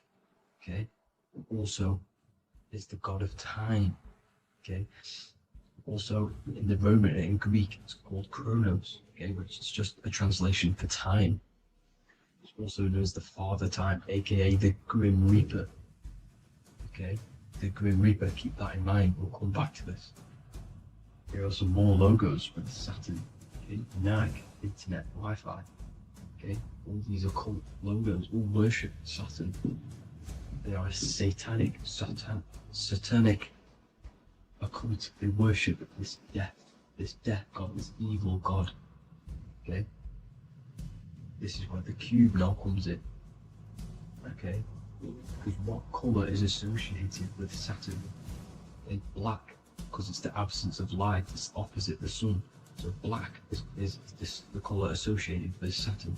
Each planet has its own colour associated with it. Okay, so when you make the cube, okay, as you can see here, the cube out of the polygon, it creates what? A black cube. Okay, and the Kabbalah, okay, Kabbalah means cube, Allah means the god, the cube god. These religions are secretly worshipping this cube god, the god of death, Saturn, Satan. It's the same entity behind it all. Okay, so also we have these black cubes in Australia, Denmark, all around the world, these black cubes, because this occult is worldwide. Okay? Saturn, Satan taking over this realm. Okay, also with this black cube, they walk around it like the rings of Saturn. Around the black cube of Saturn with the rings, they walk around in circles. What are circles? Cycles. What is a cycle? Time. The time god. This is why it has a ring around it, because it represents time, cycles. Okay, and this is another depiction. Saturn, always depicted with this Reaper staff. Okay, keep in mind this staff, just like we associated him, aka the Grim Reaper. The Grim Reaper also wears a black robe, representing Saturn with the same staff. Can you see it? This is where it comes in. Okay, it's the same thing. Look, the same staff with the black robe. Black representing Saturn, the god of death. Okay, the Grim Reaper, Satan. Okay. Also, when you graduate from university, what do? You wear a cube on your head, a black cube with a black robe. This is Saturn worship. See, this is how Saturn, Satan, has tricked the world into worshipping him, not God, the sun, which represents God. So what is a corona? Because a corona is a crown, a circle, okay? A set of concentric circles of light seen around a luminous body. So Saturn. So this is why they used to worship Saturn by wearing crowns in ancient days, and we still do to this day. The king or queen has a crown, a corona. Also, Corona, the drink. Corona adds up to 666, just like Saturn is 666. But like you see in the corona, you see the staff. You see this staff, just like the staff of Saturn, the Saturn god, like the Grim Reaper, with the black robe and the staff, just like the Saturn god. What is the Grim Reaper? It's a killer. It represents death, just like Saturn, the god of death and time. So all these occults and secret societies all worship the 666 god, which is Saturn, Satan. All of our energy is being put into Saturn. Okay, and Saturn, Satan, is harnessing all of this energy. So gradually, this is what the mark of the beast is. Like it says in the Bible, the mark of the beast, or the name of the beast. Here is wisdom, let him know that he hath understand and count the number of the beast, for it is 6. It is the number 6 of a man, and is 600, 666, 666. So this is what the mark of the beast is. They are going to eventually put green chips, just like Neuralink, which is what Elon Musk is pushing. Okay, so this chip is the mark of the beast, and it's going to be implanted to our hands or brains. Okay, and they will manipulate our consciousness, and it will manipulate our DNA, and it will directly connect us to AI, and AI is linked in with Saturn, Satan, as the demons and the people who rule this world are in love with AI. They want to connect humans to AI. And this will control our consciousness completely and give all of our energy back to Saturn, Satan, this deity that they all worship. Just like when you get married, you wear a wedding ring, the rings of Saturn, over the finger, which represents the sun. So you're basically seeing Saturn over the sun. The sun is the son of God. It represents the sun, represents God. So you're putting Saturn over the sun. So thank you guys all for tuning in. I'm going to leave you guys here. Please leave a like, comment some topics that you want me to talk about. And please subscribe for more amazing content. God bless.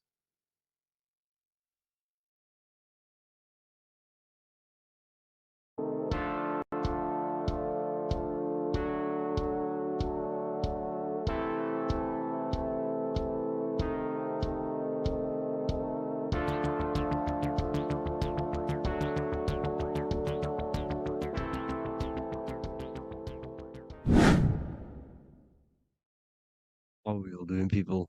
Survival wisdom. Today we're going to be breaking down the Bible and its real, true metaphysical meaning. All of these slides within this video is taken from my book, The Book of Wisdom. So you can get all of these slides. So the Temple of Solomon, you are body, mind, and soul, which is the Holy Trinity. The moon, sun, and earth. The sun is your soul because the sun is its infinite source of energy. It is its own source of energy. And that is what your soul is. It's its own source of energy. The moon is mind. This is why you call people a lunatic. You're a lunatic. Luna means the moon. And inside of your mind, you have a specific mood. Mood is moon. And mind in German is Mond. And the word Mon means moon. And earth is your physical body because your body contains of the 4 elements, the 4 physical elements. Well, the Temple of Solomon is the temple of the soul and the mon, the soul and the mon, the soul and the mind. And it's the temple of the Holy Spirit in the Bible.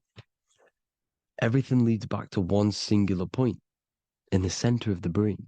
The brain is not the mind. It's mind over matter. Okay? The brain is the physical manifestation of the mind. The brain is the electrical computer which decodes the light waves given to it by the mind. This is why everything in the body leads back to one singular point. And we'll go over this in a minute. But this is controlling the physical body. This is the within. If you rearrange within, it spells high twin, because within you is your twin, your true self. And it's just an entity in the center of the mind. And if you shut your eyes, you can feel it. Your awareness is in the center of the brain. So there's just an empty chamber in the center of the two cherubs, the two brains. They are two separate brains. They're two hemispheres. And the empty chamber, when scientists chop it up and see it's just an empty chamber, well, because you can't see in that plane of reality, you cannot see the mind. You cannot see thoughts. It is invisible to the human eyes, to the visible light spectrum, to the two eyes. The reason why we call it the third eye in the center of the brain, it's not the third eye, it's your true self. It's the mind and soul. It's an eye because it does see. It's the all-seeing eye that you always see here. There's some Masonic artwork showing the two pillars, the two cherubs, the two hemispheres of the brain, and the inner eye. This is the eye that sees all things. What do I mean by seeing all things? Not physically. It sees the mind. It's what, because your soul is watching the mind. You can observe the mind. You are not the mind. And if you meditate deeply enough, you can go beyond the mind. It's the all-seeing eye. It sees the mind. It sees what emotions you're feeling. It sees what you're thinking. It sees what you're seeing with the two eyes. It's the all-seeing eye. It sees all things. It's omnipresent. It's everywhere. Because the mind can be anywhere. The mind can switch itself into any place it wants. There is no limitations with the mind. So there is two hemispheres in the brain. And in the Bible, there is a quote saying, the most holy place between the two cherubs. The two cherubs is the two hemispheres of the brain, and the most holy place is between them, which is what the Masonic artwork is showing. This is the all-seeing eye, the soul and the mind in the center of the brain. And you will not see this with the two eyes. So when scientists come to seeing the empty chamber in the center of the brain, they wonder, because they do not understand the occult side of the world. They do not understand the layers of reality. How the two eyes, everything physical comes from the unseen. Everything seen comes from the unseen. Now, the two hemispheres of the brain play a major role in our lives. The right hemisphere is the artist. The left hemisphere is the scientist. The right hemisphere controls the left side of the body. The left hemisphere controls the right side. So there's a crossover. Now, the right hemisphere is to do with your feminine energy, creativity, unification, metaphors, visualization, intuition. The left hemisphere is to do with sequencing, facts, materialistic details, language, and logic. So they keep us normally trapped within the male aspect of our mind, which is the left hemisphere. You know, if you listen to Spotify, Apple Music, and radio, they're all tuned to 440 hertz, which shuts down the right side of the brain, makes you left brain dominant. And we learn, well, 90% of people learn to write with their right hand. They're taught to learn with their right hand, which is to do with the left brain. You see, so we are being trapped within this left side of the brain, which is all to do with logic, thinking logical, not creative. You know, very analytic. But the right side of the brain is to do with your creativity. So the right side of the brain is perceiving reality as a holistic perception. Now, what do I mean? If you're riding through a woods, for example, If you're riding through a woods, your right hemisphere is seeing the whole woods as one unified woods. The left hemisphere's job is to break down the perception given to it by the right hemisphere and break it down into individual trees. So what am I saying? The right hemisphere is seeing humans and everything in creation as one unified consciousness. The left hemisphere is seeing individual egos. This is why the left hemisphere is the place of the ego, the right hemisphere is to do with the higher self. They're both needed, though. I'm not saying one's better than the other. It's balance. Now, they don't want you to see the unified picture, perception of creation. They want you to think everything is individual, everything doesn't come from the one, because all things come from the one. And we experience the two in this reality, dualism. In order to understand the one, we have to experience the two to advance. So, anyways, let's get away from the two hemispheres. The right hemisphere, like I said, is to do with the higher self. And this is why in John 21:6, it says, cast the net onto the right-hand side of the boat and you will find fish. Meaning, cast your energy, cast your perception into the right hemisphere of the brain, and you will find God, unification, and higher self. You will see things from a unified perspective. How we are all one, because we are all the same consciousness. The same spark that is in me is in you. This is why I am you and you are me. We are all the all-seeing eyes of God, just split up into individual bodies. We are all made up of the same essence, consciousness. And that consciousness, that mind and soul, is in the center of the brain. You are just in different avatars. And until we see this, we'll forever be divided and conquered. Until we figure this out as a collective consciousness, we will forever be divided and conquered and ruled over. This is why the Bible says, ye are gods. You are the sons of the Most High, because we are. We are the Word made flesh. We are God made flesh. Mark 16:19. So then after the Lord had spoken unto them, he was received up into heaven, head is heaven, H-E-A, and sat on the right hand of God. God is the consciousness in the center of the brain. Heaven is the head, and the right hand of God is the right hemisphere of the brain, meaning he sees things in unification, creativity, intuition, the higher mind, the higher brain. When Moses crosses the Red Sea is the corpus callosum, moving from the left to the right hemisphere of the brain to see unified perception of reality. Head, H-E-A, heaven, same root word. This is why the ancients always depict God in the center of the brain.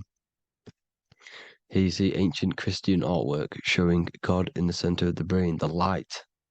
Here you see it here. Here you see Ganesh, an Indian god, which is the brain. Here you see the Father, the Son, and the Holy Spirit in the dome, the brain. This is the brain, because you are God made flesh. That's what consciousness is. The upper room where Jesus meets the 12 disciples. It's the upper brain on the upper room. The upper room is the chamber, the empty chamber in the center of the brain. That's the room. And the 12 disciples are the 12 cranial nerves in the brain, which pretty much rule the body, all the cranial nerves. The tree of life, the cardiovascular system. This is why in Genesis it says the tree of life was in the midst of the garden. Midst meaning middle, because the middle of the body is the cardiovascular system, which is controlling all of the systems in the body. The tree of knowledge of good and evil is the nervous system. It's the spine and brain. This is what's detecting good and evil.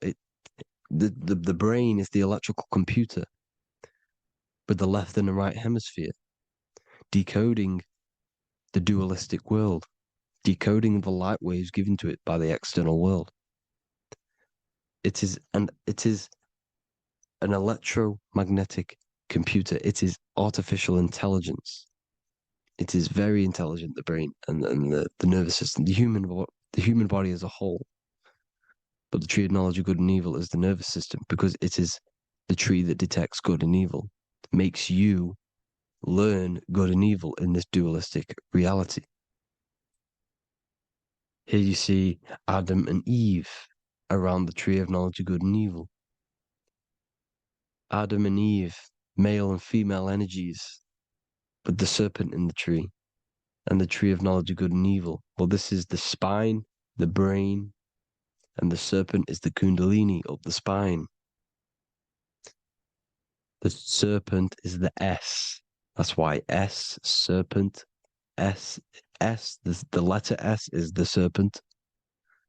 Sex and serpents make an S noise. You know, the Bible cursed the serpent. So we don't figure out the true religion. The true religion is raising the kundalini and becoming God-man and reaching our higher states, our true God self. Because once the kundalini is saved and hits the pineal gland, it activates 100% of the brain, when we're only using around 20 to 10% as of right now without the kundalini awakening. So when you use it, you're activating 100% of the brain. You're activating all the dormant brain cells. You're regenerating the body. And this is the serpent in the tree of knowledge of good and evil. This is the spine, brain. This is Adam, Eve, the male and female energies. The light of the body is the eye. Therefore, if thine eye be single, thy whole body should be full of light. Matthew 6:22. This is the single eye in the center of the brain. It is not the pineal gland. It is what's inside the pineal gland. You have to go beyond the physical world, and there are no words to describe things that are not physical, metaphysics. And the whole body should be full of light. Well, this light is the same pyramid that you see. You are the pyramid with the all-seeing eye on top. This is why the ancients built the pyramids with the stairs in the middle symbolizing the spine, because once you open all the chakras and balance them and raise the kundalini, you activate all of the brain, which gives enlightenment. The word enlight in ment. Ment means mind, light in the mind. Enlighten the mind. And this is enlightenment. We are the temple. And Jacob called the name of the place Peniel, for I have seen God face to face. Within spells high twin. Within you is the God self, which you need to manifest into the external world.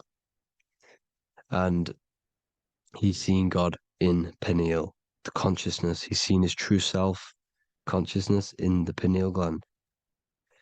Genesis 28:10, Jacob's ladder. Jacob, he took a rock there and laid his head on it to sleep.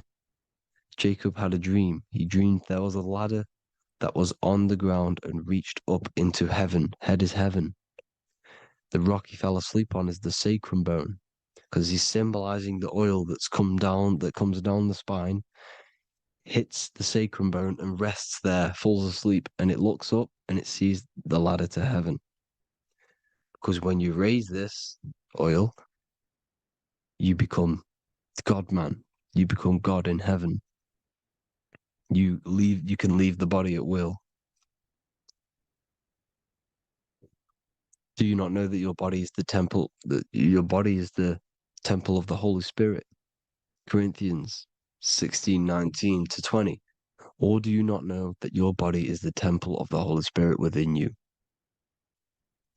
Your body is the temple of the Holy Spirit, the soul and the mind within the center of the brain, the temple of Solomon, temple of the soul and the mind. Romans 8:10. Christ is in you. It's not external. When you give where attention goes, energy flows.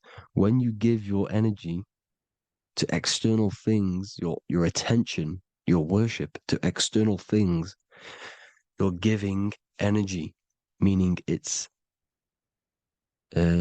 draining you. and you're feeding something within the astral plane, a mental thought within the astral plane.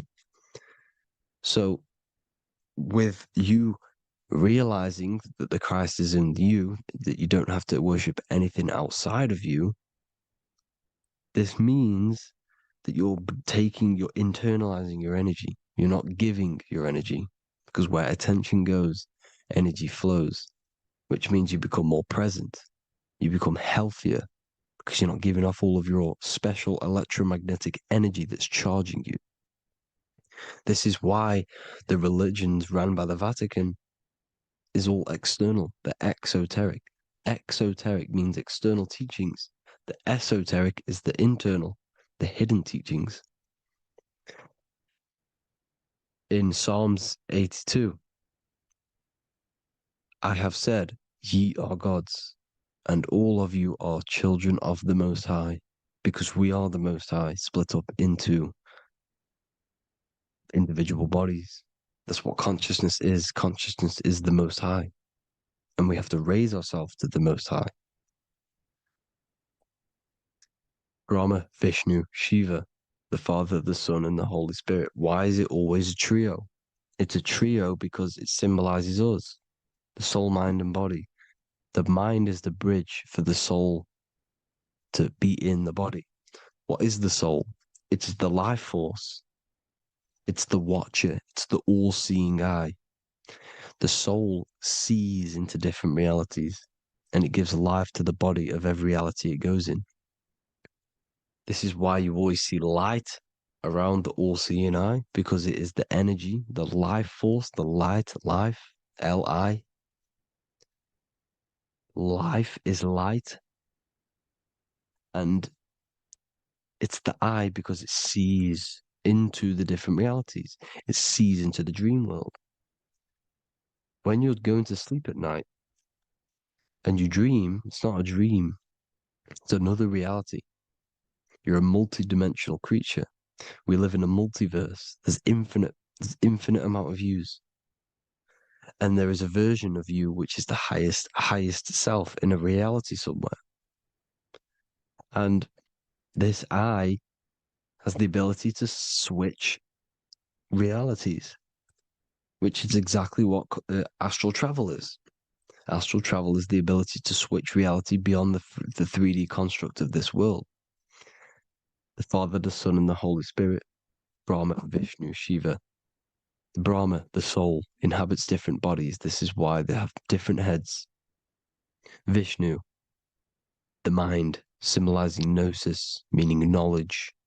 This is the serpent. The serpent symbolized knowledge. Shiva, the body. Father, the Son, and the Holy Spirit. The bird, the soul, because the bird symbolizes the soul. This is why you have here the Egyptians showing you the soul leaving the body. Here you see here with the twin head, the same head, and it's a bird. This is the soul self. This is the ego self. The Egyptians knew this. They knew all of this. Of course they did. Now the whole story of Jesus is all metaphorical for the process which goes on within your body. Your neck and head is the Holy Grail, which the sun and the moon creates. Sorry, the sun and the moon creates the fluid within the Holy Grail, the brain, the skull. And the moon creates the milk. Sorry, the moon makes the milk. The sun makes the honey, the land flowing with milk and honey in the Bible. The land flowing with milk and honey is the center of the brain in the Holy Grail. Here you see the Masonic artwork showing you the sun and the moon creating the fluid in the spine. Here's the serpent. Serpent symbolizing the two Kundalini channels, the Ida Pingala up the spine. Here's the furnace raising the Kundalini, raising the oil, heating it up, and rising it to the crown. You see? So here you see more Masonic art, seeing the sun and the moon creating the holy fluid in the brain, in the cup, filling the cup. This is why it's a cup, because it's the Holy Grail. This is the holy oil in the center of the brain. that gets released down the spine, which is Jesus coming down from heaven. It comes down the spine, down the River Jordan in the Bible. This is when Jesus goes from Nazareth to Jerusalem. He comes down the River Jordan, and Joseph and Mary are in Nazareth waiting for Jesus' return. Joseph and Mary symbolize the pineal and pituitary gland, which produce the two oils created by the sun and the moon. And he returns. When he returns, he gets crucified at 33 because there's 33 vertebrae at the back of the spine, and it crosses the vagus nerve. The crucifixion of the oil past 33 vertebrae creates God-man, and it creates your higher self, and it activates 100% of the brain. And you turn into spirit, you turn to your spirit self. This is why Jesus dies. He didn't physically die, it metaphorically dies and becomes his higher self. The ego self is left behind. It's the same with the whole story of Jesus. Jesus comes down from heaven, which is the oil. He dies in a cave for 3 days, which is the oil hitting the cave. Here's the cave, and resurrects after 3 days. If you resurrect the oil, comes up and gets crucified at 33 in Golgotha. Golgotha translates to a place in the skull. The three wise men from the east. Well, if you look at the Masonic artwork, they'll always show you a ladder up to the east. Okay? Here you see north, south, west. This would be east. Here you see east here. East here. The ladder up to the east. The east is the top, up. Three wise men from the east. The thalamus, pituitary, and pineal gland in the center of the brain. The most important glands in the body. Here you see the Egyptians with the spine, the sun, and the two hemispheres of the brain. What did I say at the beginning? The sun is the soul. The sun is its own source of energy. It's the life force, which gives life to anything it inhabits. The soul is the same thing. That's why sun and soul mean the same thing. So, what I'm saying is consciousness is God. And this is why when it refers to as God in the Bible means your higher self, pretty much. And returning back to this higher self, because God is something that you need to manifest. Consciousness is God, and your body is a reflection of the creation by God. This is why everything in the body corresponds with the stars. The stars rule the body. We are an image of the stars. This body is an image of the whole of creation. Aries rules the head. This is the cerebrum, the ram in the brain. Here's the ram, Aries. And we have something called the cerebrum, Aries, the ram. This is the Lamb of God moving to the higher mind.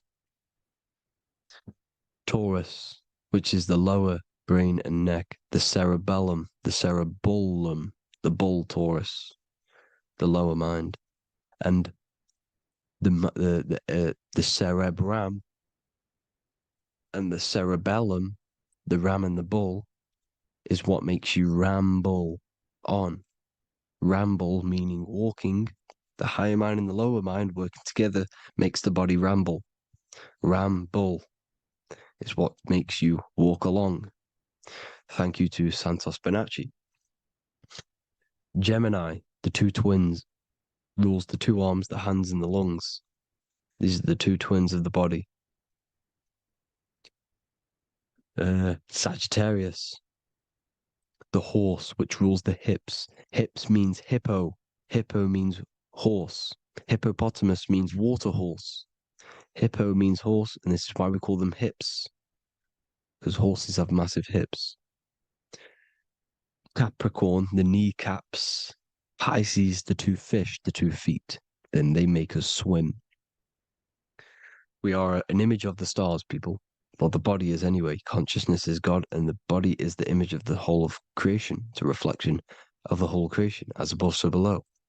12 systems in the body, 12 cranial nerves for the 12 constellations, 12 cell salts. The body's made out of 12 cell salts.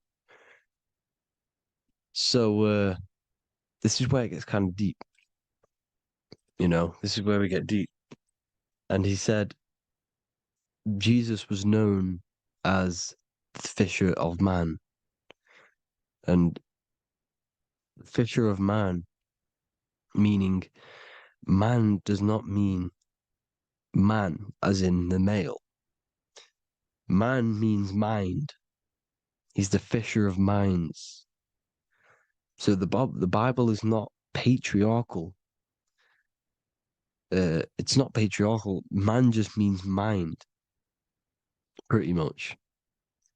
So the fisher of mind, man, because he was fishing minds out of this reality into the higher realities. He was teaching people how to leave the body when he walks on water.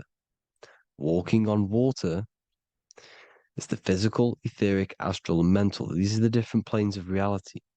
The ether is the either, because the ether is the substance that's on either side, astral and physical. It's the fifth element, is ether. And the fifth element is the water. The same water at the beginning of the Bible when it says, let the firmament divide from the waters above from below. The water symbolizes the ether. It's the base of all physical matter. And the ether symbolized is known as the water. So when you're walking on water, you're walking on the ether, meaning you're leaving the physical body. So when Jesus walks on water and he's teaching Paul to walk on water, Paul becomes scared and falls back into the water.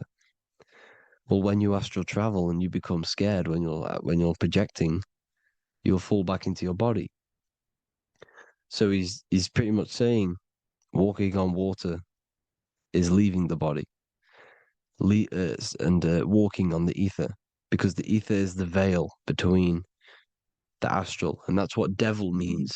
Devil has the word veil in it, because the devil is trapping you between one veil, which is this world.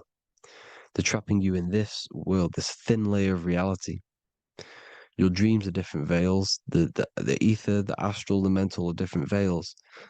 Devil is deveil. Deveil. You need to escape being stuck in one reality and live in between realities. And this is when you truly become a multi-dimensional being, because your soul is just the eye. That's what you are. You're just an eye, and you see into different worlds. And it also, when Jesus means the fisher of man, the fisher of minds, he is I truly believe, because of my research, that there is other worlds. It's not just this one. There's higher worlds. There's an infinite amount of you, and you've been in them dreams you call dreams. Them dreams are other realities that you are in. That's why when you're there, you don't feel like you're in a dream. You feel like it's 100% real, because it is real. So this is why the ancients always depicted the many different heads, because there's many different versions of you.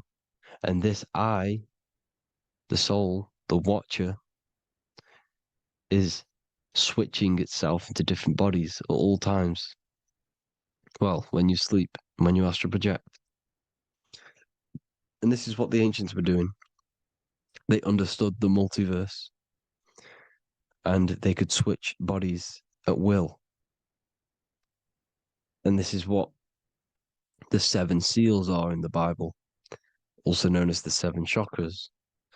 These are literally portals within us to these different worlds. We're in the heart at the moment. Earth rearranged spells heart, meaning middle. This is where good and evil exist. It's the middle point, the midpoint of realities. So I hope you all enjoyed the video. All of this knowledge that I've give you in this video is inside of my book, the Book of Wisdom. The Book of Wisdom gets updated every single month with new pages.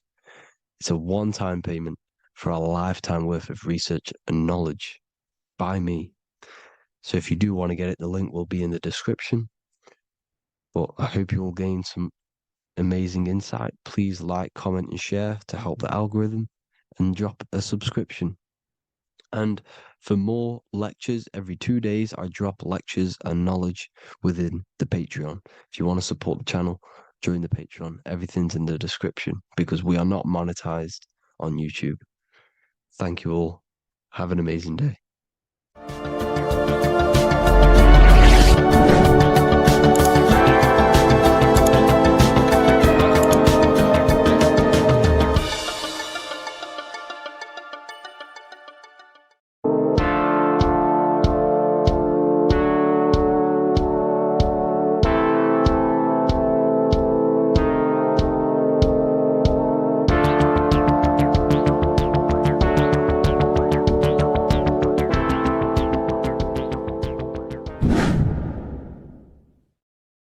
Welcome back, people. We're back with another video. Let's jump straight into this. Make sure to tune in till the end because this has got so much information in this video. So sit back and enjoy. So everything's Taurus fields. The Earth's a Taurus field. Everything's Taurus, which is electromagnetic field, electric and magnetic. The center of the Taurus field is where the two opposing forces meet in the center.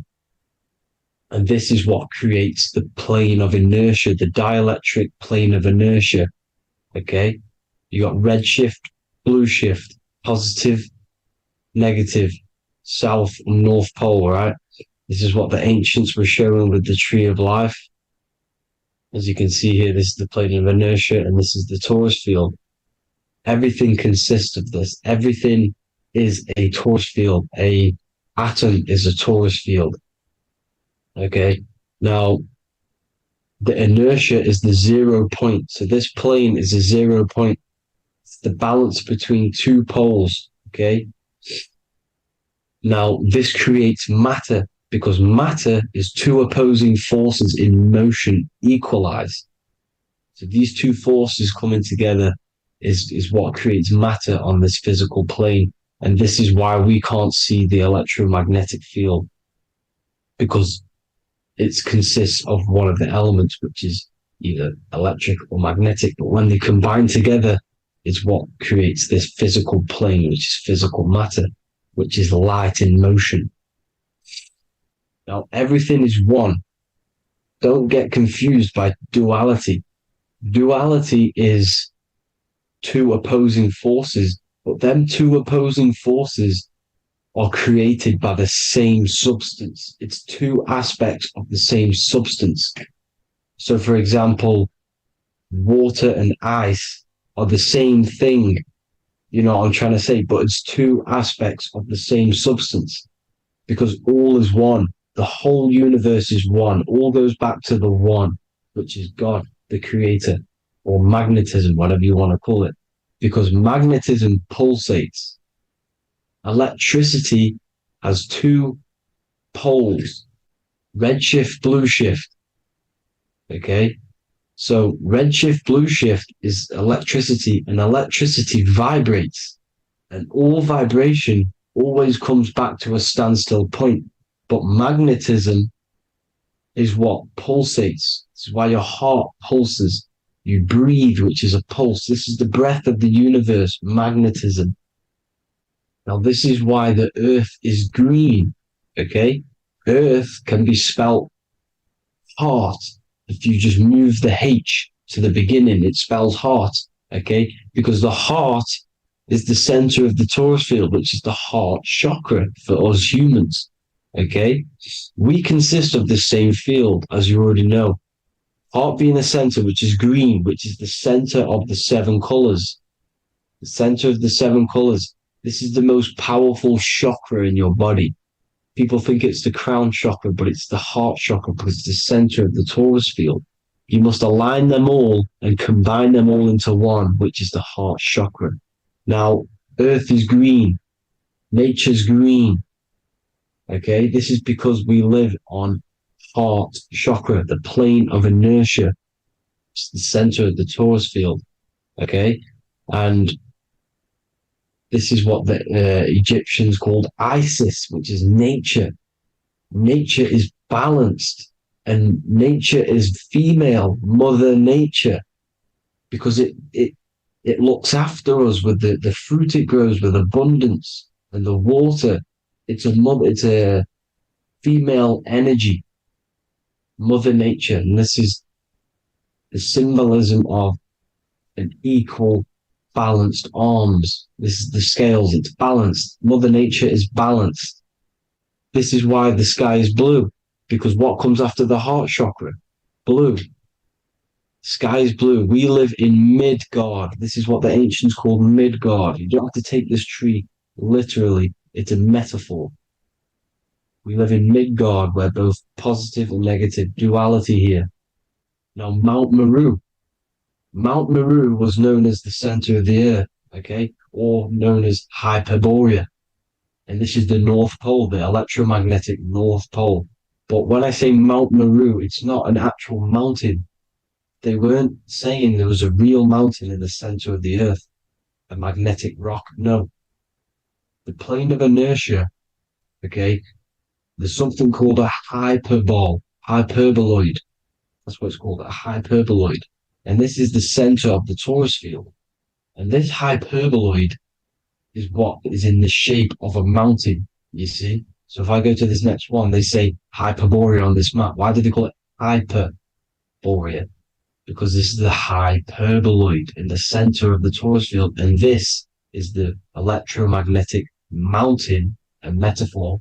Mountain, what they're metaphorically saying, this is the electromagnetic mountain at the center, the double vortex, the center of the torus field, which is the North Pole. Pole of electromagnetic energy. So this is why they call it Hyperborea. It comes from the word hyperboloid. And the center of the earth is so sacred.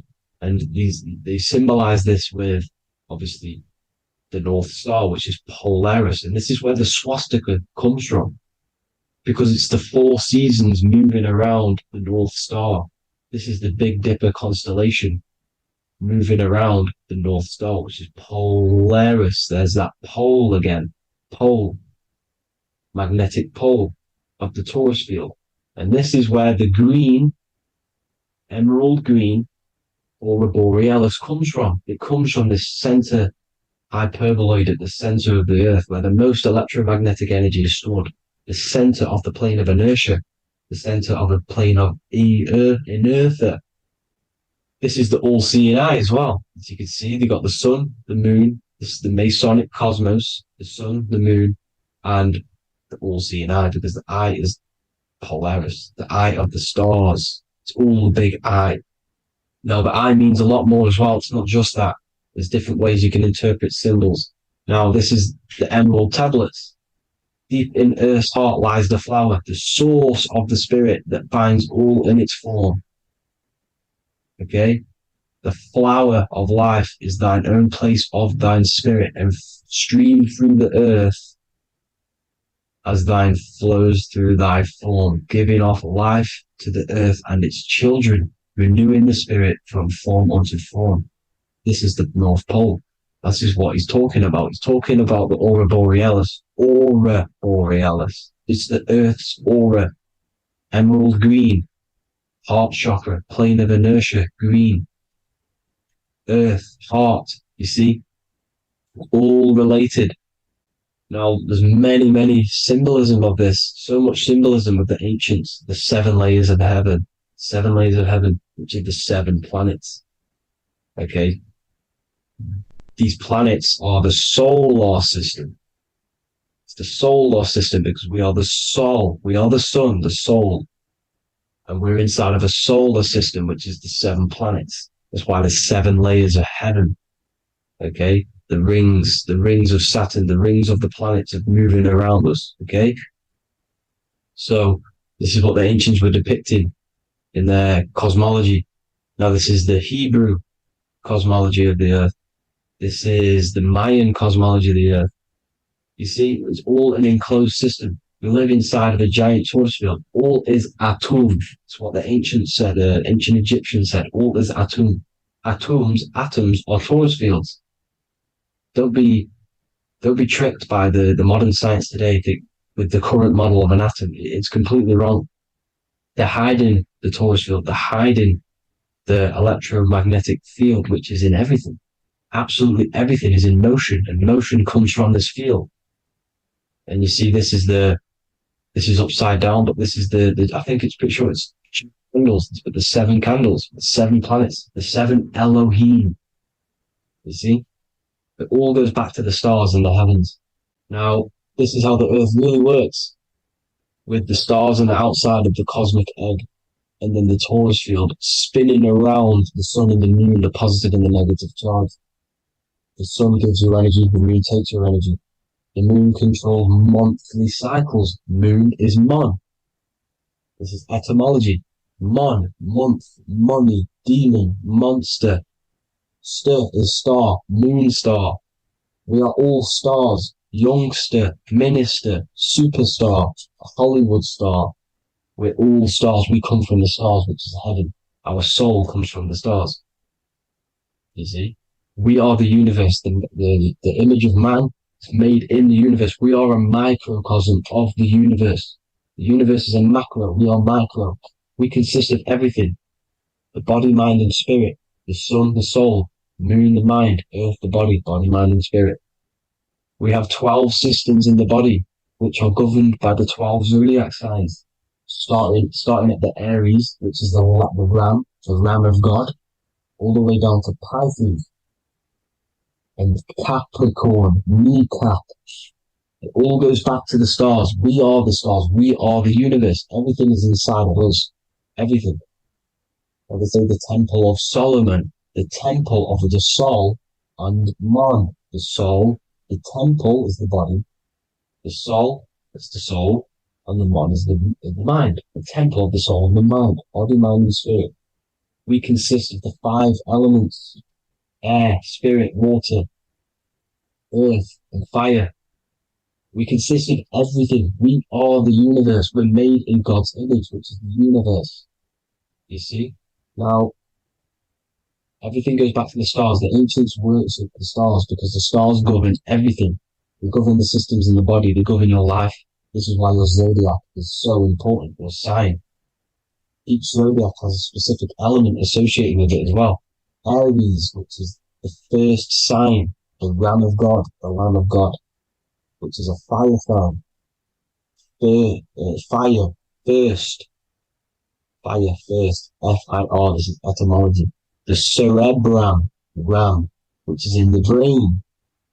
Aries, the ram, controls the head, the face, and the nose upwards. So it controls the cerebrum. The Torah, which is, I'm pretty sure it's a Hebrew Bible, which is the Taurus.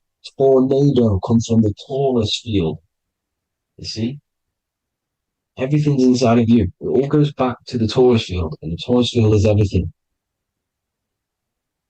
Now, like I said, 12 zodiac signs, 12 systems, 12 cranial nerves in the brain, the 12 disciples of the Bible. All symbolic. Have to read the Bible properly. Now, this center, at the center of the earth, right? This is what's stirring the ether. And the ether consists of the 4 elements. Because there's 5 elements. Spirit can be called ether. People call it spirit or ether. Ether is pure potential, pure energy. It's what connects the astral to the physical. It's the dimension between the physical realm, which we're on, and the astral. So it has pure potential. It's pure energy. This is why we say either. I either want to go there or there. It's connecting 2 scenarios. That's what the ether is. It's connecting the 2 worlds, the astral and the physical. The center is like the cosmic womb. There's a black hole in the center. This is the center of the Taurus field. This is the womb of creation. This is the womb of creation. And inside of this black womb are the 5 elements, and everything's being stirred around. Everything's in motion. Light is motion. Everything's motion. Now, like I said earlier, light crystallizes into physical matter. They are the same substance. Spirit and matter are the same substance, but different variations, different aspects of the same substance. Low vibrational spirit turns into matter. High vibrational matter turns into spirit. Or light, whatever you want to call it. Matter is light crystallized. This is where we get the 7 metals from. The planets. The planets are light. Specific frequencies and vibrations of light. When these lights, or the planets, materialize, material metals materialize, they turn into the 7 metals. Saturn turns into lead. That's why lead is red. Saturn is red. The sun turns into gold. That's why the gold is yellow and the sun is yellow. You see, Saturn is the time god. What happens in autumn? The leaves turn red and they die. This is why Saturn, Satan, time god, the reaper, everything is crystallized till it's death and then reborn again. You see, rust. When things rust, it turns to red. Because it's Saturn. Saturn crystallizes everything. He's the reaper who comes around in winter. You see? He's Satan. Jesus and Satan, the sun and Saturn. They say we live in a solar system. The solar system. I think I've already just broke this down. The 7 planets are the 7 chakras. Everyone already knows this. But I'm going through it anyway. But this is where we get the 7 planets from. And the 7 metals. You see, all the ancients knew it was an enclosed electromagnetic system. It's not a spinning ball in the middle of space, people. They want you to believe this so you get stuck in this material world. Because if you believe everything's material, you can never affect this plane effectively. You can never create your life effectively if you don't understand the planes of existence. Because the mental plane is a higher plane.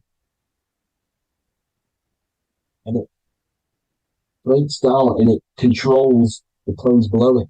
The mental plane, hold on, I've got it here for you.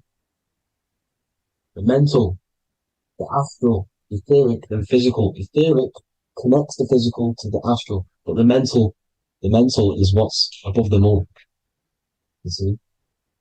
Now, it's important to understand this. It's important. However, the ancients always talked about the enclosed system. Only NASA, which is introduced around the Roman times, not NASA, but the globe Earth was introduced around the Roman times. Okay? By these Masons. These Masons introduced this because they wanted to take over the minds of the masses and control them. These people worship the physical realm. They know how it works. They know the ins and outs of it. They know how to do the magic. They know how to do it all. They understand it all. That's why Masonry have to take the oath. The oath of not speaking. You're not allowed to speak about anything you learn about in Masonry. Because they're discovering the truth about your mind and how it creates reality and stuff like that. So this is the Masonic cosmology. The 5-pointed star, the 5 elements. The checkerboard for duality, positive and negative. The 2 aspects of every substance. This is another ancient painting depicting the firmament. The stars inside the firmament. The sun. You see, the ancients worshipped the sun because it's so important for sustaining our life. It's the only reason we're alive is because of the sun. But then people think it gives you cancer today. They brainwash you to think the sun gives you cancer when it's the #1 source of all life. They want you to believe it's a big, spinning, dangerous ball in space. It's not. It's here to give us life. It's God's son. That's why Jesus is known as God's son. It is the son of God. God created that to sustain us. You see? So it's important you understand the true cosmology of where you are. Because if you don't know where you are depleted of all of your morals. You're depleted. You're demoralized. You're lost. You don't know where you are. You don't know where you exist. Okay? Once you accept the globe model, the heliocentric model, you will subconsciously think that you come from nothing. This is why they implemented the evolution theory just after the globe model was introduced by Charles Darwin. Charles Darwin came in after the globe model. He's a Mason, he was another Freemason, and implemented evolution where we came from monkeys, because they want you thinking less of yourself so they can manipulate your mind. You see? They want to manipulate your mind, and they have done since you got here. Since you came through that portal, you were manipulated from that day to believe this, believe that. The true cosmology, the truth will set you free. You will understand things better. You will feel better in yourself when you know the sun is here for you. You'll feel better in yourself that you know that you didn't come from a monkey. You were created as a human man, a manifester, a creator. You're so intelligent. Your mind is amazing. It can manipulate matter, mind over matter. See? Thank you all people for tuning in. Tap in with yourself. Love yourself. Find the truth. Spread the truth. Nothing dies. Nothing in this creation dies. Everything's energy. Everything's light. Light can never die. You're a light being. That's why it says Q. Q man. Q is light in Hebrew or Latin, either one of the two. You are light. You're a light being. You never die. Ever, ever, ever die. Ever. Stop thinking you're going to die. This body will die because it contains electricity. And electricity always goes back to a standstill point because of vibration. Electricity vibrates. You are pure light. You will never ever die. Thank you all people. God bless. Make sure to like, subscribe and share.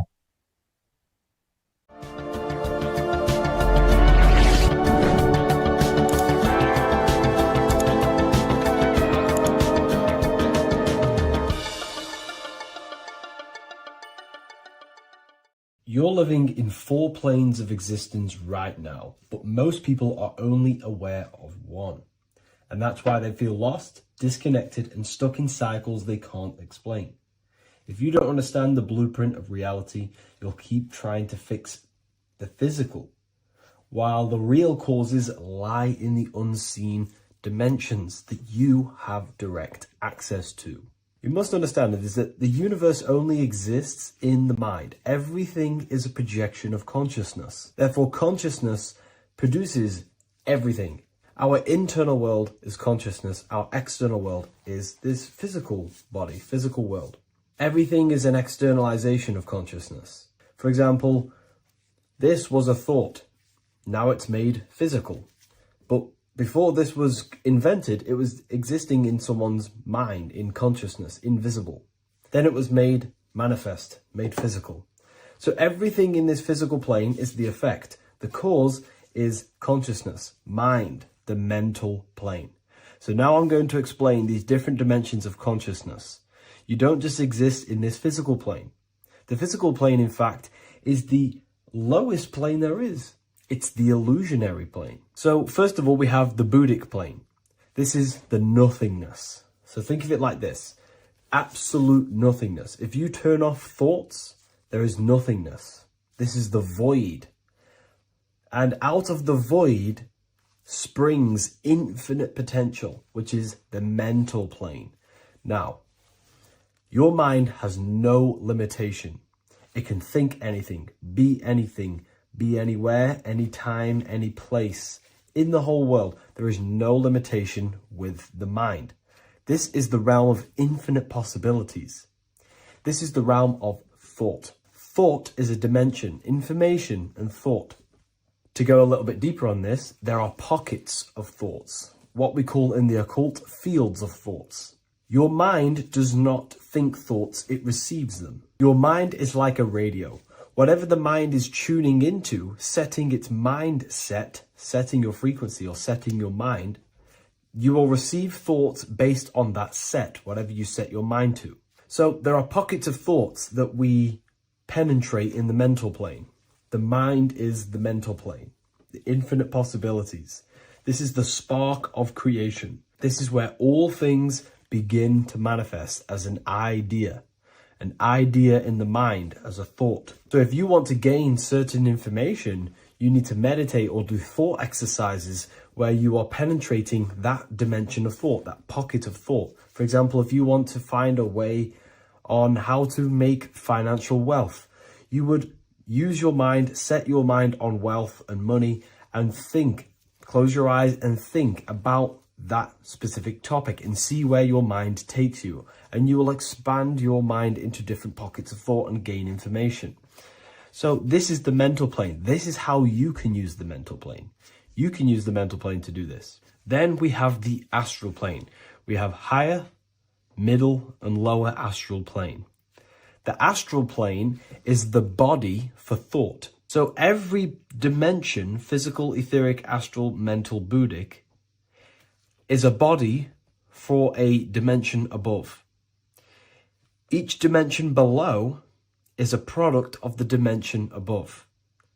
So for example, the astral plane is imagination. This is the lucidic realm of imagination. This is where thoughts begin to manifest into some sort of form. It's not a physical form because this is physical, but imagination is a lucidic form. It's not really physical, but it's there. It's a projection of light. It's astral matter condensed by the willpower of the mind. So depending on the vibration of that thought will depend whether it manifests in the higher astral plane, middle astral plane, and lower astral plane. If you think about more material things and visualize material things, this will manifest on the lower astral plane because material matter is low vibration. Now, that does not mean it's evil. That does not mean it's bad. Okay? It just means low vibration just means more material. But if you think and imagine more spiritual things, this manifests on the higher astral plane. So the astral plane is the screen in your mind that allows you to vision an apple, that allows you to vision anything. It's that mental projection that's inside of your mind. Now, this is what we call the third eye. It's an eye because the eye is the mind, and the mind can see into the astral plane. It perceives this spiritual world, this lucidic realm that we have access to. This is where also infinite potential takes place. This is the realm of spirits, demons, jinns, whatever you want to call them. Spiritual entities exist in this. Because this is where thought forms manifest into form. This is where thoughts create bodies. Think of it like this. The mental plane is a thought of a chair. The astral plane is the imagination of that chair and all of the different possible chairs that could possibly be. The etheric plane is the energy double of that chair. And the physical plane is the physical chair. So, as you can see, the higher we go up, the more formless and lucidic it is. The lower we go down planes, the more dense it becomes. This is formless and this is form. Everything manifests through this process. This highlighter is down here in the physical plane, but the idea began in the mental plane. Everything begins in consciousness before it creates a physical body. It goes through this process. Therefore, if you want to start to mold and create your own reality and create things in your world, you can use these planes to your advantage. You can use your mind to do mental thinking exercises by closing your eyes and expanding your mind into a different pocket of thought to gain wisdom, gain information, gain downloads. The way you do that is simply get into a meditative state, close your eyes, pick a topic that you want to think about, and see where your mind takes you, but always remain centered on that topic. And you can do this for maybe an hour or two or half an hour, and your mind will take you places where you will unlock information. You can even use this to make decisions in your life. Think of the topic and see where your mind takes you. You'll gain information. This is how you use the mental plane for ideas. The astral plane is imagination. You have to reconnect with your imagination very vividly. Your imagination, your consciousness is infinite. It's not a three-dimensional plane. It's an infinite plane. You can think and make form anything in your consciousness, in your imagination. You can think anything and you can imagine anything in the most vast details. You just have to reconnect with your imagination. I have a free book on my website. I'll leave the link in the description. It's an ebook. It's called Activating the Inner Eye. This is going to help you reconnect with your imagination. It's a practical guide on how to imagine. So once you know how to use the mental plane and astral plane, thought and imagination, you pretty much need to use the physical plane to take physical action with this physical body that you have and start to manifest these desires you have in the higher planes. Now, it's very important that we master the mind, because the mind is the very fabric of reality. We become what we think about. Your life is a product of every thought you thought in the past. It is the mind that directs the flow of consciousness. And wherever this consciousness is flowing is what you will create in your life. Consciousness is the most potent force in the universe, and the mind is pretty much the universe in a microcosm form. It is infinite potential. And your mind will continue to expand into new realms of thought forever and ever and ever. You are eternal. You are not this physical body down here. You are consciousness. Literally dreaming that you are in this physical body. So everything begins with the mind. We need to be conscious of the thoughts that enter our mental field of consciousness. There is a level of self-awareness that you can reach where you can become conscious of pretty much every single thought that enters your mental field. Now, we have over 7,000 thoughts a day. You can gain such mastery over your mind where you can become conscious of every thought you think. And that is when you gain superior power. Because when the mind is fully under control of self, you can direct the mind's potent force into a specific goal. Most people's minds are dualistic. They want something, but their mind is thinking something else. They have limiting belief systems. They have the little voice that comes in and says, you can't do this, you're a failure. That is a fractaled mind. The mind needs to be singular. It needs to be on your team and not an enemy. Do not let your own mind take away your power. Your mind should be on your team, giving you power, giving you the best possible thoughts and the best possible beliefs. When the mind is in this condition and on your team and not taking away your power through the destructive thoughts, it becomes a potent, powerful force used for manifestation to create anything. And the way we get the mind on your team is through constant meditation to learn how to control the mind and turn it on and off. Subconscious reprogramming through visualization, affirmations, cultivating emotions associated with your goal. All these three ways we can reprogram the mind slowly over time so that it becomes powerful and becomes on your team and doesn't give you negative contradicting thoughts. When the mind is fully aligned on one thing, it can create massive empires and things in your physical reality. So I hope this video helps, and I'll see you in the next one. What if I told you you don't have one body? You in fact have four. There's a secret hidden right in front of you, and most of you overlook it. And by learning these teachings today, this will change your perspective on life, on yourself, and completely change the conception of yourself.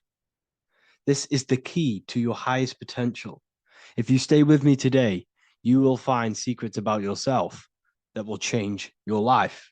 But I warn you, once you step this path of esoteric knowledge, there's no going back. Once you see, you can't unsee. So stay with me, and we will discuss the four bodies of your soul and how you can master yourself to reach your highest potential. The first thing we must understand is that there is a sun. And just like the sun gives life to the earth, there is this life force within the sun that gives life to all matter.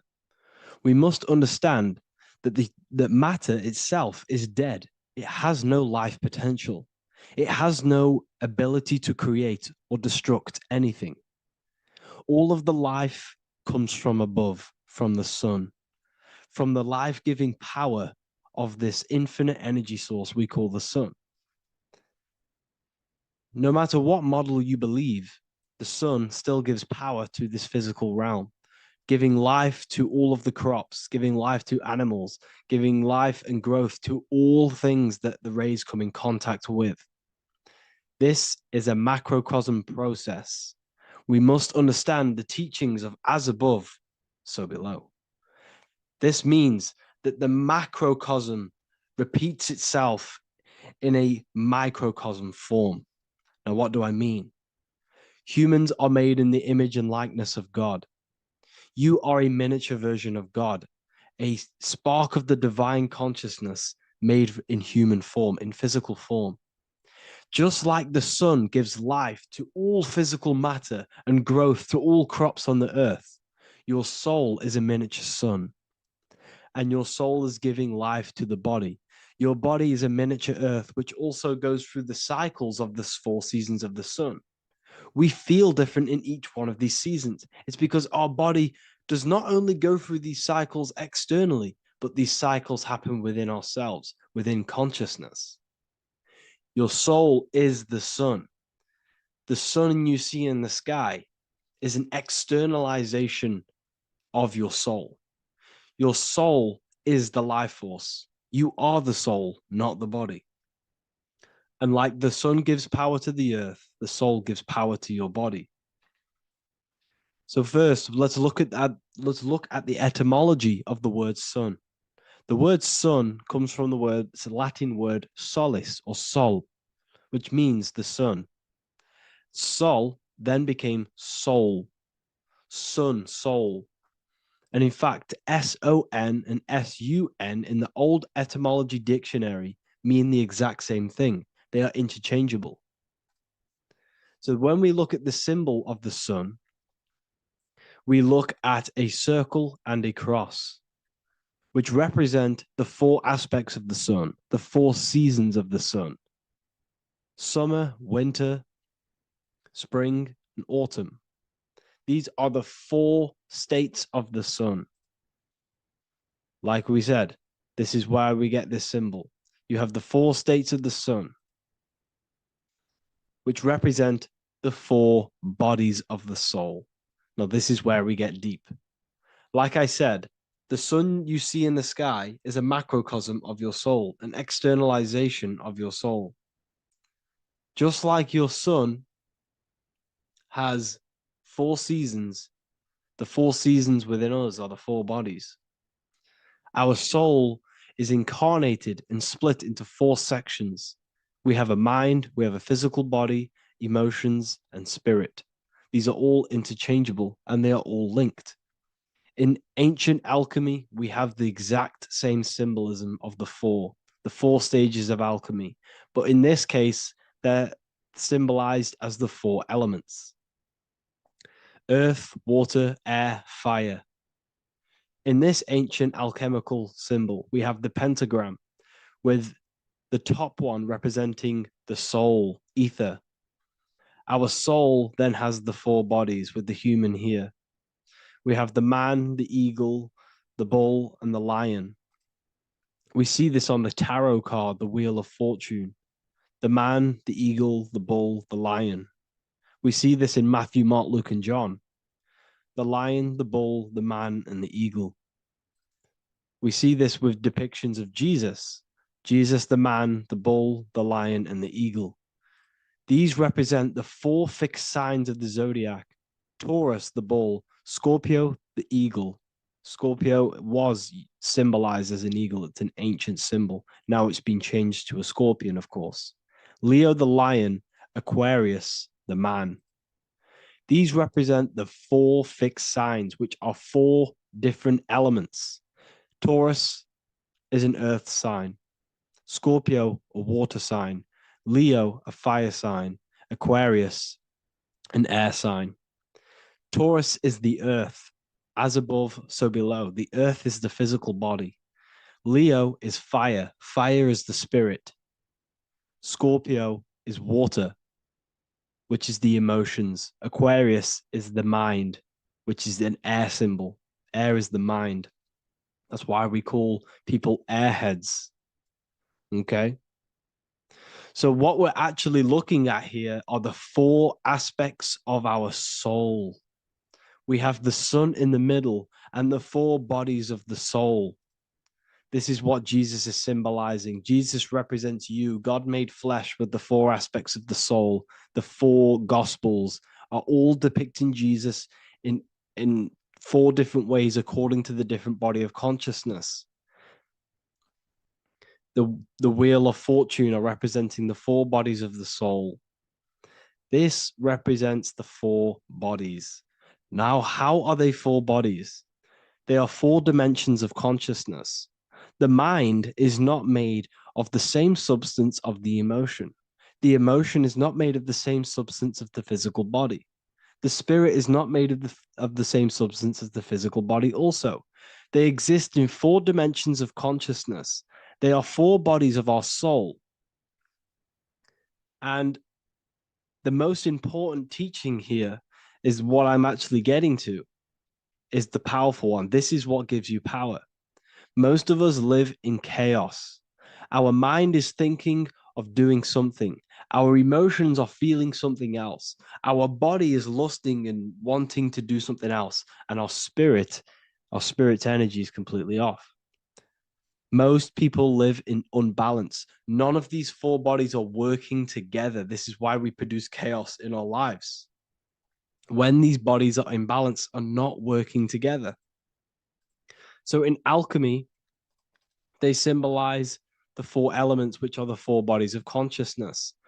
These are the furnaces with the fire. They represent transmutation of each body. We have to sync these bodies. We have to sync the mind with our emotions, and our emotions with our actions, the physical body, and with our spirit. These 4 key bodies need to be in line in order for us to create consciously in our life. Because each one of us is a creator, a miniature version of God, creating our own earth, creating our own material reality. And in order for us to create consciously and with effect and power, we must have these bodies unified so that we can create consciously and not create chaos. So this is very, very important. And this is a secret teaching found in all ancient societies. But this is what the hidden symbolism of astrology actually is. The sun is our soul, and the 12 zodiacs are 12 aspects of our soul. And we have the 4 aspects of the 4 main bodies. This is what we're looking at. We're not looking at the sky. We're actually looking at aspects of ourselves, aspects of our soul that we must master and transmute in order to become our highest potential. So I hope this makes sense. And it may take a while for you to fully understand this, but the key knowledge in order for you to understand any of these teachings that I've gone through today is the major teaching of as above, so below. What is above is below. What is within is without.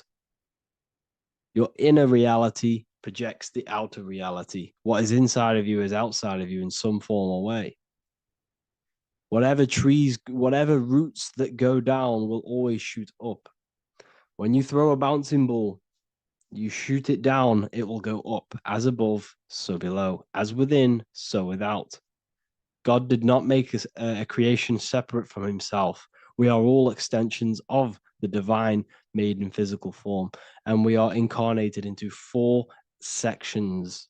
Our soul is separated into 4 sections. These are the 4 corners of reality.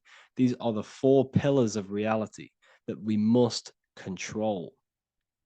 So in order to access our soul in meditation, we must turn off these 4 things. Turn off the mind, the emotion, the spirit, and the body. And then we access the soul. So I hope this video helps today. And you can learn all about this in the Book of Wisdom, Volume 2. This book is a revolution in consciousness. I do not recommend everyone reads this book. This book is only for people who are serious and want to transform their lives. This book is a book that will change the scope you see reality. It will change your perspective on yourself, because you will resonate with this. This book does not just give you information, it gives you a sense of well-being. It gives you truth, and you will find your power from this information.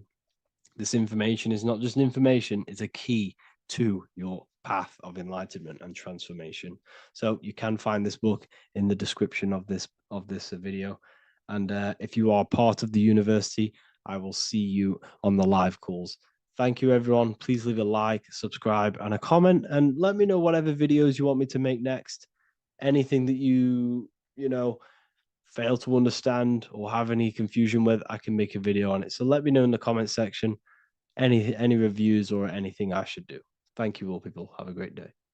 In this video, we're going to be decoding the symbol of the double-faced eagle, which is found on the Rothschild's family coat of arms. We see it in the Roman Empire, and we also see it in the 33rd degree of Scottish Rite Freemasonry. So let's get straight into this symbol and decode what this means. Freemasonry is considered a craft, and this craft is about reconstructing yourself. In fact, the word mason means builder, because every day we are building our mind's prison or our mind's freedom. Plus, you are a creator of reality. You are contributing towards the building project on the earth. You are a builder of yourself and reality, a creator. In Freemasonry, they use the allegory to teach the initiate a process of self-mastery. In Freemasonry, the allegory is that the Temple of Solomon is broken, and this broken Temple of Solomon needs to be reconstructed. But this is symbolic. The Temple of Solomon is yourself. You as an individual are the broken temple, as you have forgotten who you are, why you are here on this earth, and your mind has many limiting belief systems and restrictions on it. Therefore, we are the broken temple that needs to be rebuilt and reconstructed. The 33rd degree is the highest degree in the Scottish Rite system of Freemasonry. Therefore, this logo represents the state of consciousness the 33rd degree Mason is operating at. It is symbolic of their level of mind, their level of self-mastery, their level of awareness. This symbol is a very powerful symbol that you can use to also find your personal power. Now, of course, this is my interpretation based off my years of studying symbolism and connecting the dots. If you feel like I miss anything, please leave a comment in the comment section to maybe add to my points. The first of all thing that I see in this symbol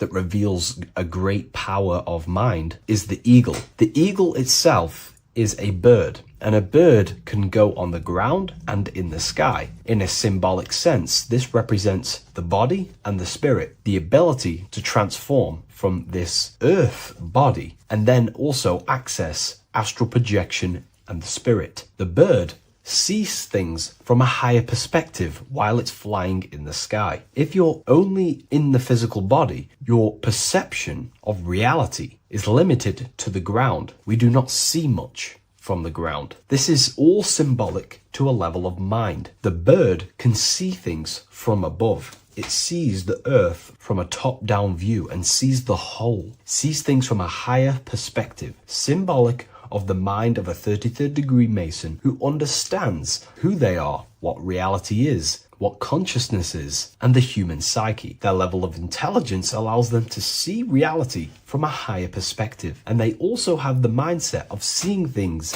as a whole, which is a great truth. We are all part of a greater whole, the unfolding of creation that is taking place in the present moment. We are all unfolding creation as a collective consciousness, and we are part of a greater whole building project. So this bird, or the eagle, is symbolic of seeing things from a higher perspective and possessing a higher consciousness. The double-faced eagle, one eagle looking left, one eagle looking right. This is symbolic of the past and the future, mastering time. The way an individual masters time and masters the power over time and gains their power over it is by using the past and the future. The way we master time is by looking into our past and see what thoughts, emotions, and actions have led us to this very moment in the present moment in our lives. By looking into the past, you can see what thought, emotions, and actions have led you to this very point in your life, and see the mistakes in your thought processes,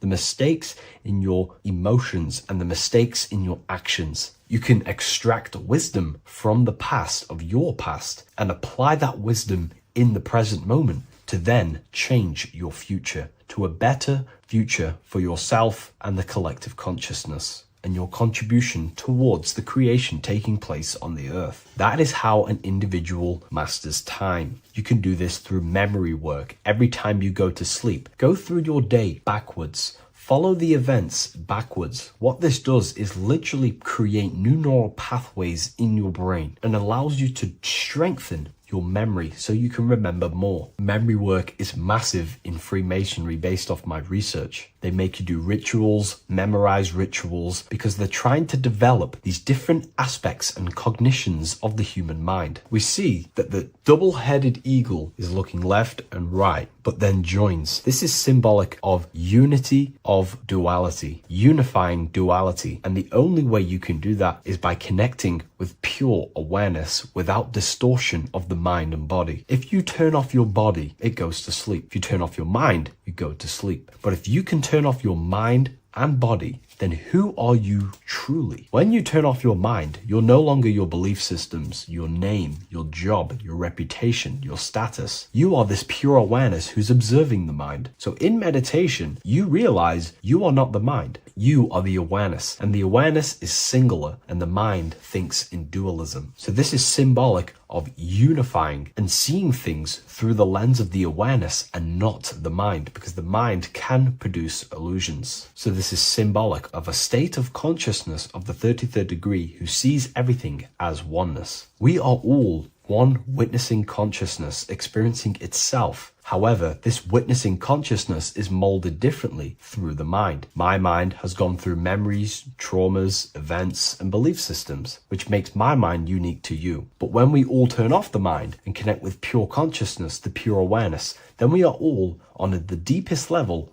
actually one. The universe is one. This is symbolic of seeing and perceiving that reality and truly maturing that understanding in your consciousness. We also see that the double-headed eagle is standing on a sword, which is a tool. The tools that you possess in life are aspects of your consciousness. Your thoughts are a tool. Your emotions are a tool. Your actions are a tool. These tools are creating and building your reality, and they're also building your soul, building your consciousness. But we see that the double-headed eagle is standing on top of the sword, the tool. The sword is a powerful tool. So this is symbolic of power on the surface level. But if you go deeper and decode the symbol, it reveals something way more powerful. The sword carves through things. It's also a very murderous tool. If you hold a sword towards someone or something, you hold power over it. It is a symbol of power. And that power that you possess is, in fact, the mind.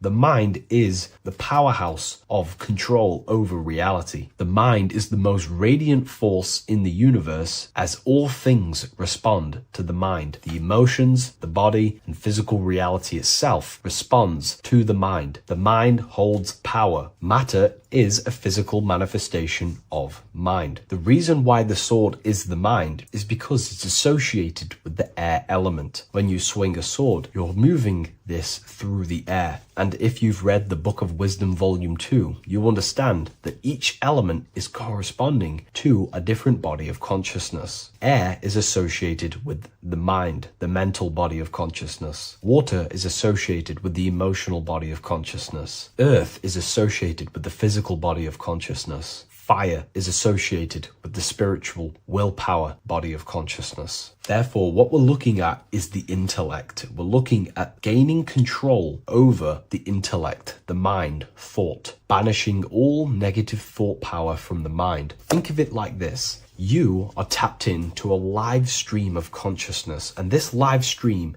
is flowing into you in the present moment. Your mind directs this creational force, this flow of consciousness and power. You can use that mind to think about negative things, anxiety, depression, or you can use that power that's flowing into you for the positive only. The universe does not create what you want. It creates what you are. What you put in is what you get out. Your reality is a reflection of your mind. So it's about using this tool for the good. For example, no negativity even has any space in my consciousness. There is no negative thought that pulls me down. And if there is, I banish it instantly and remove it. So this is about gaining power over the mind and using the mind as a tool to carve your reality with the sword. This is your power. This is your sword. Below we see a banner that says Ordo ab Chaos. Most people see this and understand it as order out of chaos.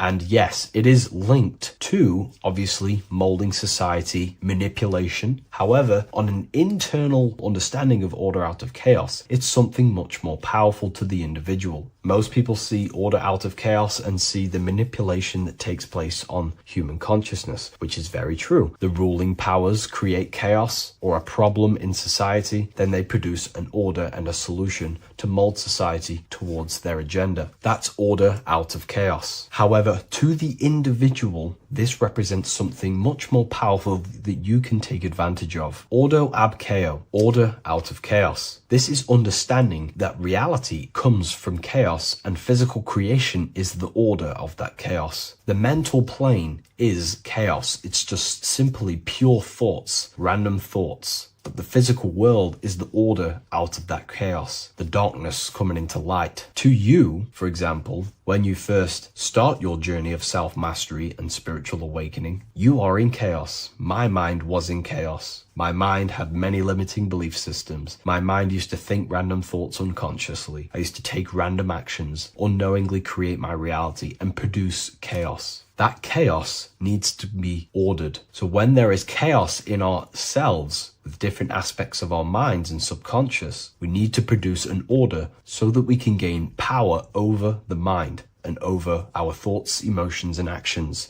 the three forces you have 100% control over in your reality. If you try and control anything else other than your thoughts, emotions, and actions, then you are breaking natural law. The only things you have been given power over and to control is your thought, emotion, and action, your mind, your heart, and your body. Order out of chaos is about transforming yourself. When you're in a chaotic state, you have to produce order to transform yourself and change your level of consciousness. If you have chaos in your life, you must produce order. And this is how self-transformation occurs through an individual. Order out of chaos. Now, yes, it is also linked to human manipulation, as this applies to everything as above, so below. Above, we see a triangle with the number 33 and light emanating around it. This triangle is highly symbolic of the element of fire. The upright triangle is fire. The downright facing triangle, the opposite to this triangle, is associated with the element of water. The reason why this is an upright facing triangle with the number 33 in it is because fire is associated with dissolving. If I place this pencil in fire, it will burn this material into its raw form. Fire is about removing the illusions in our mind to gain power over it. It's about dissolving all the illusions in ourself, the false belief systems, the negative subconscious programs and thought patterns. This is about destroying them and producing order out of them. It's about removing the veils of consciousness so you can figure out who you truly are. If I burn this down, it will reveal its raw essence. It's the same with consciousness. If you want to figure out who you truly are beyond your mind, emotions, body, then you have to remove the veils of consciousness. You have to dissolve the mind by meditation and stillness. You have to dissolve the nervous system by keeping very, very still. And you will connect with pure awareness and can connect with lucid dreams and out-of-body experiences. It's like finding a needle in a haystack. If you want to find a needle in a haystack, you don't go looking through the haystack to find the needle. You burn the haystack and the needle reveals itself. That's how you truly connect with who you truly are. And this is why it's associated with the number 33 also, because the number 33 is the symbol of rebirth. Jesus dies at 33 and ascends to heaven. The human mind is fully developed at the age 33. Ice melts into water at 33 degrees. It's symbolic of transforming states from death to rebirth, rebirthing the self. And this is how you rebirth yourself, by figuring out who you truly are. Because when you actually figure out and have an out-of-body experience, or you figure out who you truly are, you go through a mental rebirth. Everything you thought once was true has been completely burnt away, and now you are reborn into a new mind and a new perception of self and reality. So it's about being reborn again. At the 33rd degree, you are reborn again by the understandings and experiences that you've had with yourself. And the crown is a symbol of mastery. People in position of power wear crowns. It is a symbol of power over something. This whole symbol reveals your own personal power, the level of power that the 33rd degree Mason has over themselves, not over other people, but themselves. But of course, once you gain your personal power, you understand how the mind works. You can use that against people. It's how you use the knowledge that determines whether you are bad or good. Again, if you think I've missed anything, leave a comment in the comment section. Please like, comment, and share if you love this content. I'll see you in the next one. And if you wish to get your hands on this book, I'll leave an Amazon link in the description. What if I told you that the seasons don't just change the external world, they also change your internal world? They have a psychological and a spiritual effect on your consciousness. If you're new to esotericism, you may not really understand this. But if you have some deep understanding of as above, so below, you already know this. But today we're going to be explaining it in great detail. So tune in, take a pen and paper, maybe make some notes. So we have 4 seasons. The sun is the main source of life on the earth, and it changes the circumstances on the earth in 4 different ways. Of course, we have spring, summer, winter, and autumn. These are the 4 states of the earth due to the sun's cycle. Not only do they take place on the earth, they also take place on you, your body, your mind, your spirit, your consciousness. They change things internally and externally. The first thing we need to understand is that we have a dual nature. We have a mind, and in that mind, we have an internal self. That's what we call the spiritual self. It is the individual that exists within their own mind, within their own consciousness. It is the self that imagines, thinks, feels. That's the spiritual self. And internally, that self is the true self. When it's detached from the false identifications, of course, such as the ego. But the true self dwells within the mind, and that's the immortal self. That's the self that will never die, never perish, that will always be there, and it always has been there. The internal self. But on the other side of the mind, the outside of the mind, we have this, what we call our physical human body. This is our external physical body. So outside of us is a physical reality, but inside of us is a spiritual non-physical reality. Inside of us cannot be measured. Outside of us can be measured. So we have an internal world and an external world. I think this is the reason why the word individual has the word dual at the end. Dual meaning opposing or two. We have a dual nature. Inner world, in the mind, and a self out the mind. And the mind acts as some sort of doorway. It is a doorway into ourself. So in esotericism, this is what it's all about. It's about we work with the internal world. We try and figure out who we are from the inside out, not who we are outside of us. Because we realize that the external world is nothing but a crystallization of what's happening inside of us. Our lives are a result of every single thought that we thought in the past. So let's not get off track here. Let's carry on. As I was discussing the seasons, we have an internal world in the mind and a self outside the mind. And this is reflected even in the cycles of the heavens. This is how you know the universe is intelligently designed, and the law of correspondence corresponds with everything. The law of correspondence is as above, so below. It's not a Hermetic principle. It's not a Freemasonic principle. The law of correspondence, as above, so below, is just the law of life of the universe. It is in everything. So the daytime, the sun, this is external impressions, or expressions, should I say. We express ourselves outside the mind, in the outside world, in the material body, taking actions outside of us during this daytime. The sun represents outward expression, the daytime. This is when we wake up, we're conscious, we do things outside of our mind. But then the nighttime comes around and it becomes dark and the moon rules over the nighttime. And we return back to our internal world. We return back to the darkness. We return back to the internal self, the self in the mind. Really is fascinating. And this is as above, so below. This follows the correspondence. This follows the law. Although that the outside world has a cycle of day and night, so does our own mind have this cycle. As above, so below. As within, so without.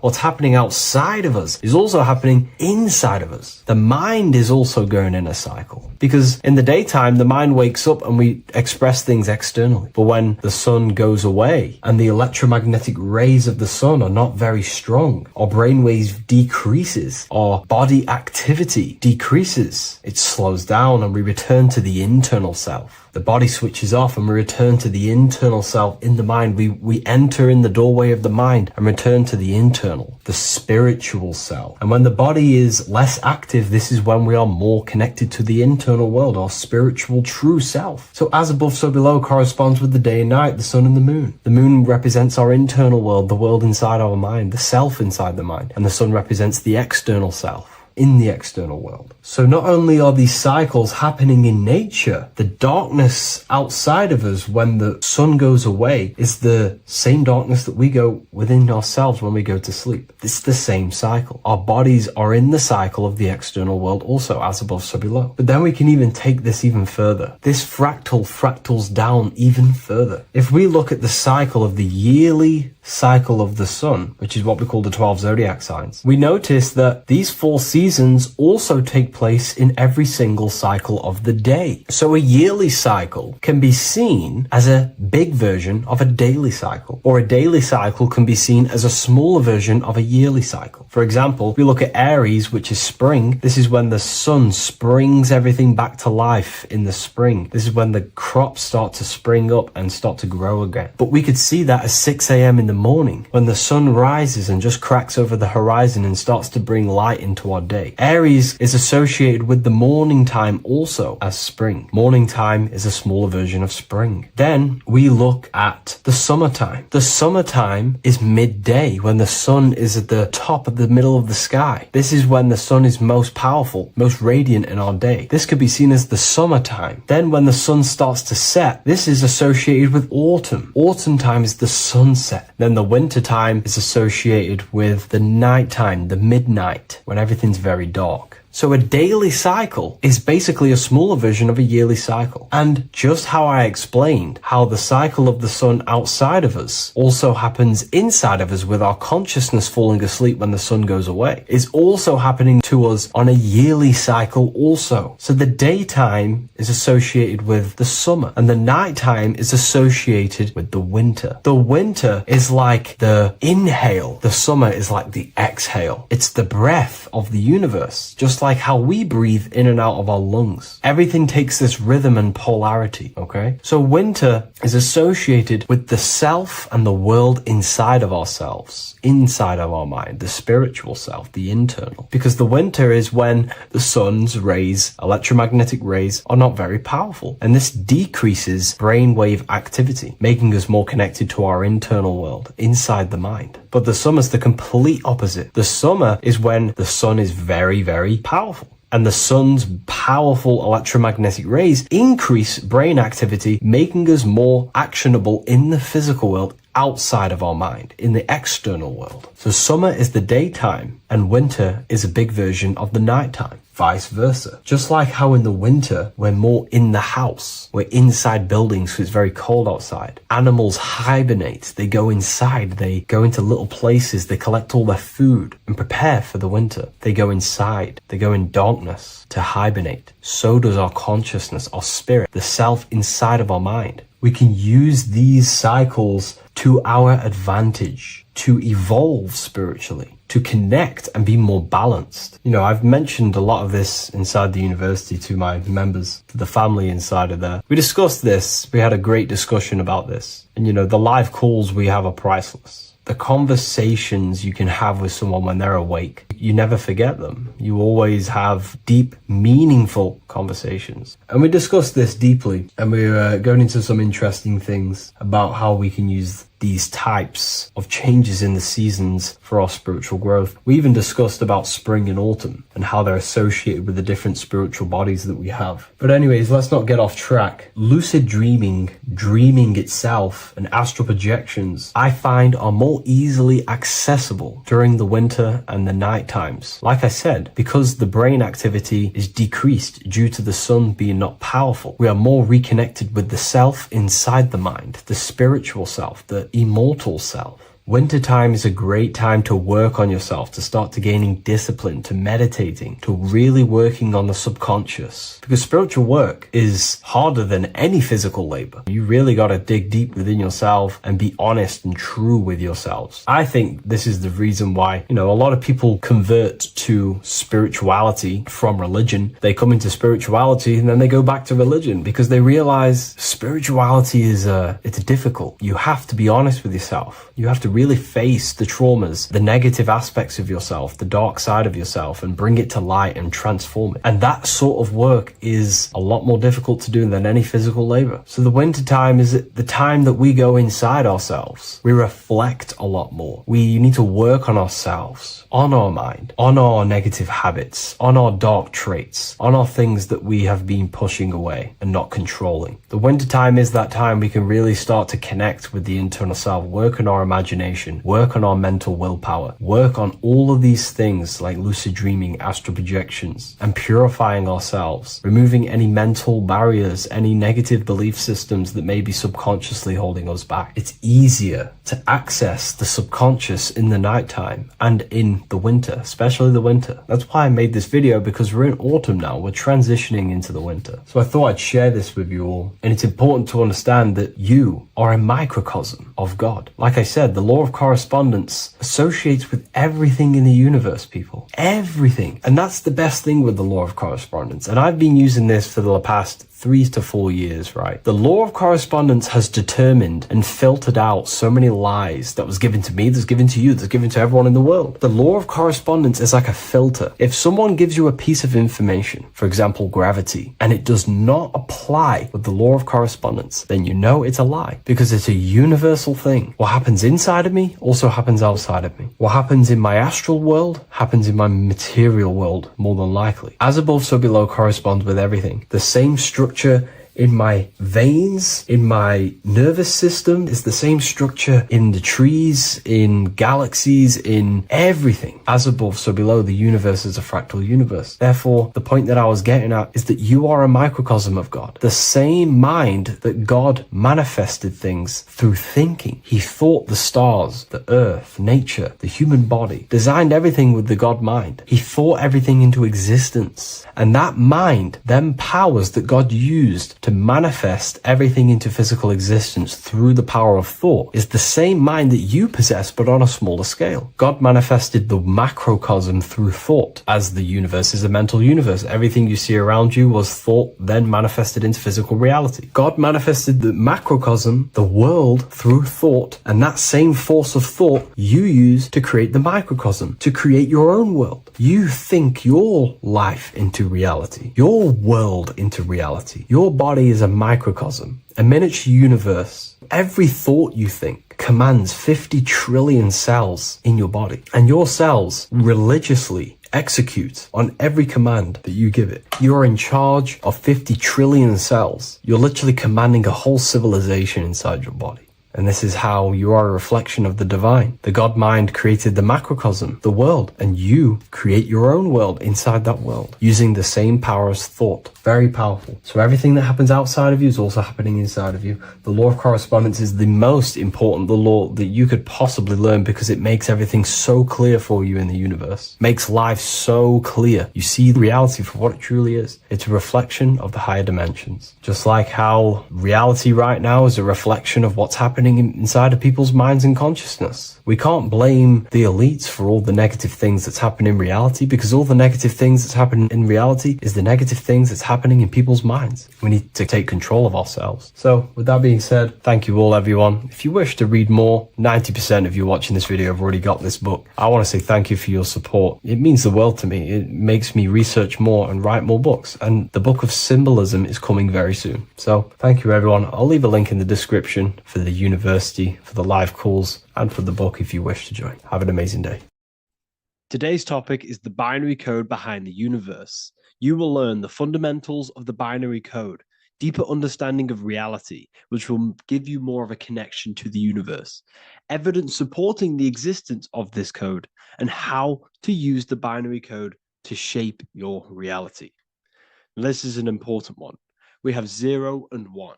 This is the binary code of the universe. It underlies everything. It is the source of all creation. The universe is binary in nature, meaning it exists as both something and nothing, on and off, male and female, light and dark. Everything has its polar opposite. At its core, all that exists is 0, representing nothingness, infinite potential, and 1, representing something, order. 0 represents the feminine, vast, formless, and infinite potential. It is the space from which all things emerge, the womb of creation, the receptive and expansive force. 1 represents the masculine, structure, form, and order. It is the active principle, the initiator, the force that defines and shapes reality. Together, they create the fundamental duality that underlines existence, the balance between chaos and order, the void and creation, yin and yang. We see this in the masculine and feminine bodies. This is deeply encoded into the fabric of reality. And once you see this, you will never unsee this. So please leave a like on this video if you love my content and you love the wisdom that I share with the world. So we see this with the masculine genital areas. Remember, this is the genital area. This is all to do with creation.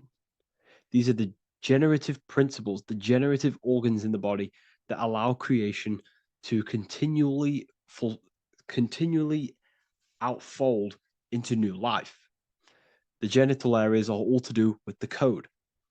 The male is the 1, the action. He's the initiator. The feminine is the 0, which is the infinite potential, the womb of creation. 0 and 1. This is why we have 10 numbers. 0 and 1. Masculine and feminine. We even see this in the bodies. The feminine body is made out of curves, which is 0, curves. And the masculine body is made out of lines. So please leave a like and comment if you love this. And if you have any lecture ideas, feel free, and I can make a lecture on any suggestions that you have. So look at the word masculine. Masculine, line. Line is just one line, which represents order. 1. Feminine. 9. 1 and 9 equals 10. 0 and 1. The binary code of all creation. Why is feminine? Why the number 9 for feminine? Because the moon has to go around 9 times to create a human in the feminine's womb. And look at this image of nature. All nature is zeros and ones. Now you can tell. The stick is a 1, it's a line. And here we have curves. It's curves and lines. Curves and lines create reality, creates matter. Everything is 0 and 1. We even see this with the sky. The sky represents zeros. They represent curves, the heavens, the heavenly bodies, the sun. These are circles, the moon, circles, the planets, circles. Down here is matter, representing the square.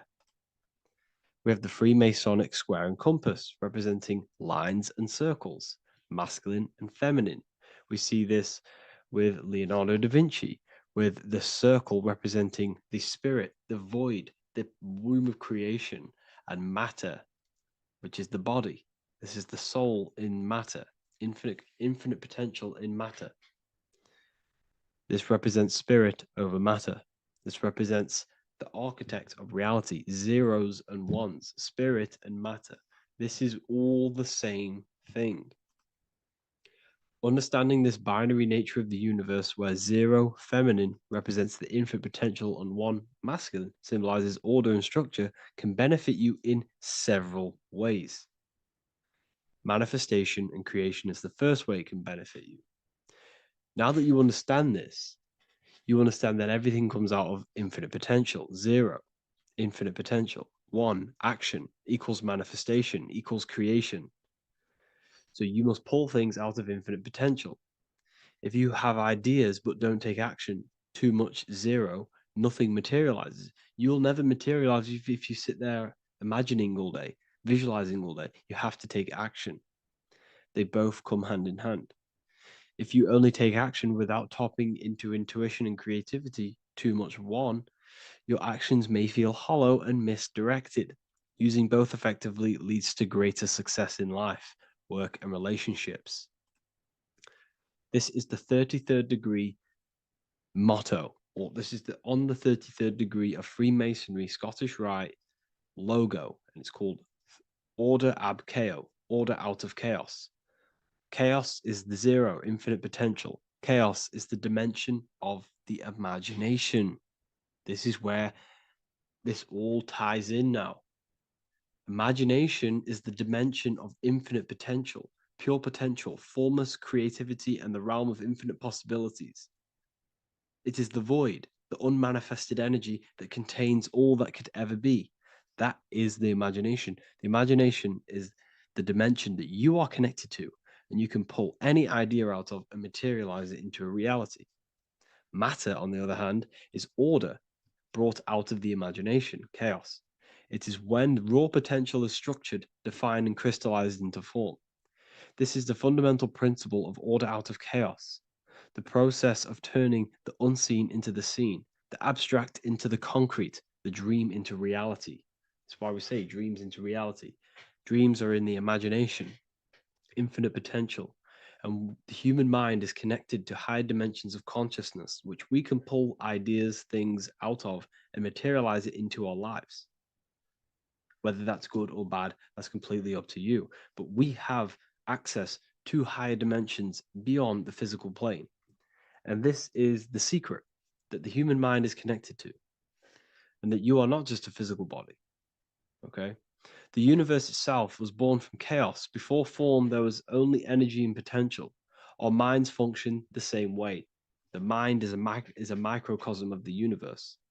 Our thoughts exist in an infinite field of possibility, but they only become real when we take action and give them form. If your inner world is filled with chaotic thoughts and impulsive emotions and negativity, then creating order within is essential for balance, clarity, and growth. What do I mean? Order out of chaos, 0 and 1. All creation comes out of infinite potential. The mind, the imagination, is the infinite potential. The material world is the order. It's the effect. Therefore, if your material world has chaos, if your room is messy, if your body is out of shape, if you do not look after yourself, everything in the physical world is just a reflection of what's going on inside of you, what's going on inside of you. So if you have a messy room in a messy house, this reflects as a messy mind, a chaotic mind, and we must create order in our mind. So this applies to all realms of your life. This applies with your mind, it applies with your emotions, it applies with your manifestation, it applies with the physical world, with the masculine and feminine. 0 and 1 is heaven and earth. It's everything. It's duality. It's on and off. It's everything. So it applies to all realms of your life. Okay. So in order for this to benefit our lives, we must, one, have awareness and observe the chaos. Step back and observe your thoughts and emotions without reacting to them. Recognize that you are not your thoughts, you are the observer of them. You are the soul, you are in between them. You are the midpoint between the left and the right, the 0 and the 1. You are the soul. Journaling or meditation can help you identify patterns and negativity and impulsivity. So it's important that we recognize these patterns, we recognize the chaos within us, and we transmute it. 2, implement structure, mental discipline, mindful practices, meditation, breath work, and slowing down your reactions. Cognitive reframing, replace destructive thoughts with constructive ones. This is so important. For every negative thought that you place attention to, place your attention onto 5 more positive. Never think about something that you don't want to manifest, because whatever you're placing attention on inside that mental field of consciousness, you're giving attention to, which then can manifest into your action, and that will materialize into your world. Routine and ritual. Create daily habits that anchor you. Morning routines, exercise, or creative outlets bring stability. We must master the inner world of thought and emotion. We must bring chaos into order. In order to create anything in your life, you're turning chaos into order. Order out of chaos. You're turning 0 into 1. This is the binary code. All things underlie it. 0 and 1. So it's so important that we master our minds, we master our emotions, we master our inner world so we can produce effect in the outer world.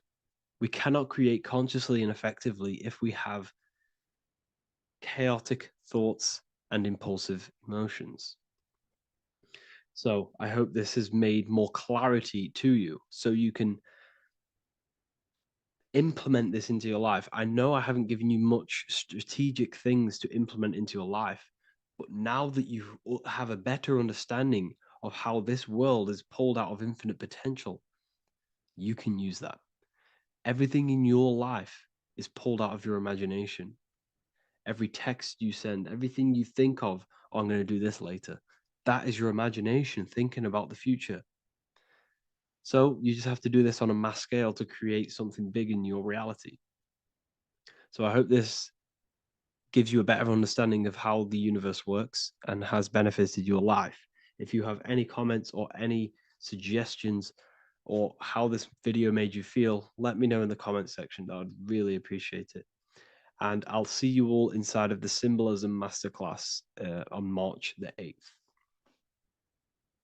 Do the elites actually worship Saturn? In this video, we're going to be discussing the occult and esoteric meaning of the 7 planets and the abuse of the Saturnic energy within today's world. This will help you gain a deeper understanding of reality, yourself, how you create reality, and what these 7 planetary energies actually truly are. In order to understand anything within the universe, we have to understand the law of correspondence, the law of as above, so below. There is one consciousness expressed in infinite forms. Me, you, the squirrel, everyone who possesses consciousness within this universe is an expression of the one divine consciousness, what we like to call Source, God, or the grand architect of the universe. We have to understand there is a large scale, but the large scale is mirrored in the small scale. If we look at lightning, this is a large scale. This is the macrocosm. Then we go a bit smaller to the trees. We see the same pattern. Then we look a little bit smaller into the human body. We see the same pattern of the nervous system. Then if we zoomed into the microcosm, brain cells, we still see the same pattern. This reveals the universe is a fractal universe. The large is reflected in the small. And this is the symbol of the Fibonacci sequence, which represents this as above, so below principle. The big spiral represents the macrocosm, but then this spirals into the tiny spiral. This symbol goes for eternity, never touching, never finishing. The large is mirrored in the small. With understanding this, we can realize that we are a microcosm of God. We are our own universe. We are our own world. Your body is the earth. Your mind is the mind of God, just in a smaller version. You are a drop in the ocean of the vast collective consciousness. With that being said, everything you see outside of you is inside of you. As above, so below. The 7 planetary energies on a macrocosmic scale are the 7 energies that form the physical world. The physical dimension is crystallized thought. Everything you see around you was thought made manifest. Thought imagined, then created in the physical reality. Therefore, these 7 planetary energies are 7 astral forces that create and weave the material existence. For example, if we look at a tree has 7 categories of consciousness, 7 creational forces that create the tree. This is the reason why we have 7 days of creation in the Bible. This is the reason why we have 7 days of the week for the 7 planetary energies. Monday is for the moon, Mars is for Tuesday, Mercury for Wednesday, Jupiter for Thursday, which is Thor. Thor is Jupiter. Venus for Friday, Saturn day for Saturn, Sunday for the sun. This is also the reason why we have 7 major energy centers within the body. The 7 life forces that flow through the body to give physical existence to the physical form. Man is a microcosm of the universe. With that being said, if we look at a tree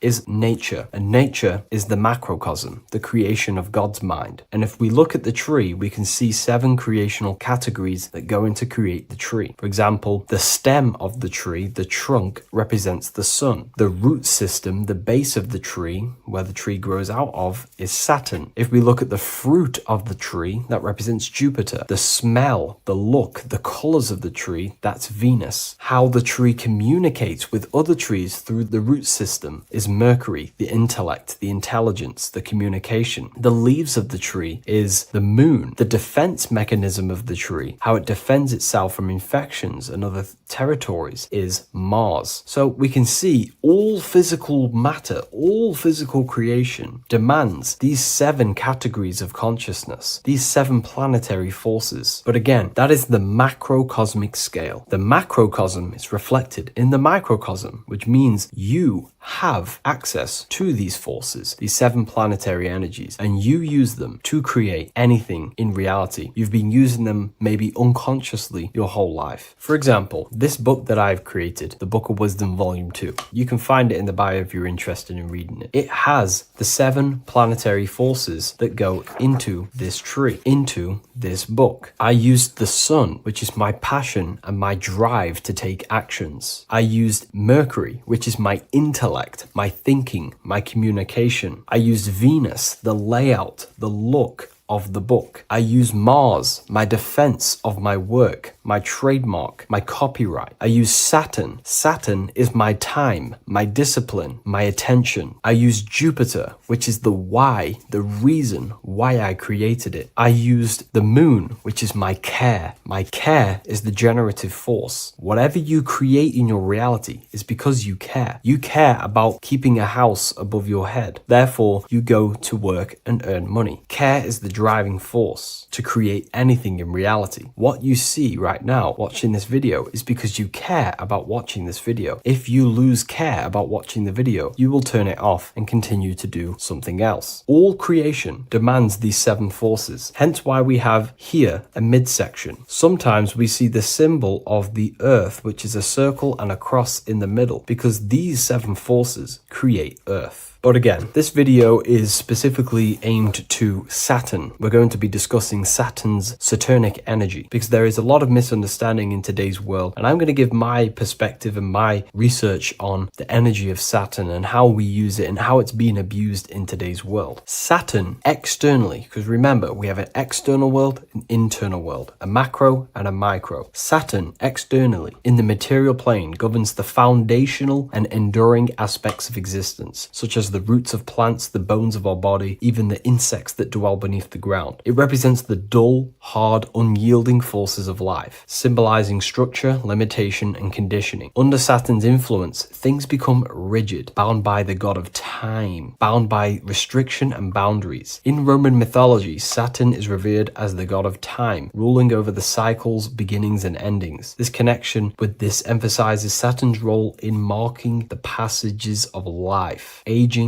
and inevitable constraints we all face. Internally, inside yourself, the microcosm. Internally, Saturn embodies the conditioning within our own consciousness. When Saturnian aspects of consciousness dominates, we become overly rigid, fixated, restricted in our thinking and actions. For example, Saturn's influence is strongly felt in today's world, where many people's minds are confined to societal norms and conditioned responses. The pervasive control Saturnian energy can lead to the sense of limitation, as people become trapped within structure imposed by society and power structures. However, we have to remember that limitation, there is dark and light. Limitation is not bad. This is why Saturn is connected to the god Satan. They are the same being. It's something that restricts, holds back, and keeps you limited, conditions and limits consciousness to its lower power. Saturn is a great teacher, guiding us through difficult life lessons that ultimately lead to growth and expansion and power. Although Saturn's energy is harsh and often challenging, it helps us to develop resilience, discipline, and wisdom. Yet in modern age, this energy has overpowered the minds of the masses, fostering excessive rigidity and limitation. Instead of being ruled by Saturn's constraints, we should seek to embrace more freedom, love, joy, balancing Saturn's lessons with openness and fluidity in our life. So like I said, Saturn rules law. Anything that is limiting or holding back, something that is a restriction or a wall. This is why we see judges wear black robes. The color black is associated with Saturn because Saturn rules over the nighttime and the winter time. Capricorn, they wear black robes. A graduate also wears a black robe with a black square cap on its head because black is associated with Saturn, restriction, limitation. University graduates wear this. Personally, not to offend anyone, these educational systems that we have in today's world are not here to give you power, to find you the power of consciousness or yourself. They are simply to restrict you, to keep the mind limited in a certain belief system. That's not to say the things in university are completely useless, but what I'm saying is it is a conditioning by the educational system. And if we actually look at the top of the hat, it's a square over a circle. And in Freemasonry, we see the compass on top of the square. In Freemasonry, we see the square underneath the compass on top of the square. The square creates squares and the compass creates circles. So this is symbolizing the square, which is matter, the circle, which is spirit, matter over spirit when it needs to be spirit over matter. This is a symbol of conditioning, limiting the mind into being locked in the five senses and base consciousness. Saturn's energy is keeping people restricted. This is why there is so much Saturn symbolism in today's world, because Saturn is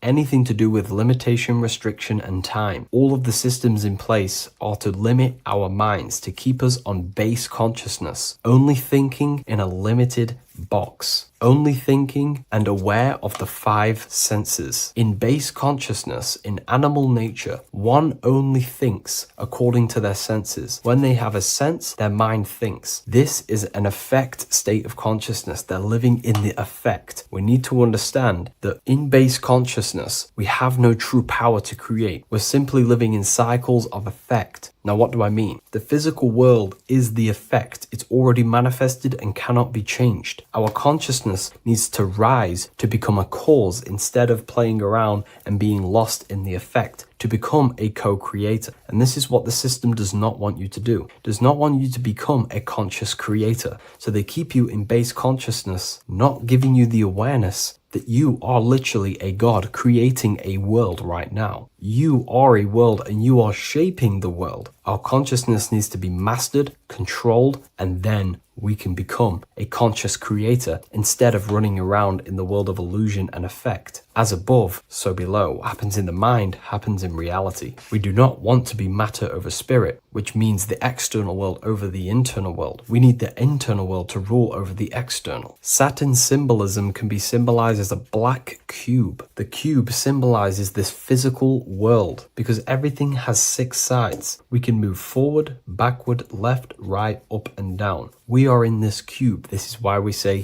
think outside the box. Thinking outside the box means to become a cause and not an effect. The mind needs to be a cause, an instruction center, and not just thoughts that are reinforcing the effect and lost in the effects of the material world. Instead of reacting, we need to become a commander. This is a symbol of conditioning and the physical plane. Black is dull, lifeless. The physical world is lifeless. It has no power to create. It has no power to do anything. It is simply a projection and an effect. You, the mind, consciousness, are the cause. You can create the effect. In today's system, Saturn's energy is heavily relied on, which is just simply man-made laws, restrictions, time wasting, and keeping people in base consciousness, only aware of the physical five senses. Let's get something straight about the elites. They do not worship Saturn. There is nothing to worship. They simply use the energy of Saturn to keep people limited. They're not using the planet Saturn, but they're limiting people in their belief systems and physically where they can go, restricting boundaries, countries, restricting people's minds through mass media, which is all symbolism of limitation and restriction of Saturn. They're not worshipping it, they're using it and abusing it. Saturn could be anything in your mind that keeps you limited. If you have a limited thought that does not allow you to take action on something, that is a Saturnic energy within your own mind. Anything that is indoctrination, anything that is boundaries on you, that is a Saturnic energy. Some people say that the Saturn and the moon are working together to trap our soul. This is highly symbolic. Saturn and the moon are not forming a matrix to trap your soul and keep you reincarnated. Again, this is symbolic, and in the esoteric version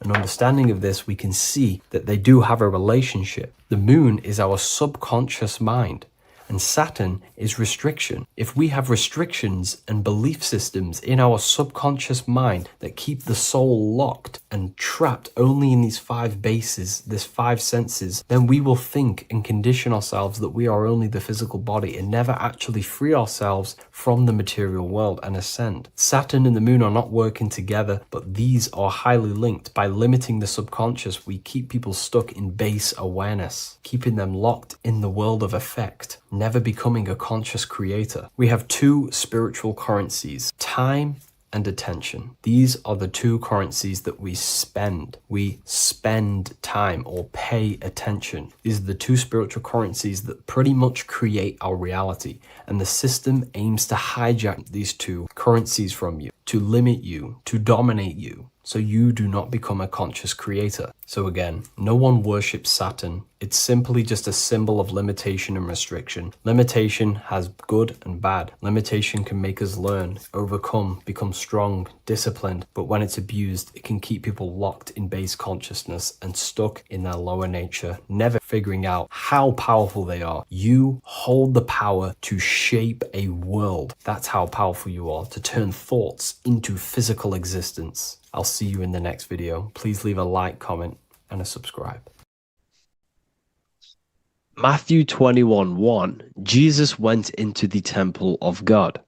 Corinthians 3:16, do you not know that you are the temple of God?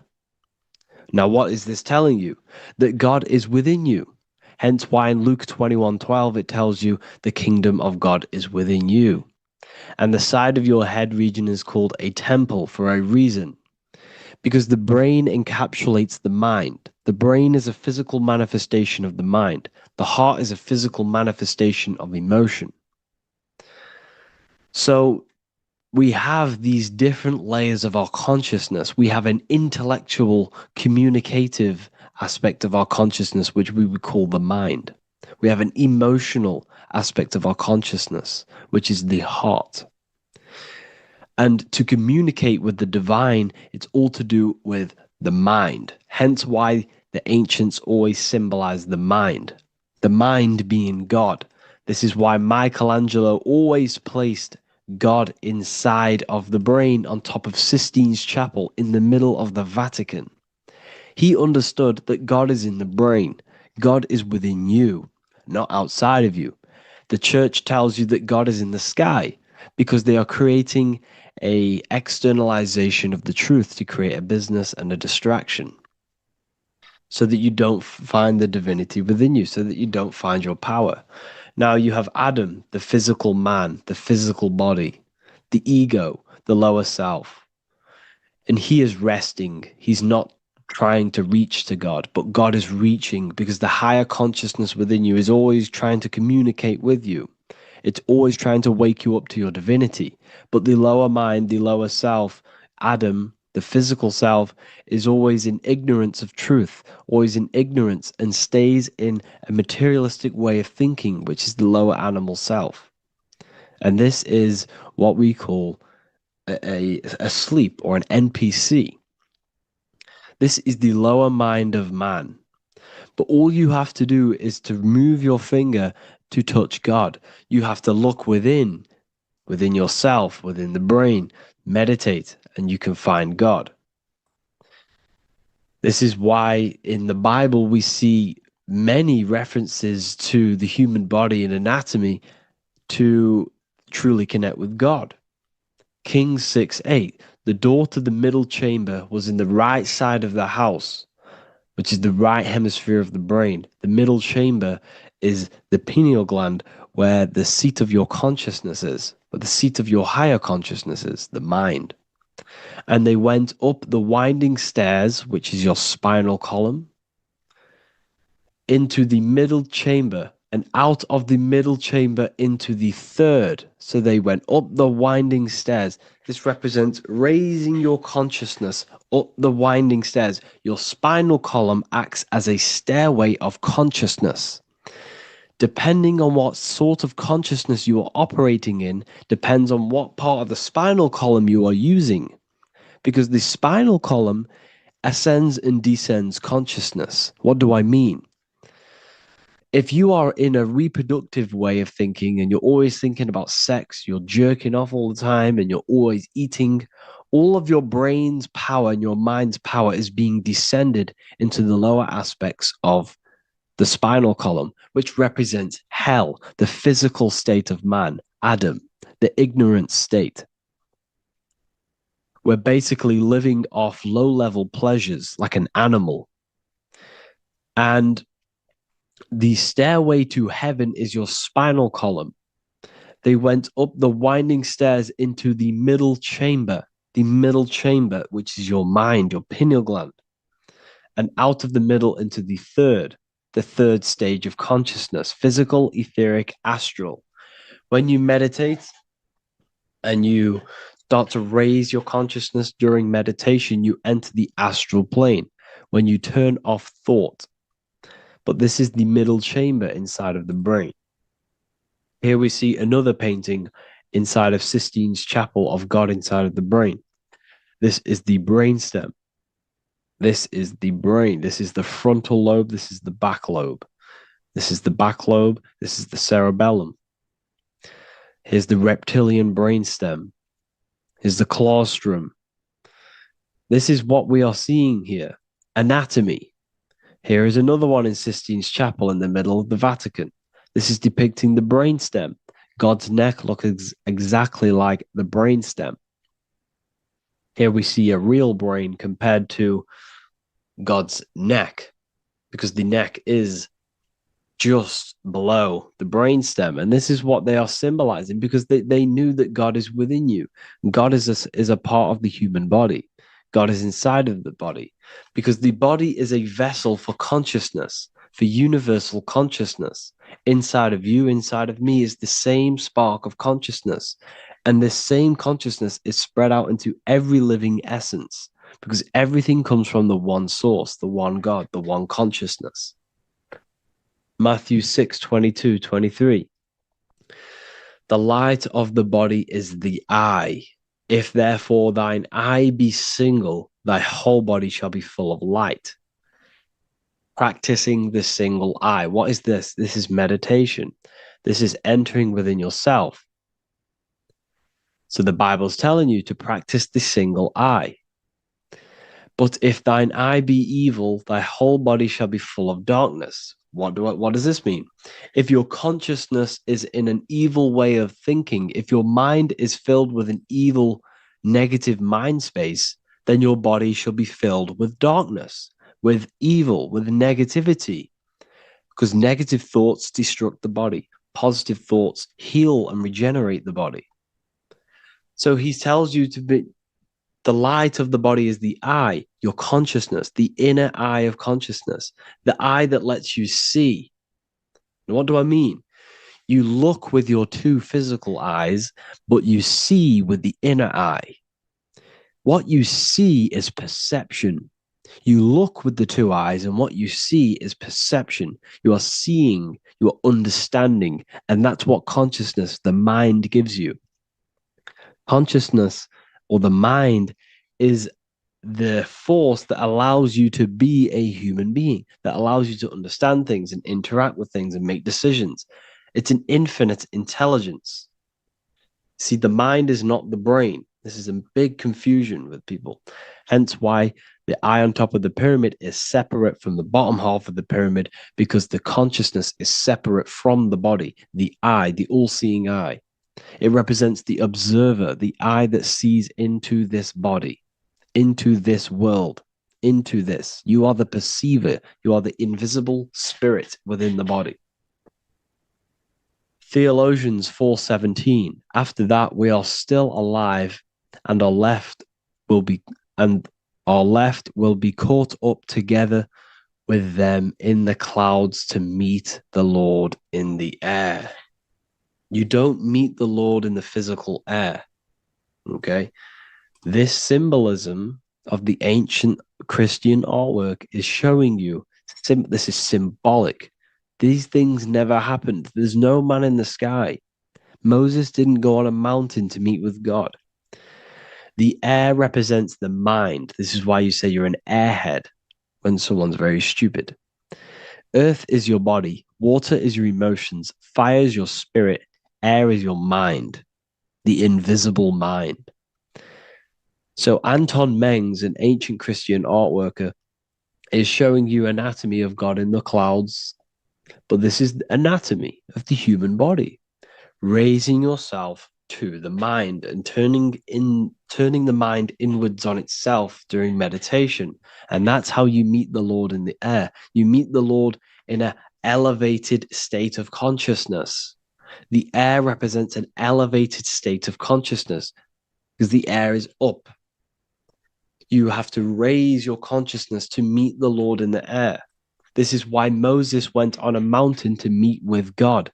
The mountain represents elevation of consciousness, raising the mind up the spinal column, taking all of the mind's attention away from the reproduction and the physical aspects of self and raising it to the brain and turning off the brain and going inward into the air. It's talking about raising consciousness. It's allegorical. It's a spiritual, metaphorical text. The side of your head's called a temple because inside that where that temple is, right in the middle of where you call the temple, is the inner chamber, the open room, the holies of holies in the Bible, or the land flowing with milk and honey, or Mount Zion. There's so many different names for the brain, or the upper room where Jesus meets his 12 disciples, the 12 cranial nerves in your brain. This is the temple of God. Your body is a temple of consciousness. It encapsulates the consciousness. It encapsulates the mind and soul. John 10:30, Jesus states, I and the Father are one. Psalms 46:10, be still and know that I am God. He's talking about the I am within you, not within Jesus. Everyone refers to ourselves as I. I am God. When you say I, you're referring to the highest aspect of yourself. The aspect that is above all thought, above all emotion, and above all things. When you say I, you're referring to your pure awareness, your pure consciousness, the highest aspect of yourself. And anything after I is egotistical. I is God. The letter I is the Roman numerals for one, because there is one God, one consciousness. The letter I is one line, just like the number one. Matthew 6:3-4, take no thought. Therefore take no thought. Take no thought. He says this 5 times because you must turn off the 5 senses and take no thought to connect with God. Be still. This is telling you to meditate and know that I am God. The I am within you. I and the Father are one. I and God are one. You, who you think you are, is a completely wrong. The body is matter. Your name isn't you. Your job isn't you. Your reputation, your trauma, your memories, your friends, family, worries, bills, interests, dislikes, goals, passions. Anything to do with the thinking mind is not you. Who you think you are is a part of your thinking aspect of consciousness. But once you remove thought, you are no longer your name. You are no longer your body. You're no longer your reputation. You are the I. You are pure awareness, pure consciousness. Pure consciousness. And this pure consciousness has latched on to this name, this job, the body, and your traumas. Your pure consciousness has attached itself to this character who you're playing in the physical world. And this is essentially who you think you are, but you are not. You are the I, you are the self, you are pure awareness. So, in order for you to detach from these things, you must learn how to detach from your name, your job, your reputation. And you do this through meditation by turning off the thinking mind. Turning off the thinking mind allows other aspects of your consciousness to open up. What do I mean? Your whole life you've been thinking, and all of these thoughts has attached you to this physical body. You haven't allowed your consciousness to open up. And you can only do this by taking no thought. That's why Jesus tells you, take no thought. When you turn off the thinking mind, other aspects of your consciousness starts to open up. Other aspects of your being can open up. And this is how you astral project. This is how you do all these mystical things and things to do with consciousness. It's taking no thought. Imagination, emotions, thought, and memory are all to do with consciousness. These things are not physical. You can't touch thought. You can't touch emotions. You can't touch these things because they are not a physical thing. So you must turn off these things for other aspects of your consciousness to open up. Okay? So essentially, the Bible is a metaphorical, astrological, numerological, metaphysical, spiritual, encoded text that talks about human anatomy, spirituality, and the true nature of the human experience. Everything they teach you in school is to make you think that you are this body. Everything they teach you in church is the externalization of the true teachings of Jesus. Jesus was telling you to meditate. Jesus was telling you to practice the single eye. Jesus was telling you to look within yourself and find God. He wasn't telling you to pray to him. Mark 16:19, he was taken up to heaven and sat at the right hand of God, the right hemisphere of your brain. John 21:6, cast the net onto the right hand side of the boat and ye shall find fish. Fish is understanding. The boat is your body, your brain. Cast your awareness into the right side of your brain and you will find understanding, because the right side of your brain is all to do with the creative aspect and the intuition and the spiritual sides of your consciousness. This is why God is here. This is why Michelangelo depicted God in the right hemisphere of your brain, because this is all human anatomy. And I speak about all of this in the brand new Book of Wisdom, Volume 2. Which is now available. The start of the revolution has begun. This book is truly going to change the way people see the world. It's got so many more topics than the last one. It's truly a revolution. It's written in so much detail. It's very practical. I cannot wait to share this one with you. I just want to say thank you for the opportunity for me to create this